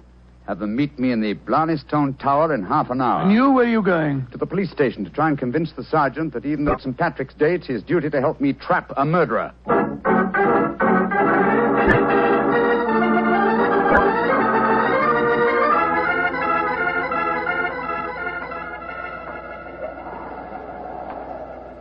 Do you know, Mr. Holmes, you're an obstinate man. It's blessed St. Patrick's Day, and yet you insist that we meet here on the top of Blarney Castle. What do you think you can prove? Who murdered Geoffrey Hankin? Yes, but why do Molly and I have to be here? Yes, Mr. Holmes. And poor Geoffrey's body still lying somewhere below us. Mrs. Hankin and Mr. Corcoran, I asked Dr. Watson to bring you here for a good reason, I assure you. You ready, Watson? Quite ready, Holmes. Good. Sergeant. Yes, sir. You asked me why I've assembled the three of you here. I'm going to reconstruct the crime. I shall play the part of the victim. My friend Dr. Watson will represent you, Mr. Corcoran. Now, I straddle the parapet. So. Watson, hold on to my feet, will you? I've got him, Holmes. And lower me down the face of the wall. Right, you are. Holmes, hold tight to the wall. Try and push yourself back. The murderer's tried to get you. Your boots are covered in grease. Stand back. Come away. Grab my trouser legs, Watson. I've got him, Holmes. Come, up you come. There we go. Oh, Joe, that was a near thing. Devilish plot, Sergeant, and very cleverly carried out. My boots were ungreased when I entered the castle, and yet someone has been able to apply grease to them without my knowledge within the last few minutes. Sure, and how is that possible, sir? I don't know, Sergeant, I must confess. Holmes, you stumbled as you came up the darkened staircase. Do you remember that? That's true, old chap, I'd forgotten. And you, Mrs. Hankin, and you, Mr. Corcoran, were kind enough to assist me to my feet. An excellent opportunity to apply the grease. Now we know that one of you two is the murderer. I must have a jar of grease somewhere. Sergeant, will you search the lady while I search Mr. Corcoran? But this is ridiculous. Of course it is. How could we be guilty? Well, if you're not guilty, you've got no objection to being searched, ma'am. Well, upon my word, here in your purse, Mrs. Hankin, is a jar of grease. What? Now, what have you to say for yourself? What can't you say, Sergeant? Except that she engineered her husband's murder and tried to engineer mine. Oh, no, I knew nothing about Geoffrey's murder. Oh, Michael, darling, I swear to you. Don't worry, my darling. I'll not let them hurt you. I'm telling you, you're wrong, Mr. Holmes. I was the murderer. Oh, no, Michael. You mustn't sacrifice yourself for me. I think this little play acting has gone far enough. Mr. Corcoran, you have just offered us what you think we will accept as a false confession. But I've established the one thing I wish to know, that you love your late partner's wife and she you. I'm proud to admit that, Mr. Holmes. And now that she's a widow, I can say it in the open. But what are you implying? That you murdered your partner. But the grease on your own boot, sir. I just found a jar of it in Mrs. Hankin's handbag. Oh, that, my dear Sergeant, was all part of my little plan. As to the grease on my boots, I confess I placed it there myself, just as I planted the jar of grease in your bag, Mrs. But why, Holmes? A fraud accomplished two ends. It forced you, Mr. Corcoran, into a betrayal of your love. But what was more important, it proved from what Dr. Watson's natural reactions were that a man holding the greased boots could not fail to realize that fact at once. You brazenly committed murder before our very eyes, Mr. Corcoran, hoping to appear as an innocent victim of another's plot. Your theory is an ingenious one, Mr. Holmes, but how can you prove it? I can claim that my hands are unusually insensitive, not the delicate fingers of a doctor like your friend. Yes, he's right, sir. How can you prove it? When, with your kind cooperation, Sergeant, we find the body of Mr. Hankin and examine it, I shall study his boots. If the grease was applied at the hotel, as it would have been if Sean O'Flaherty had done it, the boots will reveal dust from the walk here. If there is no dust, the grease must have been applied as you grasped your partner's boots with grease-smeared hands, Mr. Corcoran. You should know best what my tests will Grab reveal. him, Sergeant. Grab him. He's come back heading here. for that Come back. parapet. Oh, Michael, don't! Please don't! Goodbye, Molly, me darling. No! Great Scotty. He jumped off the parapet. Now, Mr. Holmes, you can see that I was right, sir. Wasn't I? What do you mean, Sergeant? In waiting until tomorrow to get the search party. Now we can be after finding both bodies at the one time.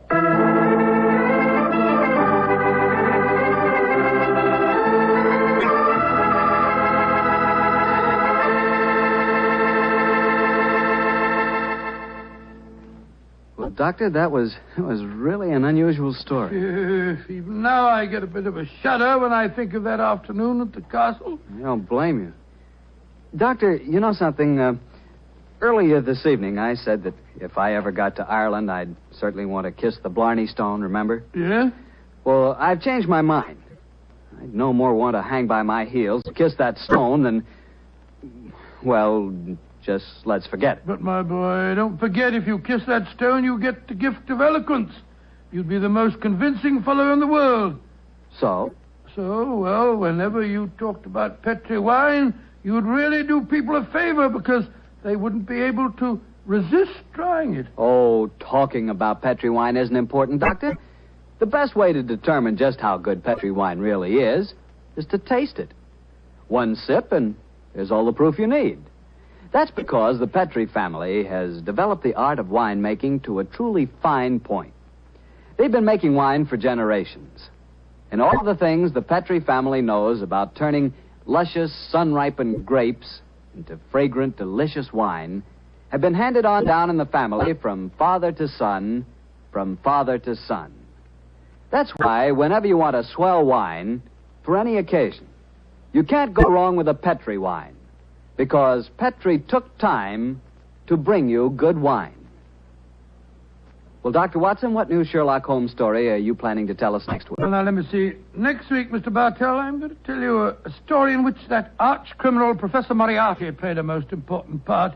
It deals with the theft of a famous painting, of a strange night that Sherlock Holmes and I spent trapped in the interior of a giant metal vault, and of mysterious bloodstains in an empty room.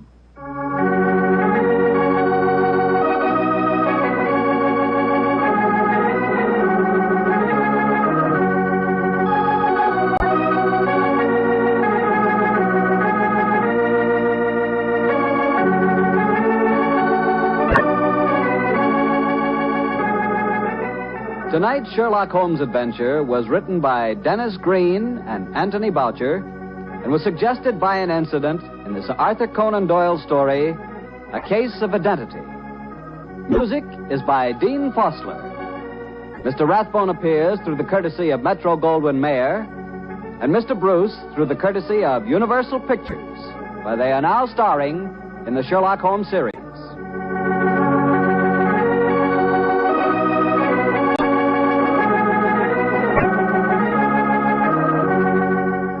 Petri Wine Company of San Francisco, California, invites you to tune in again next week, same time, same station.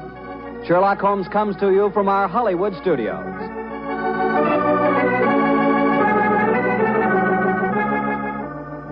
This is Harry Bartell saying goodnight for the Petri family.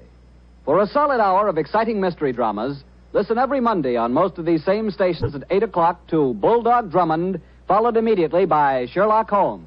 This is the Mutual Broadcast. This episode from the life of Sherlock Holmes will be transmitted to our men and women overseas by shortwave and through the worldwide facilities of the Armed Forces Radio Service. Petri Wine brings you Basil Rathbone and Nigel Bruce in the new adventures of Sherlock Holmes.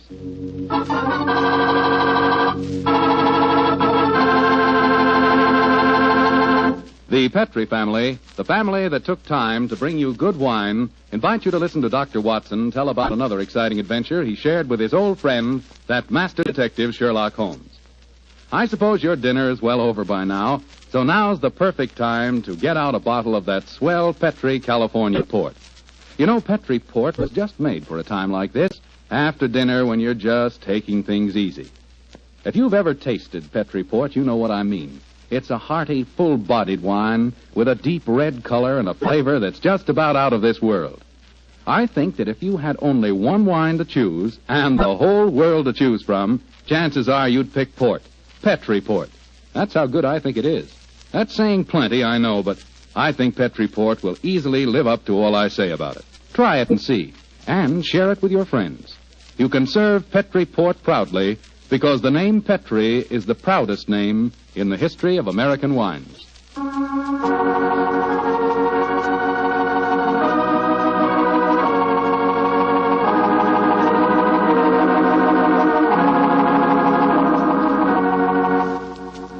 And now let's visit our old friend, Dr. Watson.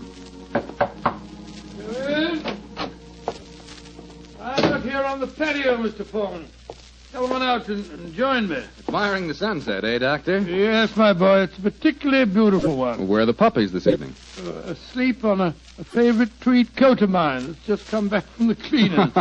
And you hadn't the heart to move them, I suppose. No, I hadn't. The little fellows looked so comfortable. In fact, I sometimes wonder if these... but you haven't come here to listen to a dissertation on the behavior of dogs? Well, it is getting near story time, Doctor. Yes, of course it is. Well, just let me get my pipe properly lighted. That's it. The story I'm going to tell you tonight began in 1909. I received a telegram from my old friend telling me that he was leaving his Sussex bee farm and coming to London for a few days. I hadn't seen the great man for several months, so naturally I went to Victoria Station to meet him. As the train drew to a stop, the door of a first-class carriage swung open and Sherlock Holmes, hand outstretched, jumped down onto the platform to greet me. Watson, my dear fellow, how are you? Oh, Holmes, my dear fellow, it's good to see you again. I've missed you. And are you, old chap? Carry a bag, sir? Yes, Porter, and get us a hansom cab, will you? Right, you are, Governor. I wish I'd got a spare room for you. Don't worry, Watson. I shall be very comfortable at the Diogenes Club. By the way, I trust you're free this evening. Yes, naturally. What are your plans? I thought we'd go to the theatre. Theatre? Oh, what play do you want to see? Oh, I thought we'd go to the Savoy Theatre and see the Sherlock Holmes play. I hear it's enormously successful. Yes, I know it is, but I've avoided it. I'm told that Sir Claude Horton takes great liberties with your character, and as for the actor portraying me, my friends tell me it's a travesty. He makes me nothing but a bumbling old fool. Therefore, a visit to the play might be a salutary experience for both of us. In any case, my trip to London is a response to an urgent telegram from Sir Claude himself. Seems to need my help rather badly. Oh, what's his trouble? Well, he wasn't specific in his telegram. He suggested, however, that we attend tonight's performance and discuss the matter with him afterwards. I see. Well, I suppose if you can sit through it, I can. Of course you can, old fellow. In any case, you yourself are partly responsible for the play's existence. How do you mean, Holmes? Oh, those sensational stories you wrote of my modest problems, I should have seen where they would eventually lead to. In time, no doubt, we shall be portrayed on the cinematograph as well. Nonsense, Holmes. That newfangled thing's only a toy. I think not, Watson. We're on the edge of a strange new mechanical world. In fact, I begin to feel a certain concern about the rumored developments in wireless telegraphy. But enough of these predictions. Here comes our porter with a cab. We'll tell the driver to take us straight to the Savoy Theatre.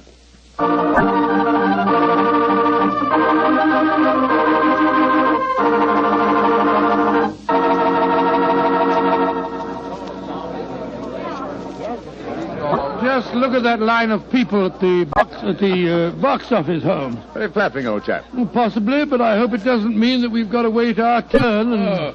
Excuse me, gentlemen. You're Mr. Sherlock Holmes and Dr. Watson, aren't you? Yes. I thought I couldn't be mistaken. My name is Frank Ferris. How do you do, Mr. Ferris? I'm glad to meet you, sir. Sir Claude has a box reserved for you. He asked me to see that you are quite comfortable. Consider it of him. Will you follow me, please? Thank you. Neither of you has seen the play before, I understand. No, Mr. Ferris, we haven't. I imagine it'll be a strange experience seeing yourselves portrayed on the stage. By the way, I'm playing the part of an old friend of yours, Professor Moriarty. Oh, indeed. I'm looking forward to a very entertaining evening. I presume that you escape our clutches, as usual? Yes, I do, Mr. Holmes. And I've done it nightly now for 137 performances. Oh, a record that I'm sure Professor Moriarty himself would envy. Had it not been for his memorable demise at the Rackenback Falls. Here we are, gentlemen. This is the box reserved for you. And now, if you'll excuse me, I'll go back to my dressing room. Oh, I nearly forgot, Mr. Holmes. Sir Claude asked me to give you this note. Thank you. No, not at all. Well, I'll see you later. Very nice fellow for an actor. Don't be a snob, Watson. Well, what does the Claude note say? I'll read it to you. Dear Holmes, since I telegraphed you yesterday, there have been strange developments. In fact, I've been doing some detective work off stage as well as on. Watch the performance tonight and watch the audience, too, particularly the occupant of the box opposite yours. Please come to my dressing room as soon as the last curtain has fallen. He's being very mysterious, and the box opposite ours is empty. No. Look, Watson, look. Someone has just entered. Confound it, the house lights are going out. The first act's beginning, Holmes. The first act, yes. Well, sit back and relax, old fellow. Let's see what they've done to us.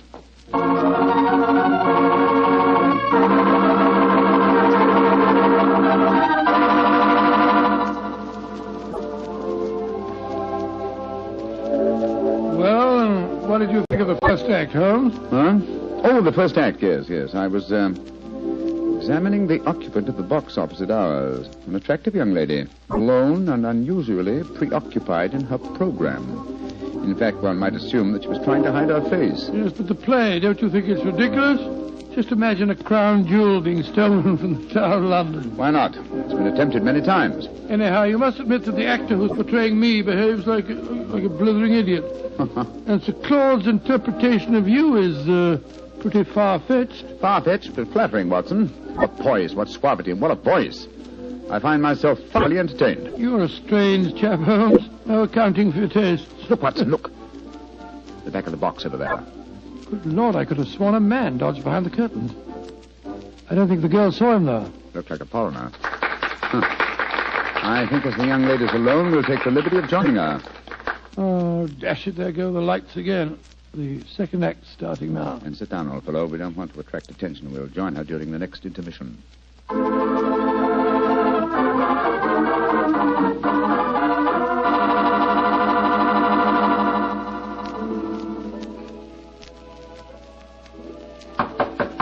Yes, who is it? Who are you? What do you want with me? My name is Sherlock Holmes, and this is my colleague, Dr. Watson. How do you do, young lady? I hope you'll forgive this intrusion, but Sir Claude requested that I keep an eye on you during the play tonight. Please come in and sit down, won't you? Thank you. Oh, this is very kind of you. You must forgive my abruptness just now. But I've just been watching Sherlock Holmes and Dr. Watson being impersonated on the stage. It's rather startling to have the real couple walk into my bar. Yes, I quite understand. By the way, just before the curtain went up on the second act, I thought I noticed a man come into the back of this box and then disappear again. Were you aware of his presence? No, I didn't see him. But I know who it is. He's been following me for weeks now. Perhaps you'd like to tell us about it, Miss... Henshaw. Alicia Henshaw. Yes, I would. As a matter of fact, that's why I'm here tonight. Sir Claude Horton's an old friend of my father's. I went to ask his advice. He did some investigating himself for a few days, and then he found himself a little out of his depth, so he decided to telegraph for you, Mr. Holmes. We were going to meet in his dressing room after the performance tonight. Splendid. And now, Miss Henshaw, what is your story? It's a strange one, Mr. Holmes, though I didn't realize just how strange until I first saw this play a few nights ago. You see, my story concerns a stolen ruby. Good Lord, and tonight's play revolves around the same thing. Exactly. I might as well tell you how it all started. My brother's an officer in the British Army stationed in Egypt. Early this year, he saved the life of a very important native personage in some uprising in Cairo and was rewarded with a magnificent ruby. This jewel he sent to my Uncle Timothy and me. We're the last of the Henshaws, you see. Did your brother tell you the name of this personage? He didn't know it, Mr. Holmes. Apparently, the whole affair was hushed up. I see. Please continue. Well, the trouble began shortly after Uncle Timothy and I received the ruby. A description of it was published in the papers, and a few days later a message came to us from an Egyptian, Muhammad Ali, laying claim to the stone as one stolen from his family years ago. He sent an expert to our house who examined the ruby under a lens, Mr. Holmes, and then tapped it with a hammer. It fell to pieces. It was a fraud. Gracious me, an amazing thing. I'm sure that's not the end of the story, Miss Henshaw. Oh, no, Mr. Holmes. I wrote and told my brother what had happened. He became very suspicious and suggested that I investigate the credentials of the expert that examined the stone. I think I can finish the story for you. The supposed expert was a jewel thief who substituted a paste ruby for the real one, destroyed the imitation, and walked off with the treasure. It's an old trick. Of course, you haven't been able to find any trace of the supposed expert. Well, that's the funny part of it, Mr. Holmes. Uncle Timothy and I gave a description to the police, but it was a very vague one, I'm afraid. All the time, Uncle said the man reminded him of a colleague of his many years ago at the university, a professor of mathematics.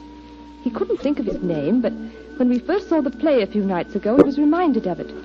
The name was Moriarty. Moriarty? But Moriarty's dead. Miss Henshaw, you say you have been shadowed for some weeks. Yes, an Egyptian. They've stolen the ruby, Mr. Holmes. Why don't they leave me alone? That, Miss Henshaw, represents a very fascinating problem, and one that I shall be most happy to help you solve. Oh, thank you so much, Mr. Oh, Holmes. there go the lights again. The last act. Yes, the last act of this little play, but not, I fear, of Miss Henshaw's problems. Let's meet after the act in Sir Claude's dressing room, shall we?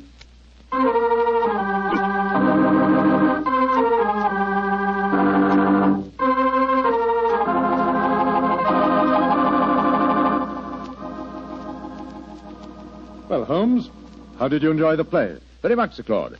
May I introduce my old friend, Dr. Watson? How do you do, Sir Claude? How are you, Doctor? I see you've already made the acquaintance of Miss Henshaw, and she, no doubt, has told you her troubles, eh? Yes, Sir Claude. And Mr. Holmes has promised to help me. Splendid. Tell me, Watson, how did you like the play? It was very interesting, Sir Claude. Not quite accurate, of course. Well, you have to allow us a little dramatic license, you know. What did you think of Rodney, the man who was portraying you, Doctor? Well, since you mention it, I think the fellow needs to study diction. He mumbles so much I couldn't understand a word he said. Oh, come now, old fellow. I think there are times when you're a little hard to understand yourself. Oh, rubbish. Sir Claude, I hope you'll meet us at the Diogenes Club, and then we can go out and have some supper. Excellent idea. I'll join you there after I've taken off my makeup. Splendid. I think I should be going home now, Sir Claude. I gave my address to Mr. Holmes so he knows where to get in touch with me. Very well, Miss Henshaw, and don't worry. I shall give your problem my undivided attention. I'll take you to your cab, my dear. Oh, there's no need to, Sir Claude. Nonsense, I insist. Goodbye. I'll be back in a moment. Right, Miss Hanshaw? Good night, good night. Strange business, Holmes. What do you make of it all? Very little as yet, but it's a fascinating problem. Sir Claude really seems to have identified himself with the character of Sherlock Holmes. He gave me the impression that he feels quite capable of solving the case by himself. Hello. Claude hasn't left, has he? Oh, no, Mr. Ferris. He's coming back in a moment. How'd you like the play, gentlemen? Very much. Your own performance as Moriarty was most convincing. Yes, indeed, sir. Congratulations. A couple of times there, I had a strange feeling that you really were Moriarty. Well, that's very flattering, Doctor. Oh, hello. Well, it sounds as if there's some trouble at the stage door. Excuse me. Come on, Watson, let's follow him. Right. Hello, Sir Claude. He seems upset about something. Yes. What's happened, Sir Claude? Oh, there you are, Holmes. I just seen Miss Hanshaw off in her cab when a foreign-looking fellow came out of a doorway and got into another cab. I heard him tell the driver to follow her. I tried to stop him, but he got away. Must be the same man that we saw in our box during the play. Sir Claude, we have her address. I think we'll drive there at once and see that she's arrived safely. We'll join you later at the Diogenes Club.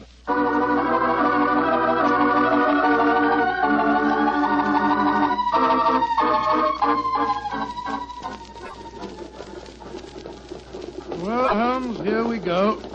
Off on another adventure? Yes, and one that may give us an opportunity of crossing swords with Moriarty once more. Oh, Moriarty's dead. He was killed when you and he fell over the precipice in 91. He was supposed to have been killed, just as I was, but his body was never found. It's impossible, or rather possible, that he returned to pour into the ears of Colonel Moran a story as unlikely and as true as the one I related to you on that April evening in 1894. One can never be sure of death, old chap, until one has touched the cold skin of a corpse.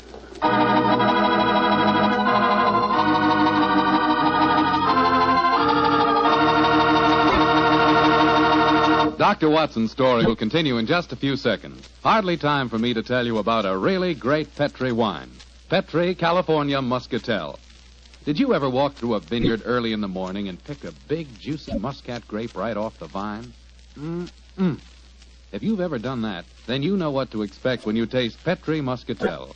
Petri Muscatel is the color of golden sunshine with a flavor to match. Serve Petri Muscatel after dinner some evening, or serve it any time friends drop in. It's a wonderful way to express your hospitality with a wonderful wine, a Petri wine.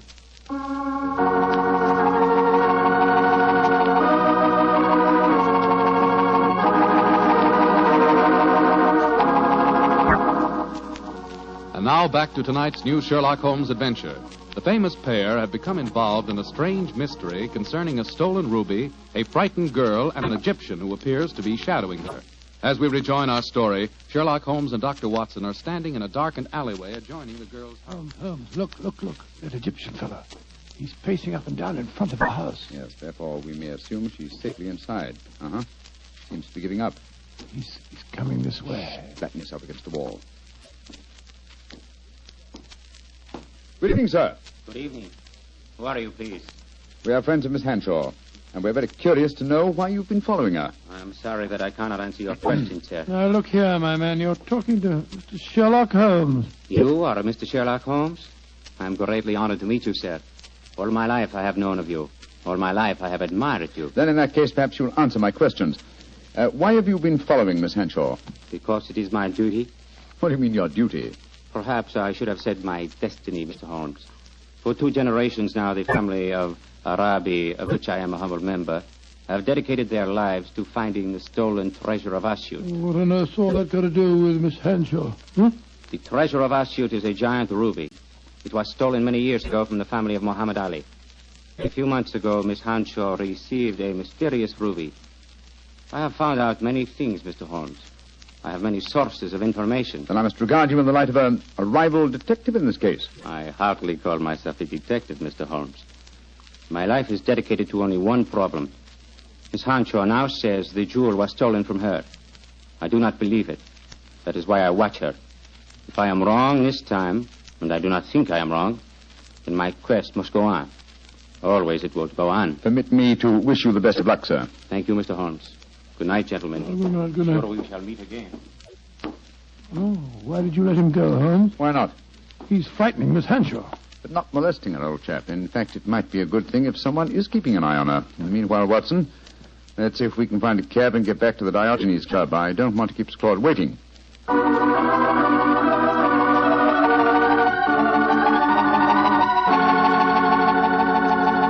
Cora, has Claude Horton arrived yet? Yes, Mr. Holmes. He and another gentleman came in about 5 minutes ago. They went up to the library. The other gentleman has just left. I see. Thank you. This way, Watson.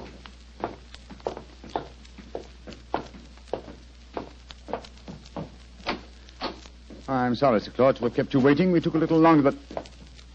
Sir Claude! Great heavens, what's the matter with him? Holmes, I found the answer. Too late. It's... No, sir. Don't try and stand up. You're ill. What are you trying to tell me? The ruby. Moriarty. The answer's in the book. In the book. Sir Claude! Holmes! He's been stabbed. He's dead. Just as he was trying to give me a message. He was muttering something about the ruby and Moriarty. And twice he said, it's in the book. Yes, there's a book still in his hand. It's a copy of The Tales of Edgar Allan Poe. His thumb's marking the page. It's the story of the purloined letter. Thank you, Sir Claude. You delivered your message. Come on, Watson. If we want to catch a murderer and a thief, we must go back to the Savoy Theatre as quickly as we can.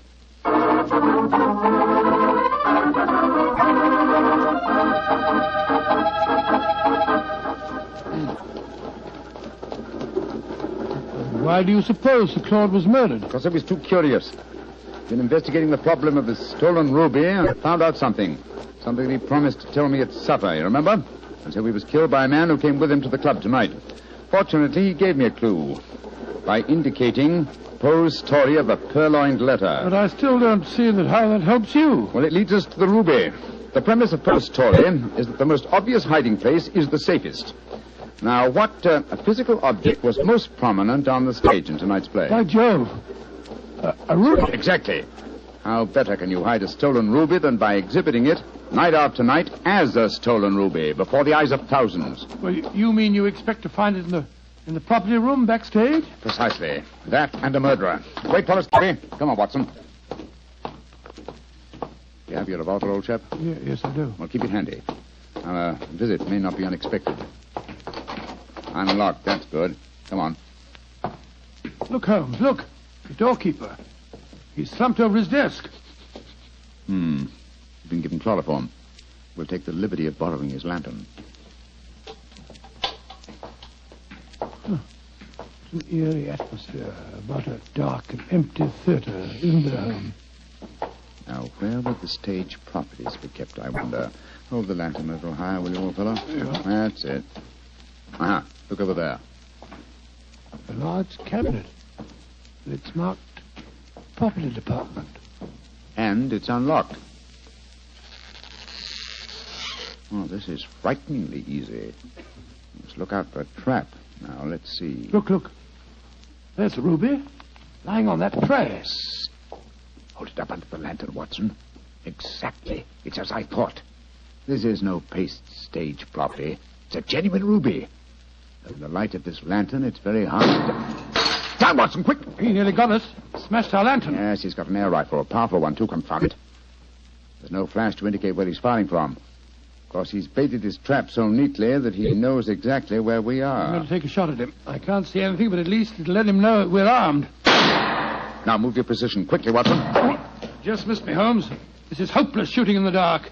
Yes. I've got to switch the stage lights on. Keep him occupied, old fellow, will you? While I try to find the light switches. I've got him. But he can still shoot, confound it. Yes, well, I found the light switch. Keep your eyes skinned, Watson. I'm turning it on. There he is, Holmes. Up in that box. Getting away. After him, Watson. You can jump over the footlights into the box.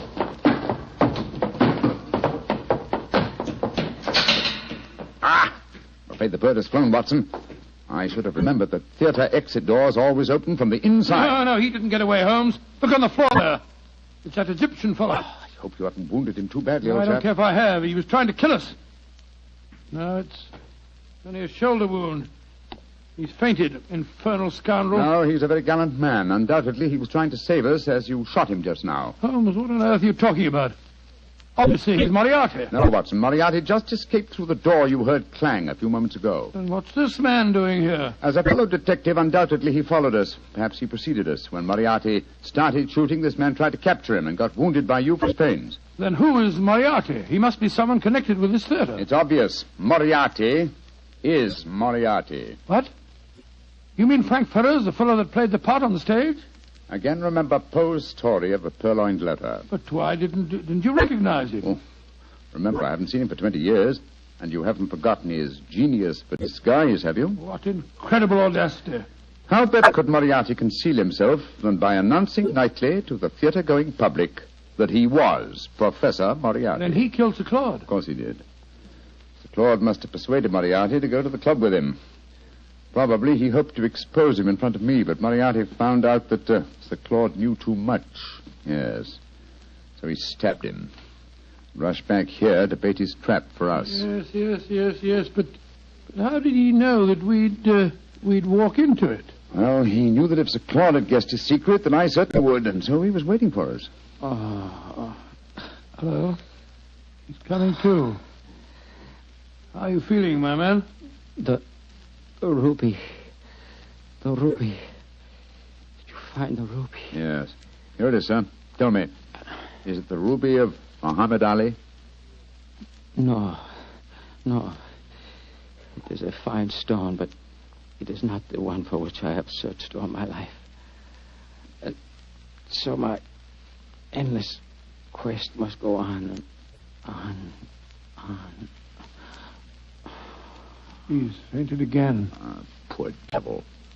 Fine mess I made of this case, Watson. Oh, I don't know. You've recovered the ruby? Yes, look at it, old fellow. Before I turn it over to Miss Hanshaw, look at it well. Probably its every facet stands for a bloody deed. It's a beautiful stone. And yet this lovely bauble has cost Sir Claude his life. And that devil Moriarty still goes free. But one day, Watson, and may the day come soon, I shall meet Moriarty again. And when that happens and I finally bring him to justice, then and only then can you write fini to the character of Sherlock Holmes.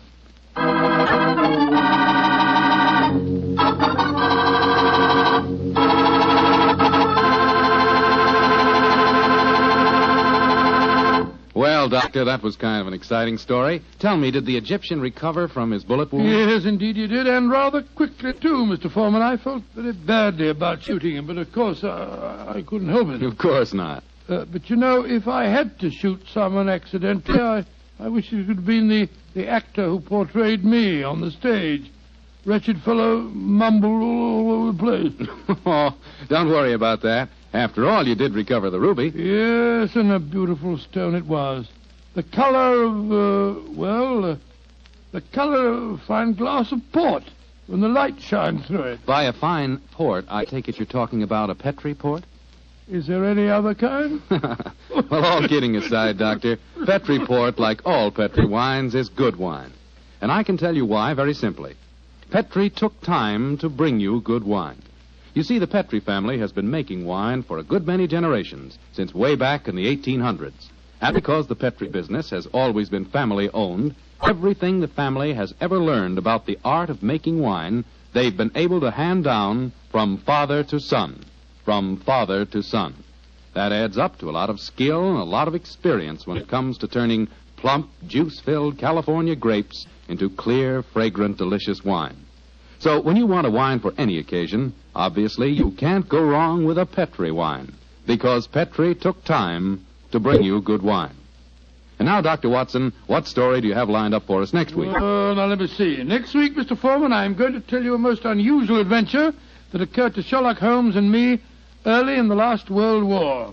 It took place in Flanders and concerned a famous British general, an actress, and a German firing squad. Boy, that sounds like a real thriller. Well, see you here next week. No. Not here, Mr. Foreman, remember? Oh, of course. Next week, we're going to be at the Paramount Theater in Hollywood for the 7th War Loan Drive. That's quite right. Ladies and gentlemen, I can't invite you all to my home for one of our broadcasts, but we can get together next week at the Paramount Theater in Hollywood.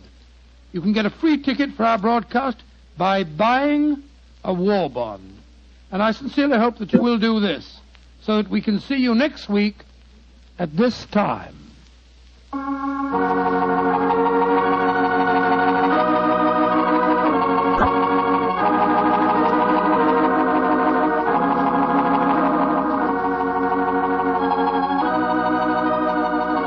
Tonight's Sherlock Holmes adventure is written by Dennis Green and Anthony Boucher and is based on an incident in the Sir Arthur Conan Doyle story, The Adventure of the Second Stain. Mr. Rathbone appears to the courtesy of Metro-Goldwyn-Mayer and Mr. Bruce to the courtesy of Universal Pictures, where they are now starring in the Sherlock Holmes series.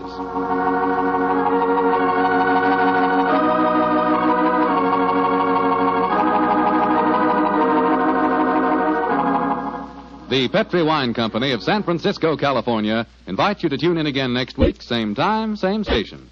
Oh, the Petri family took the time to bring you such good wine. So when you eat and when you cook, remember Petri wine. To make good food taste better, remember... Petri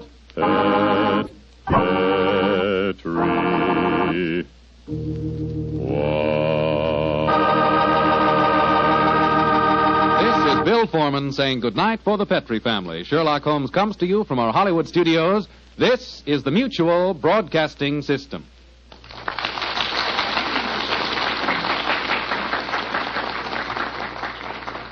On a cold and foggy day in May of 1886, a young doctor named Arthur Conan Doyle set aside his medical practice for the afternoon, took pen in hand, and began to write a mystery novel.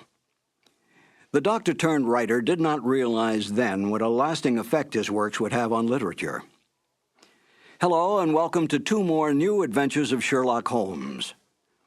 My name is Harry Bartell, and I'm proud to say that I was the announcer on the Sherlock Holmes radio series starring Basil Rathbone and Nigel Bruce.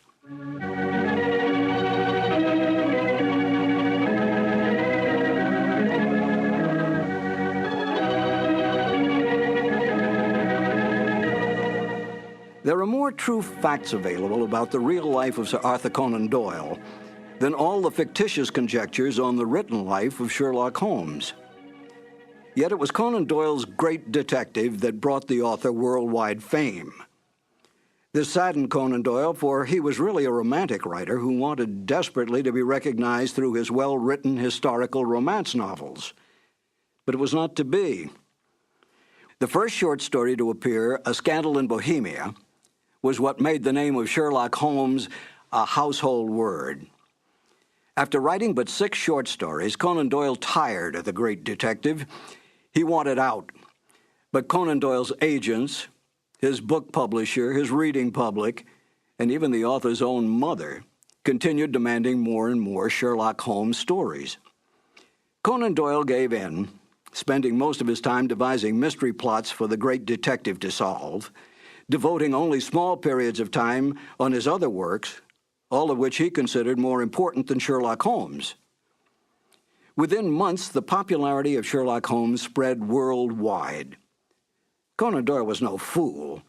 He knew which side his bread was buttered on, and he soon gave up his medical practice to spend all his time and energy on writing.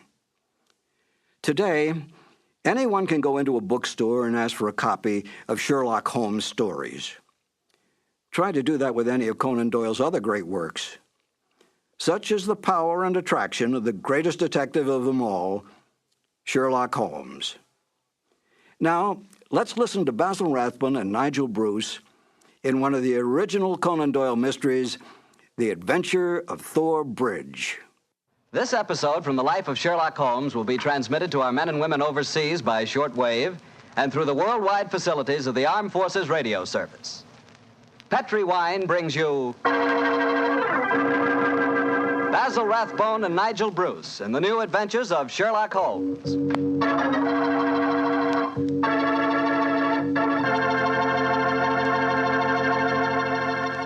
The Petri family, the family that took time to bring you good wine, invite you to listen to Dr. Watson tell us another exciting adventure he shared with his old friend, that master detective, Sherlock Holmes. And while you're settling back comfortably in your chair, mind if I tell you about something I'd like you to share with me? It's a glass of Petri California Sherry. Of course, most people think of Petri California Sherry as the one wine that's really swell any time, but personally, I like a glass of that Petri Sherry just before dinner. You know, that's the time you're a little on edge, you've just finished your day's work, and you're waiting for your dinner, and, well, that's when you want to lean back and take it easy. And boy, that's the time a glass of Petri Sherry tastes like something just too good to be true. Try it. Petri Sherry is the perfect before-dinner wine. And incidentally, if you like your sherry dry, you know, not sweet, then you'll find that Petri Pale Dry Sherry is just made for you. The important thing is the Petri label, because when it says Petri, it always means good wine.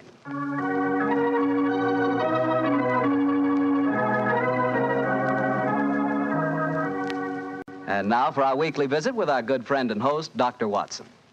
Good evening, Doctor. Good evening, Mr. Bartell. You're a bit late. I've been keeping some dinner hot for you. Here, pull up your chair and join me. That's very nice of you. Thanks, Doctor. Are you all set with tonight's story? Yes, my boy, I'm all set, as you call it. As a matter of fact, I was going over my notes on the case just before you arrived. Last week, you hinted that a beautiful girl figured prominently in your adventure. That's quite right, Mr. Bartell. An extremely beautiful girl. In fact, I often used to say to Sherlock Holmes that if I'd been a little younger at the time, I might... Oh, well, you haven't come here to listen to my personal reminiscences. You want to hear the story that I called The Problem of Tor Bridge. That's what you promised us, Doctor. How did it begin? On a windy morning in October... In the 1890s it was. As I was dressing, I observed how the last remaining leaves were being whirled away from the solitary plane tree which graced the yard behind our Baker Street house. I descended to breakfast, prepared to find my companion in depressed spirits, for, like all great artists, he was easily impressed by his surroundings. But, to my surprise, he was in an unusually gay mood. As I entered the room, he looked up at me and, with a smile,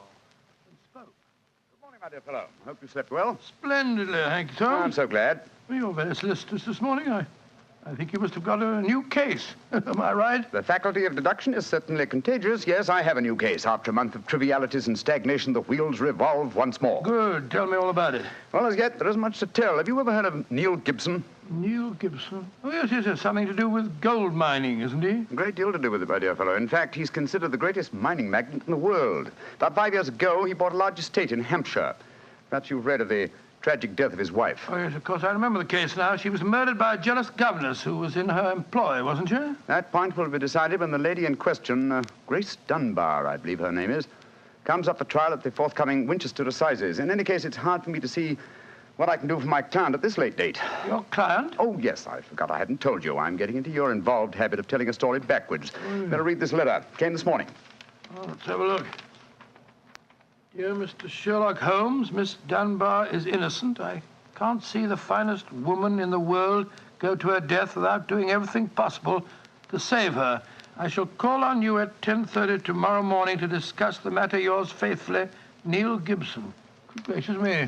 There you have it, Watson. That is the gentleman I await. Do you know anything about his dead wife? Only what I've been reading in the papers. Apparently she was past her prime, which was the more unfortunate as this Miss Dunbar, who superintended the education of the two young children, is reputed to be a very attractive young lady. The eternal triangle, eh? Well, where did the murder take place? On Gibson's estate in Hampshire. His wife was found in the grounds nearly half a mile from the manor house, late at night, clad in her dinner dress, with a shawl over her shoulders, and a revolver bullet through her brain. Any weapon found near her? No, there were no clues found at the scene of the crime. What made them suspect the governess? Well, in the first place, there was some very incriminating evidence. A revolver with one discharged chamber, the caliber corresponding with a bullet in the dead woman's head, was found on the floor in Miss Dunbar's wardrobe. Oh, was it? Pretty damaging evidence, Holmes. So the coroner thought. And to make the case even blacker against Miss Dunbar, the dead woman had a note on her making an appointment at that very spot. And the note was signed by the governess. It seems obvious that the girl's guilty, and the motive's clear. Mr. Gibson would be a great catch for a young girl. Love, fortune, power, all dependent on one life. Possibly, Watson, but circumstantial evidence can be very misleading at times. As the gentleman in question, unless I'm very much mistaken, considerably before his time. I can see him from the window here. Formidable-looking fellow. Must be well over 6 foot tall. Judging by the way he's wrenching at that doorbell, he's a man with a violent temper. Mrs. Hudson's opening the door to him now. Meet him on the stairs, will you, old chap? It'll save Mrs. Hudson a journey. Sure, Holmes. Up here, sir. Thank you, Mr. Hudson. All right. Are you Mr. Sherlock Holmes? No, indeed. I'm his colleague, Dr. Watson. Come along in, won't you? Mr. Neil Gibson, I presume? That's right. So you're the great Sherlock Holmes, huh? The adjective is your own, Mr. Gibson. Sit down, won't you? By the way, you may speak quite freely in front of Dr. Watson. Well, I may as well begin by telling you that money means nothing to me in this case. You can burn it if it's any use to you in lighting the truth. Miss Dunbar is innocent, and it's up to you to prove it. Just name your fee. Mr. Gibson, my professional charges are on a fixed scale. I don't vary them except when I omit them altogether. Very well. I imagine that you've read the newspaper reports of the coroner's inquest? Yes, very thoroughly. I don't see that I can add anything that'll help you. But if there are any questions you'd like to ask, I'll answer them. Oh, thank you. First, what were the exact relations between you and Miss Dunbar? I suppose you're within your rights in asking such a question, Mr. Holmes? We will agree to suppose so, shall we?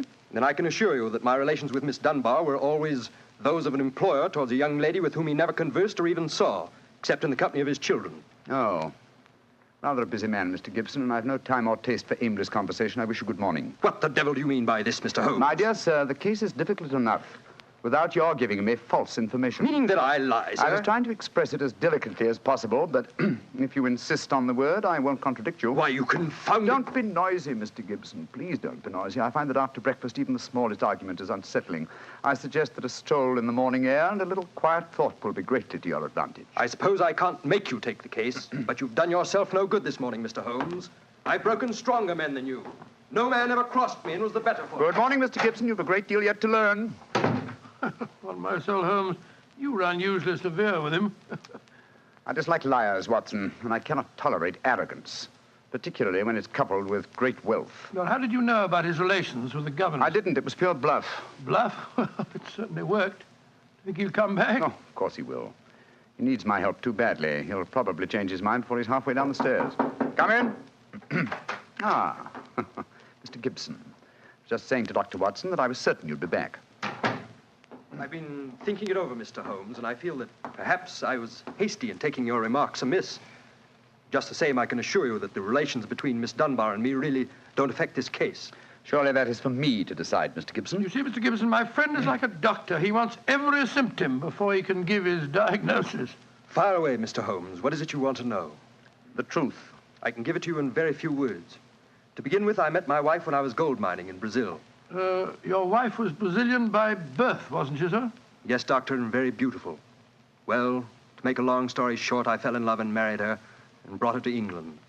After a few years, I realized that we had nothing, absolutely nothing in common. And then I suppose this young governess, Miss Dunbar, arrived on the scene. That's right, Mr. Holmes. Well, the story should be obvious to you from there. You fell in love with this girl, I suppose, sir? Who could help it? Did you suggest marriage to her? Yes. Though I knew that my wife would never divorce me. I see. Then you made an utterly insincere proposition to her. Now, look here, Mr. Holmes. I came to you on a question of evidence, not of morals. I'm not asking for your criticism. It's only the young lady's sake that forces me to touch your case at all. Now, tell me, sir, what is your own opinion as to Miss Dunbar's guilt? It's very black against her. I can't deny that. One explanation of the tragedy did come into my head, Mr. Holmes. I give it to you for what it's worth. Pray continue, Mr. Gibson. My wife was bitterly jealous. She was half crazy with hatred. She might have planned to murder Miss Dunbar, or we'll say to threaten the girl with a revolver and so frighten her into leaving us. There might have been a struggle in which the gun exploded and gone off and shot my wife, who was holding it. Well, that possibility has already occurred to me. It's the only obvious alternative to deliberate murder. The revolver, Holmes, was found on the floor of the governess's wardrobe. Mr. Gibson, I should like to examine your house and the scene of the murder as soon as possible. Certainly, Mr. Holmes. Sergeant Coventry of the local police is still down there. He'll give you any help you may need. Excellent. Watson, old fellow, out with the timetable. We're catching the next fast train to Winchester.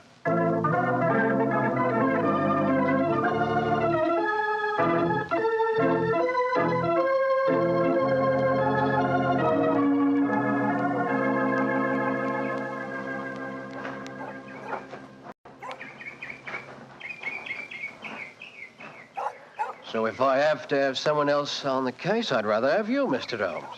If the yard gets called in, then we local police loses all credit for success.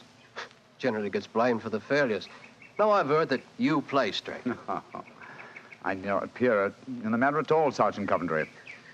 If I can clear it up, I don't ask to even have my name mentioned. Well, that's handsome of you, I'm sure. And I know your friend Dr. Watson can be trusted, too. Oh, don't worry, my dear fellow. We won't steal any of your thunder. Well, that's nice and friendly of you, Doctor. Well, come on, gentlemen. I'll walk you down to the bridge. That's where we found Mrs. Gibson's body. It's not far from the house here. Well, I must say, Mr. Gibson has a beautiful estate. It must be 60 or 70 acres. Oh, nearly twice that, Doctor. The woods back of the house there belongs to him, too. Mr. Holmes. Yes, Sergeant? There's a question I'd like to ask you. A question I wouldn't ask anyone else. Then please ask it. Don't you think there might be a case against Mr. Gibson himself, sir? I've been considering that possibility. That there Miss Dunbar's a bit of all right. If you ask me, he wanted his wife out of the way, and the pistol she was shot with was his pistol, you know. Oh, was that fact proven? Yes, Doctor. It was one of a pair that he had. One of a pair? Where's the other? Well, Mr. Gibson has a lot of firearms. We never quite matched that particular pistol, but the box was made for two. Well, if it was one of a pair, surely you'd be able to match it. Well, we have them all laid out at the house if you want to look them over. And we'll do that later. Ah, this, I presume, is Tor Bridge. That's right, sir. Found Mrs. Gibson's body lying right here at the approach to the bridge. I see. I gathered from the newspaper reports that the shot was fired at very close quarters. Yes, sir, very close. Near the right temple, wasn't it? Just behind it, sir. How did the body lie, Sergeant? Oh, on its back, Doctor. No trace of a struggle, no marks, no weapon. The note from Miss Dunbar was clutched in her left hand.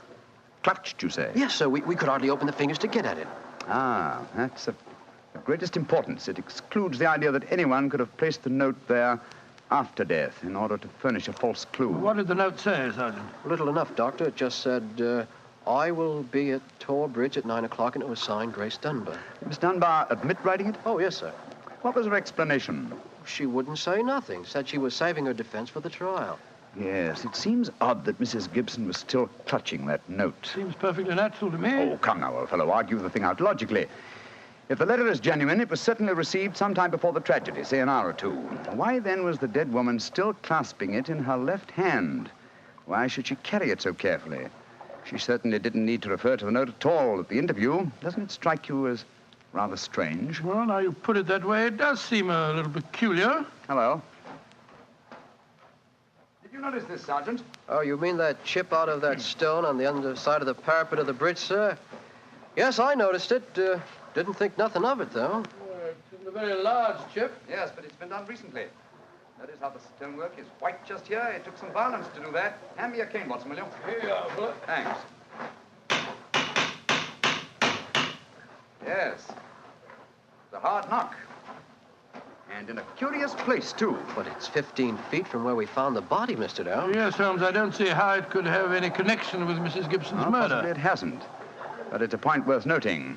There were no footprints, you say, Sergeant? None, Mr. Holmes. The ground was as hard as iron. It's been a very dry summer, and we haven't had any rain to speak Yes, of this pity. year. Well, Sergeant, I'm much obliged to you, and now I think we'll get back to the house. Right. Cesar will show you where the firearms are, sir. Oh, who is Cesar? Oh, funny kind of a bloke. Brazilian he is. Brazilian, eh? Like Mrs. Gibson? Yes, Mr. Holmes. Comes from the same town that she does, as a matter of fact. Something very fishy about him, if you ask me. Now, if you'll excuse me, gentlemen, I'm going to take a little stroll around the grounds. You started me on a new train of thought in this case, Mr. Holmes. Oh, I'm delighted, Sergeant. I'll get back to the house.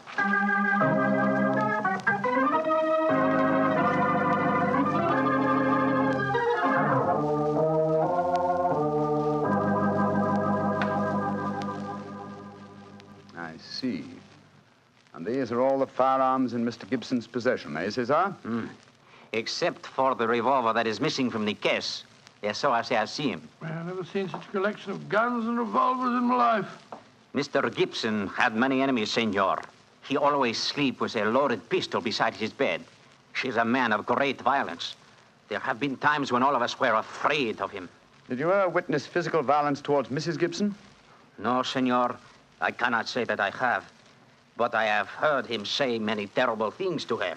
She would taunt her in front of we servants. I have heard him do it many times. Thank you, Cesar. That will be all. Muito bem, senor. You know, Holmes, I still think the case against Miss Dunbar looks very black. I should agree with you if it were not for one fact. The finding of the revolver in her wardrobe. On the soul, Holmes, that seems to me the strongest evidence of all. I think not, old chap. Huh? We must look for consistency. Where there is a want of it, we must suspect deception. I don't quite follow you. Suppose for a moment that we visualize you in the character of a woman who in cold, premeditated fashion is about to murder a rival. You've planned it. A note has been written. The victim has come. You have a weapon. The crime is well done. It has been workmanlike and complete. You mean to tell me that after carrying out so crafty a crime, you'd be so stupid as to forget to fling the incriminating revolver to the bottom of the stream? Or perhaps in the dense reeds that border it? Would you carefully carry it home and put it in the first place that would be searched? Your wardrobe? Well, perhaps in the excitement of the moment, one... No, my dear chap, I won't admit that's even possible. When a crime is coolly premeditated, then the means of covering it are coolly premeditated also. Well, then if Miss Dunbar didn't shoot Mrs. Gibson, who the devil did? I hope I can give you the answer to that question, Watson, when we've made one further visit. Oh, Lord. Where are we going now? To prison, old chap. Prison? Yes, we're going to Winchester Prison to call on Miss Dunbar. I'm certain that the key to this strange mystery lies in her hands.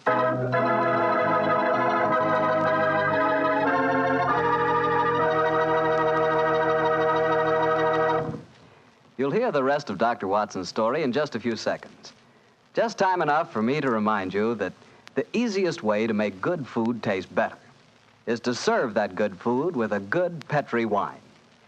If you like a red wine, well, you want a Petri California Burgundy. If you'd rather have a white wine, then you want a Petri California Sauterne.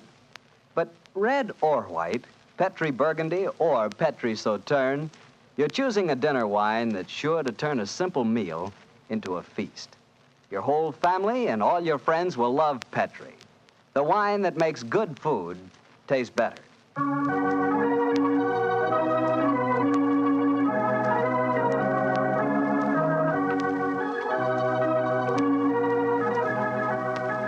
And now back to Dr. Watson and tonight's Sherlock Holmes adventure, The Problem of Tor Bridge. Well, Doctor, did you go to Winchester Prison and see Miss Dunbar? We did, Mr. Bartell. An hour later, found the two of us sitting in a dank and gloomy cell, talking to one of the most beautiful girls that I've ever seen. Her bright, flashing eyes and her air of quiet confidence seemed sadly out of place in such a setting. Holmes spoke to her quietly, soothingly. Dunbar, tell us of your true relations with the dead woman. She hated me, Mr. Holmes. She hated me with all the passion of her distorted mind. Please tell us exactly what happened on the evening of Mrs. Gibson's death. Well, I received a note from her in the morning. A note imploring me to meet her at the bridge after dinner that night. She said she had something important to say to me. Did you keep that note, Miss Dunbar? No, Doctor. She asked me to destroy the note, so I burned it in the schoolroom grate. I saw no reason for such secrecy, but... well, I did as she asked. And yet she kept your reply very carefully. It's interesting. Tell me what happened when you met her that night. When I reached the bridge, she was waiting for me. I won't tell you what she said, but she poured out her whole wild fury in burning, horrible words. I didn't answer. I couldn't. It was dreadful even to look at her. She was like an insane woman, standing there screaming disgusting insults at me. I put my hands to my ears and rushed away. Where was she standing when you left her? Within a few yards of the spot where her body was found later. And yet, presuming she met her death shortly after you left her, you heard no shot. No, I heard nothing. But I was so upset, Mr. Holmes, that I rushed straight back to my room. Did you leave it again that night? Yes. When the alarm came that Mrs. Gibson was dead, I ran out with the others. Did you see Mr. Gibson? Yes, Doctor. He had just returned from the bridge when I saw him. He had sent for the doctor and the police. This pistol that you found in your room, have you ever seen it before? Never, Mr. Holmes, I swear it. When was it found, Miss Dunbar? Next morning, when the police made their search. It was on the floor of my wardrobe where I keep my shoes. You had no idea how long it had been there? Well, it hadn't been there the morning before. How do you know? Because I had tidied up the wardrobe that day. I see. Then someone must have come into your room and placed the pistol there in order to incriminate you. I'm certain of it. Oh, when could they have done that? Well, it could have been at meal times, or when I was in the schoolroom with the children. Yes. Miss Dunbar, on examining the scene of Mrs. Gibson's death, I noticed that a piece of stonework on the underside of the parapet of the bridge had been broken away. Can you suggest any possible explanation for that? Oh, surely it must have been a mere coincidence, Mr. Holmes. Possibly. But why should it appear at the very time of the tragedy and to the very place? Could it possibly be that... Why, yes, of course. Idiot. Why didn't I think of it before? Come along, Watson. Where are we going, Holmes? Back to Thor Bridge, old fellow. As fast as we can get there. What have you found out, Mr. Holmes? The answer to this mystery, I hope, my dear young lady. You will get news before the day is out. And meanwhile, take my assurance that the clouds are lifting and that the light of truth is breaking through.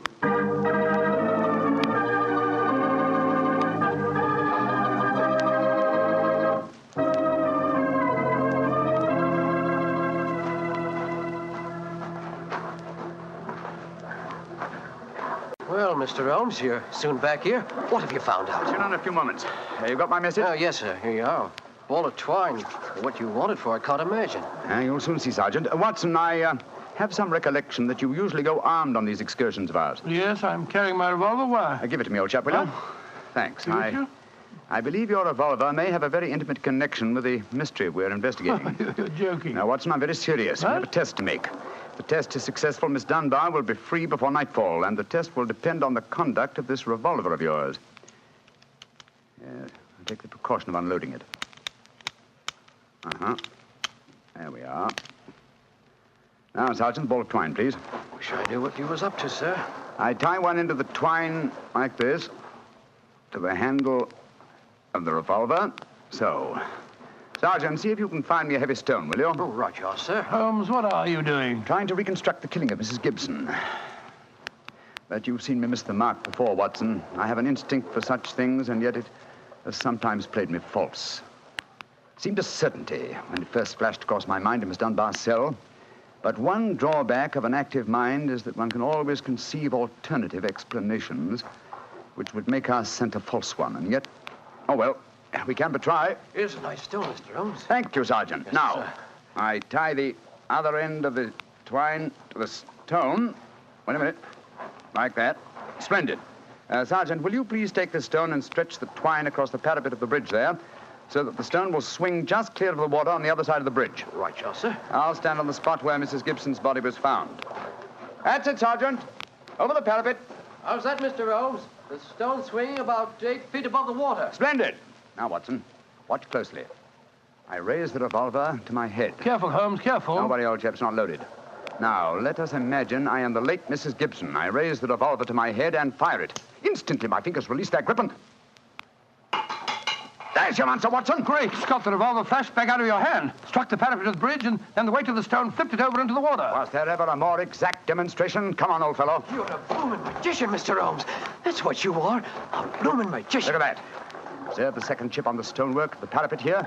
Same size as the first. And the murder of Mrs. Gibson... Wasn't murder at all. It was suicide. What? We can follow the various steps quite clearly. A note was extracted very cleverly from Miss Dunbar, a note which made it appear that she had chosen the scene of the crime. Mrs. Gibson, in her anxiety that the note should be discovered, somewhat overdid it by holding it in her hand to the last.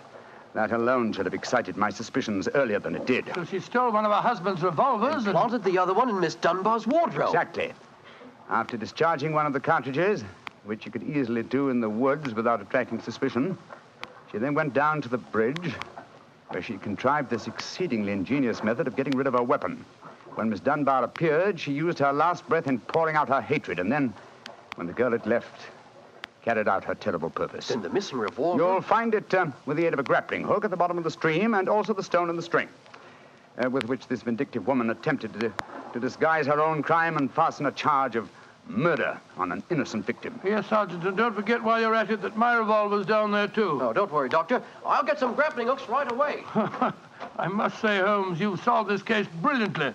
Quite brilliantly. I disagree, old chap. And I fear that you will not improve my reputation by adding the case of the Tor Bridge mystery to your annals. Oh, nonsense, but that's ridiculous. Oh, no, it isn't, old boy. I've been sluggish in my mind and wanting in that mixture of imagination and reality which is the very basis of my art. I confess that the chip in the stonework was a sufficient clue to suggest the true solution, and I blame myself for not having attained it sooner. Well, Holmes, personally, I agree with the sergeant's opinion of you. Oh? What was that, old fellow? You're a blooming magician, Mr. Holmes. That's what you are, a blooming magician.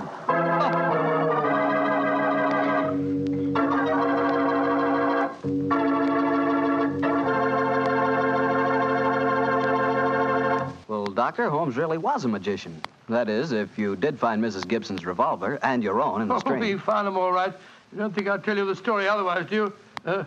What do you take me for, anyway? Well, now that you ask, I'll tell you. I take you for a very charming gentleman, a wonderful storyteller, and a fine host. Oh, that's very nice. Really, Well, you are a gentleman of the old school. And you do tell a fine story. You flatter me, you... And you are a perfect host. That meal we had tonight was wonderful. Oh, it was, eh? And, that wine, what kind was it? It was Petri wine, and you know it. And I should have known that you were leading up to something. Mr. Bartell, you should be ashamed of yourself. You will do anything to get a chance to talk about Petri wine. Oh, I can't say I don't blame you. Well, honestly, Doctor, I meant everything I said. But you don't really want me to stop talking about Petri wine, do you? After all, it's worth talking about, isn't it? What other wine is made with the loving care that goes into Petri wine? Don't forget, Petri wine is made by the Petri family. Winemaking is their business. Why, they've been making wine for generations, handing down from father to son, all their skill and knowledge and experience. You can be sure the Petri family really knows plenty about the fine art of turning luscious grapes into delicious wine. That's why, whether you want a wine for before dinner, with dinner, or for any time, you can't go wrong with a Petri wine, because Petri took time to bring you good wine. And now, Dr. Watson, what new story are you planning to tell us next week? Well, next week, Mr. Bartell, I'm going to tell an adventure that Holmes and I had amid the oriental magnificence of a Maharaja's palace in India. India? Sounds intriguing. What were you and Sherlock Holmes doing out there, Doctor? Well, we'll have to wait till next week for the answer to that question, my boy. But I can tell you that it was one of the weirdest problems that we ever had to solve. I call the story The Vanishing Elephant.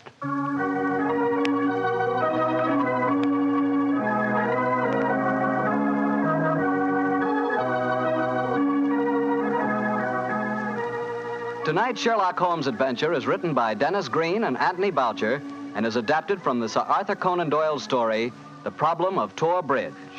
Mr. Rathbone appears through the courtesy of Metro-Goldwyn-Mayer and Mr. Bruce through the courtesy of Universal Pictures, where they are now starring in the Sherlock Holmes series. The Petri Wine Company of San Francisco, California, invites you to tune in again next week, same time, same station. Oh, the Petri family took the time to bring you such good wine. So when you eat and when you cook, remember Petri wine. To make good food taste better, remember... Petri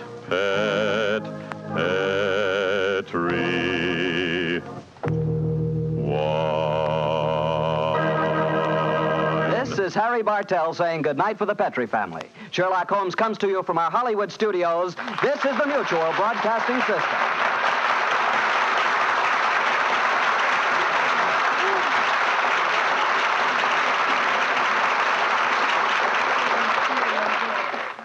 Of course, many of you are already familiar with this intriguing mystery story, but this is the first time in over 40 years that Basil Rathbone and Nigel Bruce have had the pleasure of once again entertaining you with Sir Arthur Conan Doyle's original story, The Adventure of Tor Bridge. This is Harry Bartell. I'll be right back with more notes on Sir Arthur Conan Doyle and another new adventure of Sherlock Holmes. This episode from the life of Sherlock Holmes will be transmitted to our men and women overseas by shortwave and through the worldwide facilities of the Armed Forces Radio Service. Petri Wine brings you Basil Rathbone and Nigel Bruce in the new adventures of Sherlock Holmes.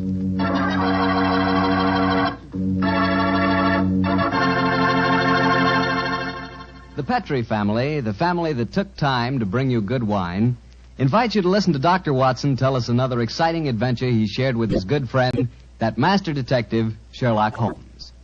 And if you ask me, the best way to listen to that story is to do it with a glass of port wine right handy. Petri California port. No kidding. That Petri port is just swell for any time good friends get together to talk things over. You couldn't ask for a more delicious wine. Why, just looking at the deep, rich red color of that Petri port tells you that here's a wine with a flavor that comes right from the heart of sun-ripened grapes. If you haven't ever tried Petri port, why not get a bottle and have a glass after dinner tomorrow night? It's a perfect after-dinner wine, you know. And share that port with your family and your friends. And don't forget, when you serve Petri port, you can serve it proudly. Because after all, the name Petri is the proudest name in the history of American wines.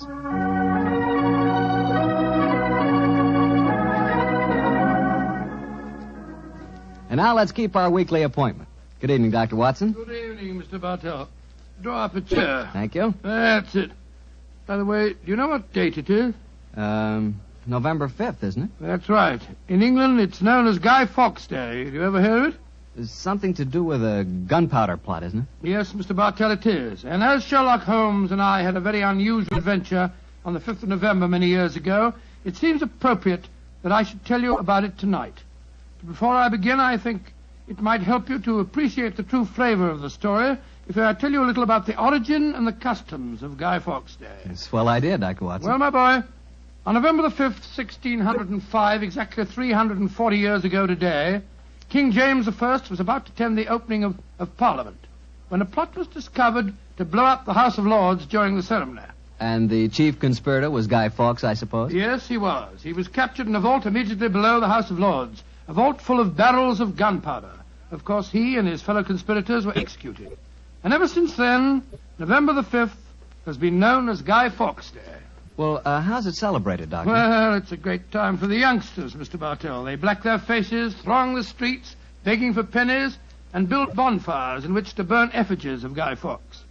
These effigies are life-size dummies, stuffed with straw and dressed in old clothes. The children parade them in the streets chanting rhymes. Well, now, let me see. Pleased to remember the 5th of November. Guy Fawkes Guy, hit him in the eye. The kids must have quite a time. Sort of like Halloween, huh, Doctor? Yes, not unlike it, my boy. Well, now that I've told you something about the customs of Guy Fawkes Day, I'll get on with my story. It began just before lunch, I remember, on November the 5th, 1899. The day was foggy and cold, and Holmes and I were seated each side of a blazing fire in our Baker Street rooms. From outside, we could hear the sound of voices laughing and singing.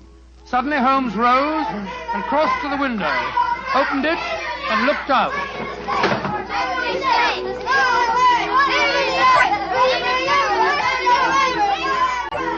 Then he turned to me and spoke. Children having a great time, Watson, aren't they? Yes, it cost me a shilling worth of pennies to walk here this morning. Has it occurred to you, Watson, that the gunpowder plot offers very promising material to the speculative mind? In what way, Holmes? I say it's confoundedly chilly in here. Don't you think you might shut that window? Sorry, old chap.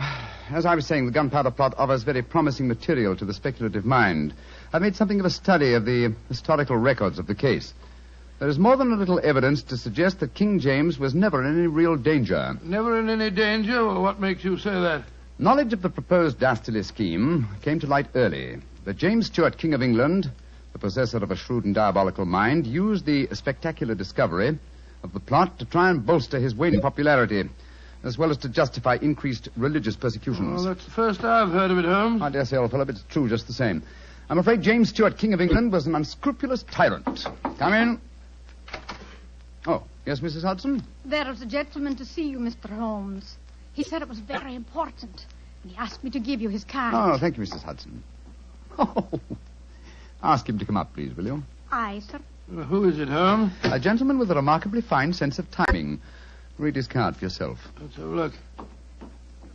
Mr. James Stuart.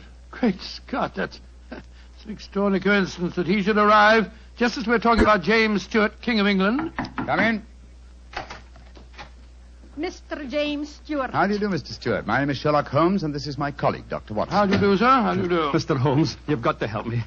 I'm walking about in mortal fear of my life. You've got to help me. Mr. Stewart, I suggest that you sit down. I'll do anything in my power to help you, but you must compose yourself first and tell me quietly what it is that's frightening you. How can I compose myself when I may be dead within a few hours? No, Mr. Stewart. I'm a doctor. I really think if I were to give you a sedative that you'd find... How can you talk of sedatives when I... My heart. Doctor. My heart. All right. Now, here, let me help you into this sofa. There you are now. Imagine That's brandy it. would be in order, Watson. Yes, Holmes, and I'll give him some digitalis. A fellow with a bad heart like this shouldn't allow himself to get so excited. Here you are, Mr. Stewart. Drink this. No. That's it. And now this, Mr. Stewart. What is it? It's digitalis. Very well. Yeah, now. Feel better, sir? Yes, Mr. Holmes. Yes, I do. You're right. I shouldn't get so excited. My heart can't stand it, you know. Watson, is he well enough to talk, do you think? Yes, if he doesn't excite himself again. I'll be careful, Doctor. I'll take it quietly. Mr. Holmes, when you saw my card just now, did it strike any responsive chord? Naturally, sir. Who could fail to be intrigued when a James Stewart calls to see one on Guy Fawkes Day? It isn't just coincidence that my name is James Stewart. I've got royal blood in my veins. People know of it. And that's another reason they're out to kill me. They're jealous of my heritage. Every instinct I have is a royal one. Now, you gentlemen know that falconry is a king's sport. And my greatest hobby is the breeding and the training of falcons. Stewart, please, Mr. Stewart. Owing to the state of your health, I suggest that you be as economical as possible in your explanation. In fact, I think it might be better if I were to question you. Very well, Mr. Holmes. Now, you say that your life is in danger. What evidence do you have to substantiate that claim? My cousin, Guy Falconby, has threatened it. You see, Mr. Holmes, he and I are the only heirs to a wealthy uncle. His fortune will go to the surviving heir. If I were dead, Guy would inherit everything. Seems to me, Mr. Stewart, that you should have applied to Scotland Yard for protection. I did, Dr. Watson. Only a few days ago I saw a certain Inspector Lestrade, I think his name was, and he laughed at my fears. Oh, Lestrade. And he laughed, did he? Well, then in that case, there may be something in your story, sir. You say that your cousin has threatened to kill you. Has he indicated the method he intends to employ? He has, and it's a devilish plot. Guy has a bitter, twisted sense of humor, gentlemen, even when he's planning as dastardly a thing as a murder. I am James Stewart. He is Guy Falconby, which is near enough to Guy Fawkes. Today is the 5th of November, and he's planning to blow me up. Oh, come, sir. You can't expect us to believe that. But it's true.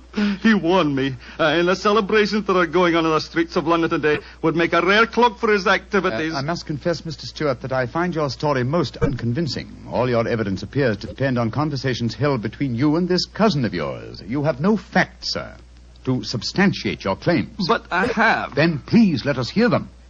I live at 23 Cavendish Square. A week ago, the house next door to me was let to a new tenant. Almost immediately, workmen became very active there. They were digging in the cellars, Mr. Holmes. I could hear the sounds of picks and shovels through the walls. Digging in the cellars? That does sound significant, doesn't it, Holmes? Extremely. Did you observe any other activities of the workmen, Mr. Stewart? Mr. Holmes, vans have been delivering large packing cases to the basement during the last 2 days. Mm-hmm. I know what's in them, too. It's gunpowder. I tell you, they're planning to blow me up today. No. Steady. You mustn't excite yourself again. What shall I do, Mr. Holmes? I think, sir, it would be better for you to rest here for a while and then go to a nearby hotel. I would suggest the Shaftesbury. And wait there until you hear from us. And where are you gentlemen going? Watson and I, after donning suitable disguises, will visit the house adjoining yours in Cavendish Square. I think an examination of the cellar there might prove most illuminating.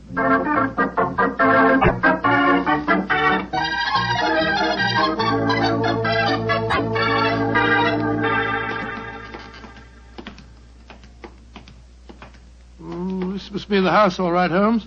The empty packing cases are still by the foot of the basement steps. Come on, Watson. Let's go down and explore. Upon my soul, I feel a little self-conscious in these clothes. No need to, my dear chap. You look a most authentic inspector of plumbing. Well, if anyone challenges us, you'd better let me do the talking, though. I think my accent might be a little more convincing. Shh. Listen. I can't hear anything. Exactly. Then we may reasonably assume that either the workmen are observing the Guy Fawkes holiday or that their work is done. Come on, let's try this door. It's unlocked. Yes. This is too easy, Watson. We must be prepared for a trap. Come on. I've got my revolver handy if there's any trouble. Don't use it until I tell you to. Remember, we're supposed to be plumbing inspectors. It's pitch black in here. I can't see a thing. Strike a match. See if you can find a gas jet. Strike a match when the cellar may be full of gunpowder? Can't take the risk, old chap. Oh, here's a gas jet. I'll light it. That's better. Now we can see a little. Uh-huh. I think the workmen have completed their job. See that new wood forming a crude door in the corner over there? Where does it lead to, do you suppose? Let's find out.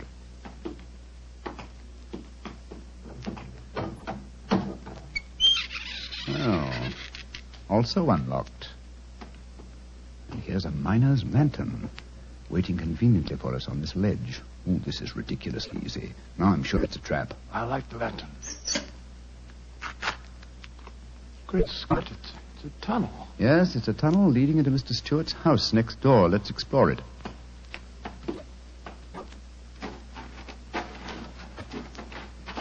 Look, Holmes. Look at the barrels. I bet they're full of gunpowder. Undoubtedly.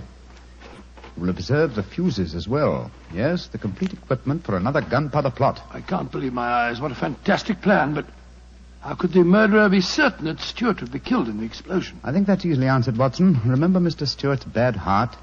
In his present state of apprehension, an exploding firecracker would be enough to kill him. I suppose so.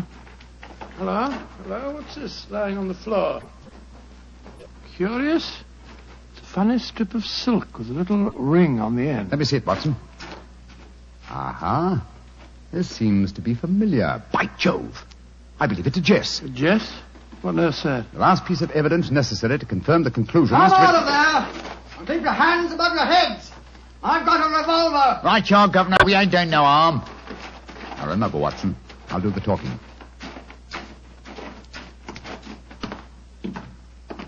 Come on! Archer, come! Well, well. You're a comical-looking pair. What are you doing in there? Me and my mate got a message to come over here and see to the plumbing, mister. Plumbers, eh? Do you have any identification? Yes, sir. Here's my badge. We're inspectors for the London County Council. Oh, that's all right, my man. I saw the basement door open, and I thought burglars might be here. You're the owner of this house, sir? Yes, but my agent let it recently to some tenants who've been behaving rather queerly, I'm told. So I came round here to see what was happening. If you're the owner, sir, perhaps you can give me some facts for me records. I want to film me records, you know. What do you want to know? Well, your name, please, sir.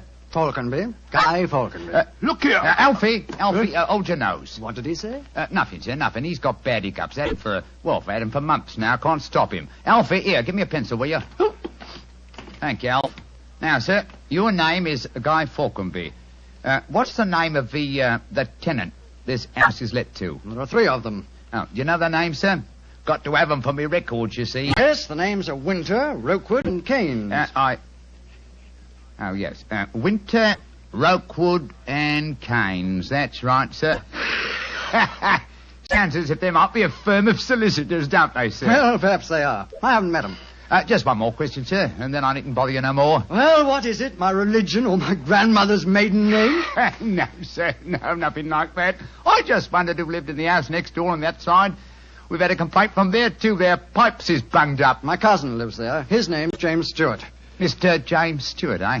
Not much obliged, sir. Me and my mate will be going next door then. Come on, Alfie. I'm not surprised his pipes are bunged up, as you so graphically put it. He's a great one for practical jokes about the house. As a matter of fact, he's planning one of them tonight. Well, that's no concern of yours. By the way, my man, what's your name? Nivitt, sir. Tom Nivitt. Come on, Alfie. We got work to do.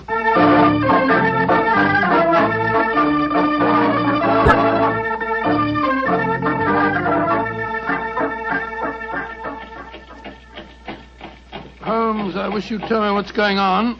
Why have we taken this cab back to Baker Street? Get out of these clothes. They've served their purpose. Now there's more serious work afoot. Well, I'm still confused about our interview with Guy Falconby. Why did you say your name was Tom Nivitt? More touch of vanity, old fellow. Vanity? How do you mean? Well, consider the names in this case so far, Watson. James Stewart says that he's been threatened by Guy Falconby.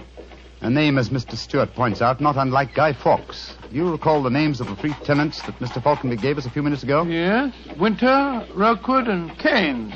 But what's that got to do with it? A great deal, my dear fellow. Thomas Winter, Ambrose Rookwood, and Robert Keynes were the 3 men executed with Guy Fawkes in the original gunpowder plot in 1605. Good Lord. Where does Tom Knivet, the name you gave yourself, fit into the picture? Thomas Knivet was the Westminster magistrate who arrested the conspirators. Since the would-be murderer has such an academic knowledge of the original plot, I thought I'd let him know that he was up against an opponent worthy of his steel.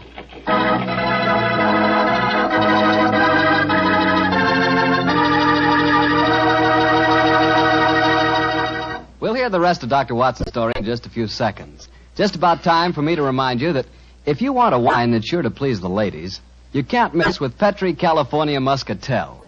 That's because Petri Muscatel is a golden wine with one of the most luscious flavors you ever tasted.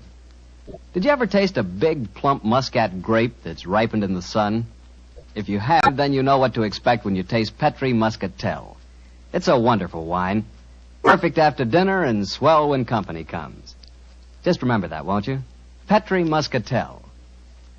Well, Doctor, you and Mr. Holmes were certainly having yourselves quite a Guy Fawkes day. What happened when you got back to Baker Street? We quickly changed out of our disguises and back into our ordinary clothes. I was still pretty much in the dark, as usual.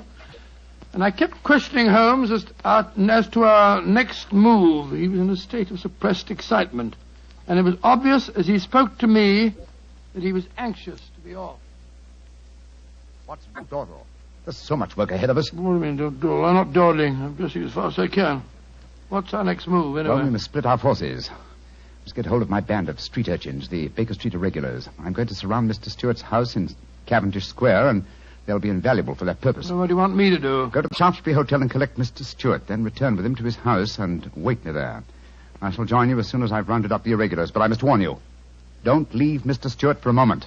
Don't let him out of your sight until you see me again. Of course I won't, Holmes, but, I must say, the idea of all that gunpowder in the cellar doesn't make me feel any too happy. Have faith in me, old chap. Have faith in me. You know, I wouldn't expose you to any danger if I could avoid it.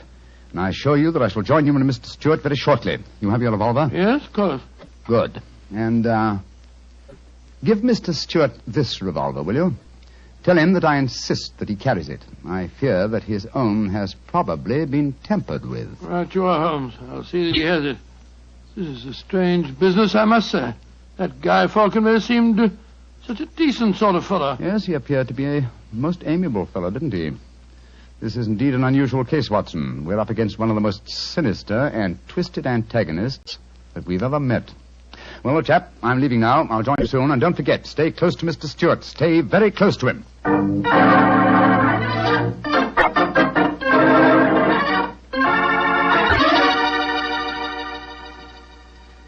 Dr. Watson, I wish your friend were here. No, don't get so excited, Mr. Stewart.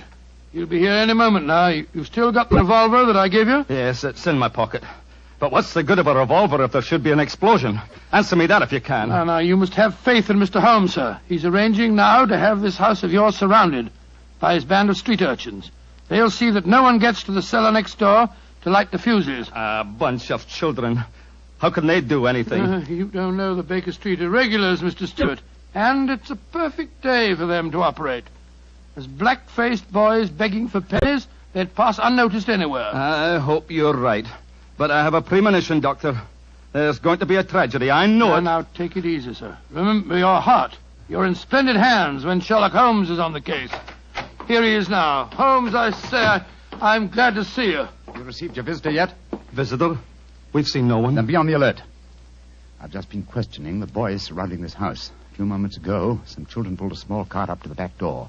A cart containing a life-size dummy. My irregulars thought that it was an effigy on its way to a bonfire. Oh, why shouldn't it be, Holmes? I have reason to believe that it's someone visiting you in disguise, Mr. Stewart. A visitor who is mounting the back stairs at this very moment. You've got to stand by me, Holmes. You've got to protect me. Don't worry, sir. Come in. Look at that apparition. Great Scott, Guy Fawkes' dummy. A dark lantern in his hand, and it's walking. And also talking, I trust. Keep away from me. I got a revolver. For Victoria's sake. If you won't give me one, I'll take two. The better for me and the worse for you. It's Guy Falkenberg. Keep away from me, do you hear? The better for me and the worse for you. All right, then. I'm going to fire. Dear me, Mr. Stewart, the revolver I've provided for you seems to be unloaded. How very odd. Well, what in thunder is all this about? You've just witnessed an attempted murder, Watson. Murder? What are you talking about? This is a game. James and I had it arranged, the whole thing. You may have thought it was a game, Mr. Falconby, but I assure you that your cousin... Grab Mr. Stewart, Watson. He seems to be leaving us. Leave me alone. Take your hands off me. My heart. Help me put him on the sofa. That's it. I'll get him some digitalis. Look, I don't want to appear unnecessarily stupid, but will someone tell me what this is all about? With pleasure, Mr. Falconby. Your cousin had planned one of the most fantastic murder plots that I've ever encountered. He came to us with the story that you had threatened his life. But that's ridiculous. I'm very fond of him. Of course it's ridiculous. The whole plot was ridiculous. He leased the house next door, had a tunnel dug, and gunpowder and fuses planted there. Even entered the name of the tenants as Winter, Rookwood, and Keynes to give the apparent plot a further authenticity. You mean my cousin was the real tenant? Certainly he was. However, he was clumsy enough to drop that piece of silk with the wire ring on the end that you found in the cellar, Watson. The thing you called a jess. And what's a jess? It's a strap that goes round a falcon's leg to which its leash is fastened. You will remember that Mr. Stewart informed us that falconry is his hobby, and it therefore indicated that he had been in the cellar and consequently must have known about the whole plot. And all he was trying to do was to build up in our minds the belief that his cousin was trying to kill him. Exactly, my dear fellow. Had we believed him, of course he could have shot you just now, Mr. Falconby, in apparent self-defense. Good Lord, what a fantastic plot. I still can't quite believe Mr. it. Falconby, why are you dressed as a Guy Fawkes dummy? Well, it was James's idea. He said that he was going to dress up too, and that we were to go round the bonfires tonight and frighten people by appearing as live dummies. But the last message he sent told me to come up here, that we'd play a practical joke on a couple of friends of his. Did he provide you with the costume that you're wearing? Yes, as a matter of fact, he did. Have you searched the pockets for any weapons? No, but I will. All right, and while you're doing that, I'll examine this dark lantern. How's your patient, Watson? Well, I've given him some digitalis, and now I'll get him some brandy. I can't find anything in the pockets. Here's the answer, my friends. Look here. Inside the lantern is a dagger. Your cousin planted it there to substantiate the claim that you were trying to kill him. Had his plans worked, you would have been dead, Mr. Falconby, before you could have told us the truth. Here, come back here, Mr. Stewart. James! He slipped out of the door. Confound it! He's faking the heart attack. Come on, Watson, after him.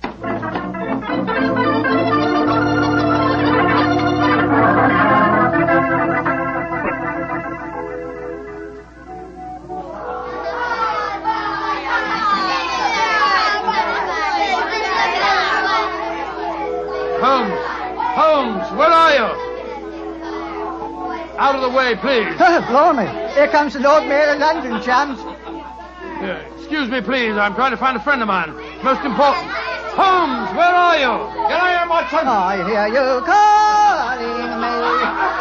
Out of the way, please. I'm coming, Holmes. Why don't you sit in the post car? You got away from me in the crowd. I'm afraid Mr. Stewart got away from us. Well, we'll never find him in this mark. Not too old fellow. He's a dangerous man. There's no knowing what he may do. Where are the irregulars? There's Wiggins. Wiggins? Hello, Mr. Elms. Wiggins. Dr. Watson. Did you see a man run out of that house a few minutes ago? No, Governor. Perhaps Charlie did. Hey, Charlie, come over here a minute. It's Mr. Elms. All right. I bet Charlie didn't see anything, though. He's got some savvy girl with him. Hello, Mr. Holmes and Dr. Watson. Hello, Charlie. Hello, Charlie. Did you see a man run through this crowd a few minutes ago? A tallish man with a grey moustache? Yes, I did. A man came running out of the house over there. That's the house. Where'd you go? He ran down toward where the shops are. And he stole our dummy, he did. The one we are going to burn in the bonfire. I tried to stop him, but he got away. Holmes, look up there on the roof. There's a figure. By Jove, I believe it's James Stewart. That's the man. He's the one that stole our dummy. He's standing up on the roof. He's going to jump. If he does, he's going to land in the bonfire. There he goes. He is jumping. Right into the middle of the fire. It's awful.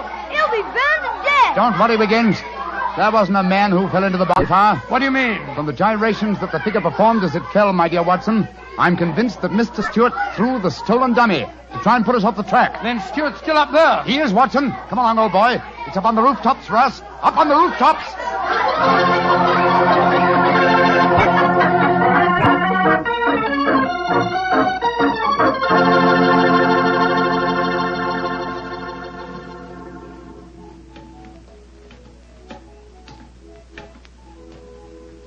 Here, Watson. Let me help you up. Can you reach my hand? I got it. All right, then. Up you come. Come on. That's it. Phew. Seems to me that fire escapes must be designed for giants. Keep your eyes skinned, old fellow. Stuart's a dangerous man. Might be hiding behind those chimney stacks. Come on. Upon my soul, this is a strange place to be on Guy Fawkes night. Yes, a comprehensive case, Watson. Starts in a cellar and ends on a rooftop. Look, Holmes. By the parapet there. The crumpled body of Mr. Stewart. Looks to me as if it... Yes. He's dead, Holmes. Well, it's not surprising. The effort of carrying the dummy up here and throwing it, combined with his own state of excitement, were too much for him. Well, quite frankly, I can't say that I'm sorry. No, he planned a murder. If it hadn't been for you, he would have succeeded. An extraordinary case, Holmes. Yes, old chap, and one that should long make us remember the 5th of November. By Jove, yes. Please to remember the 5th of November. Gunpowder treason and plot. I see no reason why gunpowder treason should ever be forgot.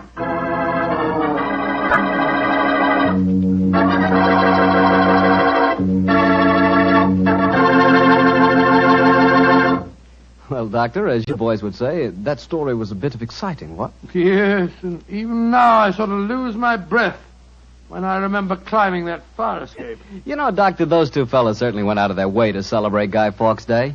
Now, take me. When I got a little celebrating to do, I like to do it quietly. Some friends, a glass of port. Yeah, Petri port, of course. What else? Leave it to you. No matter what the occasion is, you can somehow make it a perfect occasion for Petri wine. How do you do it, old fellow? Don't ask me how I do it. You mean, how does the Petri family do it? How can they make such swell wine? Well, the answer is experience. The Petri family has been making fine wine for generations. And ever since they first established the Petri business way back in the 1800s, they've handed on down from father to son, the fine art of turning luscious, sun-ripened California grapes into fragrant, delicious wine.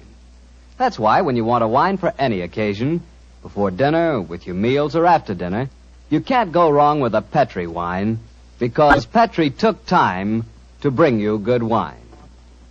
And now, Dr. Watson, what Sherlock Holmes adventure are you going to tell us next week? An old favorite, Mr. Bartell, a story that concerns strange music that was heard in a lonely house in the English countryside, and of the living death that stalked there. I call it The Adventure of the Speckled Band.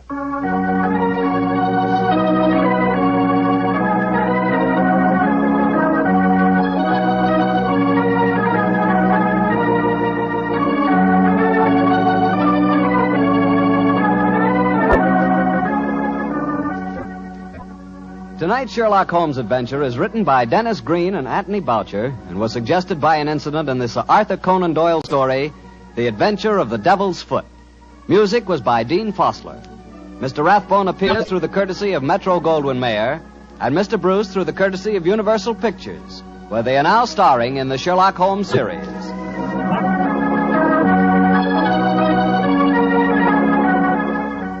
The Petri Wine Company of San Francisco, California, invites you to tune in again next week, same time, same station. This is Harry Bartell saying goodnight for the Petri family. Sherlock Holmes comes to you from our Hollywood studio. This is the Mutual Broadcasting System.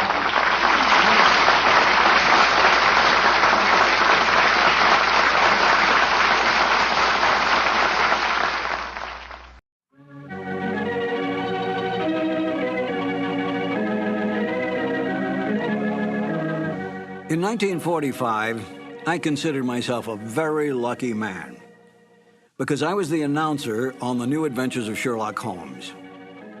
My name is Harry Bartell. Won't you join me now as I reminisce about those wonderful days of dramatic radio?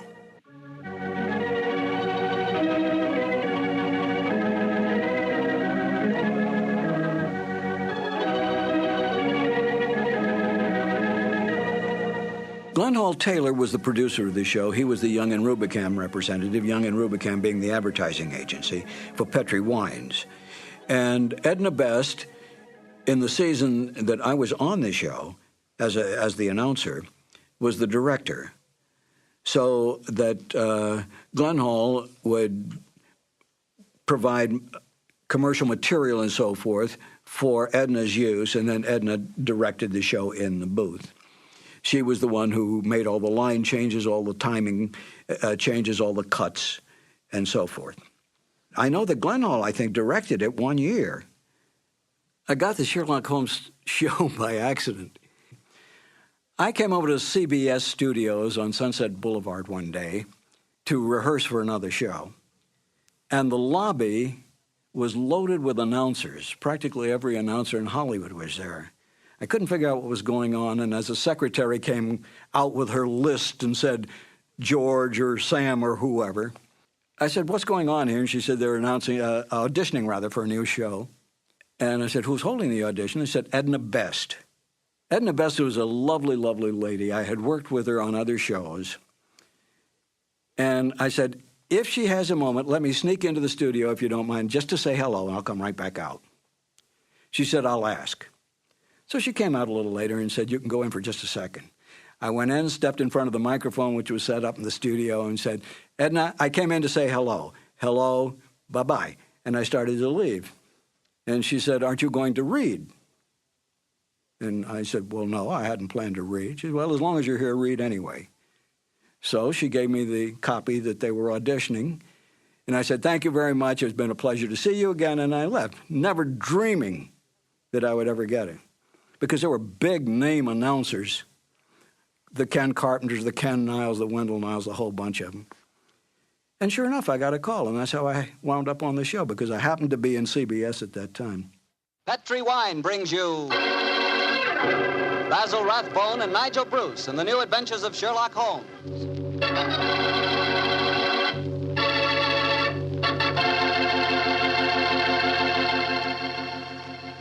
The Petri family, the family that took time to bring you good wine, invite you to listen to Dr. Watson tell us another exciting story about his good friend, that master detective, Sherlock Holmes.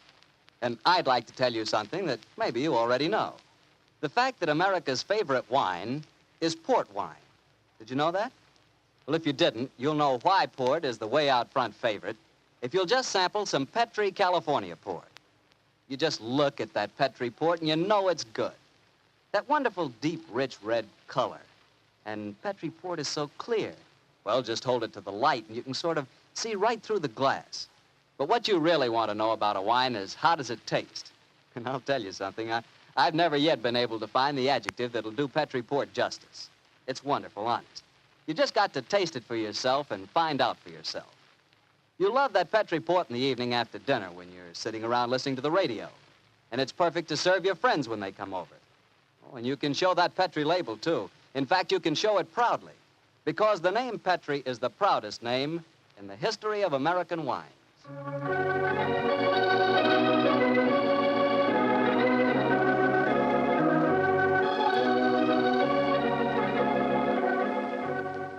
And now I'm sure our old friend Dr. Watson's ready for us, so let's go in and join him. Come in. Good evening, Mr. Bartow. Good evening, Doctor. Well, the puppies seem very happy tonight. Yeah, tonight, yes, but you should have seen them this afternoon. I doubt if there were two more frightened little dogs in the whole of California. Come on, Winnie, now you control yourself. What happened, Doctor? Well, I took them for a walk on the beach. As we were scrambling round a rocky point, a seal popped his head up in the water quite close to us. What'd the puppies do? Oh, both of them barked at it furiously. And the seal? Blew a few bubbles and then barked right back. I don't know what the world's speed record is for short-legged dogs, but I'm sure they broke it. You know, Doctor, I'll have to join you on one of those afternoon strolls of yours. You always seem to be having such exciting adventures. Oh, and talking of that, how's about tonight's new Sherlock Holmes adventure? Well, I'm all ready for you, my boy. In fact, I was looking over my notes on the case just before you arrived. This is another story in which Sherlock Holmes' elder brother, Mycroft, played an important part.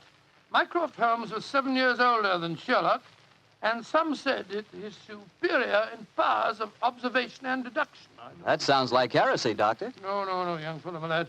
Holmes himself was the first to admit it. In fact, if it hadn't been for his incurable laziness, Mycroft could have been a formidable rival to his younger brother. However, Mycroft did hold a position of considerable importance at the Foreign Office, and it was there that tonight's story begins. It was in the winter of 1899, and Mycroft Holmes, after a gourmet's lunch, was reclining full length on a leather settee. His eyes were closed, his hands were folded across his stomach, and his breath came rhythmically. A cynic would have declared that Mycroft Holmes was taking an after-luncheon snooze. But Mr. Holmes' secretary, a gentleman by the name of Gardner, was a realist. He tapped on the door discreetly. Then he rapped on it. And still there was no response, so he opened the door and entered. After a moment, he gave what he thought was a discreet cough. Mycroft Holmes opened his eyes and folded his hands and said, "Found it, Gardner. Must you come in here and bark at me so soon after lunch?" I'm sorry, Mr. Holmes, but I thought that... You thought that as I was lying down with my eyes closed that I must be bored, and so you came galloping in. Oh. Well, what do you want? There's an old lady outside, sir. She insists on seeing you personally. I've tried to get rid of her, but... What's her name? Mrs. Hudson, sir. Mrs. Hudson? Huh. Show her in, Gardner. Show her in. Very good, sir. Undoubtedly a message from young Sherlock. How are you, Mrs. Hudson? Oh, good day, Mr. Holmes. I'm sorry to interrupt you, but I won't take up much of your time. Sit down, won't you? Don't leave us, Gardner. I may need you in a few minutes. Very good, sir. Now, Mrs. Hudson, what's the message? Message, sir? Didn't my brother send you with some message that he was afraid to entrust to the ordinary channels? He's always so confoundedly dramatic. Oh, bless your heart. No, sir. I've come to you with a little problem of my own. I didn't like to bother Mr. Sherlock Holmes with it. He's been so busy lately, and he's looking very tired. And so you came to me. Delightful. I thought you wouldn't mind, sir. You've always been so nice and friendly to me. Pure laziness.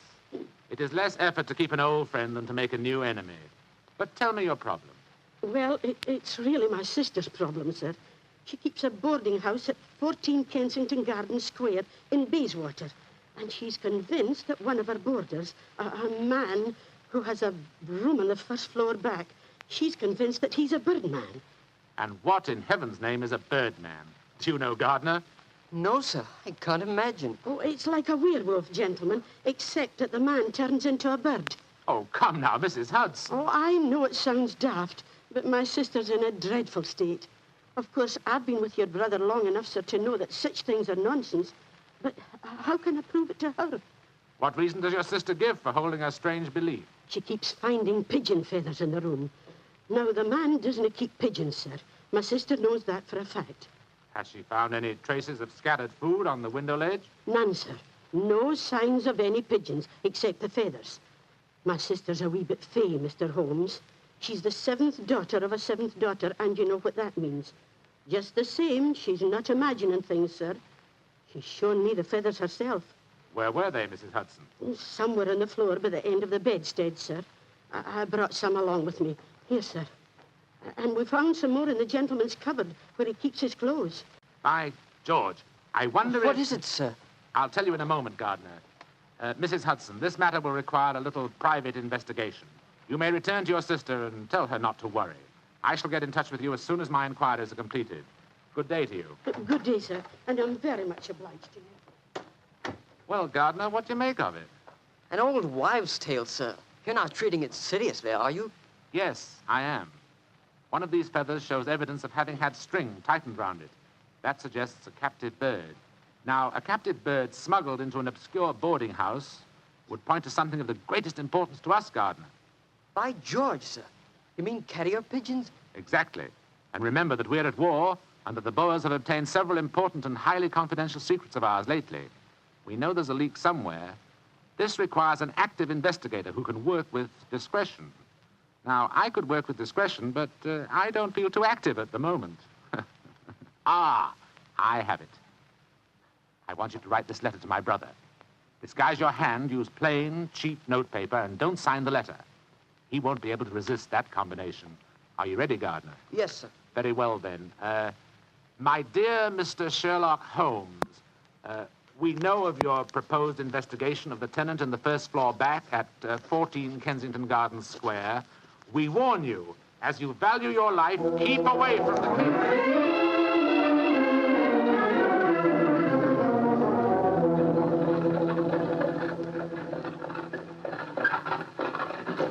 We warn you as you value your life. To keep away from the case. And that, my dear Watson, is why we are driving towards 14 Kensington Gardens Square, disguised as building inspectors of the London County Council. Well, I must say it's a very challenging letter, Holmes. Unsigned, Yes. I notice. Written on cheap notepaper and in a disguised hand. No clue there, I'm afraid. Well, we're entering the square, Holmes. Let's stop the cab here. You can drop us here, cabby. Right you are, Governor. It would seem a little incongruous in these costumes for us to arrive in a cab. Yes, I suppose so. Here you are, cabby. Oh, thank you, Governor. Supposing this mysterious tenant of the first floor back should be in his room when we get there. Then we must hope that our disguises are convincing and keep our wits about us.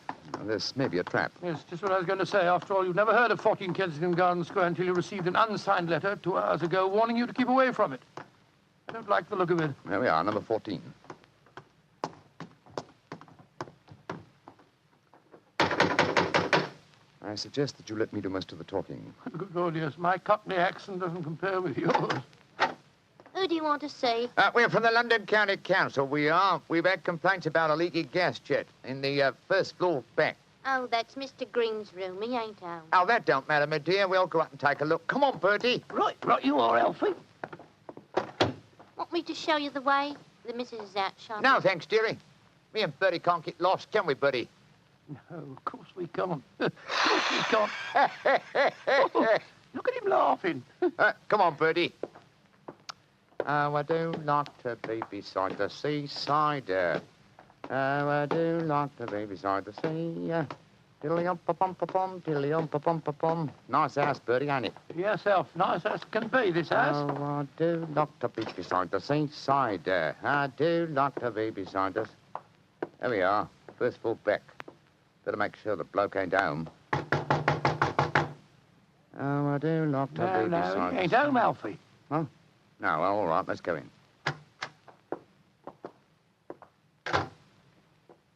Oh, so this is the mysterious room, eh? Well, it looks perfectly ordinary, doesn't it? Yes, a depressing example of the squalor of boarding house life. Hello. What's this on the bedspread? Feathers. Must have come out of the pillow. No. These are pigeon's feathers, old chap. And look here, Watson. Attached to the bed rail. Yeah, it's only a piece of string. String, yes, but with a small metal ring on the end. A ring such as is used to place around a homing pigeon's leg. But why should someone keep carrier pigeons in an obscure boarding house like this? Yes, why indeed, why indeed? The answer could be that the tenant of this room is engaged in some sinister activity that requires the use of carrier pigeons in sending messages. Yes, there's no evidence of the birds being kept here. That's true, old fellow, that's true. Possibly the owner of this room is given a pigeon by one of his superiors, brings it here, affixes his message, and releases the bird. But why couldn't he just take the message to where they keep the birds? Well, in that way, he would run the risk of being picked up with dangerous and incriminating messages on him. What kind of skullduggery involves the use of carrier pigeons, you suppose? We're at war with the Boers in South Africa, Watson. What could be more logical than that a spy in their pay should be using this method to smuggle important information out of the country? By Jove, yes, Holmes. I wouldn't mind betting that... Shh! Somebody coming. Look out. Who are you? What the devil do you think you're doing in my room? Well, my name's Bertram, and I come here to look at your gas pipes. Don't lie to me. Who are you? It's like I say, Governor. My name's Bertram, and I come from the London County Council. Very well, then. If you won't tell me the truth, perhaps this revolver will make you change your Look mind. here, Governor. Look here, Governor. Grab his revolver, Watson. Yes, right. Holmes, where were you? I slipped behind the door as this gentleman opened it. Yeah, me, sir. Your overcoat seems extraordinarily well filled with chest, doesn't it? Why not slip it off? Yeah. It's a bit warm in here. Let me alone. Joe, you were right, Holmes. He had a pigeon under his coat. Yes. See if you can catch the bird, will you, old chap? All right, here. Come on, Pidgey. Pidgey, come on, little fella. Come along, Pidgey. There he comes. That's it. Look at the little fella. Snuggled up on my arm. Friendly little fellow, isn't he? Yes, Look out, Watson. The gentleman's revolver. He's going after and when I get it, I'll... A beautiful uppercut, Holmes. I'm afraid he'll be unable to talk to us for some time. How fortunate he told us where the message was hidden before we indulged in this little set, What do you mean? He didn't say anything about a message? No, not verbally, but I was watching his reflection in the mirror as he entered the room. His eyes first glanced at this top drawer on the dresser here to see if we touched it. It was obviously the most important spot in the room. Let's see. Ah, here we are. A message already rolled up and in its container. Oh? What does it say, Holmes? It's in code, which is not surprising, but I don't think it'll be very difficult to decipher. Yes, and when you've done that? Then, my dear fellow, I shall compose a code message of my own and persuade this pigeon to lead us to its master.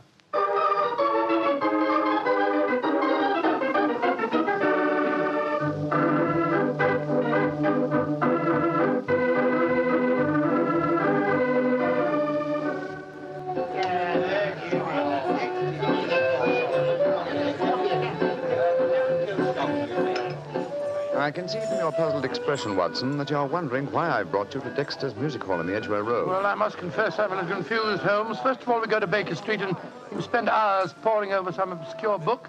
Then you write out a message, attach it to a pigeon, and let it loose. Now you bring me here. I hate to question you when you're working, but I should be glad if you'd give me some idea of what's going on. Of course, old chap. At times I must seem confoundedly mysterious, I'm sure. Here's the situation. The obscure book I was studying was a table of ciphers. I was trying to decode the message we found in the room on the first floor Well, back. obviously you succeeded, or we wouldn't be here. Yes, the key word was Louis Botha, the name of the Boer leader. The message was a report on the number of troops now in training at Aldershot. Then you were right. We're mixed up with a ring of enemy agents. Obviously, old chap. So I kept the original message and composed another using the same code and dispatched it by carrier pigeon. Well, what did you say in your message? Meet me tonight, 8 o'clock, table number 3 at Dexter's Music Hall. What made you choose this place as a rendezvous? Well, I happen to know that it's a common meeting place for underworld characters.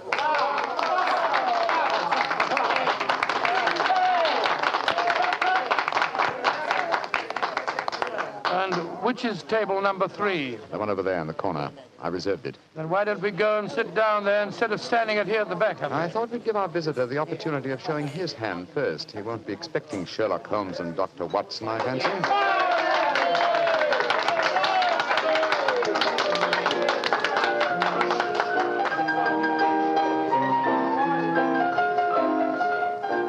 Good Lord, look at this woman coming on to sing. You ever see so many feathers? I'm not allowed to have a bow except upon the sly. So yesterday he came and took me walking through the Holmes, Holmes, look. A man just sitting down at table number 3. What's with it? Look. It's Sid Trimble. Sid Trimble, who's he? A dangerous criminal who once worked for the Moriarty gang. We've caught a prize pigeon, Watson. Better have your revolver handy, old chap. Undoubtedly, he'll recognize us. Right you are, Holmes. Come on, then. Out in the clover, they've trampled it since morn. Go and you drive them, Maggie, to the old. I'm so glad you're able to keep your appointment, sir. Sherlock Holmes. This is a trap. Now, don't try any tricks. I've got a revolver here, Sid. How'd you like this table in your face? Watson! You didn't shoot him, did you? No, he knocked my hand. The revolver went off. The shot went wild. I swear it did. Yes, of course. Look at the wound. There are no powder burns. The shot was fired from some distance. Holmes, he's dead. Out of the way! Out of the way, please. Now then, what's going on here? Constable, this man has been killed. Yes, and it's easy to see who did it. Well, I didn't do it, Constable, if that's what you're thinking. No? Then why are you standing here with a smoking revolver in your hand? Come on, you're under arrest. But you can't arrest me. I'm Dr. Watson, and this is Mr. Sherlock Holmes. I don't care if you're the King of Siam and the Bishop of London himself. You're under arrest, and I'm taking you both to Scotland Yard.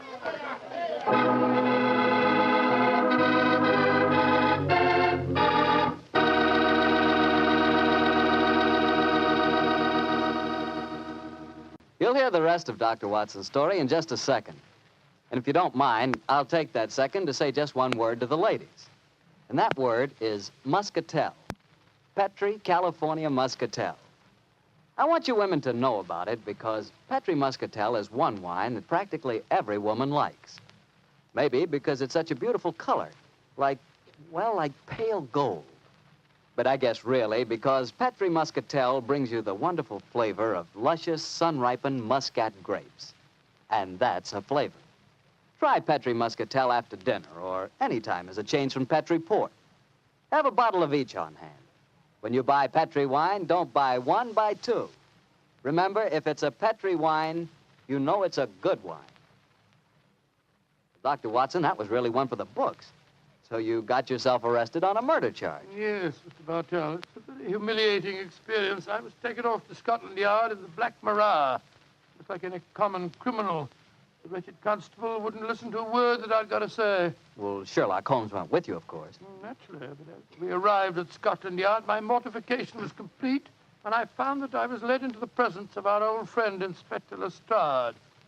Holmes spoke to him at some length, but I could see from Lestrade's expression that my position was a very serious one. Now can see what it is, Mr. Holmes. You see, I know you both. But I must say there are lots of them here at the Yard as don't like what they call your high-handed methods. But, Lestrade, personal likes or dislikes have nothing to do with this. No, of course they haven't. This is purely a matter of evidence. Well, I know that, Dr. Watson. And the constable's evidence was as clear as the nose on your face. The dead man was shot through the head, and you were standing in front of the body with a drawn revolver in your hand. But, my dear Lestrade, there were no powder burns on the wound. Yeah, that's what you tells me, Mr. Holmes. But I'll have to wait for the official report on that. The police surgeon's examining the body now. You understand, gentlemen, I'm not saying I'm sorry that Sid Trimble's dead. He's been a thorn in our side for a good many years. In fact, here's the police surgeon now. Dr. Hendricks, this is Mr. Sherlock Holmes and Dr. Watson. How do you do? How do you do, gentlemen? I'm a great admirer of you both, and I'm sorry to see you in such a very unfortunate plight. Thank you, Doctor. Thank you. What were your findings, Dr. Hendricks? Well, I just extracted the bullet, Lestrade, and I'm very much afraid it's the same make and caliber as the one missing from Dr. Watson's revolver. Yes, but that doesn't prove that I fired the fatal shot. A .45 Colt's a very common weapon, Doctor. It proves nothing. Dr. Hendricks, as I was just saying to Inspector Lestrade before you came in, the only fact that would show my friend guilty would be powder burns on the wound, thereby proving that the bullet had been fired from close range.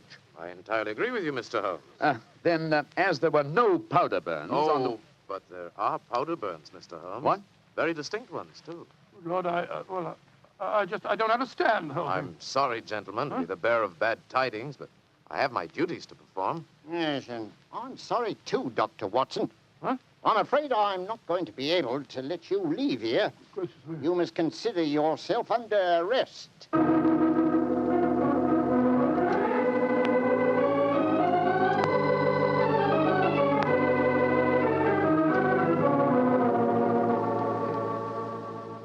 Holmes, I never felt more despondent in my life. Oh, cheer up, old chap. Well, how can I? Locked up in a prisoner's cell. Looks as if I might end up at the gallows. Don't worry, Watson. You'll be out of here before the night is over, I promise you that. I wish I felt as confident as you do. How do you propose to do it? Oh, with the aid of a little hard thinking. Thinking? That won't unlock any cell doors, thinking. But it will, old fellow. It's obvious someone's deliberately trying to incriminate us. Let's try and reconstruct the killing logically. Sid Trimble was a member of an espionage ring. I sent him a false message. After he'd left to keep the appointment, one of his colleagues trailed him to the music hall and killed him before he could betray anything to us. Yes, that's undoubtedly the way it happened. The powder burns, Holmes. How do you account for them? There were none just after the shot was fired. We know that. And yet Dr. Hendricks assures us that there are very distinct powder burns now. May we come in, gentlemen? Yes, of course you can, Dr. Hendricks. Oh, hello, Lestrade. Yes, I thought we'd come and chat with you, Doctor. Well, that's very nice of you, gentlemen. Yeah, not a bit of it, Doctor. You know, it hurts me to see you in here, and that's a fact. And I can't bear to see a fellow medico in such plight without coming in to see what I can do to help, Watson. Yeah, you're very quiet, Mr. Holmes. Am I, Lestrade? I was thinking, you see, Watson, old chap. I have it. You have what? The answer. You'll sleep in Baker Street tonight after all. Mr. Holmes, what are you talking about? The murder of Sid Trimble. The incriminating powder burns were obviously faked. Watson and I know that, whether you and Dr. Hendricks believe it or not. The question is, how were they faked? I think I have the answer. Dr. Hendricks. Yes, Mr. Holmes? If a blank cartridge were fired at the wound after death, it would produce powder burns, wouldn't it? Undoubtedly. Yeah, but who could have done that, Mr. Holmes? Ah, that's the point, Lestrade. Who had the opportunity? The constable who brought the body here. True, old chap. Huh? Also, you, Dr. Hendricks. That's perfectly true. Yeah. Well, I had the opportunity too, Mr. Holmes. I spent half an hour in the morgue alone with the body when it first come in. Well, you've narrowed it down to 3 suspects, Holmes. I hope I don't hang before you find the real killer. I found him, Watson. Why, What? who is he, Found Mr. him? Holmes? The answer is simple, Lestrade. The powder burns were certainly faked by a blank cartridge. Now, if a blank cartridge were fired into a wound, the wadding would have penetrated and distorted the wound. Yes, but supposing the person had removed the wadding from the blank, Mr. Holmes. Its effect would still be quite apparent to the police surgeon who removed the bullet. Am I correct, Dr. Hendricks? Entirely. A surgeon could not fail to identify the marks, Mr. Holmes. Exactly. Therefore, only one person could have fired that blank cartridge without detection. The same person who made the incision necessary to remove the cartridge would also remove all traces of the shot. You yourself, Dr. Hendricks. Jim Holmes, I believe you're right. That's an ingenious theory, Holmes. Surely you're joking. Am I? Then how do you account for the pigeon feathers on the collar of your coat? The devil with you, Holmes? Here, come back here. Doctor, constable, don't let Dr. Hendricks get away. Great Scott. Scotland Yard itself harboring an enemy agent. Upon my soul, Holmes, you've done it again. I must say you've got sharp eyes. I didn't see those pigeon feathers on Hendrick's collar. Confidentially, my dear fellow, neither did I, but Hendrick's guilty conscience knew they might be there. It was a shot in the dark, and I had to take it. If you'd spent the night in a prison cell, I should never have heard the end of it, I'm sure. Never.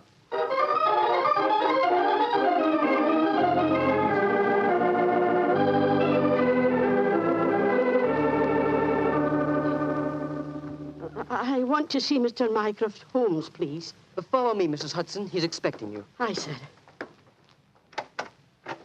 Ah, there you are, Mrs. Hudson.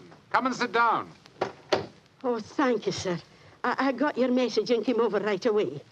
In the first place, Mrs. Hudson, you may tell your sister that she needn't worry any more. I'm sure she'll find no more pigeon feathers in her room on the first floor back. No, sir, thank you. But she knows the fact, because the birdman left her yesterday for good. Some strange men came and took him away, and today she's let the room to a nice young commercial traveller. I'm really sorry to have bothered you with her trouble, sir. I'm very glad you did, Mrs. Hudson. Thanks to your information, an enemy espionage ring has been broken, and the British government is deeply grateful to you. You're always one for a joke, aren't you, Mr. Holmes? Well, I'm glad you're not angry with me. I'll be going now, sir. Just one more favor I'll ask before I go, though. Anything, Mrs. Hudson. What is it?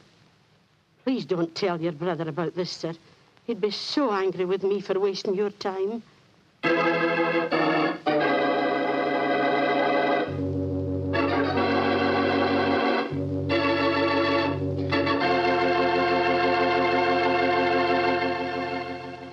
Well, Doctor, that was really a swell story tonight. Although it was a bit unexpected for you to have been arrested. Yes, indeed. Mr. Bartell, when you're a detective like Holmes or a doctor like myself, well, you've got to be prepared to meet the unexpected every once in a while. I suppose so. Of course, you wouldn't know about things like that, being a wine expert yourself. Oh, now, wait a minute, Doctor. From the way you talk, you'd think I spent every waking moment in a nice, cool wine cellar, tasting wine from morning till night. Well, don't you? Oh, now, Doctor, I'm no more a wine expert than you are. All I know about wine is that it either tastes good or it doesn't. And I know that Petri wine does taste good. And that's because the Petri family took time to make good wine. Generations of time. Why, the Petri family's been making wine ever since they started the Petri business way back in the 1800s. And since the business has always been family-owned and operated, they've been able to hand on down from father to son, all they've ever learned about the fine art of turning luscious, sun-ripened grapes into fragrant, delicious wine. And they've learned plenty. So no matter what type wine you want, for any occasion, you can't go wrong with a Petri wine because Petri took time to bring you good wine. Well, Dr. Watson, what story do you have lined up for us next week? Well, now, next week, Mr. Bartell, I'm going to tell you a weird adventure that Sherlock Holmes and I had in the East End of London. It concerns a most unusual stage play, a badly frightened actor, and a blood-stained razor. I call it The Strange Case of the Demon Barber.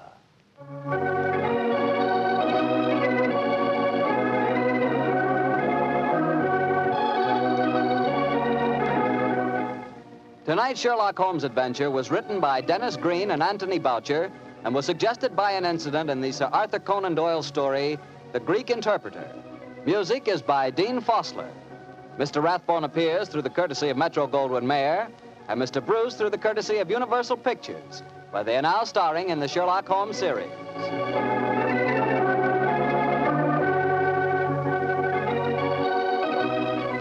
The Petri Wine Company of San Francisco, California, invites you to tune in again next week, same time, same station. Sherlock Holmes comes to you from our Hollywood studios. This is Harry Bartell saying goodnight for the Petri family. For a solid hour of exciting mystery dramas, listen every Monday on most of these same stations at 8 o'clock to Michael Shayne, followed immediately by Sherlock Holmes. This is the Mutual Broadcasting System. This is Harry Bartell. I'll be right back with another new adventure of Sherlock Holmes.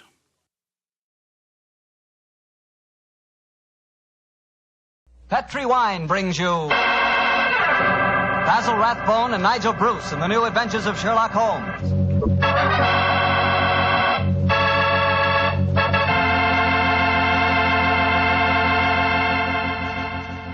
The Petri family, the family that took time to bring you good wine, invite you to spend the next half hour listening to Dr. Watson tell us another exciting adventure he shared with his old friend, that master detective, Sherlock Holmes. And I'd like to tell you about something you ought to share with your family before dinner.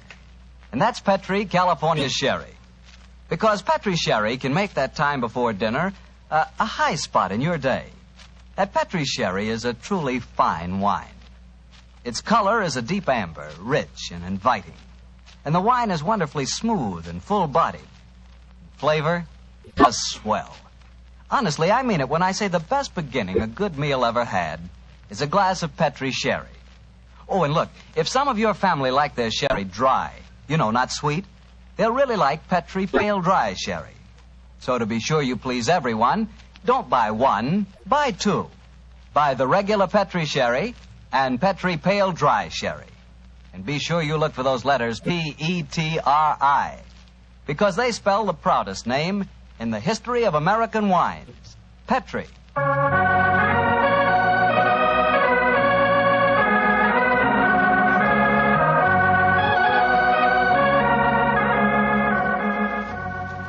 And now I know our good friend Dr. Watson's expecting us. Let's go in and join him. Come in. Good evening, Doctor. Good evening, Mr. Bartell. Say, how are you feeling, Doctor? All over that attack of flu you had? I'm feeling very much better, thank you, my boy. I'm still a little weak. We old fossils take much longer to get over that sort of thing than you young fellows. Well, you take good care of yourself, Doctor. You've got a lot of friends, you know. Oh, I'm very glad to hear that. Thank you, Mr. Bartell. And now settle yourself down, and I'll get on with tonight's new Sherlock Holmes adventure. Where did it take place? You may not be familiar with the names of Jersey, Guernsey, Alderney, and Sark, but those are the four principal islands that make up the group known as the Channel Islands. Oh, yes, Doctor, I have heard of them.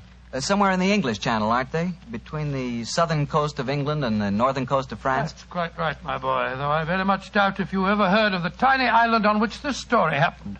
It was the island of Garth, a minute but self-contained spot with a population of just under 1,000 inhabitants, subsisting, and from what I saw of the island in those days, subsisting very well on its dairy products. Was it under the rule of the British government, Doctor? No, Mr. Bartell, not exactly. You see, the island belonged to a family by the name of Horn. The head of the family, who was known as the Seigneur of Garth, was an independent ruler owing nominal allegiance to the King of England. That allegiance was expressed by one of those traditional ceremonies in which the Seigneur annually presented 1 pound of freshly churned butter to a representative of the British Crown. Times haven't changed much, have they, Doctor?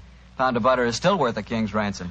But tell me, what were you and the great Sherlock Holmes doing on the island of Garth? Well, I just coming to that, my boy, if you'll give me a minute. It was in the summer of 1896 when, to my utter amazement, Holmes informed me that we were going to the island of Garth as the official representatives of the British Crown to accept the annual presentation of butter.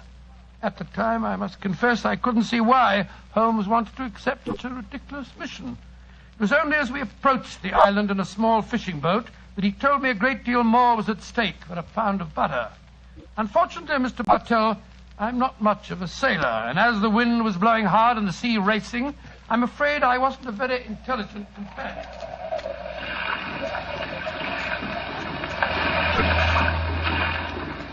Cheer up, Watson. We'll soon be there. I hope so. I feel wretched, Holmes. I must say the whole trip seems utterly ridiculous to me. Plunging and bobbing about in a little boat in a raging torrent just because somebody wants to give somebody else a pound of butter. Dear old Watson, you don't really think our mission is so innocuous, do you? Then why are we going to the island of Garth? We're going to the island of Garth at the express wish of its present ruler, Martha Horn. Martha Horn? I never heard of her. She's an extremely spirited old lady. And the only woman who dared tell a certain resident of Windsor Castle that she looked devilishly dowdy for an empress. Great Scott, you mean that I mean, Watson, that Martha Horn's behests are not lightly disregarded. Obviously, she wishes to see me urgently. Also, my brother Mycroft put pressure on me. He reminded me that a visit to Garth might be closely allied to this emerald tie pin I wear. Of course, you recall the origin of this pin. Well, naturally. That lady at Windsor Castle gave it to you after our little trouble last year over those stolen plans for the Bruce Partington submarine. Exactly, my dear fellow. But remember that the spy Oberstein had put those plans up for auction in all the naval centers of Europe. Some hint of their nature must have leaked out. It's even possible that other powers may be able by now to duplicate the pride of our submarine fleet. And whoever controls the channel, Watson, controls England. Well, they're dropping anchor, and yet we're still a quarter of a mile out from the island. Why do you think they're doing that? Here comes the skipper. He'll tell us. Here is as close to the island as we may approach, monsieur. We have already sent signals. A smaller boat is putting out for you. It will be here in a little while. Thank you. A smaller boat? Good Lord. Holmes, you were hinting at the naval significance of the island of Garth. Yes, old chap, I was. Well, what good would it be as a port if even a small boat like this can only come within half a mile of it? For a surface vessel, no. But we were speaking of submarines. Garth, I learned from the encyclopedia, boasts a magnificent interior cavern accessible only through underwater channels. Great Scott, an ideal natural harbor and dry dock for a submarine fleet. Precisely. And on the control of the island of Garth, Watson, may well rest the fate of the British Isles. Now, old chap, perhaps you see why Mycroft was so anxious for us to collect a pound of butter.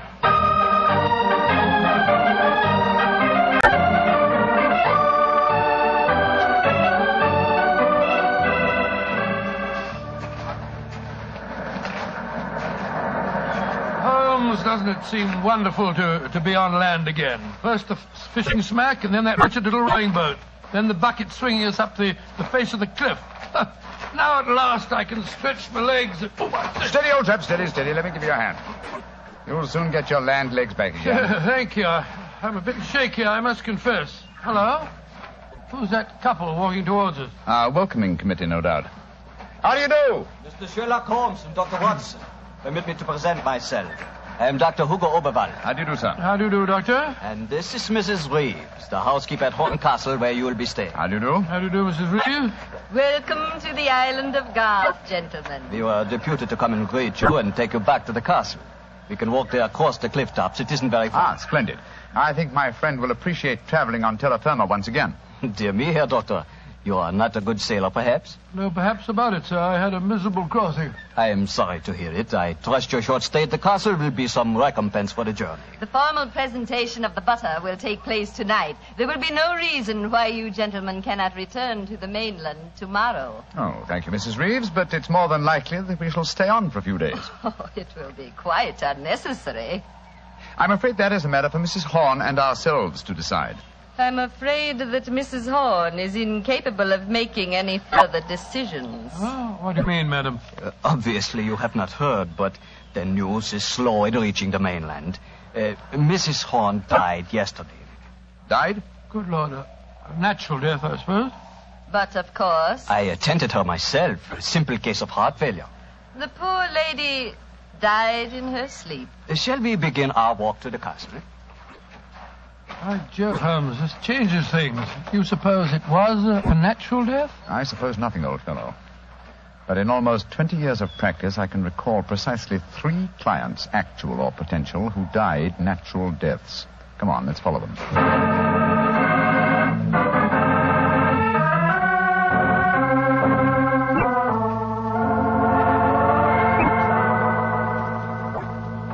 Mr. Sherlock Holmes, Dr. Watson. This is Mr. Christopher Horn, grandson of Mrs. Horn and the new ruler of Garth. How do you do? Hello. How do you do, sir? Very nice of you fellows to come over here.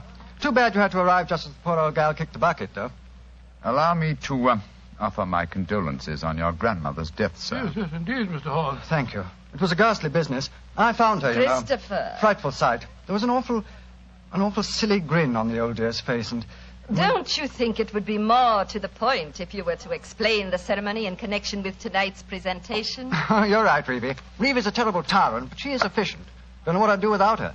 Always ran everything for poor old Granny. Why, when the old girl was ill, she... Christopher, I gave you a schedule of the ceremonies this morning. What did you do with it? Dash it, Reevy, I don't know. Must have lost it. And I have my own copy in the study. I swear I don't know what I'd do without you. Excuse us a moment, gentlemen. I'll be back in a jiffy. Holmes, what in thunder's going on here? That boy's completely under the thumb of Mrs. Reeves. He was trying to tell us something, but that frightful woman kept changing the subject. He spoke of an awful, silly grin on the dead woman's face. Didn't that suggest something to you? By Jove, that's one of the characteristic symptoms of strychnine poisoning. Exactly, old fellow. And perhaps he was going on to mention the equally characteristic arching of the body. We've got to get Mr. Horn to ourselves for a little while, and you've got to examine the body of the dead woman. And it's going to be difficult. Is that a balcony outside the window? Yes, it is. Come along. Let's see what it leads to.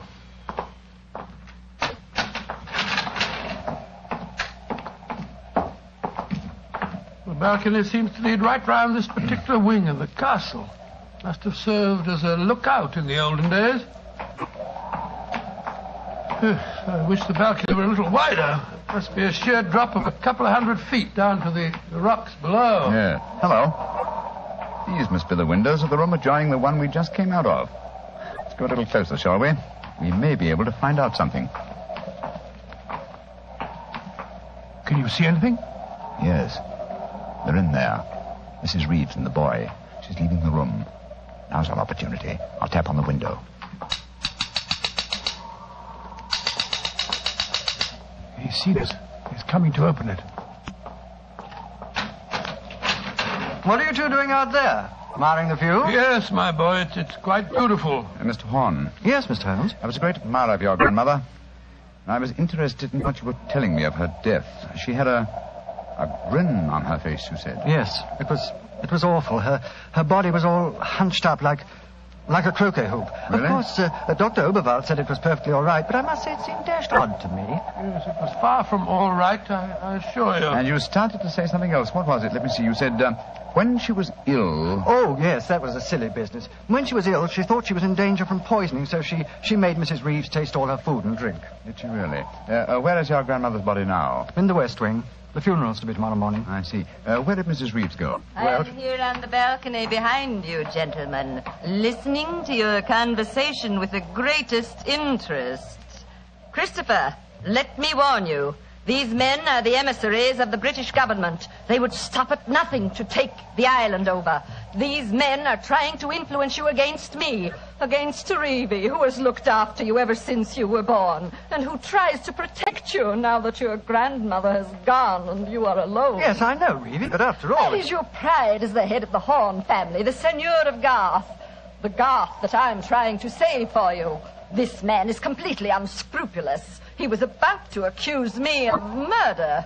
Weren't you, Mr. Sherlock Holmes? The thought had occurred to me, Mrs. Reeves. Of course it had, because you wished to poison Christopher's mind against me. Well, Mr. Holmes, we have no police on the island of Garth. Our only law is the word of the Seigneur, and Christopher now holds that title. Seigneur, what do you say? Will you allow an Englishman to blind you by accusing me of being a murderess? Mr. Holmes, Dr. Watson, I shall meet you at the ceremony tonight. Beyond that, I don't care to speak to you again. Good day. A shame to spoil your plans, isn't it, Mr. Holmes? Well, upon my soul. Magnificent, Watson. Magnificent. A murderess who seeks to defeat me by accusing herself. Superb. It's a new game, my dear fellow, and one that must be played to a finish.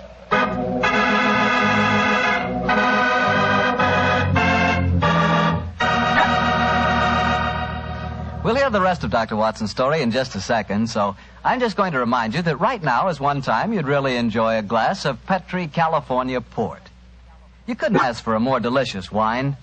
Petri Port, with its deep, rich red color and its heart-of-the-grape flavor, is one of America's all-time favorite wines. Petri Port is wonderful after dinner and perfect to serve when company comes. Try it.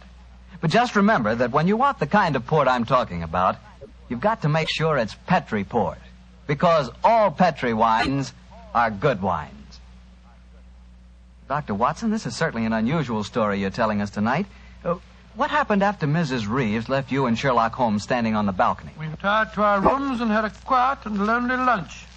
Though the great man said little, I could see that he was deeply excited and that his keen brain was evolving some plan that would enable us to solve the mystery of Mrs. Horn's death. After lunch, we started to descend the stairs leading to the main hall of Garth Castle. As we did so, Holmes said... Watson, we're in no danger ourselves. Mrs. Reeves knows that we're here as emissaries of the British government. Yes, and if we didn't return with the butter within a few days, there'd be a British dreadnought here looking for us. However, I am in danger of one of my worst defeats. My professional pride is piqued. If only I could... Watson. Yes, Holmes? If at any time today I slip you a note, don't read it at once, but... Shh. Here comes Mrs. Reeves. Precisely, Watson. I entirely agree. If I do not make the test on Mrs. Horn's body within 24 hours of her death, it will be useless. I must make it by 3 o'clock this afternoon. Mr. Holmes. Oh, yes, Mrs. Reeves. I want to apologize for my behavior before lunch. I was intolerably rude. Oh, please, no. Whatever my quarrels may be with British politics, I at least owe to both of you the duties of hospitality. That's very gracious of you, Mrs. Reeves. I wonder, would your hospitality also include a personally conducted tour of the subterranean caverns for which this island has become internationally famous? Would they really interest you? Well, I'm afraid that my friend and I won't have the time. Oh, yes, not at all, Watson, not at all. We have plenty of time, as long as we're back here by 3 o'clock. I'm sure Dr. Oberwald would be delighted to join us. He has made quite a study of the unique rock formation. Oh, that's splendid. It should prove a most interesting excursion.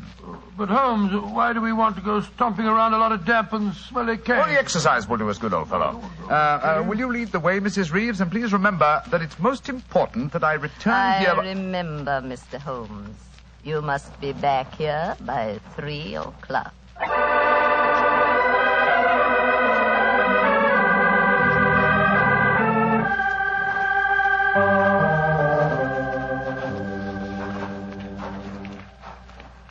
A little further, Mr. Holmes, and we shall reach the giant cavern.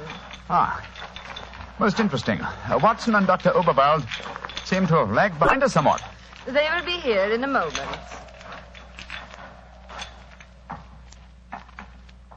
There. This is the giant cavern.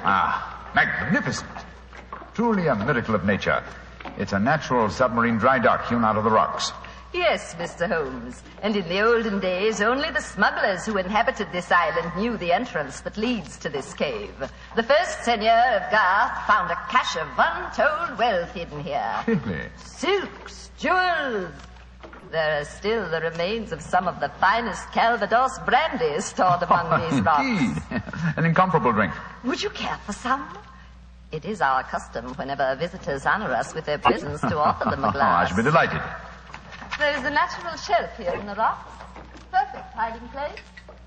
Here you are, Mr. Holmes. And here is a glass. This is a rare privilege. I imagine that very few people have been offered it.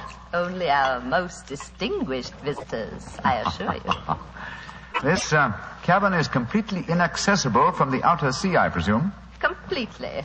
Unless, of course, ships could swim under the sea. Which, as you know as well as I, they can, Mrs. Reeves. Even outside the imaginings of Jules Verne. Indeed. Would you care to explore a little deeper? The others will be with us soon.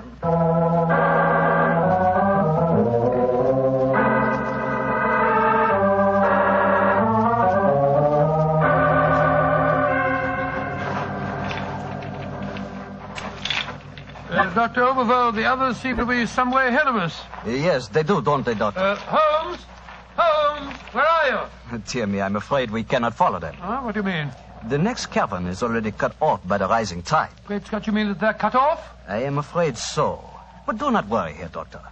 In a few hours, the tide will recede. They are in no danger. Just, shall I say, temporarily marooned. I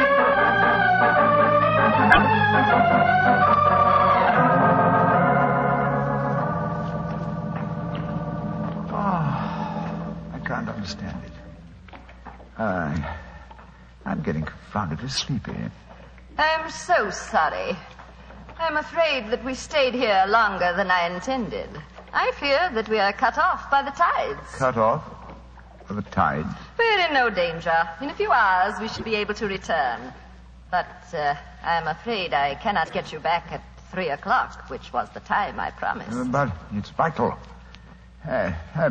Absolutely vital that I get back. I'm so sleepy. But please, keep talking. I must keep awake.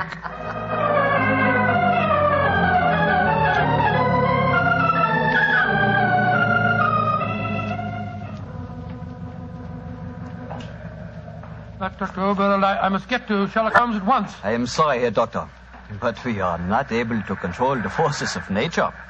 We cannot force the water to recede. Your friend is in no danger. No, but he's got a most important test that he must make by 3 o'clock. I am afraid that will be impossible. I've got to do something. I should have come to these blasted caves in the first place. I don't know what on earth I ought to do.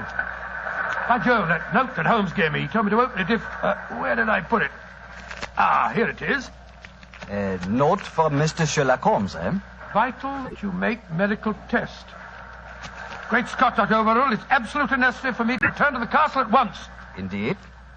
A note from Mr. Sherlock Holmes, and now it is most important that you return to the castle. No, my fine English friend. I am afraid I cannot allow you to. Oh, I don't know how you propose to stop me, sir. You see this revolver? And do you see this stick? I warn you, Herr Doctor. Oh, no, you don't. I'm sorry you can't hear me, Dr. Overville, but when Sherlock Holmes gives me orders, I carry them out.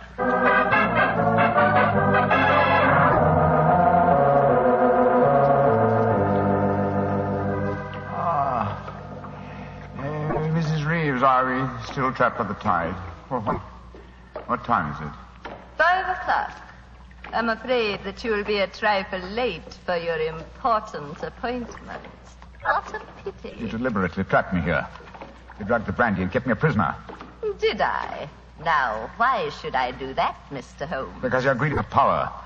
That's obvious in your domination of that pleasant, though weak young man who is now Senor of Garth. I'm sure your beliefs would find support in certain ideologies now arising in Germany. Your choice of a German doctor as an accomplice in your plans would support that theory. And what might my plans be? I should say that you're determined to give Garth as a submarine base to Germany. With this island in their power, they could control the channel. Very interesting. And I suppose, as well as being a spy, I'm responsible for Mrs. Horn's murder? You and Dr. Oberwald between you. She was too strong for you. You had to get her out of the way. You probably made subtle attempts on her life at first, the origin of which you did not realize, but which caused her eventually to send for me. My arrival forced your hand, and so you and Dr. Oberwald resorted to the quite unsubtle expedient of poisoning her. All pure supposition, Mr. Holmes. The only law on this island is Christopher Horn. Do you suppose he'll believe you? No, I suppose he won't. You've outwitted me, Mrs. Reeves. I walked into your trap just as you intended me to. Then in that case, you may collect your pound of butter tonight and return to the mainland tomorrow. Mrs. Reeves, how much longer do we have to wait for the tide before we can make our way back to the castle? We can leave now. We could have left at any time. There's another secret entrance that is above the tide level. I merely had to make you overstay the hour of your test. I could not risk Christopher's seeing definite proof. Come now. I shall lead you back. You fool.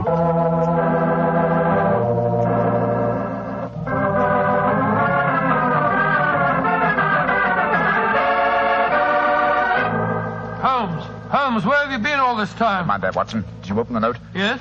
Followed my instructions? Yes, it was, as you suspected. Thank heaven, old chap. Then now we can hoist her with our own petard. Here she comes. I am glad to see, gentlemen, that you have assembled here in the seigneur's room. The ceremony of presenting the butter traditionally takes place here. As soon as Christopher arrives, we will explain our customs in this matter. Dr. Watson, I trust that Herr Oberwald proved an interesting companion on your excursion this afternoon. Yes, indeed, most interesting. We had a discussion of the relative merits of the walking stick versus the revolver. I think I was able to make my argument fairly convincing. Where is Dr. Oberwald now? I imagine he's lying down. He had all the symptoms of impending headache when I saw him last. Why are you smiling, Mr. Holmes? What's been going on? I'm afraid, Mrs. Reeves, that your plans have misfired rather badly. As soon as Mr. Horn arrives, I expect you will be under arrest for murder and high treason. Christopher would never believe you. Wouldn't I?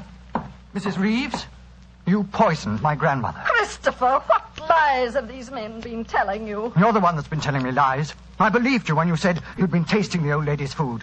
But when Dr. Watson showed me the results of his test this afternoon, it was as clear as daylight. But the tests could prove nothing after 24 hours had passed.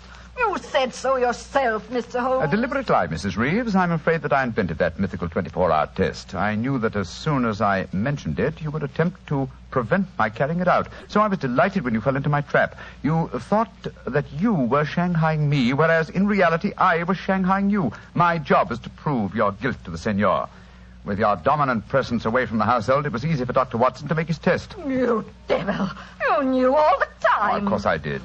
But I had to deceive you. I'm glad my performance was sufficiently convincing. By the way, Mrs. Reeves, the drugged brandy was dreadfully clumsy. You didn't drink it home? Why, of course I didn't. But it was very unflattering to me that Mrs. Reeves thought I might. Mrs. Reeves, you realize what this means, don't you? I'm going to ask these gentlemen to take you and Dr. Oberwald back to the mainland with them tomorrow. And stand trial in a British court? Never. I was born on the island of Garth. I have lived here all my life, and I shall die. Edie, what are you up to? Stop her. She's going out on the balcony. One day, Garth will belong to Germany. One day, the whole world will belong to Germany. Goodbye, you meddling fool. Goodbye. Great Scott, she's gone. It must be a couple of 100 feet to the rocks below. What a dreadful thing. I still can't believe she was a murderess and a traitor.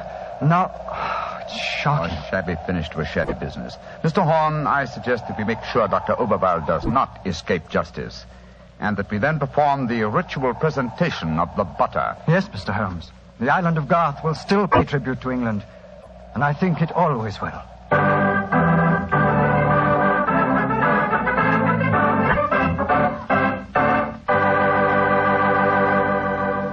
Well, Doctor, that was some story. So Germany didn't get the island of Garth after all. No, Mr. Bartell. In fact, in after years, the island proved to be an invaluable submarine base for England. Say, what about the pound of butter? Did Holmes get it? Oh, yes. But why are you so interested in the butter? Are you kidding? In our house, butter is our second most favorite topic of conversation. Your second most favorite? Well, what's your favorite topic of conversation? Remember, you asked me. Petri wine. Oh, as if I didn't know. Doctor, that Petri wine is something to really talk about. You know, the Petri family has been making wine for generations. Why, the art of making fine wine is their heritage, handed down from father to son, from father to son. Believe me, when it comes to turning luscious, sun-ripened California grapes into fragrant, delicious wine, the Petri family really knows how. And they're proud of their wine, too. That's why the name Petri on a bottle of wine really means something. It's the personal assurance of the Petri family that every drop of that wine is good wine. It ought to be, because Petri took time to bring you good wine. Well, Dr. Watson, what new Sherlock Holmes adventure do you have lined up for us next week? Next week, Mr. Bartell, I'm going to tell you a story that took place on the Sussex Downs many, many years ago. It concerns a young girl, a painter in watercolors, and a very wise old lady. I call it The Adventure of the Living Doll.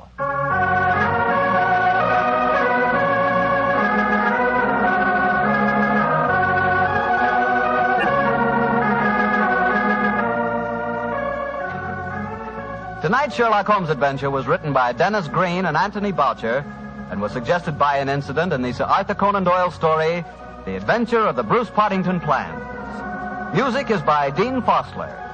Mr. Rathbone appears through the courtesy of Metro-Goldwyn-Mayer, and Mr. Bruce through the courtesy of Universal Pictures, where they are now starring in the Sherlock Holmes series.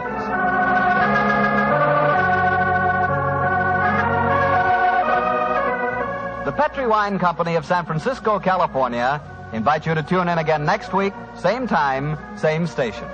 Sherlock Holmes comes to you from our Hollywood studios.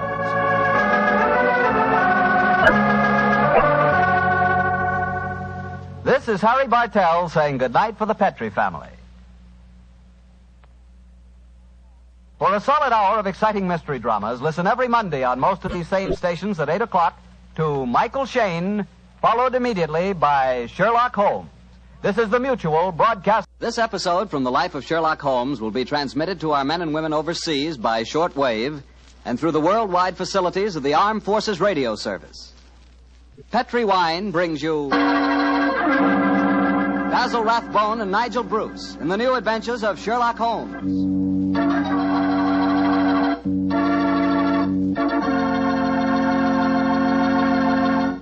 The Petri family, the family that took time to bring you good wine, invites you to listen to Dr. Watson tell us another exciting adventure he shared with his old friend, that master detective, Sherlock Holmes. And if you don't mind, I'd like to suggest something that you might share with your friends. And that something is a glass of sherry before dinner. Naturally, a glass of Petri California sherry. I say Petri sherry because it's the perfect before-dinner wine. You couldn't think of a better way to begin a meal. That Petri sherry has a beautiful, inviting color, like dark amber. And for flavor, well, you've heard sherry described many times as having a rich, nut-like flavor. But if you want to learn for the first time what those words, rich and nut-like, really mean, you just taste Petri sherry. It's wonderful. Serve Petri sherry by itself, or serve it with hors d'oeuvres, or those little cocktail sandwiches. And incidentally, if you prefer your sherry dry, not sweet, just ask your wine merchant for Petri Pale Dry Sherry. Well, the important thing to remember is if you want sherry, you want Petri sherry, because that means good sherry.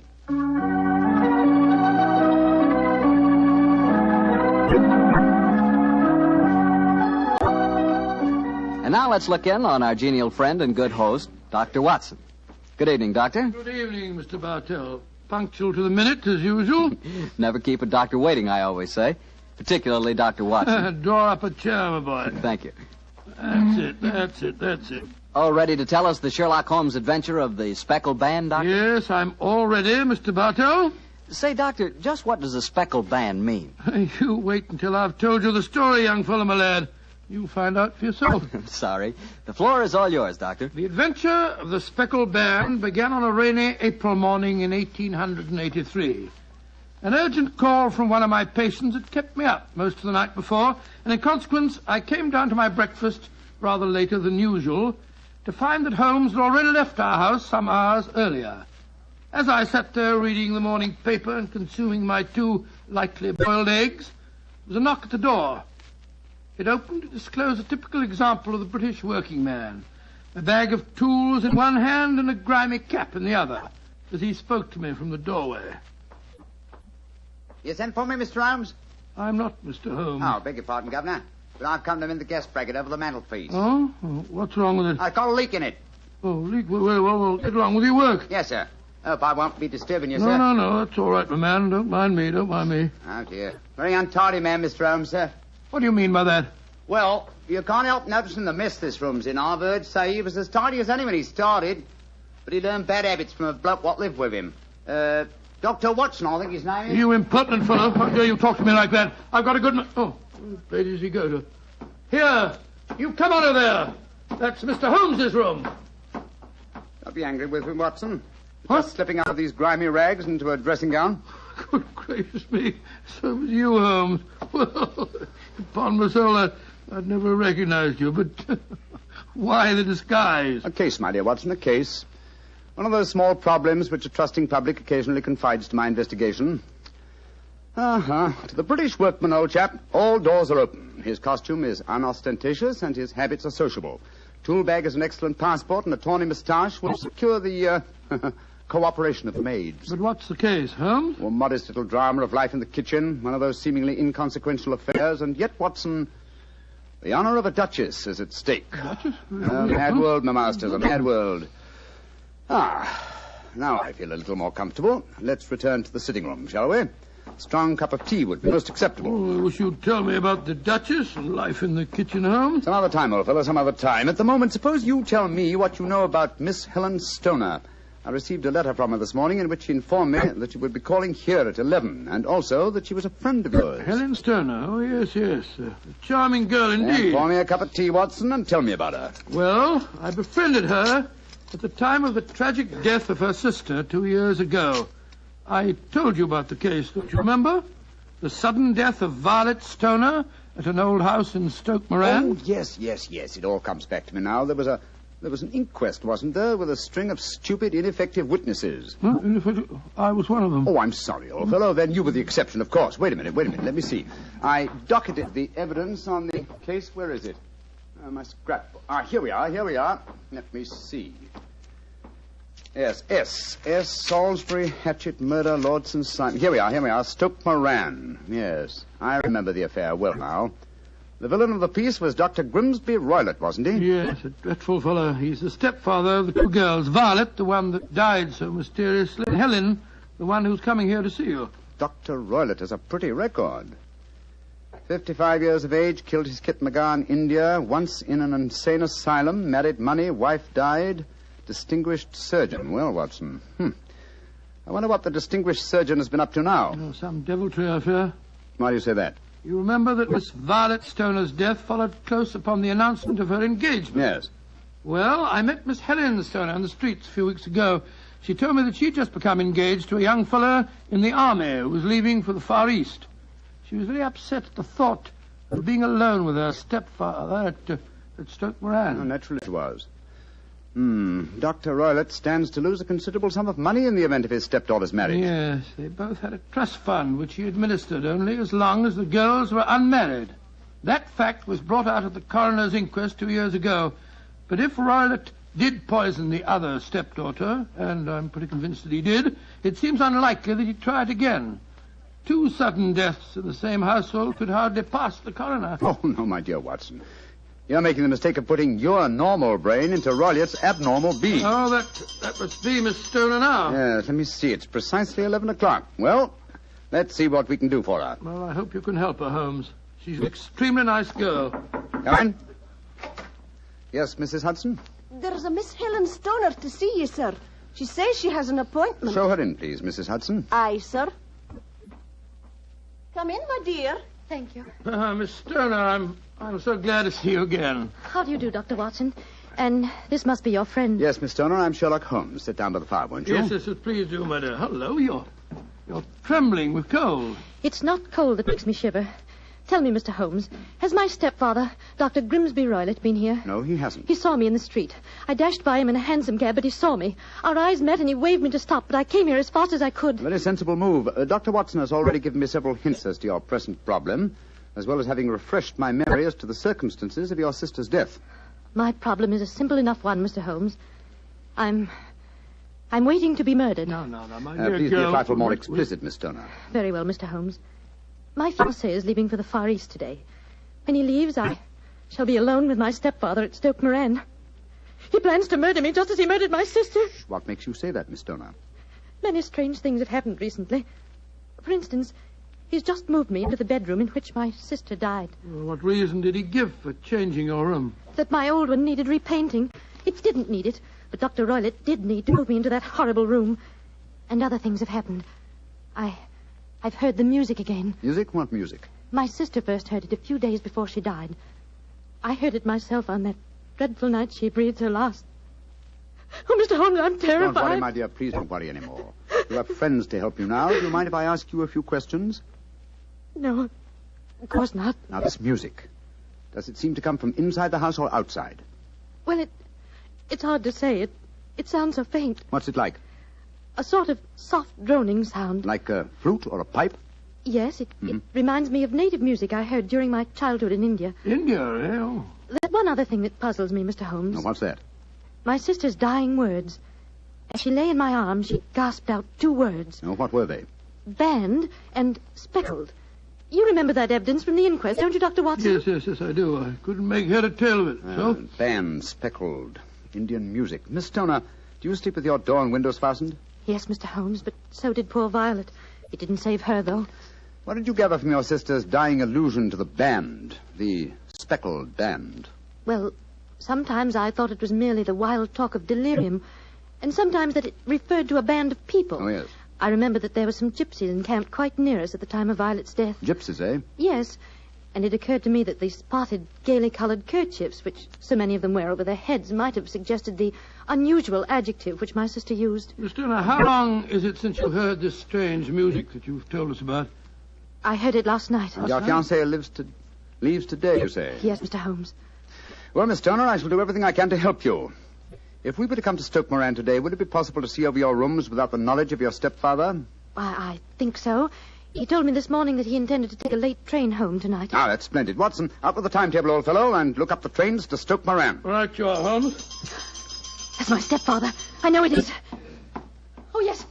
Yes, there he is on the doorstep. Oh, Mr. Holmes, he's followed me. Oh, what shall I do if he finds me here? Don't worry, Miss Turner. Please don't worry. There's a private exit through that room there. Watson, show her the way, will you? Come along with me, my dear young lady. And you will come down today, Mr. Holmes? Certainly, my dear Miss Turner. I'll telegraph you the time of our arrival. Goodbye and courage, my dear. Goodbye, Mr. Holmes, and thank you. Come along, Miss Turner, quickly. Come in. Yes, Mrs. Hudson? It's a gentleman, sir. I told him you wouldn't see anyone without an appointment, but he... Out of the way, woman! You push me like that. I'm sorry, Mr. Holmes. That's all right, Mrs. Hudson. You can leave us. What kind of gentleman does he call himself, pushing an old lady? So you're Sherlock Holmes. You have the advantage of me, sir. Your name is... My name, sir, is Roylott. Dr. Grimsby Roylott of Stoke Moran. Oh, yes, of course. A charming place, I hear, and obviously good for the lungs. You won't trifle with me if you know what's good for you. Watson, there you are. And how was the experiment? Very successful, Holmes. Good day to you, Dr. Roylott. I haven't seen you since I gave evidence at your stepdaughter's inquest. Yes, I remember you, Dr. Watson. Now listen to me, you two. My stepdaughter's been here. I've faced her. What's she been saying to you? A little cold for this time of the year, isn't it? You answer me! I hear that the crocuses promise well. You dare to try and put me off, do you? I know you, you scoundrel. You're Holmes the meddler. Am I? Holmes the busybody. I believe that a man should occupy his time. Holmes the Scotland Yard Jack in office. When you go out, close the door, won't you? There's a draft. I'll go when I've had my say. Keep your nose out of my affairs, do you hear? Oh, yes, my hearing is excellent, thank you, and your diction and delivery most forceful. But time flies, my dear doctor, time flies, and life has its duties as well as its pleasures. Goodbye. Insolent rascal. Here, see this poker? Oh, the fire doesn't need poking, thank you, Doctor. But I should be obliged if you'd put some more coal on for me. You laugh at me. You don't know my strength. Look. There. Your poker's bent double. And that's what I'll do to both of you. If you don't keep out of my affairs. I had a presentiment that he'd slam the door. Phew. He's an ugly customer, eh, Holmes? Literally as well as figuratively. Watson, I'd be much obliged if you'd get your revolver. It may prove to be an excellent argument with a gentleman who twists iron pokers into knots. The fellow's amazingly strong. Just look at it. I don't want to appear flamboyant, but, there we are. Great Scott, Holmes. You straightened the poker out again. Yes, it was utterly useless in its former shape. And now Watson, the timetable will catch the next fast train to Stoke Moran.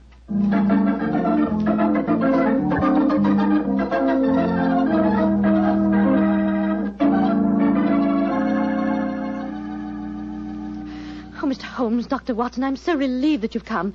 But don't you think my stepfather might have followed you down here? I had to take that chance, Miss Stoner. A few hours' delay might mean the difference between our life and death. It was imperative that we examine this bedroom of yours before Dr. Roylott returns. Anyway, my dear, you mustn't worry any more. We're here in your house, and we're going to take good care of you, no matter what harm befalls you. Thank you, Dr. Watson. So this is the room in which your sister died, is it? It's much as I pictured it. And Dr. Roylott's room adjoins this one, you say, Miss Turner? Yes, Doctor, on that side. The room which adjoins it on the other side is my regular bedroom. The one that's being so conveniently painted, eh? Yes. Well, let's examine this room. No trapdoors or sliding panels, I suppose. It sounds solid enough, Holmes. Yes, I think it is. Hello, what's this? Are you aware that this bed is clamped to the floor, Miss Stoner? Why, no, Mr. Holmes, I didn't know that. What an extraordinary thing. Was the bed in your other room anchored also? Why, no, I don't think it was. Very illuminating. And this bell pull hanging against the wall above your bed. Oh, that, it doesn't work. Doesn't work, but if you want to ring. There's another one on the other wall over there. Now, why this one? Well, I don't know. My stepfather made a number of changes after we came here. Yes, quite a burst of activity, apparently. And it took some strange shapes. Why are you standing on the bed, Holmes? I'm curious, my dear fellow. Aha. It may interest you to know that this bell rope is fastened to a brass hook. There's no wire attachment. It's a dummy. A dummy? But why? There's a small screen above it. It's a ventilator, I suppose. Yes, Mr. Holmes. Yes. A ventilator leading into your stepfather's room. Curious. I notice there's no means of opening the ventilator on this side. It can only be operated from your stepfather's room next door. I wonder if you'd mind taking us in there. Of course, Mr. Holmes. Follow me. What do you make of it, Holmes? There's devil's work afoot, old chap. Here we are, Mr. Holmes.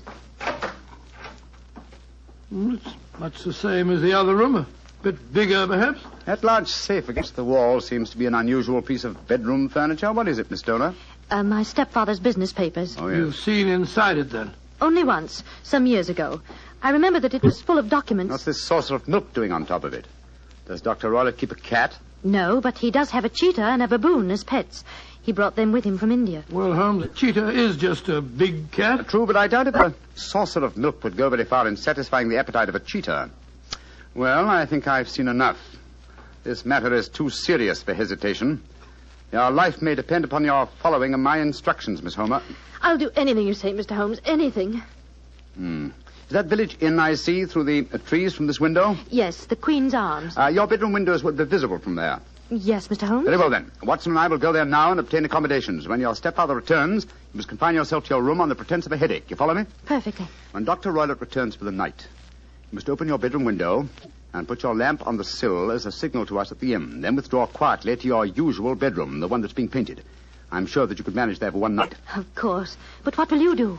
When we get your signal, Dr. Watson and I will come here and spend the night in your dead sister's room. We are going to solve this mystery of the dummy bell rope and the unusual ventilator and the strange music in the night.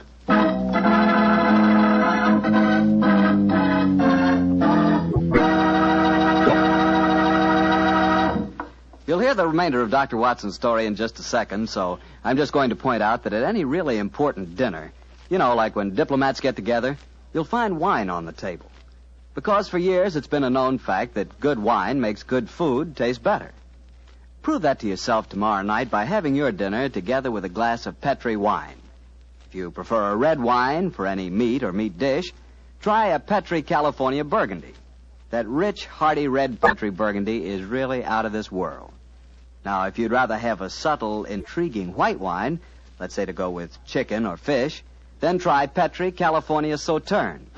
But Sauterne or Burgundy, to make sure it's good, make sure it's Petri, won't you? Well, Doctor, it's a rattling good story so far. What happened next?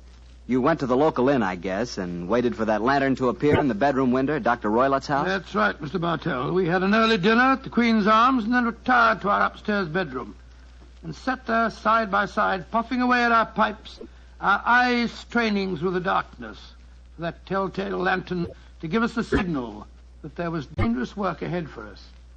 As we sat there discussing the various aspects of the case, I remember that Holmes was very concerned about my own safety.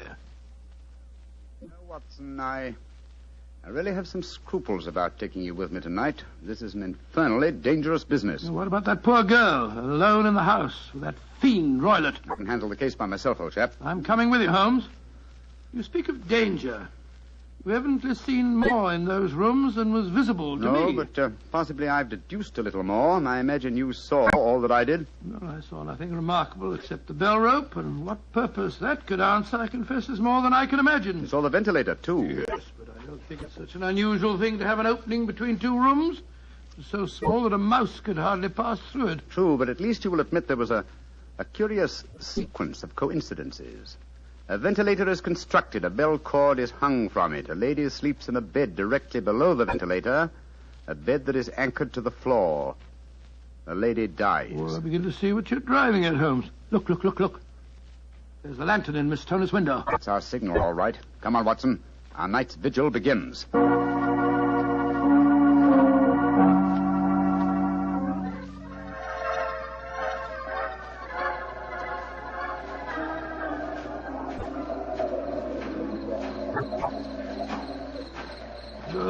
What a foul night. Foul night for foul business, Watson. Come on, through these laurel bushes. It's only another 50 yards to the house. Yes, the lantern's still burning away in the bedroom window. Yes, all the other lights are out. Including the one in Dr. Roylett's room. He must have gone to sleep. To bed, possibly, Watson, but not, I think, to sleep. Great heavens, Holmes. Look at that frightful creature leaping about in the moonlight. It looks like some hideous child. That's Dr. Roylett's pet baboon. Well, it looks positively human. Yes, probably a great deal more so than its master. Shh. They're directly below the window now. This ivy provides a most convenient ladder. I'll go up first. Be careful, Holmes, careful. Wait a minute. I hope the thing's strong enough to hold us both. We look pretty stupid on our backs in the mud. Give me a hand, will you, Holmes? I can't quite get my leg up over this window ledge. Oh, thanks, old boy. Oh, say, phew. Now to close the window shutters. This room looks exactly like the same as it did this afternoon. The least sound would be fatal to our plans. Keep the lamp covered, so that if the ventilator is open from Dr. Roylett's room, no light will show from in there. That's it. Why are you carrying that stick, Holmes? I'm prepared for a visitor that I expect before the night is over. A visitor who will herald his entrance with faint music from an Indian pipe. You mean the music is a signal? Exactly, old fellow. The signal to an accomplice who can enter a room with locked doors, an accomplice who kills and leaves no trace. You mean that... Shh! No more talking, Watson. I'll sit on the edge of the bed here. You sit on that chair. Have your revolver ready in case you should need it. Right you are. Have the lantern ready, too. When I shout now, turn the light full on the top of the bell rope. You understand? Yes, perfectly. Good. Now we must wait. Perhaps for some time. But don't go to sleep, Watson. Don't go to sleep. Your very life may depend on it.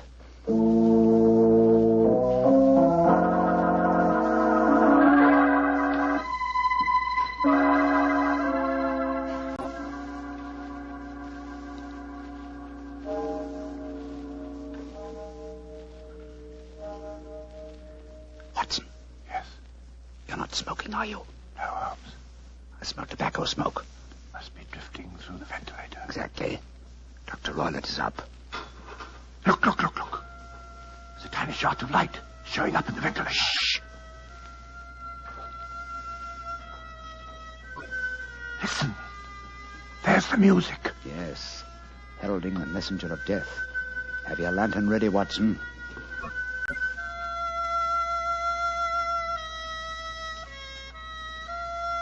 Now, Watson, now!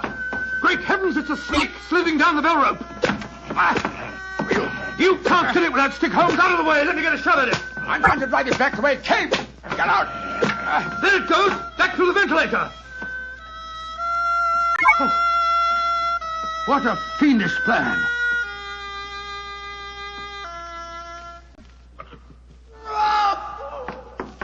Scott, what's that? I think the devil has turned on its master. Come on, Watson, into Dr. Roylett's room. Dr. Roylett! Dr. Roylett! Doctor! Good Lord, Holmes. Look at him sprawled on the bed. Look at his eyes. Yes.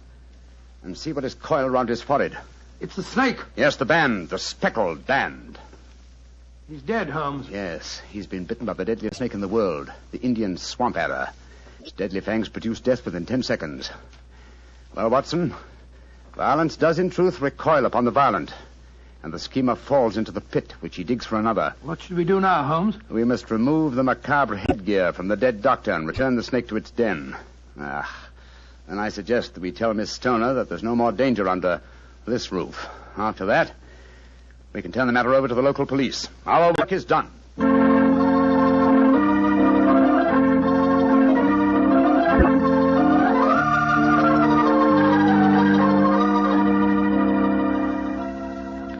Mr. Holmes, Dr. Watson, I can't tell you how grateful I am that you brought me back here to Baker Street. Stoner, it would have been inhuman to leave you in that house of horror and death.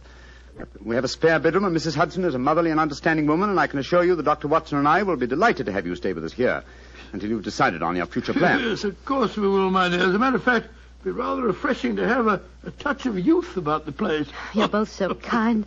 Mr. Holmes, I think it's wonderful how you foiled my stepfather's devilish plans. Yes, wasn't it a remarkable example of logical deduction? No, it wasn't, old fellow. At first, your mention of the gypsies, Miss Stoner, and the use of the word ban put me on an entirely wrong scent. However, when we examined the fatal room, I drew the obvious conclusion. You mean the dummy bell rope, the ventilator, and the immovable bed? Yes, old fellow. It instantly gave rise to the suspicion that the rope was there as a bridge for something coming through the ventilator and traveling to the bed. I once thought of a snake. When I saw the saucer of milk on top of the safe, my suspicions crystallized into certainties. Oh, it was a fiendish plot. Yes, an extremely clever one, too. Exactly. My stepfather must have trained the snake to return to him when he played the music. Yes, he put it through the ventilator with the certainty that it would crawl down the rope and land on the bed. It might or might not bite the occupant.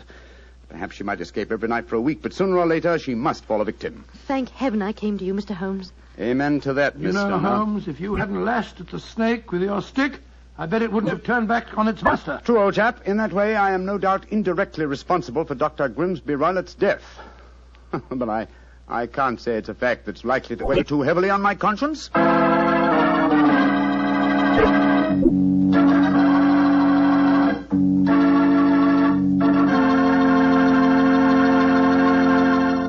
Doctor, that was quite a fascinating story. You know something? I'm not exactly a coward, but no kidding, my toes really curl when I get mixed up with snakes. Oh, you're not alone in that respect, Mr. Bartell. I must admit that I like to have a revolver and at least 20 feet between me and any snake that wants to cross my path. Well, if you want a revolver and 20 feet, I'll take a cannon and 20 miles. It's fortunate that you're a wine expert, Mr. Bartell, not a detective. I'm afraid you wouldn't, shall we say, find detecting to your liking? We certainly shall say it.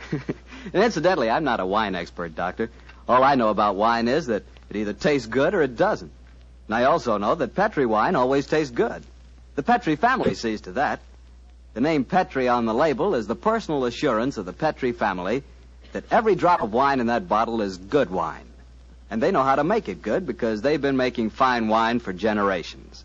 Handing down from father to son, every secret, every skill of the winemaker's art. Yes, the Petri family took time to bring you good wine. That's why, no matter what type of wine you wish, you can't go wrong with a Petri wine. Well, Dr. Watson, what new Sherlock Holmes story are you planning to tell us next week? Now, let me see. Now, next week, Mr. Bartell, I think I'll tell you an adventure that took place at a gambling casino in the south of France. It's a strange story of sudden tragedy and death. I call it The Adventure of the 00. Sounds swell. We'll all be listening. Yeah, now, Mr. Bartell, before I go, I want to say that every one of our friends bought war bonds to help our boys win the war. Now let's all buy victory bonds to help bring our boys back home again. Yes, and let's buy victory bonds to make sure that the men who were wounded will get the finest possible care. Those same victory bonds will help make the GI Bill of Rights a success, too. And they'll help provide for the families of those men who gave everything, including their lives. The men of our armed forces finished their job. Now let's finish ours. Buy victory bonds.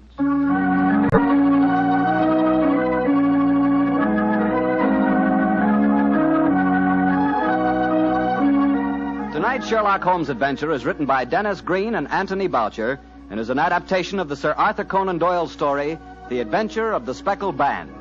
Music is by Dean Fossler. Mr. Rathbone appears through the courtesy of Metro-Goldwyn-Mayer and Mr. Bruce through the courtesy of Universal Pictures, where they are now starring in the Sherlock Holmes series. The Petri Wine Company of San Francisco, California, invites you to tune in again next week, same time, same station. This is Harry Bartell saying good night for the Petri family. Sherlock Holmes comes to you from our Hollywood studios. This is the Mutual Broadcasting System.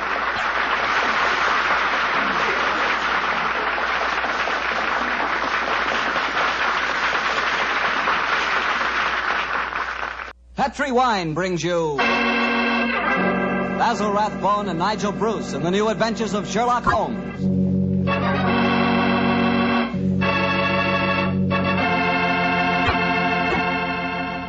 The Petrie family, the family that took time to bring you good wine, invite you to listen to Dr. Watson tell us another exciting adventure he shared with his good friend, that master detective, Sherlock Holmes.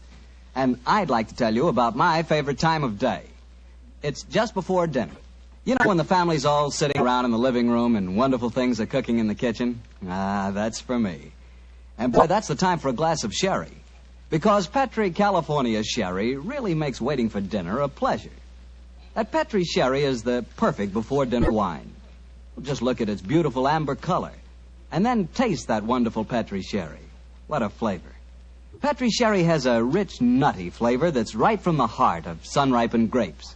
And if you like your sherry dry, you know, not sweet, you'll want to get Petrie Pale Dry Sherry. Or better yet, taste them both. Don't buy one, buy two. Those letters P-E-T-R-I on the label are the personal assurance of the Petrie family that Petrie sherry is truly good wine.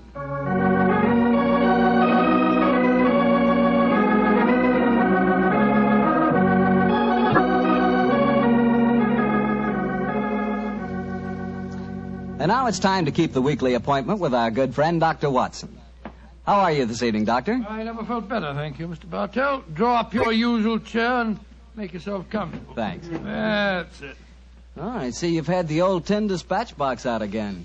I suppose you've been going through your notes on tonight's new Sherlock Holmes adventure? Yes, Mr. Bartell, and I think you'll find it as pretty a little problem as we ever encountered. The story began in 1887, a very busy year for us, my boy. It was the same year that Holmes solved the case of the Amateur Mendicant Society, who held their meetings in a luxuriously furnished vault below a furniture warehouse. Oh, I remember that story, Doctor. And wasn't 87 the year you both escaped from death in the Paradol chamber? It was indeed. You've got a very good memory, Mr. Bartell. The story I'm going to tell you tonight topped off this unusually exciting year. It was late in October, and the equinoctial gales had set in with exceptional violence. All day the wind had howled, and the rain had beaten against the windows of our Baker Street lodgings. Finally, it was nearly midnight, as far as I remember. The storm grew higher and louder, and the wind in the chimney sobbed like a child. Suddenly, much to our surprise, the doorbell jangled, and a few moments later, our midnight visitor stood before us. He was a man of about 45, and as he looked about him anxiously in the glare of the lamp, I could see that his face was pale and that his eyes heavy, like those of a man who was weighed down with some great anxiety. And yet when he spoke, his tone was businesslike and almost aggressive. I've come to you for advice, Mr. Holmes. That's easily obtained. And help.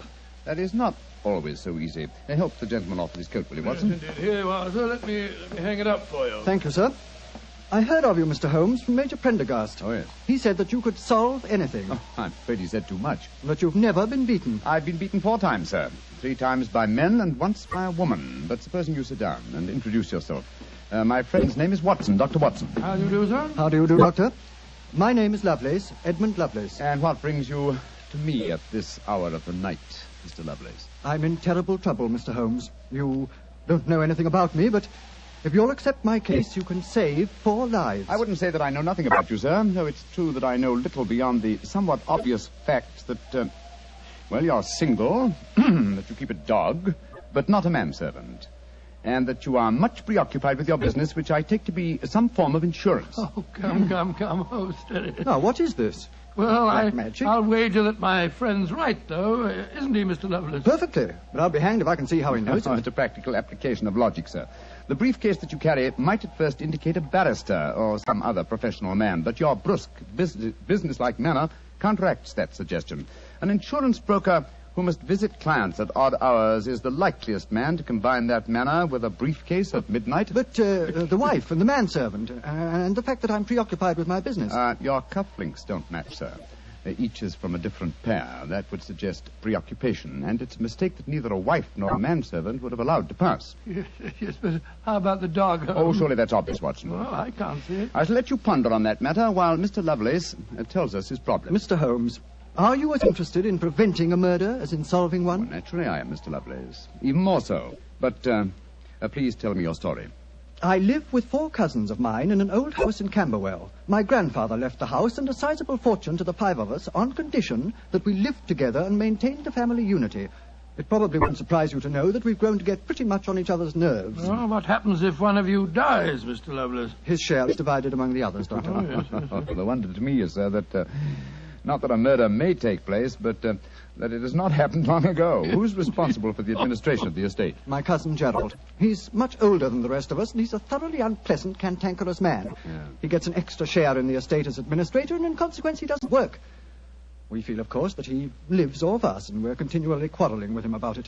Sounds like a jolly household, I must say. There's going to be trouble, Mr. Holmes, I know it. Gerald hates us, and he's jealous of our share in the estate. You spoke of preventing murder just now. Yet I can see that you've selected your cousin Gerald as the potential murderer. Am I right? Yes, you are. Mm-hmm. But don't think it's personal prejudice that makes me suspect him.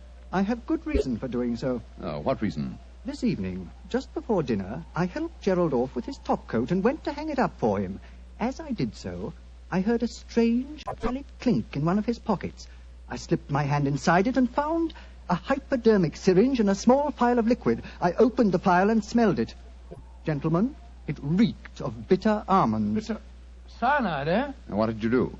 I thought of destroying it, but I realized that would put him on his guard, so I replaced it in his pocket. Of course, I warned the others, and we decided that I'd come to you.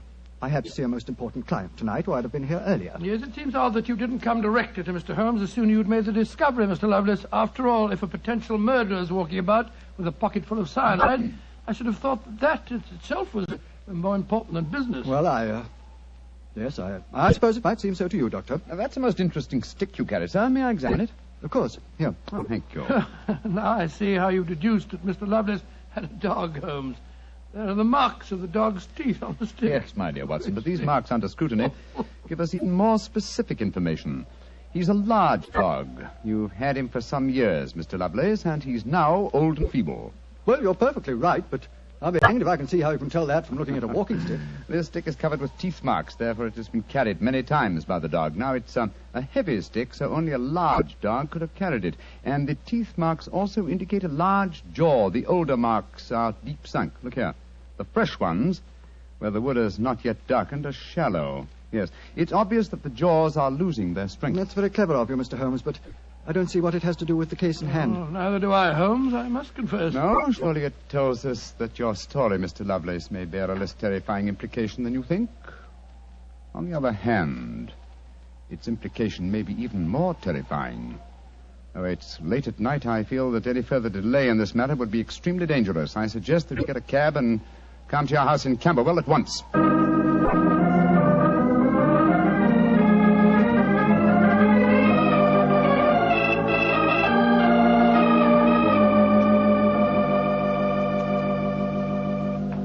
Alice, Randolph, I'm glad you're still up. I was able to persuade Mr. Sherlock Holmes and Dr. Watson to come back with me. Gentlemen, this is my cousin, Alice Harley. How do you do? How do you do, Miss Harley? How do you do? And my cousin, Randolph Lovelace. How do you do? How do you do, sir? How do you do, Mr. Lovelace? I've told him about the whole business, Randolph, so we can all speak perfectly freely. Let's begin by sitting down, shall we? Randolph and I had just finished a little cold supper. We've been to the theater tonight. Well, Mr. Holmes, I suppose Edmund told you about finding the hypodermic syringe and the cyanide in Gerald's coat pocket. Yes, indeed. May I ask where your cousin Gerald Lovelace is now? We left the house at 7, but I imagine Gerald went upstairs at 8, as usual. Didn't he, Edmund? On the stroke of 8, Alice. He's very fixed in his habits, Mr. Holmes. He goes up to his room every night at 8. There he reads or works on his accounts and eventually goes to bed any time between 10 and 1. Well, he might still be up. I should like to speak to him a little later. In the meanwhile, may I ask you two young people, tell me quite honestly your feelings about your cousin Gerald? And you might as well be frank. I've kept nothing back. All right. Randolph and I hate him. First of all, we're sure he's jealous of our shares in the estate, and then we... Alice and I want to get married, Mr. Holmes, and Gerald won't hear of it. But you're cousins, aren't you? Only second cousins, Dr. Watson. Gerald is dreadfully conventional. He's threatened us that if we do get married, he'll go to court and try to have our shares in the estate annulled. And from the way the will is worded, I wouldn't be surprised if he could do it. So you can see why we have no great love for him, and why we're afraid of him. Well, he sounds an extremely unpleasant person to me. You mentioned there were 5 cousins in the house. 3 of you were here. Mr. Gerald Lovelace is upstairs. Who and where is the 5th cousin? The 5th cousin is my brother, Gilly. He's something of a tragedy, I'm afraid. You see, Gilly's 20, but he never developed mentally beyond the age of 8. He had a bad fall in the hunting field when he was a kid.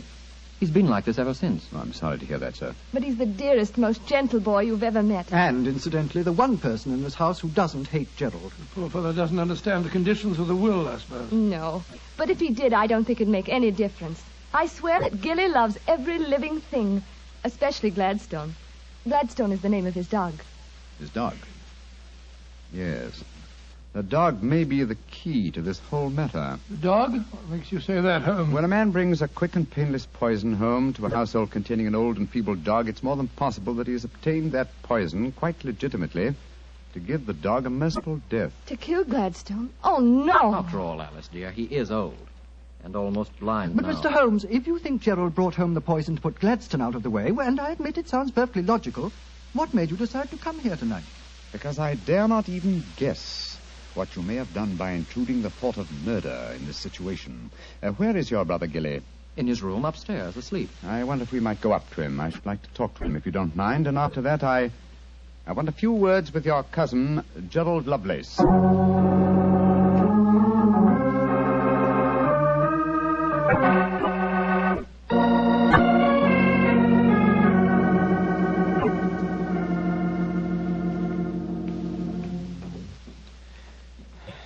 He's asleep, Mr. Holmes. Yes, with a dog in his arm. I'm afraid we'll have to waken him. Gilly? Gilly? It's all right, Gladstone. We're not going to hurt him. Gilly? Who is it? Oh, hello, Alice. Who are these men? They've come to take Gladstone away. No, Gilly, we haven't. Oh, of course not, Gilly. We've just come to admire him. Your brother's been telling us what a fine dog he is. Oh, that's different. Isn't he beautiful? I just had such a wonderful dream about him. Such a wonderful dream. What was it, Gilly? Well, he was all young again. Just a puppy. He was chasing a rabbit across a cliff top. And I was running with him. Oh, Gladstone looked so beautiful. Didn't you, old boy? Of course you did. And you know, the rabbit went down a hole, and Gladstone went down after him. And I went down after Gladstone. And we all had tea with the rabbits. Oh, it's so funny. They all had little green hats on. Hats with feathers. I wanted Gladstone to try one on, but he wouldn't. So sleepy. Come on, Gladstone. Let's go back to the tea party. Poor kid. His world may be a great deal more pleasant than ours, Watson. That's what I'd like to think, Mr. Holmes. Now I'd like to have a few words with your cousin Gerald. His room's at the end of this corridor. I'm afraid Gilly wasn't much help to you, Mr. Holmes. On the contrary, young lady, he told me exactly what I wanted to know. Here we are. This is Gerald's room. There's no light under the door. He must have gone to sleep. And I'm afraid we must waken him, too. Must be a heavy sleeper. But he isn't. He's a remarkably light one. Come on, let's go in. Strike a match, will you, old fellow? Sure. The gas mantle's at the head of his bed, Dr. Watson. Yeah. Well, he's lying on the outside of his bed. He must be... There's blood on the pillow. Great Scott, Holmes. The back of his skull smashed in. He's been murdered. Oh, no! Horrible! Yes, Watson, but not for the blows on his head. Look here on the table by his bed. A hypodermic syringe and a broken file. Yes, a broken file. Reeking of bitter almonds. Poor devil. Well, I won't pretend I like him. But what a ghastly way to die. All they that take the sword shall perish with the sword. So the scriptures say, Mr. Lovelace. The very suspicion of the killing has brought murder to pass. Well, it's too late to prevent it. Our job now is to find the killer and see that he's brought to justice.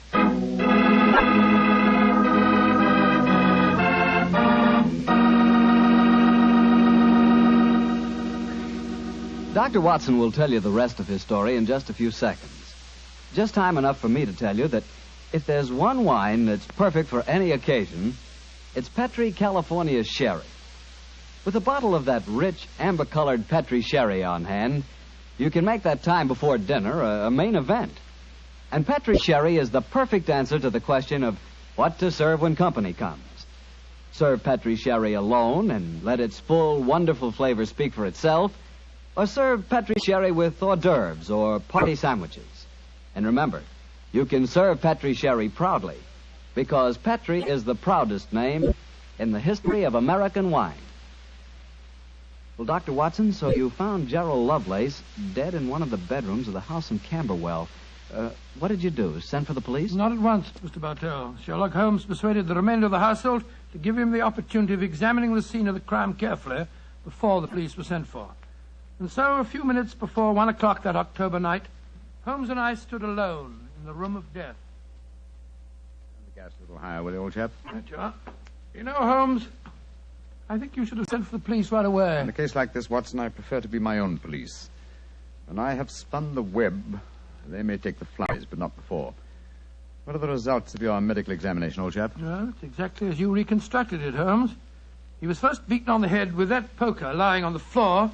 Then he had the full phial of cyanide injected into his left wrist. Can you estimate the time of death at all accurately? No, this room's confoundedly hot. He might have died any time from 1 to 5 hours ago. Yes. It's now 1 o'clock, and we know that he was alive at 8.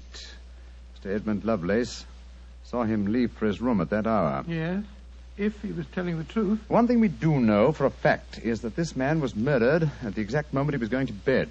He's wearing his nightgown and nightcap, but his bed has not been slept in. Well, isn't it possible that the murderer might have killed him shortly after 8 and then dressed him in his nightclothes to confuse us? No, my dear chap. You will notice that the hypodermic needle passed through the sleeve of his nightshirt. Here. Also, the nightcap is crushed and bloodstained from the blows of the poker. No, Gerald Lovelace had prepared for bed. Yes. Look at the glass of water on the night table and the prayer book and the watch. Yes.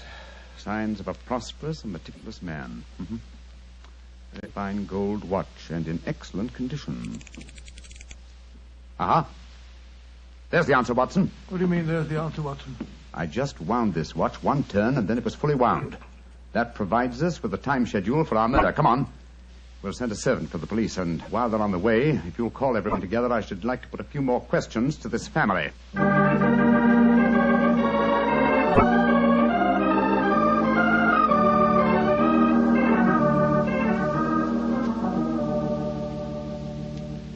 Before the police arrive, I should like to hear your statements again very carefully, if you don't mind. Mr. Edmund Lovelace, what were your exact movements tonight? I left here shortly before 10. From 10 o'clock until the time I came to Baker Street, I was with my client. His name and address, please. Derek Waterlow, 39 Onslow Square, South Kensington. Thank you. Make a note of these, will you, Watson? All right, you are, Holmes. You, Miss Harley, and you, Mr. Randolph Lovelace, went to the theater together. Can any independent witness testify as to your movements? Well, yes, Mr. Holmes. We went with friends, the Grant Moresbys. They live at the Clarendon Hotel off Charing Cross. What time did you leave this house? Well, it was about 7:45, wasn't it, Alice? Yes. And after the play, we went to the Café Royal for a little refreshment with our friends and then came back here. I see. And what time did you arrive back at this house? Just a few minutes before midnight. I remember the grandfather clock in the hall striking just as we went into the drawing room. And your brother Gilly, sir. I hate to waken him again. Have you any idea of his movements tonight? Well, he never goes out after dark, Mr. Holmes. But I spoke to the cook as we came in tonight. She says that he played cards with her until just after 10 o'clock. He was fast asleep when I looked in on him shortly after midnight. Thank you. You've made a note of all these facts, Watson? Yes, Holmes, I got them all down. Good. Then let's be on our way to Baker Street. But the police, Mr. Holmes, they're on their way. I know. Please give them my regards, will you? Apologize for my informality and tell them that I shall have the answer to this matter probably in a little over 24 hours.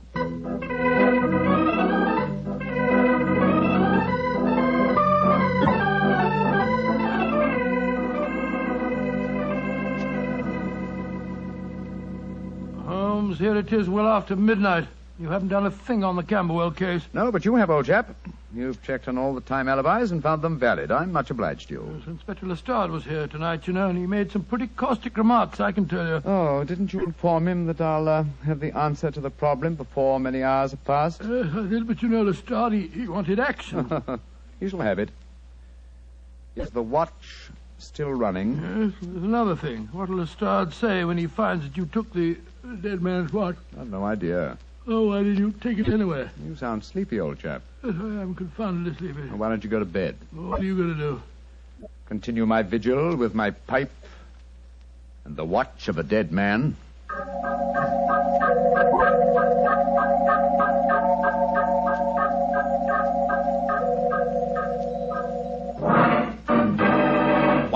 Watson, wake up. What time is it? 5 o'clock in the morning. Good Lord, what are you doing up at this hour? The watch has just stopped.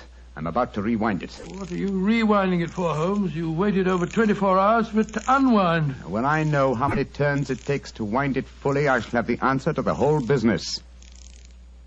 10, 11... You're being confoundedly mysterious, as usual. 14 turns, and the watch is fully wound. Get your clothes on, old chap. Well, where are we going at this hour? To the house in Camberwell. Now I know who murdered Gerald Lovelace.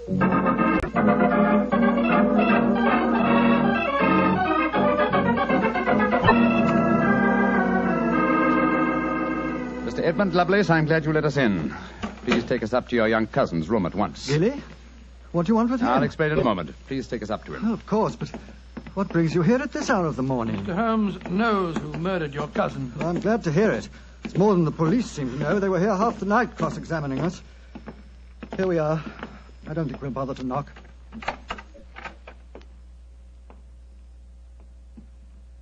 Gilly? Gilly? I'm awake. We heard you coming up the stairs, didn't we, Gladstone? It's the same men again. You're not going to take Gladstone away, are you? Please don't take him away. Don't worry, Gilly. We're not going to touch him. Oh, that's all right, then. Oh, Gilly. Yes? You really love that dog, don't you? Of course I do. More than anything or anybody. I believe you'd even kill a man who tried to hurt Gladstone. Wouldn't you? Oh, yes, sir. I would. Gilly! No. Great Scott. Gilly, I don't think you'd really kill a man. I don't think you could. Couldn't I, though? How would you kill him? I'd hit him first. I'd take a poker and hit him on the head so he couldn't fight back. And then I'd take the nasty needle he told me he was going to stick in Gladstone, and I'd fill it full of that water he showed me, and I'd stick it in him. That's what I'd do. Then he'd be dead. And he couldn't hurt my Gladstone anymore. Not ever. Let's leave him, shall we? Goodbye, Gilly. Pleasant dreams. Goodbye, sir. Good old Gladstone. You satisfied, sir? Yes. Poor Gilly. There's no doubt about it, of course. Can there be no one to describe the murder to him, and yet he's just given an exact description of its method? What'll happen to him?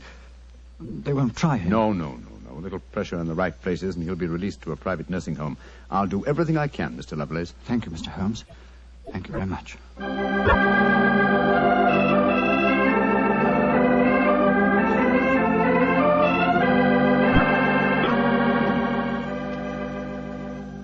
Well, Holmes, now that we're back in Baker Street and the whole depressing case is finished with, perhaps you'll tell me how you knew that Gilly had committed the murder. Well, consider the time schedules, old fellow. You checked the alibis of the other cousins and found them satisfactory. That meant that Alice Harley and Randolph Lovelace could have committed the crime only at midnight.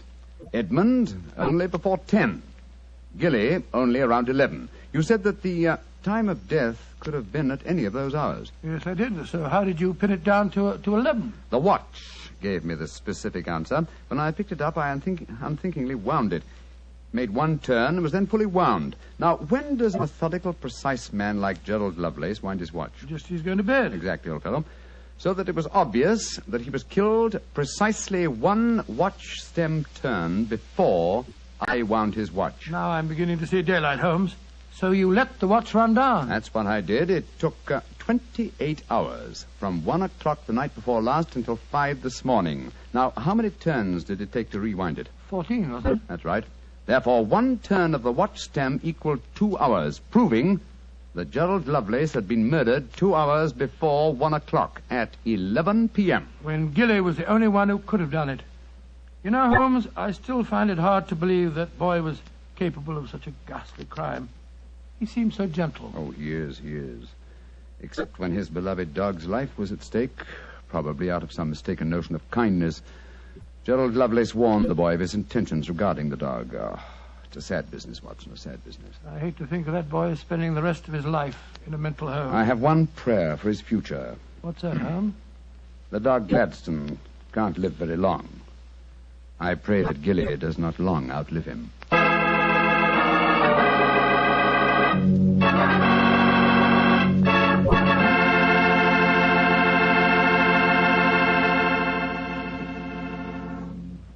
Doctor, that was a remarkable bit of deduction on the part of Mr. Holmes. Yes, extremely clever, wasn't it? Of course, if I may say so, I was of some small help myself. Small help? Why, Doctor, you practically solved the case by yourself. Oh, I wouldn't go as far as saying that. But, Doctor, you did check all the alibis, didn't you? Yes, I checked where each suspect was at various times. Yes, you checked time. And what's more important than time? Well, Why, Doctor, time is even vitally important when it comes to wine. I was wondering how you were going to bring that in. And one thing we do know, Petrie took time to bring you good wine. So nobody can miss with Petrie wine. It's just got to be good. You know, you can't be in the wine business as long as the Petrie family without really learning all about the fine art of making wine. And don't forget, the Petrie family has been making fine wine since way back in the 1800s. So, naturally, they've been able to hand on down, from father to son, the result of generations of experience at turning luscious, sun-ripened grapes into fragrant, delicious wine. No matter what type of wine you prefer, you'll like it more if it's a Petrie wine, because Petrie took time to bring you good wine. Well, Dr. Watson, what new Sherlock Holmes story do you plan to tell us next week? Well, now, next week, Mr. Bartell, I'm going to tell you a most unusual adventure that Holmes and I had when we were attending a performance at the Opera House in Rome. It concerns a famous singer who lost her voice, an understudy who was nearly lynched, and a murder that baffled the police. I call it The Adventure of the Terrifying Cat. Well, that's a story we've got to hear. Thank you, Mr. Bartell. And before you go, I want to talk to our friends about their war bonds. You know, during the war, the best investment we could find was a United States war bond. And for my money, they're still a great investment. They're called United States savings bonds now, and only the name is changed. Savings bonds are sold in the same denominations and give you all the same advantages. And you can buy savings bonds at the same places at your bank or your post office or through the payroll savings plan. So invest all you can in United States savings bonds, because you cannot find a better or a safer investment.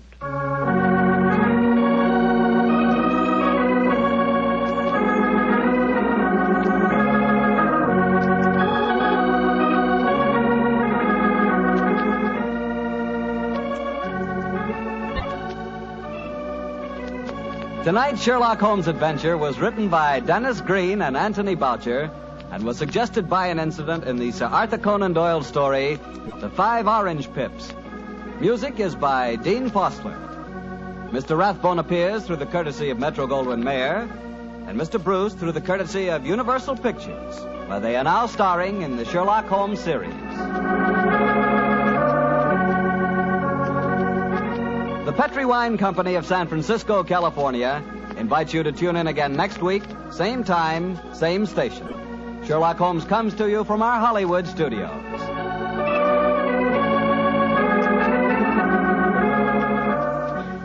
This is Harry Bartell saying good night for the Petrie family. Listen every Monday on most of these same stations at 8 o'clock to Michael Shayne, followed immediately by Sherlock Holmes. This is the Mutual Broadcasting. Petrie Wine brings you Basil Rathbone and Nigel Bruce in the new Adventures of Sherlock Holmes.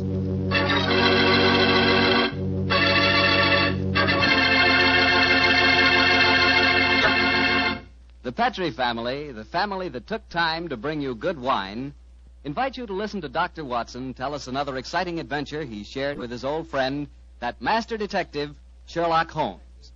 And I'd like to talk about an adventure myself, an adventure in good eating. It begins with a good wine, Petrie California Sauterne. You just serve that Petrie Sauterne the next time you have fried chicken. You like fried chicken? Cooked so it's crispy and a beautiful reddish gold color on the outside and just as tender as all get out on the inside. Ah, that's chicken. But wait till you try it with Petrie Sauterne. That's a wine. That Petrie Sauterne is a pale, delicate golden color.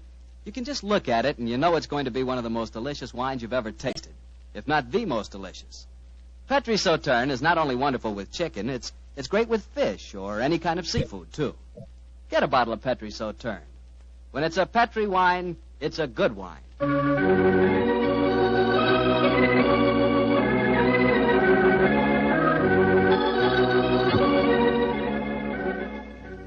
And now I'm sure Dr. Watson's expecting us, so let's go in and join him.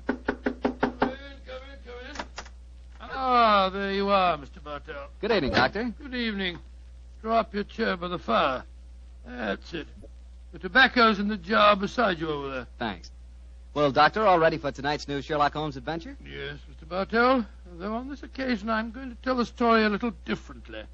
You see, I didn't take part in it myself, so I shall act as a narrator and recount the adventure as it was told me some years after it actually took place. Told you by Sherlock Holmes, I suppose. Yes. At the time the story happened, the whole world, including myself, believed that my old friend had been dead for 3 years.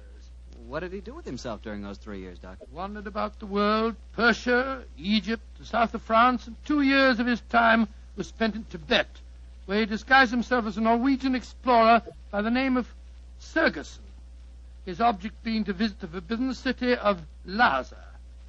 The story began as Holmes stood on the outskirts of a tiny encampment, high in the Tibetan snows, disguised as the Norwegian Sergerson. Surrounding him was an excited group of native guides, their fur-capped faces and shaggy sheepskin coats making them appear like strange, wild animals as they stood there gesticulating wildly. The freezing wind whirled great clouds of snow away from the mountaintop that loomed above them. And Holmes told me that he felt a premonition of impending disaster.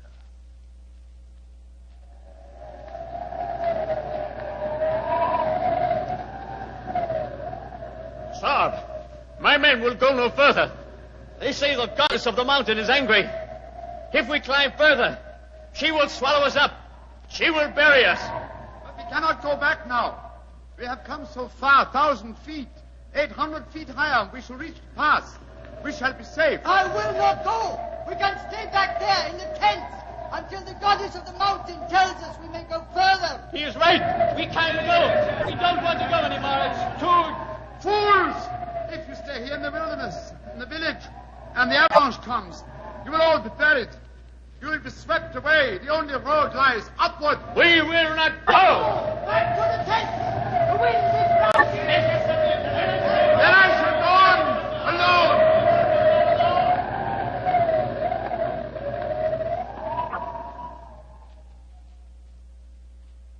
alone. Holmes was the only one who survived.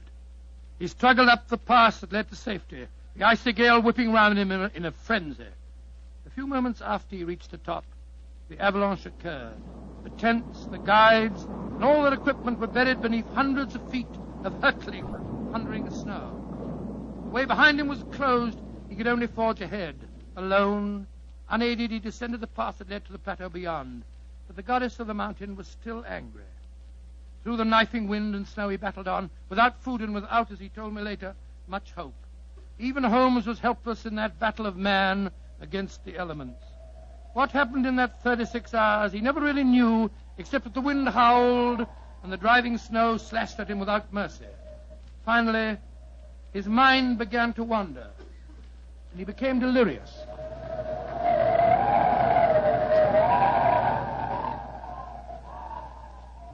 Watson, dear boy, hand me my violin, will you? Moriarty, I want to introduce to you the goddess of the mountain. I think you will have a lot in common. 221B Baker Street, cabby. For heaven's sake, get me as fast as you can. I think I've caught a chill.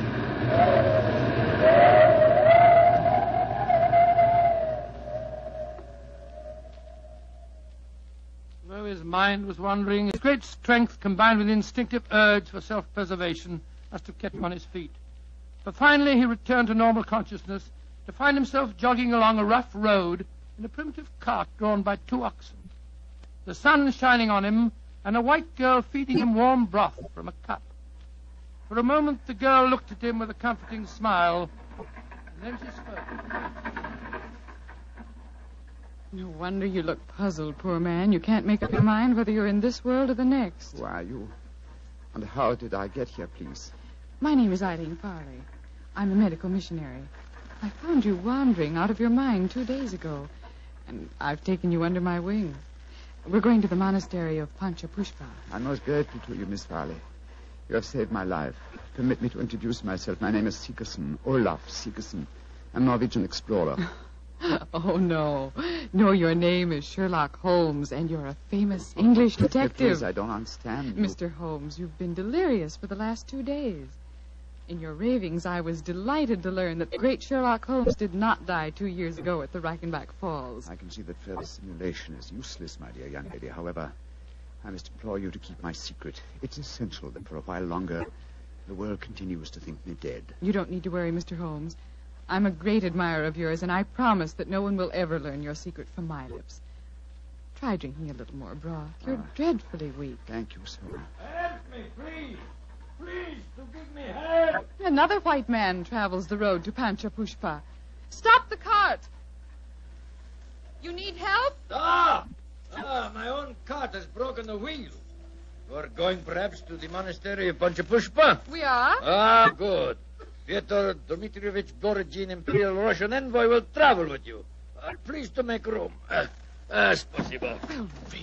Remember my secret. The cart may proceed. Понимаешь? Your name, please, young lady. Eileen Farley. I'm an American medical missionary. I do not approve of missionaries, but you are very beautiful. So Borodin will forgive you. Who's this mojik lying on the floor? He looks half dead. I am half dead, Gospodin Borodin. My name is Sigerson. I am Norwegian. What is a Norwegian doing in Tibet? I have been exploring the mountains. And what, may I ask, is a Russian doing in Tibet, Gospodin Borodin? What is a Russian doing? You shall see, my friend. To Holy Mother Russia shall belong Tibet. But now let us be gay. We have some hours ahead of us. You like vodka, Miss Farley? I'm afraid I don't drink. Borodin will teach you to drink. Then he will sing you songs of his native Russia. We shall be happy. Ay, chiki, chiki, chiki, gor, vashni, more, singing. Holmes told me that every note jarred his aching, weary head. After a few hours, the strangely assorted trio arrived at the gates of the monastery. An edifice, as Holmes told me, of great antiquity and of breathtaking beauty, and built in the shadow of a giant mountain. He was fed and bathed, and shortly afterwards he found himself together with his two companions in the presence of the head abbot himself, a man of great age and infinite wisdom. The faint chanting of religious music could be heard coming from another part of the monastery. As the old man spoke,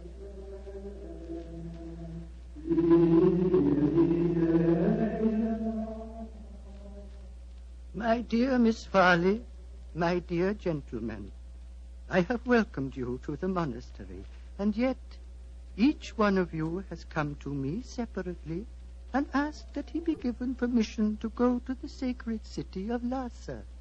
I cannot give that permission, my children. Borodin has traveled a long way. Russia will be most unhappy if he does not get the permission. I am an explorer, Reverend Sir. Will not that fact entitle me to some consideration? I, too, have traveled a great way, sir. My children, I realize your claims, but the permission is not in my power to grant. Tibet is ruled by our Chinese overlords. In any case, I will ask you to turn your heads. The gentleman approaching us has preceded you in residence here. He also wishes to tread the road to Lhasa. You have new visitors, I see. Yes, my son. Permit me to introduce you. Sir Harvey Forrester, and this is Miss Eileen Farley. How do you do? How do you do, Sir Harvey? Gospodin Borodin from Russia. How do you do? One cannot travel the world without meeting an Englishman. God we push it, Watsi. And Mr. Olaf Sigerson from Norway. God dag, Sir Harvey.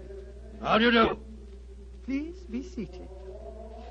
My children, the Chinese ruler in this province has heard of your presence here. He has announced his intention of visiting you. Before he arrives, I should like to ask you each a question.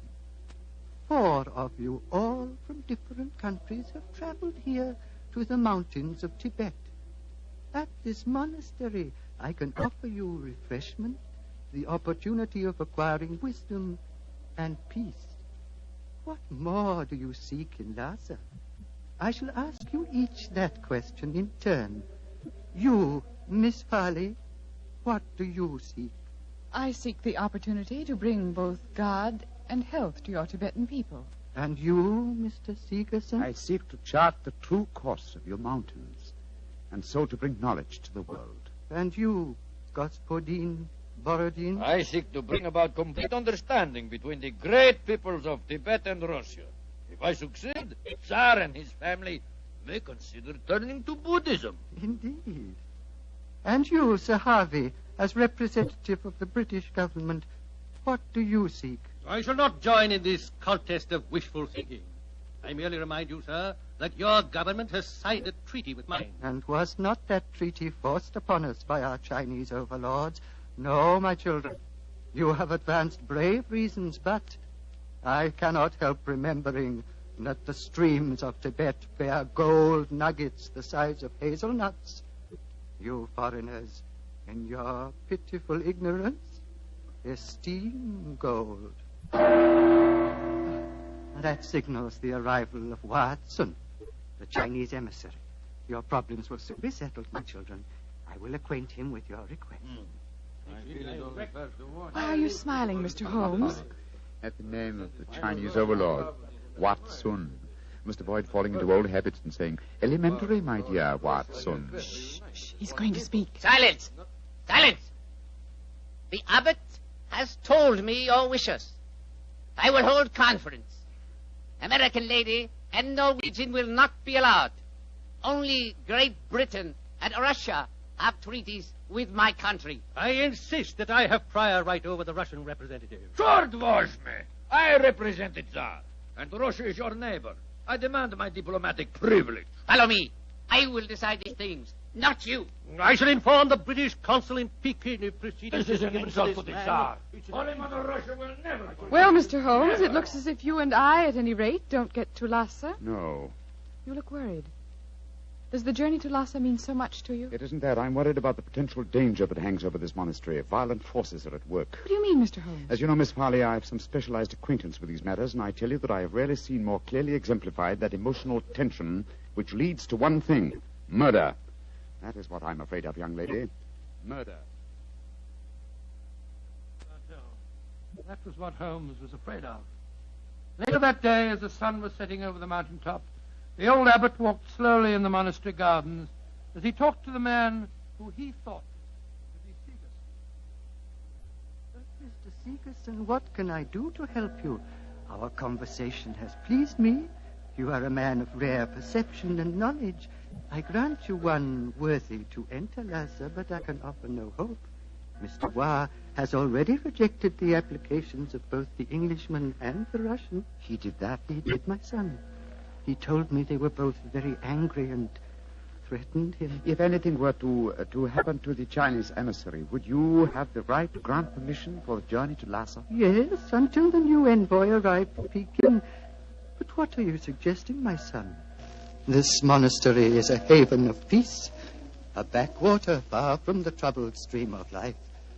No violence has ever occurred here. I hope it never will, and yet... The Chinese envoy was threatened, you say, Reverend Sir? Yes, my son. He has left the monastery, of course. No, those who come here, even for a short visit, must break bread with us and sleep at least one night.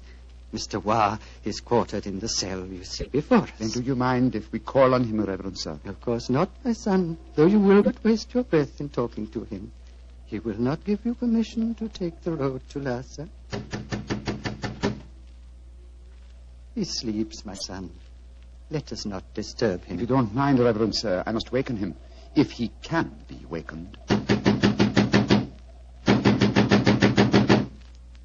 What can be wrong? I think I know. I'm going in.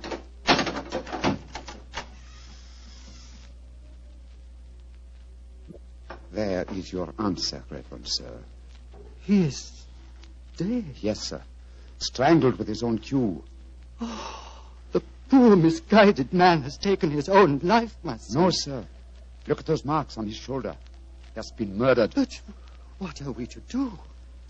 As it happens, Reverend Sir, I've had a certain amount of experience with these matters in my own country. If I were to produce the murderer for you with certain proof of his guilt, would you authorize my going to Lhasa? Yes, since for a few days that permission is mine to give, I will grant it. You fill me with a strange confidence, but how will you find this taker of life? I can't tell you now, sir, but I shall find him. All that I require is a little assistance from you, sir. Of course. What is it? Let us both leave the cell, post a guard here, and give him strict orders that no one is to enter unless accompanied by me. Very well. But, my son, where are you going? Before very long, sir. I hope to be on my way to Lhasa.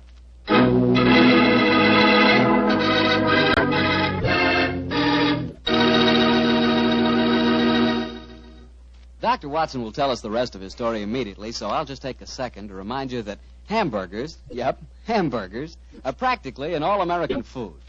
We all love a good hamburger, but wait till you taste a juicy hamburger together with a glass of Petri California Burgundy. Boy, that Petri Burgundy is a hearty red wine that's just the best friend a hamburger or steak or any kind of meat dish ever had. So remember, if you want a red wine for dinner, you want Petri Burgundy. If you prefer a white wine, you want Petri Sauterne. And if you can't make up your mind which you want, it's simple. Don't buy one, buy two. But always buy Petri. P-E-T-R-I, Petri. Well, Dr. Watson, it seems to me that Sherlock Holmes was in a tough spot. There he was, thousands of miles from England. A murderer was running loose. Holmes was in disguise. And he hadn't got you to help him on the case. Oh, thank you, Mr. Bartell. I must say I think that I always was useful to my old friend. But I wasn't there. So this time he enlisted the services of Eileen Farley, the American girl. Immediately after he'd left the cell of the murdered man, he'd gone to Miss Farley and told her of the tragedy. As they returned to the scene of the crime, he found that his instructions had been carried out and that a guard was barring the entrance to the dead man's cell. There's a guard in front of the cell. My instructions. The abbot gave you your orders. Yes, you may go in. Please close the door behind us. I'm sure your nerves are up to this, Miss Farley. It's not a pretty sight. I've seen sudden death before, Mr. Holmes. In any case, I wouldn't dare appear frightened. I'm so flattered that you asked me to help you. You were the only one who knew my true identity. That's why I suggested you take my old friend's place. I needed, what shall I say? I needed a sounding board for my deductions. Wait a minute, here. I'll light a match. There we are. Now, here's a candle. Oh! I warned you it wasn't a pretty sight. Hold the candle, will you please, Miss Farley? Thank you. This isn't hard to reconstruct. Killer stood behind his victim, held him by the left shoulder. So, wound his cue around his neck and pulled back. Yes. The marks are self-evident. Hello. What's this on the floor at his feet? A cigarette. Dropped as it was burning, I should think. And now it's nothing but ash. Exactly, ash. Now, which of the visitors at the monastery smoke cigarettes? Yourself, the Russian, and Sir Harvey, the Englishman. I think we may justifiably omit myself from the list of suspects. So that narrows us down to two. Look, Miss Farley. What is it? There are clear traces here to the naked eye, not only of tobacco ash and paper, but of cardboard. But what does that signify, Mr. Holmes? The case is nearly solved. Come on, young lady. We must pay a visit to Borodin's cell at once.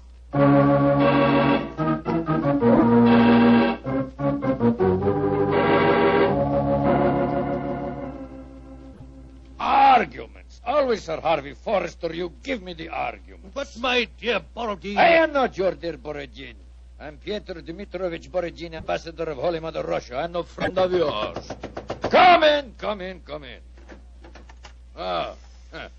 The missionary girl and the sick Norwegian. Come in.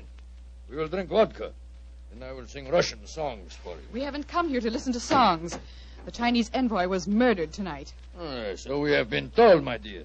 And Sir Harvey and I are very happy because of his death, are we not? Well, I won't pretend I'm heartbroken. Rasputin Borodin. What is it, Norwegian? You were in the cell tonight at the time of the murder. Huh? That's a lie. I can prove it. In that cell, I've just found ashes, a totally burned cigarette, ashes that included fragments of cardboard. Only a Russian cigarette has a cardboard mouthpiece. What you can or cannot prove is of no interest to me, Sigerson. He's very obstinate tonight, Sigerson. We've just been having a political argument. Couldn't agree on a single point, except on the danger of the common man. He was telling me of the most extraordinary revolution in his estates. Do you know they chopped off one of his hands? Dreadful. Your hand, Borodin. Which one? As God was merciful, my left hand. And the one beneath your glove? Is made of wax, my good Norwegian. Is made of wax. Well, see for yourself. Extraordinary. It's more than that. It is conclusive proof. What do you mean, Mr. Seegerson? I cannot tell you now. I must leave you here. Let me warn you, the three of you will be well advised to keep an eye on each other. Meanwhile, I must see the abbot. Why, Mr. Seegerson? Because now I know who murdered Watson.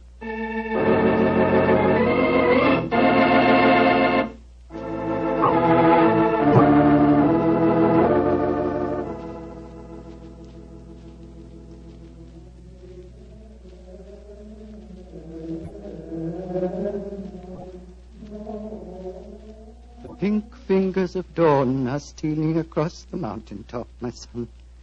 Soon you will be on your way to Lhasa. Yes, Reverend Sir. You have kept your promise. You kept yours, Mr. Seegerson. The Chinese soldiers have arrived, and the taker of life has been given into their custody. Before you leave, my son, I want you to do something for me. Anything, Reverend Sir. What is it? The hooded figure in the corner is that of the monastery scribe. He keeps our annals. I want you to explain for our records how you knew which one of the three was the taker of life. It was not difficult, sir. The killer had gripped Watson's shoulder with the left hand, while the right was used to strangle him. Therefore, the Russian Borodin could not be the killer, since his left hand was artificial. Quite so. It was, as you told me, made of wax. Then... But the clue of the cigarette pointed directly to the Russian.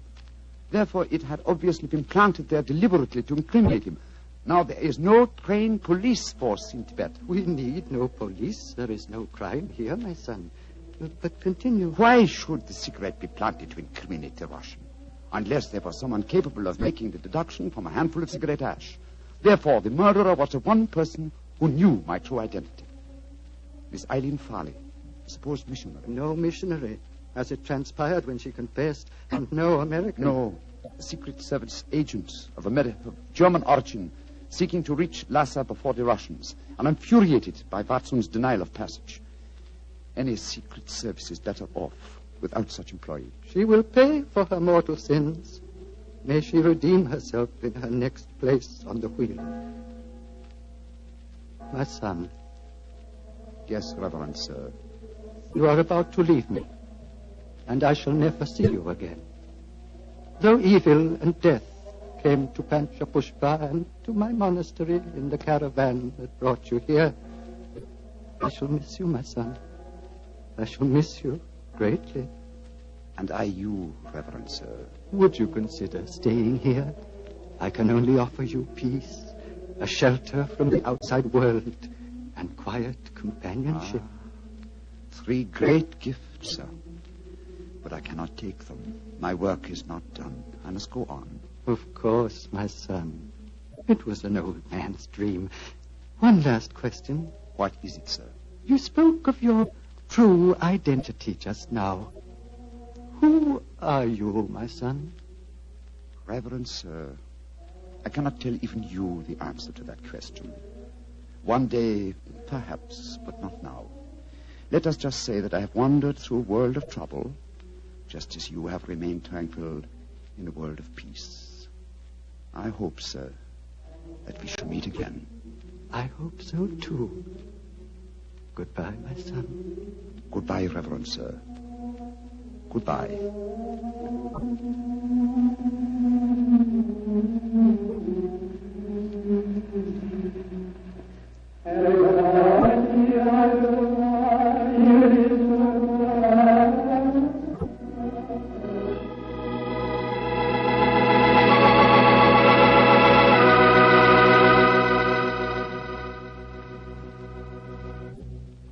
Doctor, that was really an unusual story. You told it so well, I felt you were actually a part of it. No, my boy, as I said, the story was told me by Holmes. I've never been to Tibet. Been to India, of course. I never really wanted to go to Tibet. Horrible mountains, terrible weather.